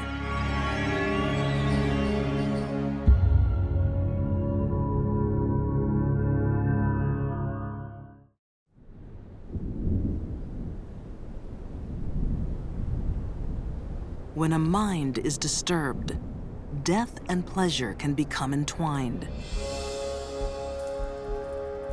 As they were one night in 1889 at Massachusetts General Hospital. I have something for you to drink. It'll make you feel better. Amelia Finney is a patient in pain. She hopes the medicine will bring relief. But her nurse's intent is not to heal. It's to harm. She had no empathy for others. She enjoyed what she did. She could only feel pleasure when she was inflicting pain. Nurse Jane Toppin gives Amelia a toxic cocktail. As Amelia feels the effect, she's joined in bed by her nurse. Can you imagine the fear? Waking up in your hospital bed with your nurse straddling you, looking into your eyes, and you are helpless to do anything, even cry out because she's overdosed you with a sedative? Professor Harold Schechter believes Jane Toppin was one of the most dangerous nurses who ever lived.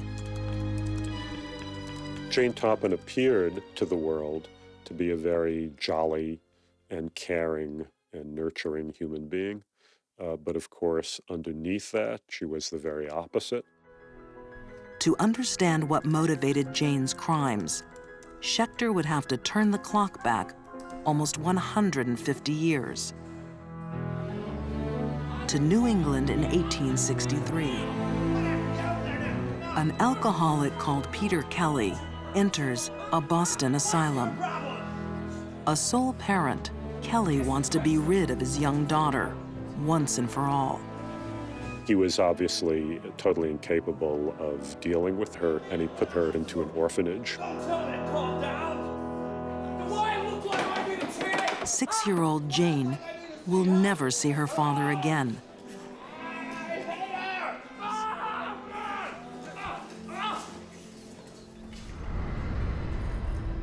A well-to-do family later takes Jane in, but she is not treated as an equal.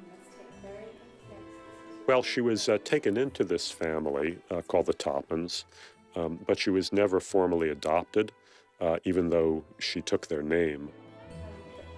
The Taupins have a daughter the same age as Jane. But while Elizabeth is lavished with affection and gifts, Jane is treated like a servant. What are you doing here? Go away. Finish sweeping. Jane feels excluded. Something in her mind is changing. Beautiful. She is becoming disturbed.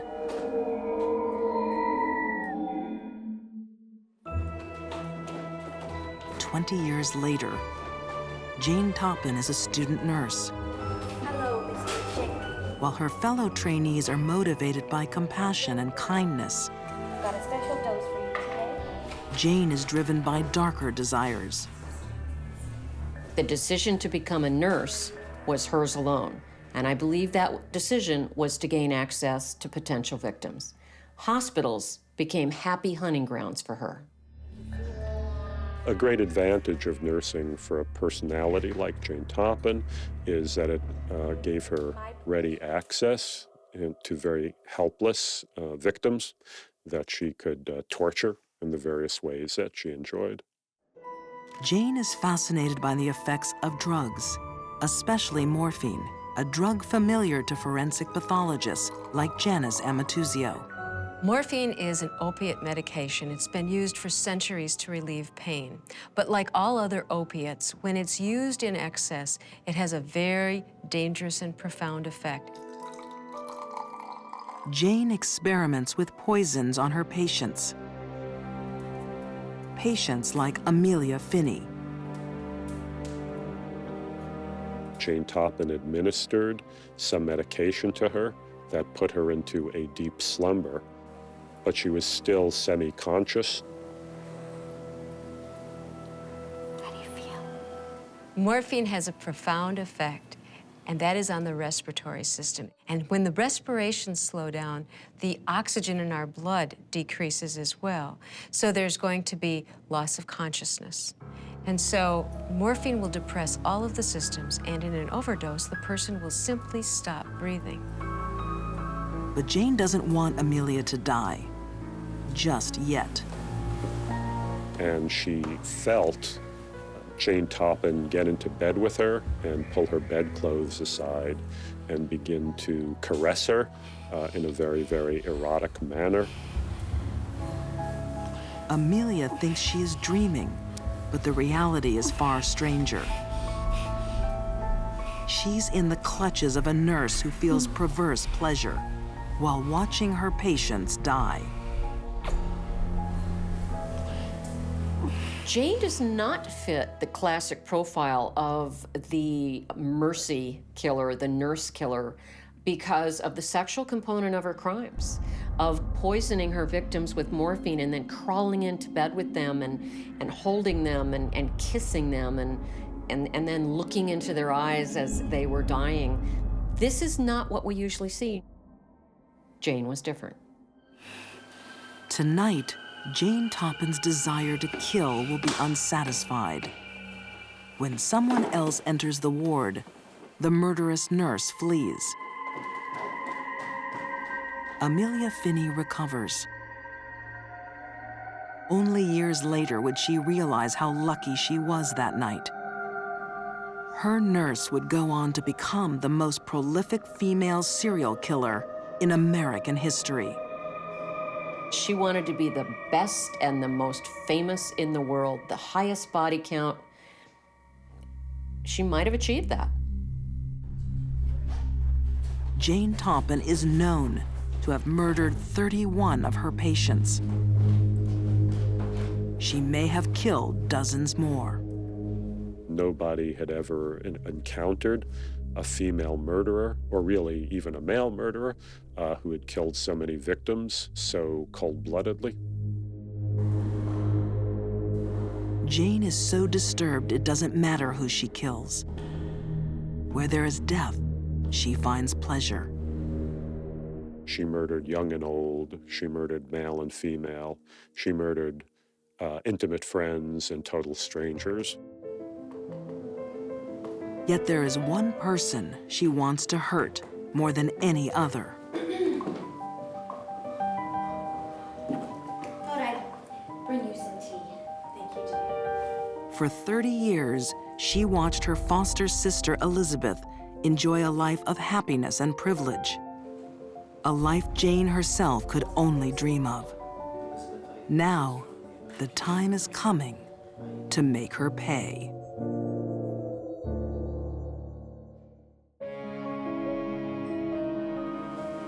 In the summer of 1899 on Cape Cod, Massachusetts, Elizabeth Brigham has mysteriously fallen ill. Her foster sister Jane appears eager to nurse her back to health. She was a very, very successful private nurse. You know, people just thought that she was a very caring human being. But Jane Toppin is not what she seems. She will kill 31 people and become America's most prolific female serial killer. Her latest target is her own foster sister. The primary motivation seems to have been this long simmering resentment of a foster sister who had always seemed to receive so much better treatment from life than she herself had. Go away. Finish sweeping. Jane's jealousy of Elizabeth begins in their childhood. When Elizabeth marries a wealthy vicar, it intensifies. Once again, Jane feels left out. Psychopaths like Jane Toppin, who feel they've been horribly mistreated by the world from a very, very young age, grow up to feel the need to take revenge on the world in turn. For Jane, this revenge will be sweet and slow. Jane Toppin took a great deal of pleasure in prolonging the pain and suffering of her victims, really stretching it out over days and even weeks.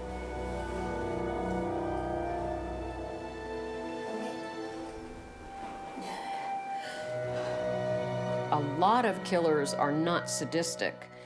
Jane was. She actually derived pleasure seeing the pain that she had inflicted on others. That is sadism. Jane's sadism climaxes as Elizabeth takes her final breaths.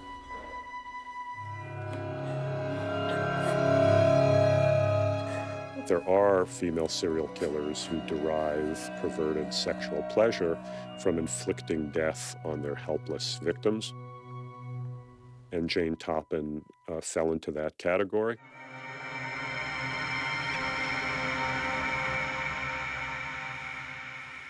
Later, Jane admits that Elizabeth is the only victim she truly hated. This murder had a clear motive, but what about Jane's other victims? Could her murderous desires be tied to the mental history of her own family? The father who abandoned Jane when she was a child would later succumb to insanity. His nickname was Kelly the Crack, as in crackpot. And there were these stories that at one point he sewed his own eyelids shut. But while Jane's father suffered psychotic episodes, losing touch with reality, Jane herself had no such symptoms.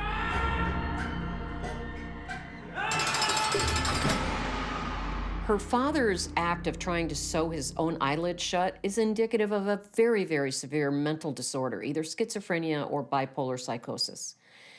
Both of those are inheritable, but I don't think Jane Toppin was insane. Not at all. Jane is clear-headed and calculated when she kills, making her all the more deadly.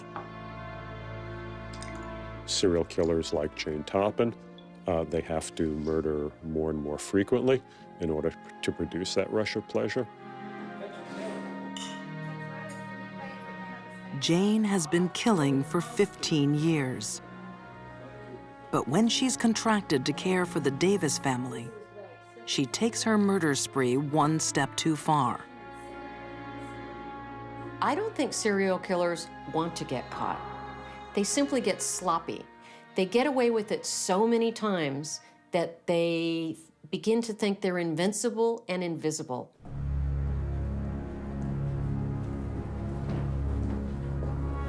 Jane is supposed to keep the Davises safe from harm. But one by one, over a period of 6 weeks, she kills them. She ended up wiping out this entire 4-member family, and that is what ultimately led to her discovery and arrest. The death of an entire family turns suspicion onto nurse Jane Toppin. She denies the killings, but under questioning by psychiatrists, she confesses in disturbing detail. Jane was the type of sociopath who liked to brag about what she did. I'm sure every time she bragged about what she did and it shocked people, including the board of Victorian doctors, that gave her even more of a thrill. Jane shows no remorse, the telltale sign of a sociopath. She spends the rest of her life in a mental institution and is remembered as the most dangerous and disturbed nurse who ever lived. We perceive nurses like Jane as these angels of mercy who will care for us and nurture us and bring us back to health. Jane Toppin, of course, was the very opposite of that. She was an angel of death.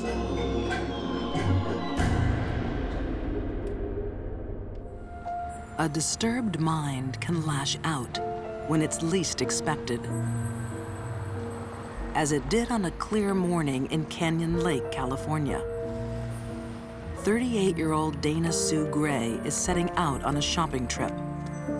There was something about money and having it and spending it that made Dana Sue feel important. She looks like a typical suburban mom on her way to the mall. But Dana is a woman with a startling secret.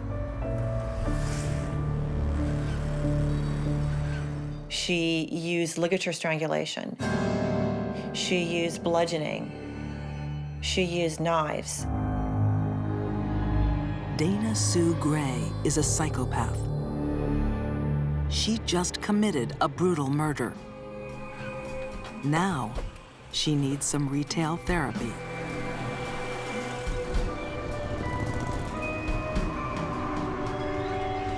Detective Joe Greco will never forget the gruesome crime scene Dana Sue Gray left behind that day in 1994.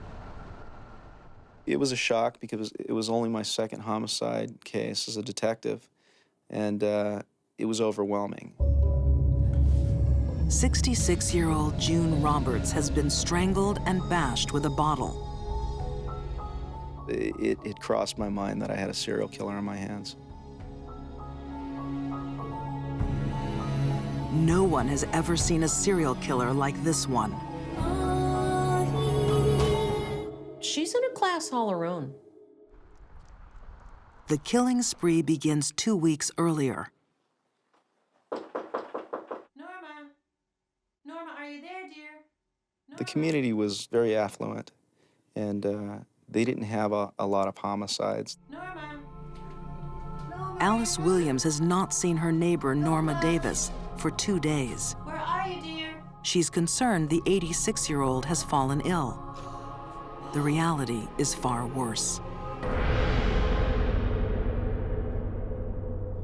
A neighbor came by and found her body. The neighbor was never the same after that. The brutality of the murder also shocks crime writer Kathy Braidhill. Norma has been stabbed. A fillet knife is buried to the hilt in her chest. The handle of another protrudes from her neck. The blade inserted so deep, it has almost severed Norma's head. We didn't have a lot of information. The only piece of evidence that we had was in the entryway of the condominium. Found a faint shoe print on the floor of the condominium, and it was a 6.5 size shoe. The shoe print would later be traced to a former nurse named Dana Sue Gray. Dana Sue Gray was in her mid-30s. She loved thrill sports. She loved rock and roll. As a young woman, Dana enjoyed skydiving. But increasingly, it's her personal life that's going into free fall. Dana's life right before the murders was chaotic. She had a lot of emotional setbacks. She had had a miscarriage. She had also sunken into depression and alcoholism, and she was accused of stealing drugs from her job as a nurse. Fired from her job. Separated from her husband. She seeks solace in alcohol and prescription drugs. We really don't know why she had started to use drugs. We're thinking perhaps it was because of the depression from the miscarriage. It could have been any number of things. But when the drugs don't work, there is one thing guaranteed to make Dana Sue feel good. Spending, purchasing made Dana feel high. It reduced her anxiety. It became compulsive, and it got way out of control.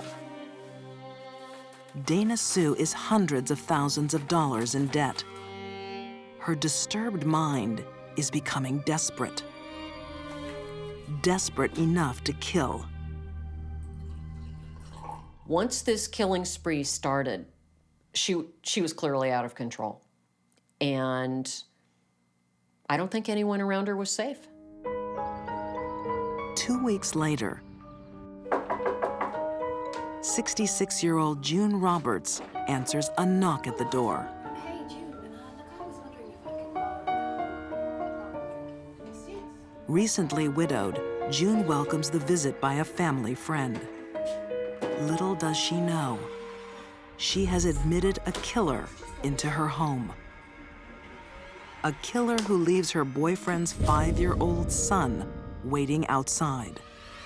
I think the fact that Dana Sue had her lover's 5-year-old boy in the car with her, waiting outside in the car while she went into these homes and killed these women, really speaks to the coldness and how little she thought that what she was doing was wrong.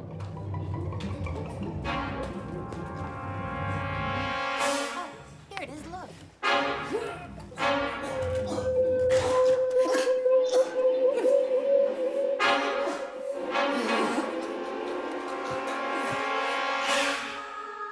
It was very brutal. The victim had been strangled with her own telephone cord and actually tied to a chair.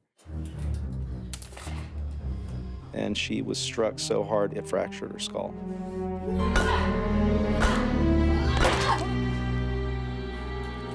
She used her hands and extreme violence to kill her victims. We don't usually see this in female serial killers. We usually see poison or gun. With a gun, you can kill someone from afar. Dana Sue wanted hands-on. But perhaps just as shocking as the murders is what Dana chooses to do next. She didn't even go home after she killed these women and lay low for a while. She just needed to get to the mall. Canyon Lake, California, 1994. 38-year-old Dana Sue Gray is in the mood to be pampered. Dana was so meticulous about her appearance, and she always went to a salon for services, for manicures, pedicures, hair color, cotton color, all of that. Beauty treatments make Dana Sue Gray feel good. But lately, she's found another activity that gives her a thrill. Murder. Dana is halfway through a month-long killing spree.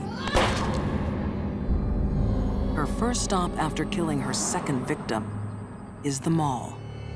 What was taken from June was her checkbook and her credit cards, and right after the murders, Dana went out and she got a beauty treatment and she went shopping.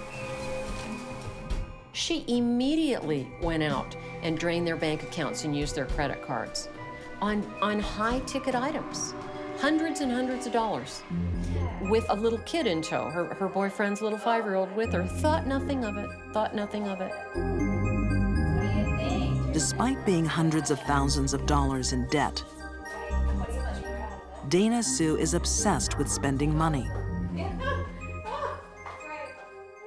Dana Sue's issues with money are reported to have existed when she was a girl. Her brother described this. She said, I had to spend, it made me feel good. That the feeling wouldn't last. So the behavior became compulsive. She would repeat it to get the high again. Psychologists have a term for compulsive shopping, oniomania. But it is not the only reason Dana kills. Dana didn't take any rings from the victims or some valuables from the home that were obvious. So I don't think anything was motivated there by money. The next attack reveals more about Dana's motives. 2 weeks later in Lake Elsinore, California, 57-year-old Dorinda Hawkins is working alone in an antique store. Dorinda was working at the time Dana had walked in and asked about picture frames. Just wondering how much this one is. This is actually $55. Do you do gift wrapping? Yes, we do.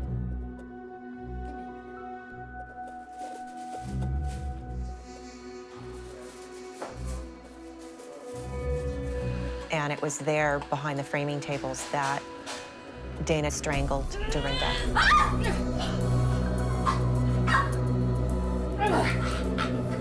Dorinda was begging for her life when Dana was strangling her. And Dorinda told her, you can have anything you want, take the cash. You know, I have 8 kids, let me, just let me live. And Dana told her, I'm not doing this for the money. She said that twice. And that really gives you an insight into what Dana was thinking when she was committing these crimes. Thinking Dorinda is dead, Dana Sue steals just $25 and flees. But Dorinda is still alive.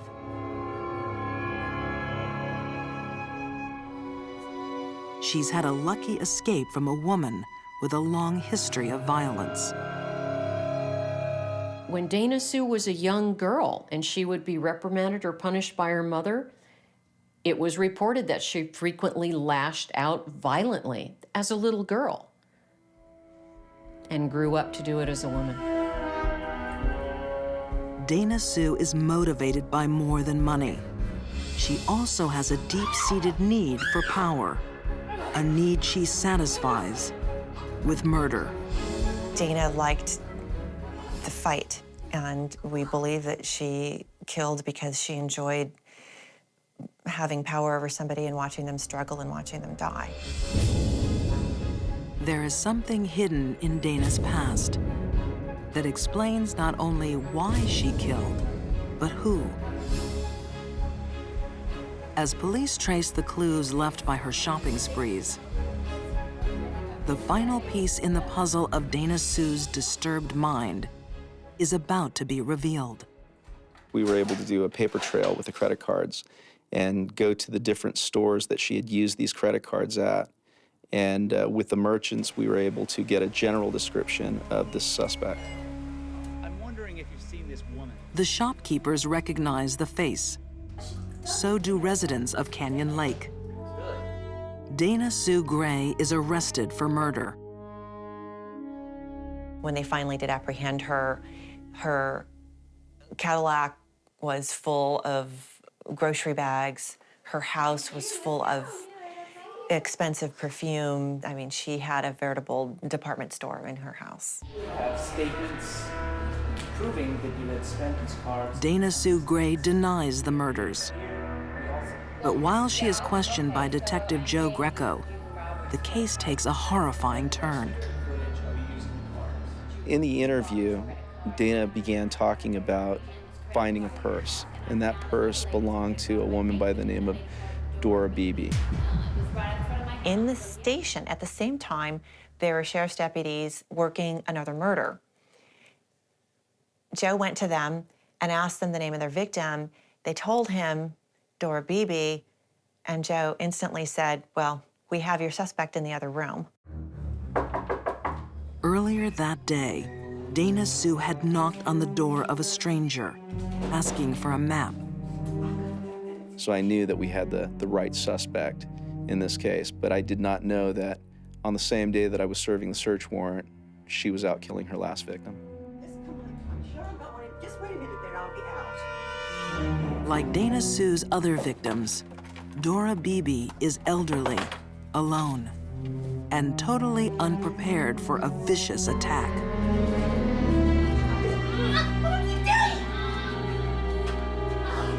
Dora Beebe was found murdered inside her home. She was beaten with a clothes iron, and her skull was fractured. To psychologists, the attack on Dora Beebe is the final clue in a revealing pattern. All 4 of Dana Sue's victims were elderly women. Women old enough to be her mother. Dana Sue had a lot of unresolved anger toward her mother. I think these older women that Dana Sue killed represented her mother, and she was just unleashing rage and anger. To avoid the death penalty, Dana Sue Gray pleads guilty to multiple murders. A desire for money, a need for power, and a hatred of her own mother. Dana Sue Gray's disturbed mind made her a ruthless killer who will spend the rest of her life behind bars. Then when you look at her history and you see how violent she could be as a child with her mother when she was reprimanded, this was a murder spree in the making for 30 years. She enjoyed doing things that were risky. She was a thrill seeker, and I think that she really enjoyed what she was doing. She got a thrill out of it.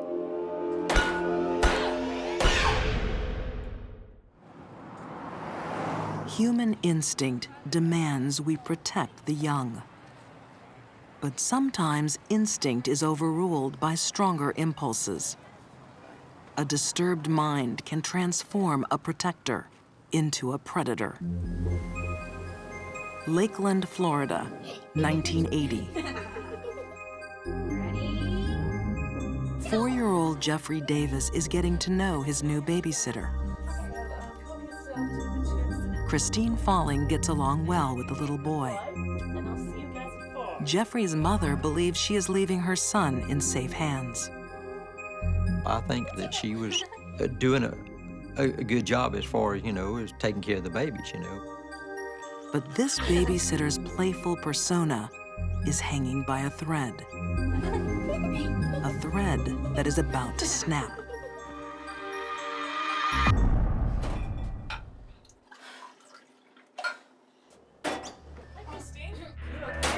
When the mother of Jeffrey Davis returns home, she walks into a nightmare. Certainly it was a terrible blow for anyone to lose a child, especially, babies. Christine claims the boy simply stopped breathing. The autopsy blames a heart condition called myocarditis, a condition that is very rarely fatal. Now, myocarditis is really considered a cause of death only when everything else has been excluded. Jeffrey is not the first baby to die in Christine Falling's care. And he will not be the last.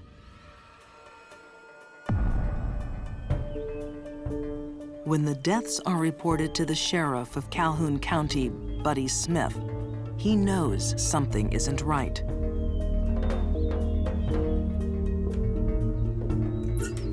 It was just a strange thing that all the babies that was in her care had died, and it was a mystery there for a good while. Many put the trail of dead down to bad luck or an unknown virus. No one dares to imagine the children are being murdered by their slow and apparently harmless babysitter. It seems that she had maybe a nice nature. Hey, Christine. Hey, Liz. How are you? And people maybe thought, well, Christine couldn't possibly have done this. She's too slow. She's not maniacal. And so they ruled her out. Yet the seemingly gentle Christine Falling started killing early. Oftentimes, when young children abuse small animals, it's acting out rage and frustration over something they can control. As a child, she would test if cats had 9 lives by dropping them from a great height. She grew up fairly poor, and families did not have good paying jobs and make a lot of money, you know. And I think probably from the beginning had some problems.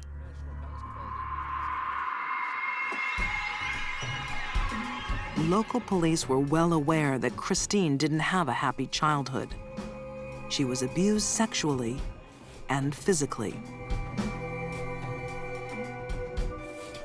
I recall the former sheriff, W.C. Reeder, worked a case where the child was taken to the hospital.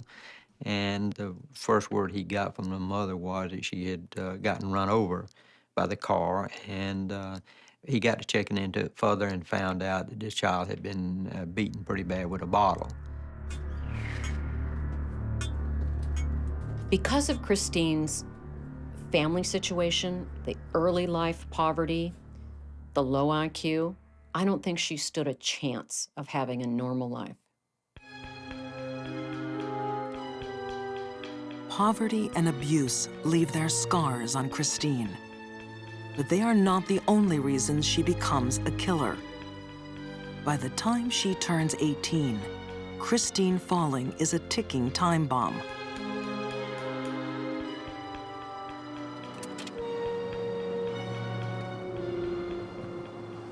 Ready? 3 days after the death of Jeffrey Davis, Christine Falling is asked to babysit again. She will look after 2-year-old Joseph Spring while his parents attend a funeral. Say bye-bye. The funeral of Christine's previous victim. With her background and her educational background, she just did not have the ability, you know, to get out and get good jobs. And she just picked up jobs like babysitting. And she felt like, I guess, this was the only way she could maybe make some extra money and survive. Christine has a childlike quality that children find appealing. But it is not an act. She has below normal intelligence, making her disturbed mind deadly. People with very low IQs, such as Christine, tend to also have a low frustration level. And they will sometimes lash out in an irrational rage. When Joseph starts to cry, Christine feels her nerves fray. Then the voices start. Voices only Christine can hear. The voices are not usually very nice. They say horrible things, they suggest horrible things. Auditory hallucinations are a symptom of a well-known psychiatric condition. Schizophrenia is a disorder of thoughts and thinking, and it's very difficult, if not impossible, for the schizophrenic to know if the voice is real or not. Shush.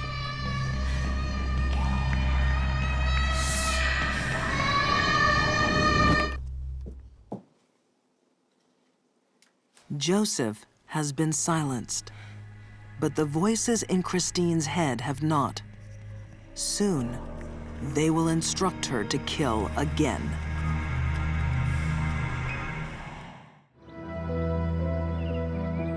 At a children's graveyard in Calhoun County, Florida, tombstones bear witness to lives cut tragically short. Some by accident, some by illness, some by murder.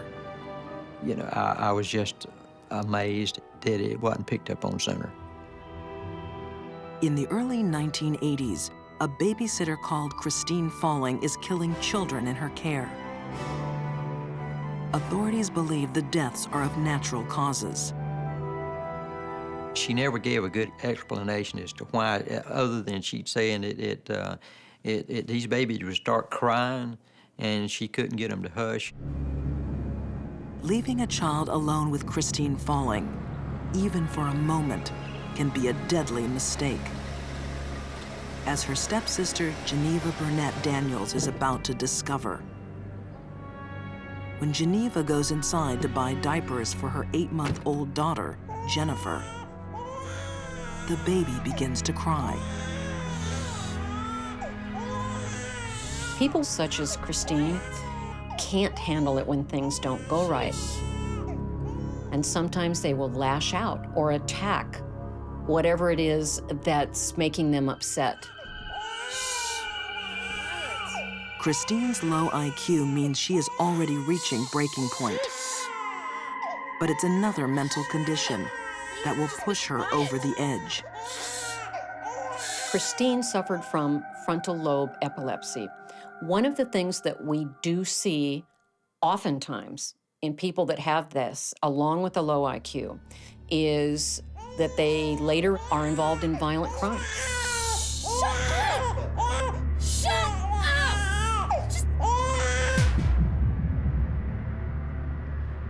Like Christine's other killings, this one leaves no trace.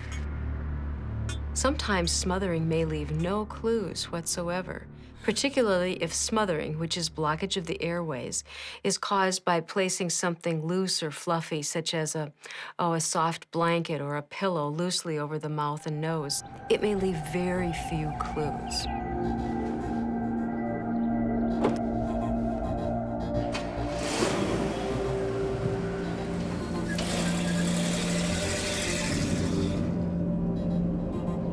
This baby ain't breathing. Jesus. Christine, what happened? I don't know. Oh my God. Oh my God, what happened to her? 5 babies die in Christine Falling's care. Under pressure from the local community, she checks herself into the hospital, asking doctors to find out if she's passing on a mystery disease to the children. I really think that her desire was that somebody really find out that she was killing these babies. The doctors find nothing, and Christine asks them to call the police. And she says, okay, I'm ready to tell you. Sheriff Buddy Smith will never forget what she said next. She said she had a way of choking these babies without leaving any signs. But she said, you know, it just amazed her that she could do this and nobody pick up on it. Christine admits to smothering 3 children. Police believe she also killed 2 other infants and a 77-year-old man. Poorly educated, mentally disabled, and brutally abused, Christine Falling's future has never been bright. And now she will spend it behind bars. I was pretty much convinced after working this case that is, if you're mistreated by your parents or someone else, then you tend to be the same way whenever you get grown. She's often said in her incarceration, I think back, I wonder why I did this. I don't see her as a sociopath. I see her as a very poor soul, who, by the way, needs to remain in prison. For these deadly women, murder became a habit too strong to resist. Nurse Jane Toppin found pleasure in her patient's pain. Dana Sue Gray's lust for money and power made her murder on the way to the mall. And Christine Falling let her anger explode on kids who couldn't fight back. dealt them suffering, and they returned it in kind, driven to murder by minds that were disturbed.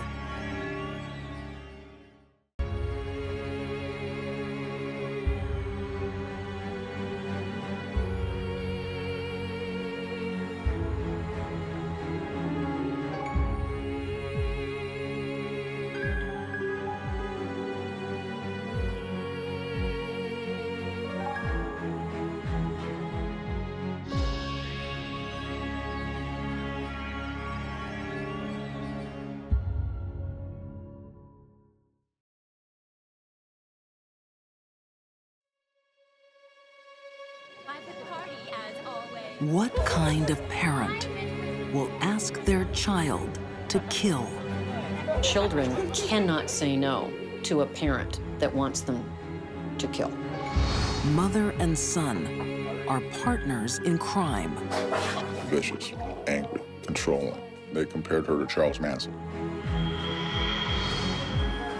In the Wild West, the family business is murder. Kate was always given credit for slitting the throats from ear to ear. And a terrifying mother has a deadly request. You did whatever Mom said, including kill. For these deadly women, murder is a family affair. It runs in the bloodlines.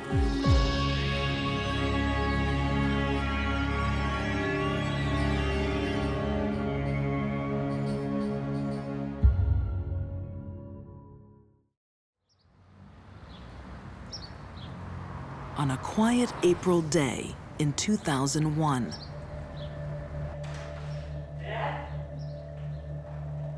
Greg Hyman visits his sick father. Dad, where are you? Something is very wrong.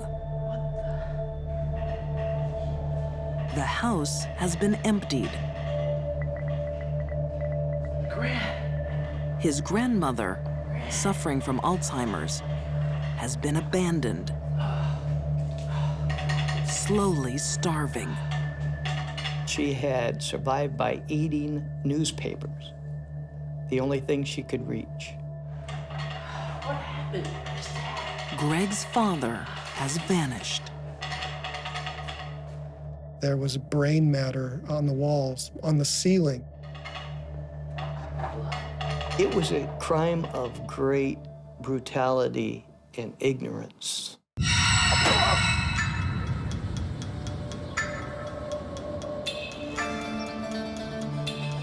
The city of Everett, Washington State. Barbara Opal is a 38-year-old single mom, struggling with family life.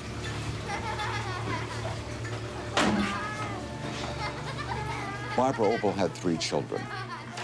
Heather Opal, Derek Opal, and Tiffany Goudot, a child from another relationship.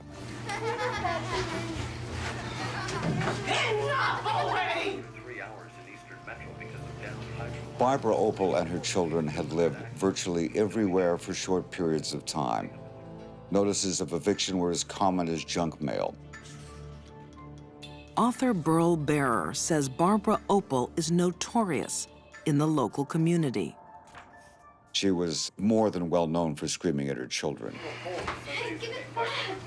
She was almost famous for it. No! Or kill a parent! You just sit down and show! You get down there! Known in many neighborhoods as a loud, obnoxious, screaming, domineering woman. She had a very dominant personality and was also highly manipulative. Her eldest child is 13-year-old Heather. She does what she can to avoid her mother's wrath. I've got an extra big soda. It would be nice to say Heather was under her mother's spell, but her mother was a bully. She was under her thumb. She was abused. You need to build up those muscles. How was training? Horrible.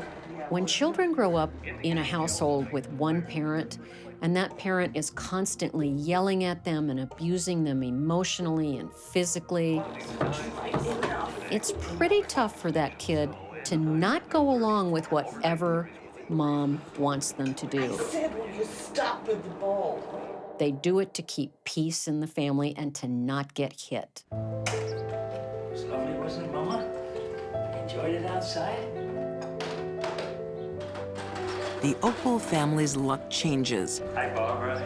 Hi, Heather. when Barbara meets 64-year-old retiree Jerry Hyman. Is this for Mama's lunch? He actually felt bad about her living conditions and asked her if she'd like to move in with her children into his basement and care for his elderly mother, who was 89 and wheelchair-bound. It smells nice. Do you like that soup? Jerry Hyman has cancer, but his mother is his top priority. He didn't have that long to live. He wanted to take good care of her. It wasn't quantity of life, it was quality of life. He was willing to sacrifice his own personal well-being to take care of his mother. Look, if you need to use the car, you know, by all means, if you need to. Okay? Yeah, well, I need to go do some grocery shopping. Oh, wow. Do you need some money? I tell you what. Jerry Hyman was generous to Barbara and her family. Go right ahead, okay? Get what you have to get, okay? He provided money, gifts to them for the holidays. I gotta go. I'll be back about 6:30, okay? Bye, Mama. Barbara Opal has only one person's well-being in mind: her own. She discovered he had about $40,000 in the bank, and somewhere along the lines of that first year, began to devise a plan to murder him. But she won't do the killing. She wants a gang of children to do it for her. The leader will be her daughter Heather's boyfriend, 17-year-old Jeff Grote. Jeff Grote was a rather athletic speed skater who lived in the area, and he was selected by Heather, 13, as kind of a cutie. Barbara encouraged that relationship because she wanted Jeff to be the ringleader of the group of young murderers who were ultimately going to kill Jerry Hyman. And she decided that one of the ways to do this, to get him on her side, was to have her daughter sleep with him. After using her own daughter as sexual bait, Barbara puts her plan in motion. When they came out of the bedroom, Heather's mother sat him down for a heart-to-heart talk. It wasn't about safe sex, it was murder.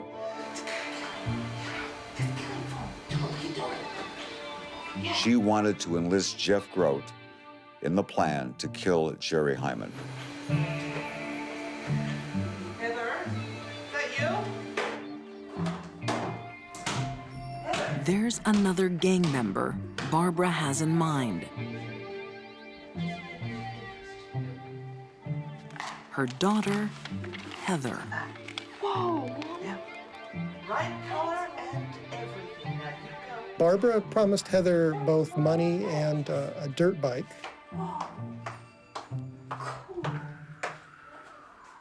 We know that in her diary, Heather had entries that she was going to get a dirt bike out of this killing, and she was excited about that.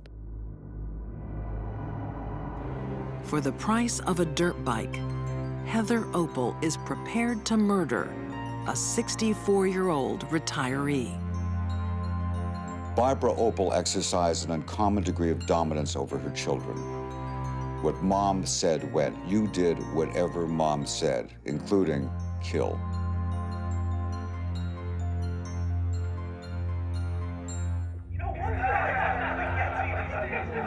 In a suburban basement, a gang of children are waiting to kill. All of the young killers in this case came from chaotic family backgrounds. The warmth and love and connection normal families have between parent and child simply was not there for any of the people involved in this murder. So murder for them, pretty easy. The only adult present is the one pushing them towards murder. Barbara Opel. Take that. I've had enough. She wants retiree Jerry Hyman beaten to death. You ready for it? Yeah. Fuck yeah. Ready and willing to kill is Barbara's 13-year-old daughter, Heather. Heather Opel was an excellent student, sports star, well-liked, well-behaved. No one would ever suspect that a girl such as Heather could commit such a horrible crime. Heather may have failed to develop a strong sense of self because of the overwhelming domination and control of her mother. This murder would never have happened without Barbara Opel putting these kids up to it. When Jerry Hyman arrives home on April 13th, 2001, the team of young killers lie in wait. Mama, why are you sitting in the dark? Jerry walked in the door. He was immediately attacked, knocked to the floor. Hit him again. He cried out, "Why are you doing this? Why are you doing this to me?" What? He never received an answer, and there is no rational answer for it. They beat this old man to death with souvenir baseball bats, the metal kind that make a ping, and all the boys remember the ping sound when they hit Jerry on the head. While Jerry Hyman was being murdered, his 89-year-old mother, who was in the late stages of Alzheimer's disease, was sitting in her wheelchair just a few feet away. We believe she witnessed her son being brutally killed in this manner. In fact, Mr. Hyman's blood was found splattered all over the side of her wheelchair. Hit him again. Go again. Go on. Kill him. While the murder of Jerry Hyman was taking place, Barbara Opel was acting as a one-woman cheerleading section from the basement. Slash him. I don't think it's an accident that Barbara hid out in the basement and had these children do her murderous deed for her. Again. Make sure you do it right. She did that on purpose. She is smart enough to know they might get caught, and she could always say, well, I had nothing to do with it, the kids did it. That's how heartless this woman is. Then, Barbara urges her own daughter up the stairs. Go get him! What are you waiting for? Get up there! To kill for Mom. Come on, baby. Stab it. Heather Opel, who had just turned 14 years of age, stabbed Jerry Hyman numerous times.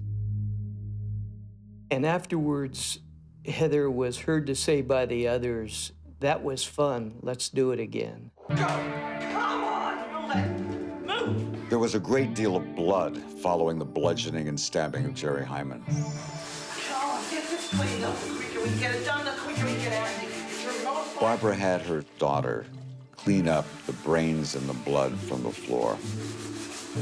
Jerry Hyman's body is dumped in a nearby forest.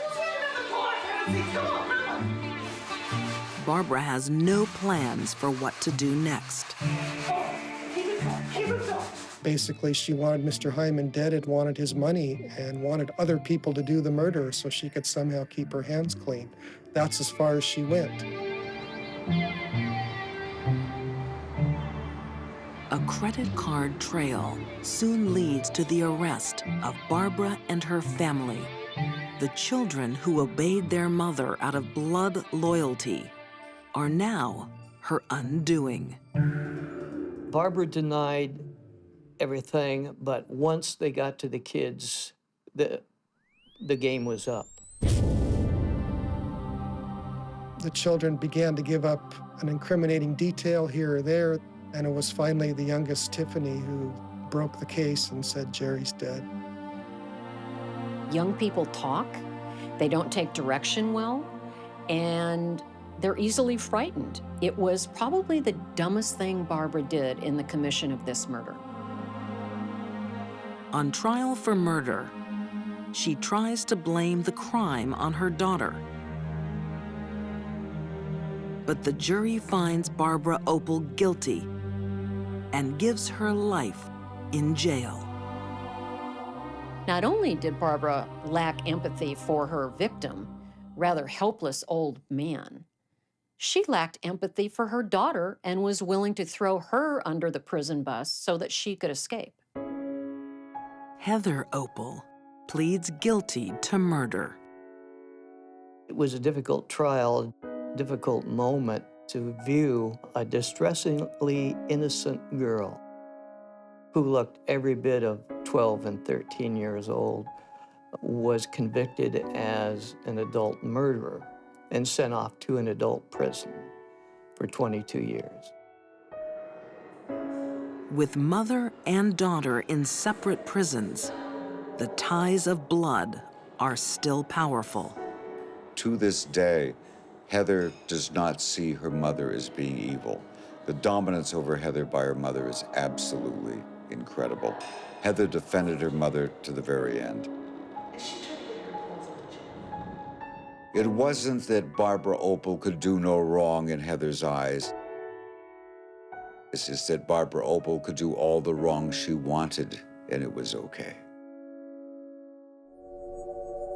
While some children are forced to murder by their parents, others are ready and willing to kill for the family.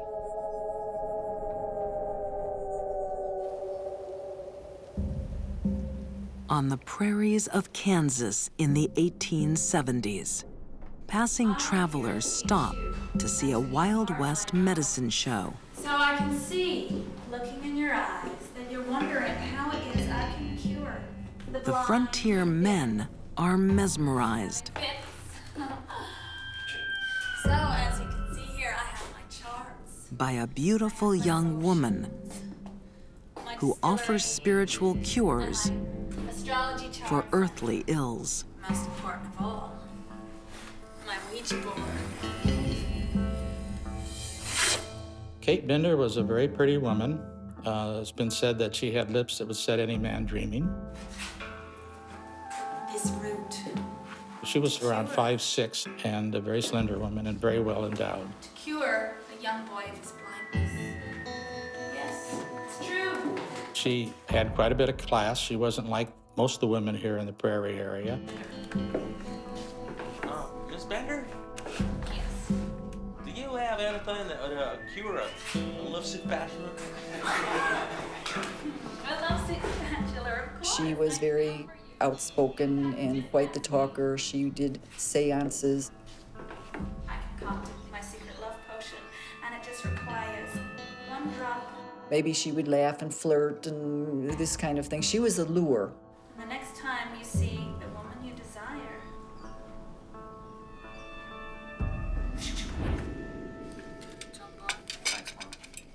Kate Bender is a lure oh, wait for Grace. for a deadly family. The Benders might be America's first serial killer family. Come on, eat up. The Benders live out on the frontier trail. Ma and Pa, brother John, daughter Kate. Well, anyway, it's been a good week, huh? Very good. Not bad. Not bad. While pioneers head west to seek their fortunes, the Benders are making their own opportunities. Their simple cottage doubles as a general store and an inn. They had the store and they had the table where they fed people. And now and then, if somebody stayed overnight, they had a straw mattress that they put in there. Even if a passing traveler hasn't seen Kate's medicine show, he will soon fall under her spell. Gorgeous horse. Nice to see you. Yeah, where are you heading? I was going to. But Kate's eyes are only for his money. Well, Kate was very talkative, very provocative, and she would engage all of the travelers in conversations after they analyzed whether they were worthwhile robbing or not. Kansas historian Wayne Hallowell says frontier travelers were enticing prey. People came with large sums of money, which $2,000 was a large sum of money in those days, to buy either a claim or to buy cattle and chickens or whatever to homestead their claims. I bet you're hungry. If Kate decides the man looks wealthy enough, he'll be invited in for a meal.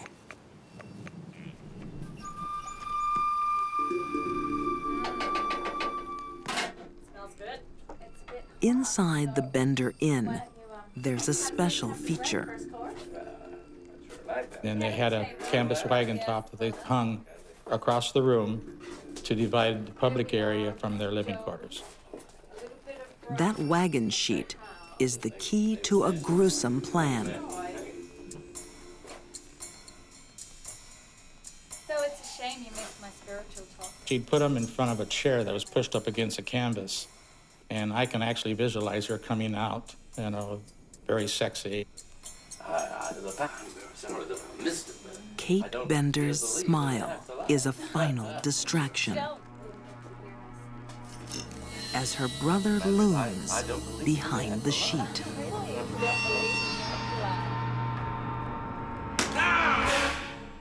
The visitors who visited the inn were killed by having a blow in the back of the head.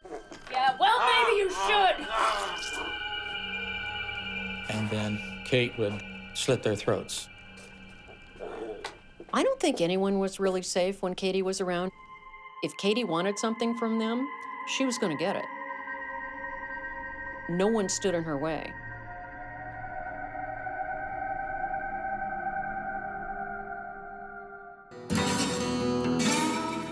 Out in the American Wild West,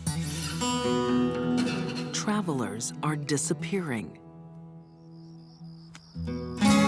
After spending a night with Kate Bender and her deadly family. The general lawlessness of the frontier made it very possible for the Benders to commit these crimes and get away with it. The Bender family lived together and killed together. The dynamics of a crime family are interesting in that being a member of a group committing a crime makes it easier to commit that crime. Okay, how are we going then? They're all in it together.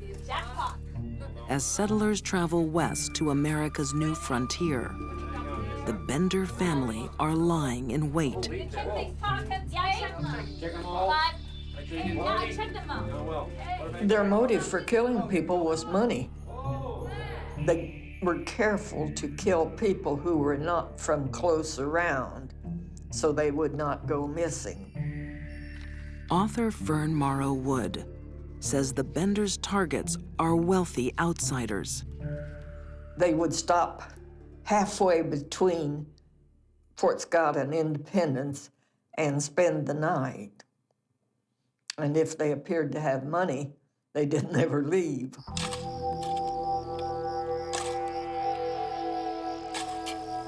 Ten strangers have gone missing on the trail that passes the Benders Inn.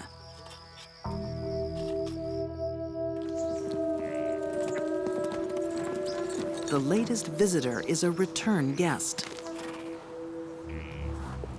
Dr. William York.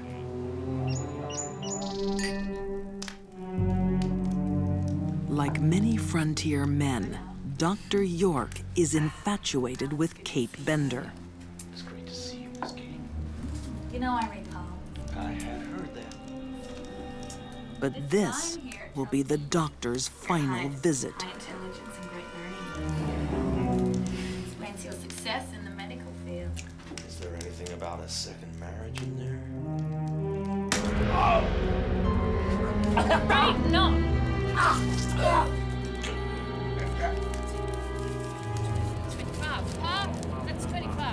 This time, the Bender family has made a big mistake.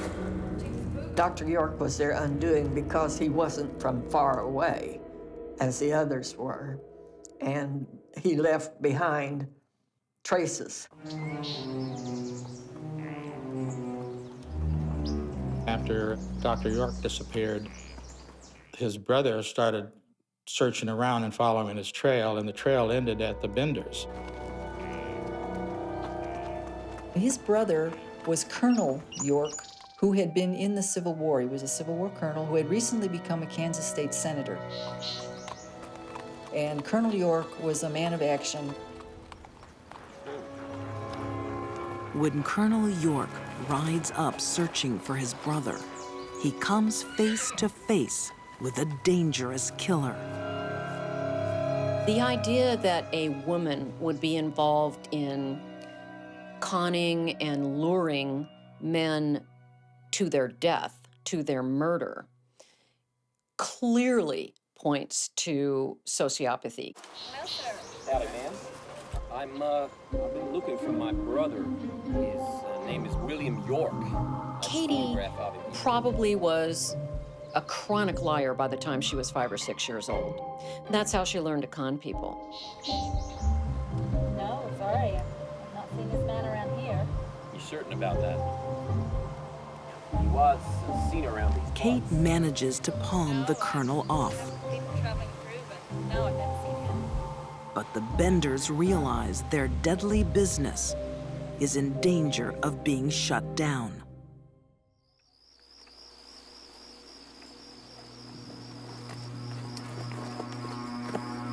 I don't think Katie thought she was going to get caught.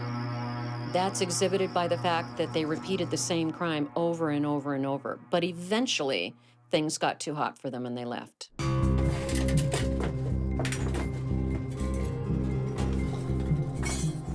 As far as known, they packed up quickly, they took off, they got into their wagon, and they went up to Thayer, which is only 7 miles away.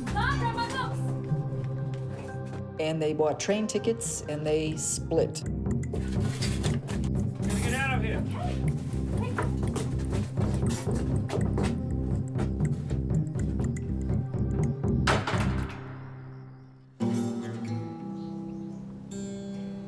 A few weeks later, already suspicious locals notice the inn is abandoned. So they decided to meet together on the property. The men that went discovered the smell of death, so they started looking. A couple of the men were disgusted and they got up and sat in their buggy looking against the sun and saw a depression in the grass. The depression was where there were some graves.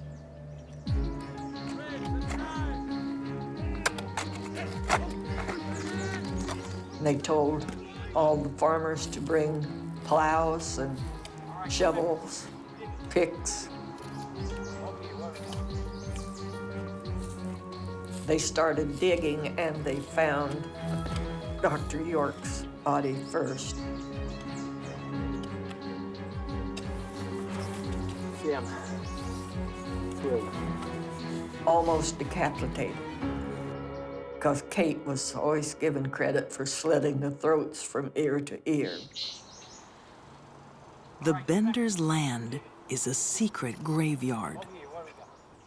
They found 11 bodies altogether. People were furious. They realized that the Benders were behind the missing people, the murders. There were a number of posses, people who were hunting the Benders. They took off in all these different directions. But they were long gone. To this day, no one knows what became of Kate and her family. Come on, eat up. they've gone down in history as America's first family of serial killers. There's an excellent chance that when the Benders relocated, wherever it was, they resumed the activity. Possibly on a smaller scale to avoid detection. People that do this kind of thing, especially for profit, rarely stop unless they're stopped by the police.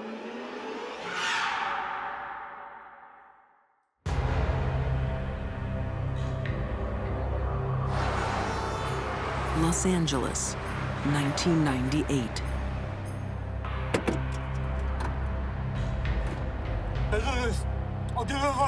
Too late. Businessman David Karantzin is about to die because he threatened to expose a pair of deadly con artists. They are mother and son, Sante and Kenny Kimes. Sante Kimes is as dangerous a criminal as I have ever come across.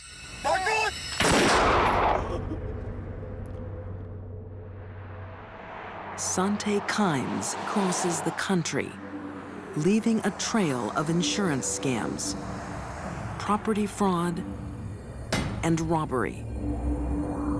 Sante Kimes is a grifter. Grifting is a term for the con, tricking someone into taking something from them. And that was what juiced her up, was the lie, the fraud, the stealing. Right at Sante's side, her own son, Kenny. It's one thing for a woman to commit a crime, but to involve her children in her crimes is unconscionable, and yet she had no problem doing it. Kenny is under his mother's control. She has turned him into a criminal and a killer.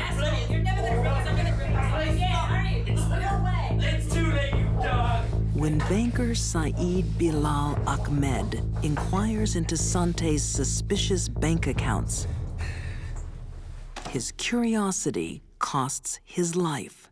Anyone who had something Sante wanted, she would go for. If she could see that she wasn't going to be able to con them out of their property, they were in the most danger, and they ended up in the morgue.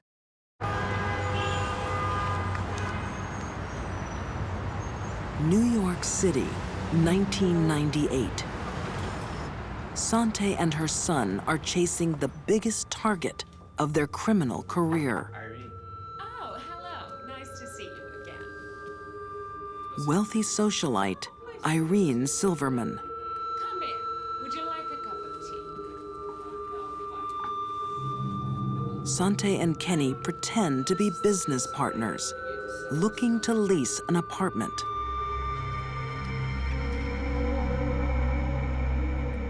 Mrs. Silverman is in serious danger. Her new tenants are quietly plotting to take her property and her life. Sante's a sociopath to the core. And one of the things that we see in criminal sociopaths is that their criminal behaviors cover a broader spectrum.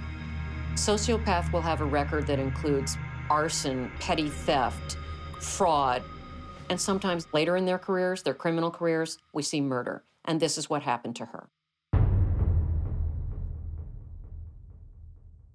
My mother, Sante Kimes, is probably the biggest walking contradiction known to man. Kent Walker is Sante Kimes' first son. She was the most fun, loving, greatest person to be around.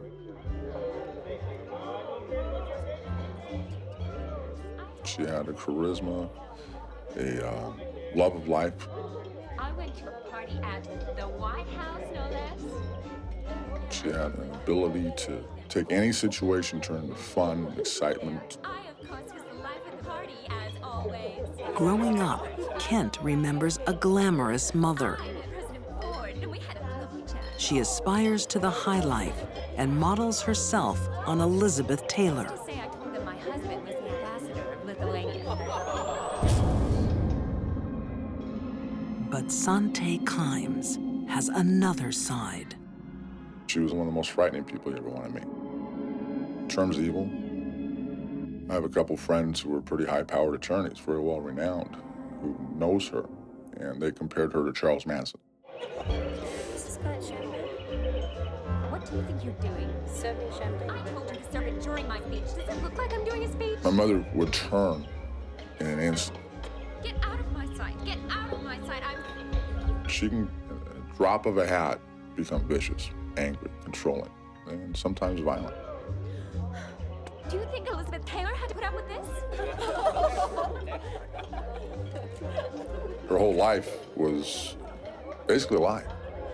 There would be a little germ of truth, that first germ or seed, but then it would just blossom to this tremendous untruth. Few are safe from Sante's schemes and cons.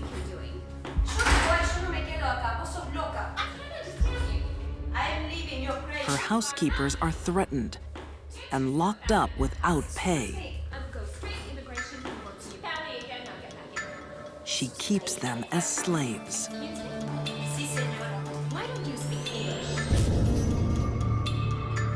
The fact that Santi enslaved women speaks to her sociopathy. She was a user and abuser of people to the core. In 1985, Sante is arrested for slavery. In fact, it was the only case last century where someone was convicted of slavery. By now, Kent Walker has moved out, but his younger brother Kenny is in a dangerous position. The biggest disaster in Kenny's life was when Mom went to jail in the 80s for the Meds trial. At the time, Kenny was at about the worst age you can be for something like that to happen. It kind of gave Kenny a mindset that made him the perfect piece of clay to mold for my mother to use. As Kenny grows up, his mother grooms him to join the family business. The chances of Kenny not falling into a life of crime with his mother were slim to none.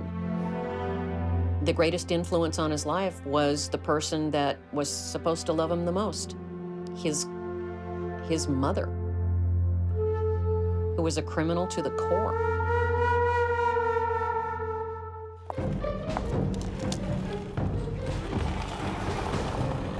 On a Manhattan sidewalk, two killers make their escape. This couple are mother and son. With Sante and Kenny Kimes, blood ties have deadly repercussions. The familial bond, especially parent to child, can be unbreakable, making it almost impossible emotionally for a child to stand up to a parent who wants them to kill. 1 week earlier, wealthy socialite Irene Silverman holds court. Yep, I can still do all these movements even to this day. Really? Oh, yes. Yes, I'll show you. The ex-ballet dancer is owner of her own $7 million apartment block. That's the swan one. Her newest tenants are Sante and Kenny Kimes. Deadly con artists plotting Mrs. Silverman's downfall. Santi was dangerous to anyone that had something that she wanted, and if she sensed that that person could be manipulated, she would go for it. The pair forge property deeds, aiming to take control of Irene Silverman's apartment block. What are we gonna do? 4th of July. this weekend. So Everyone's going away on vacation. First, Mrs. Silverman has to disappear.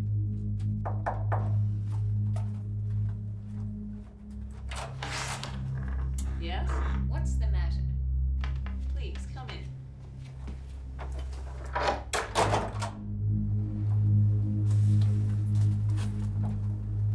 The blood ties of mother and son make these two criminals a deadly team. Well, you're evicted. I'm leaving. No, we're not. No, we're not. We're not evicted. You're staying right here. What are you doing, crazy bitch? Like he has done before, Kenny will kill on his mother's command.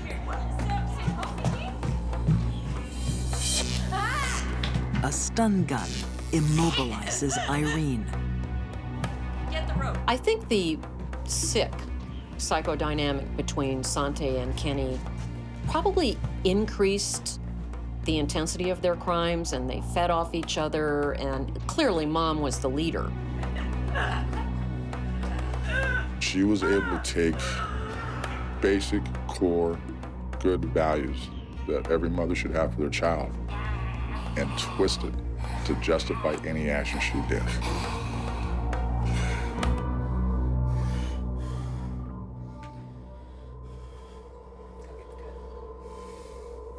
Science doesn't know enough about a sociopathy gene to say that he inherited this from his mother.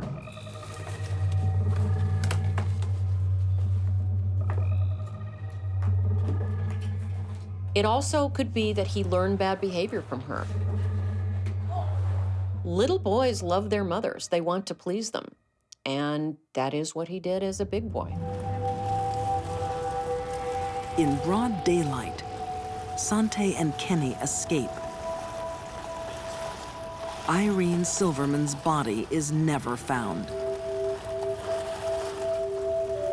I have no doubt that Sante Kimes thought she would never be apprehended. And when that occurred, she never thought she would be convicted. One day later, the FBI arrests the Kimes on an unrelated fraud charge. In their car are all the tools of the deadly con artists. Guns, masks, rope, forged property deeds, and $30,000 in cash. Had she not been stopped, she would have been grifting and murdering until the day she died. In 2000, mother and son face an extraordinary trial. They're convicted on no less than 60 criminal counts, from forgery and burglary to murder. Kenny Kimes is sentenced to 120 years in prison. Sante Kimes, 125 years. I right then had to confront myself with the fact that I then knew that my mother and my brother were murdered. And it was, in a way, a relief because I knew it was over. In a way, it was scary. I was frightened because I knew what was going to be coming. I was very saddened because I know I'd lost my mother and my brother. Very emotional moment.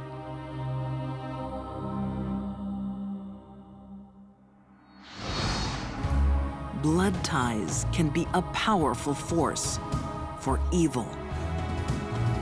When her mother asked her to kill, Heather Opal said yes. Kate Bender lured human prey for her killer family. And Sante Kimes twisted a son's love to her own murderous ends. For these deadly women, the family that stayed together, killed together. Murder ran in their bloodlines.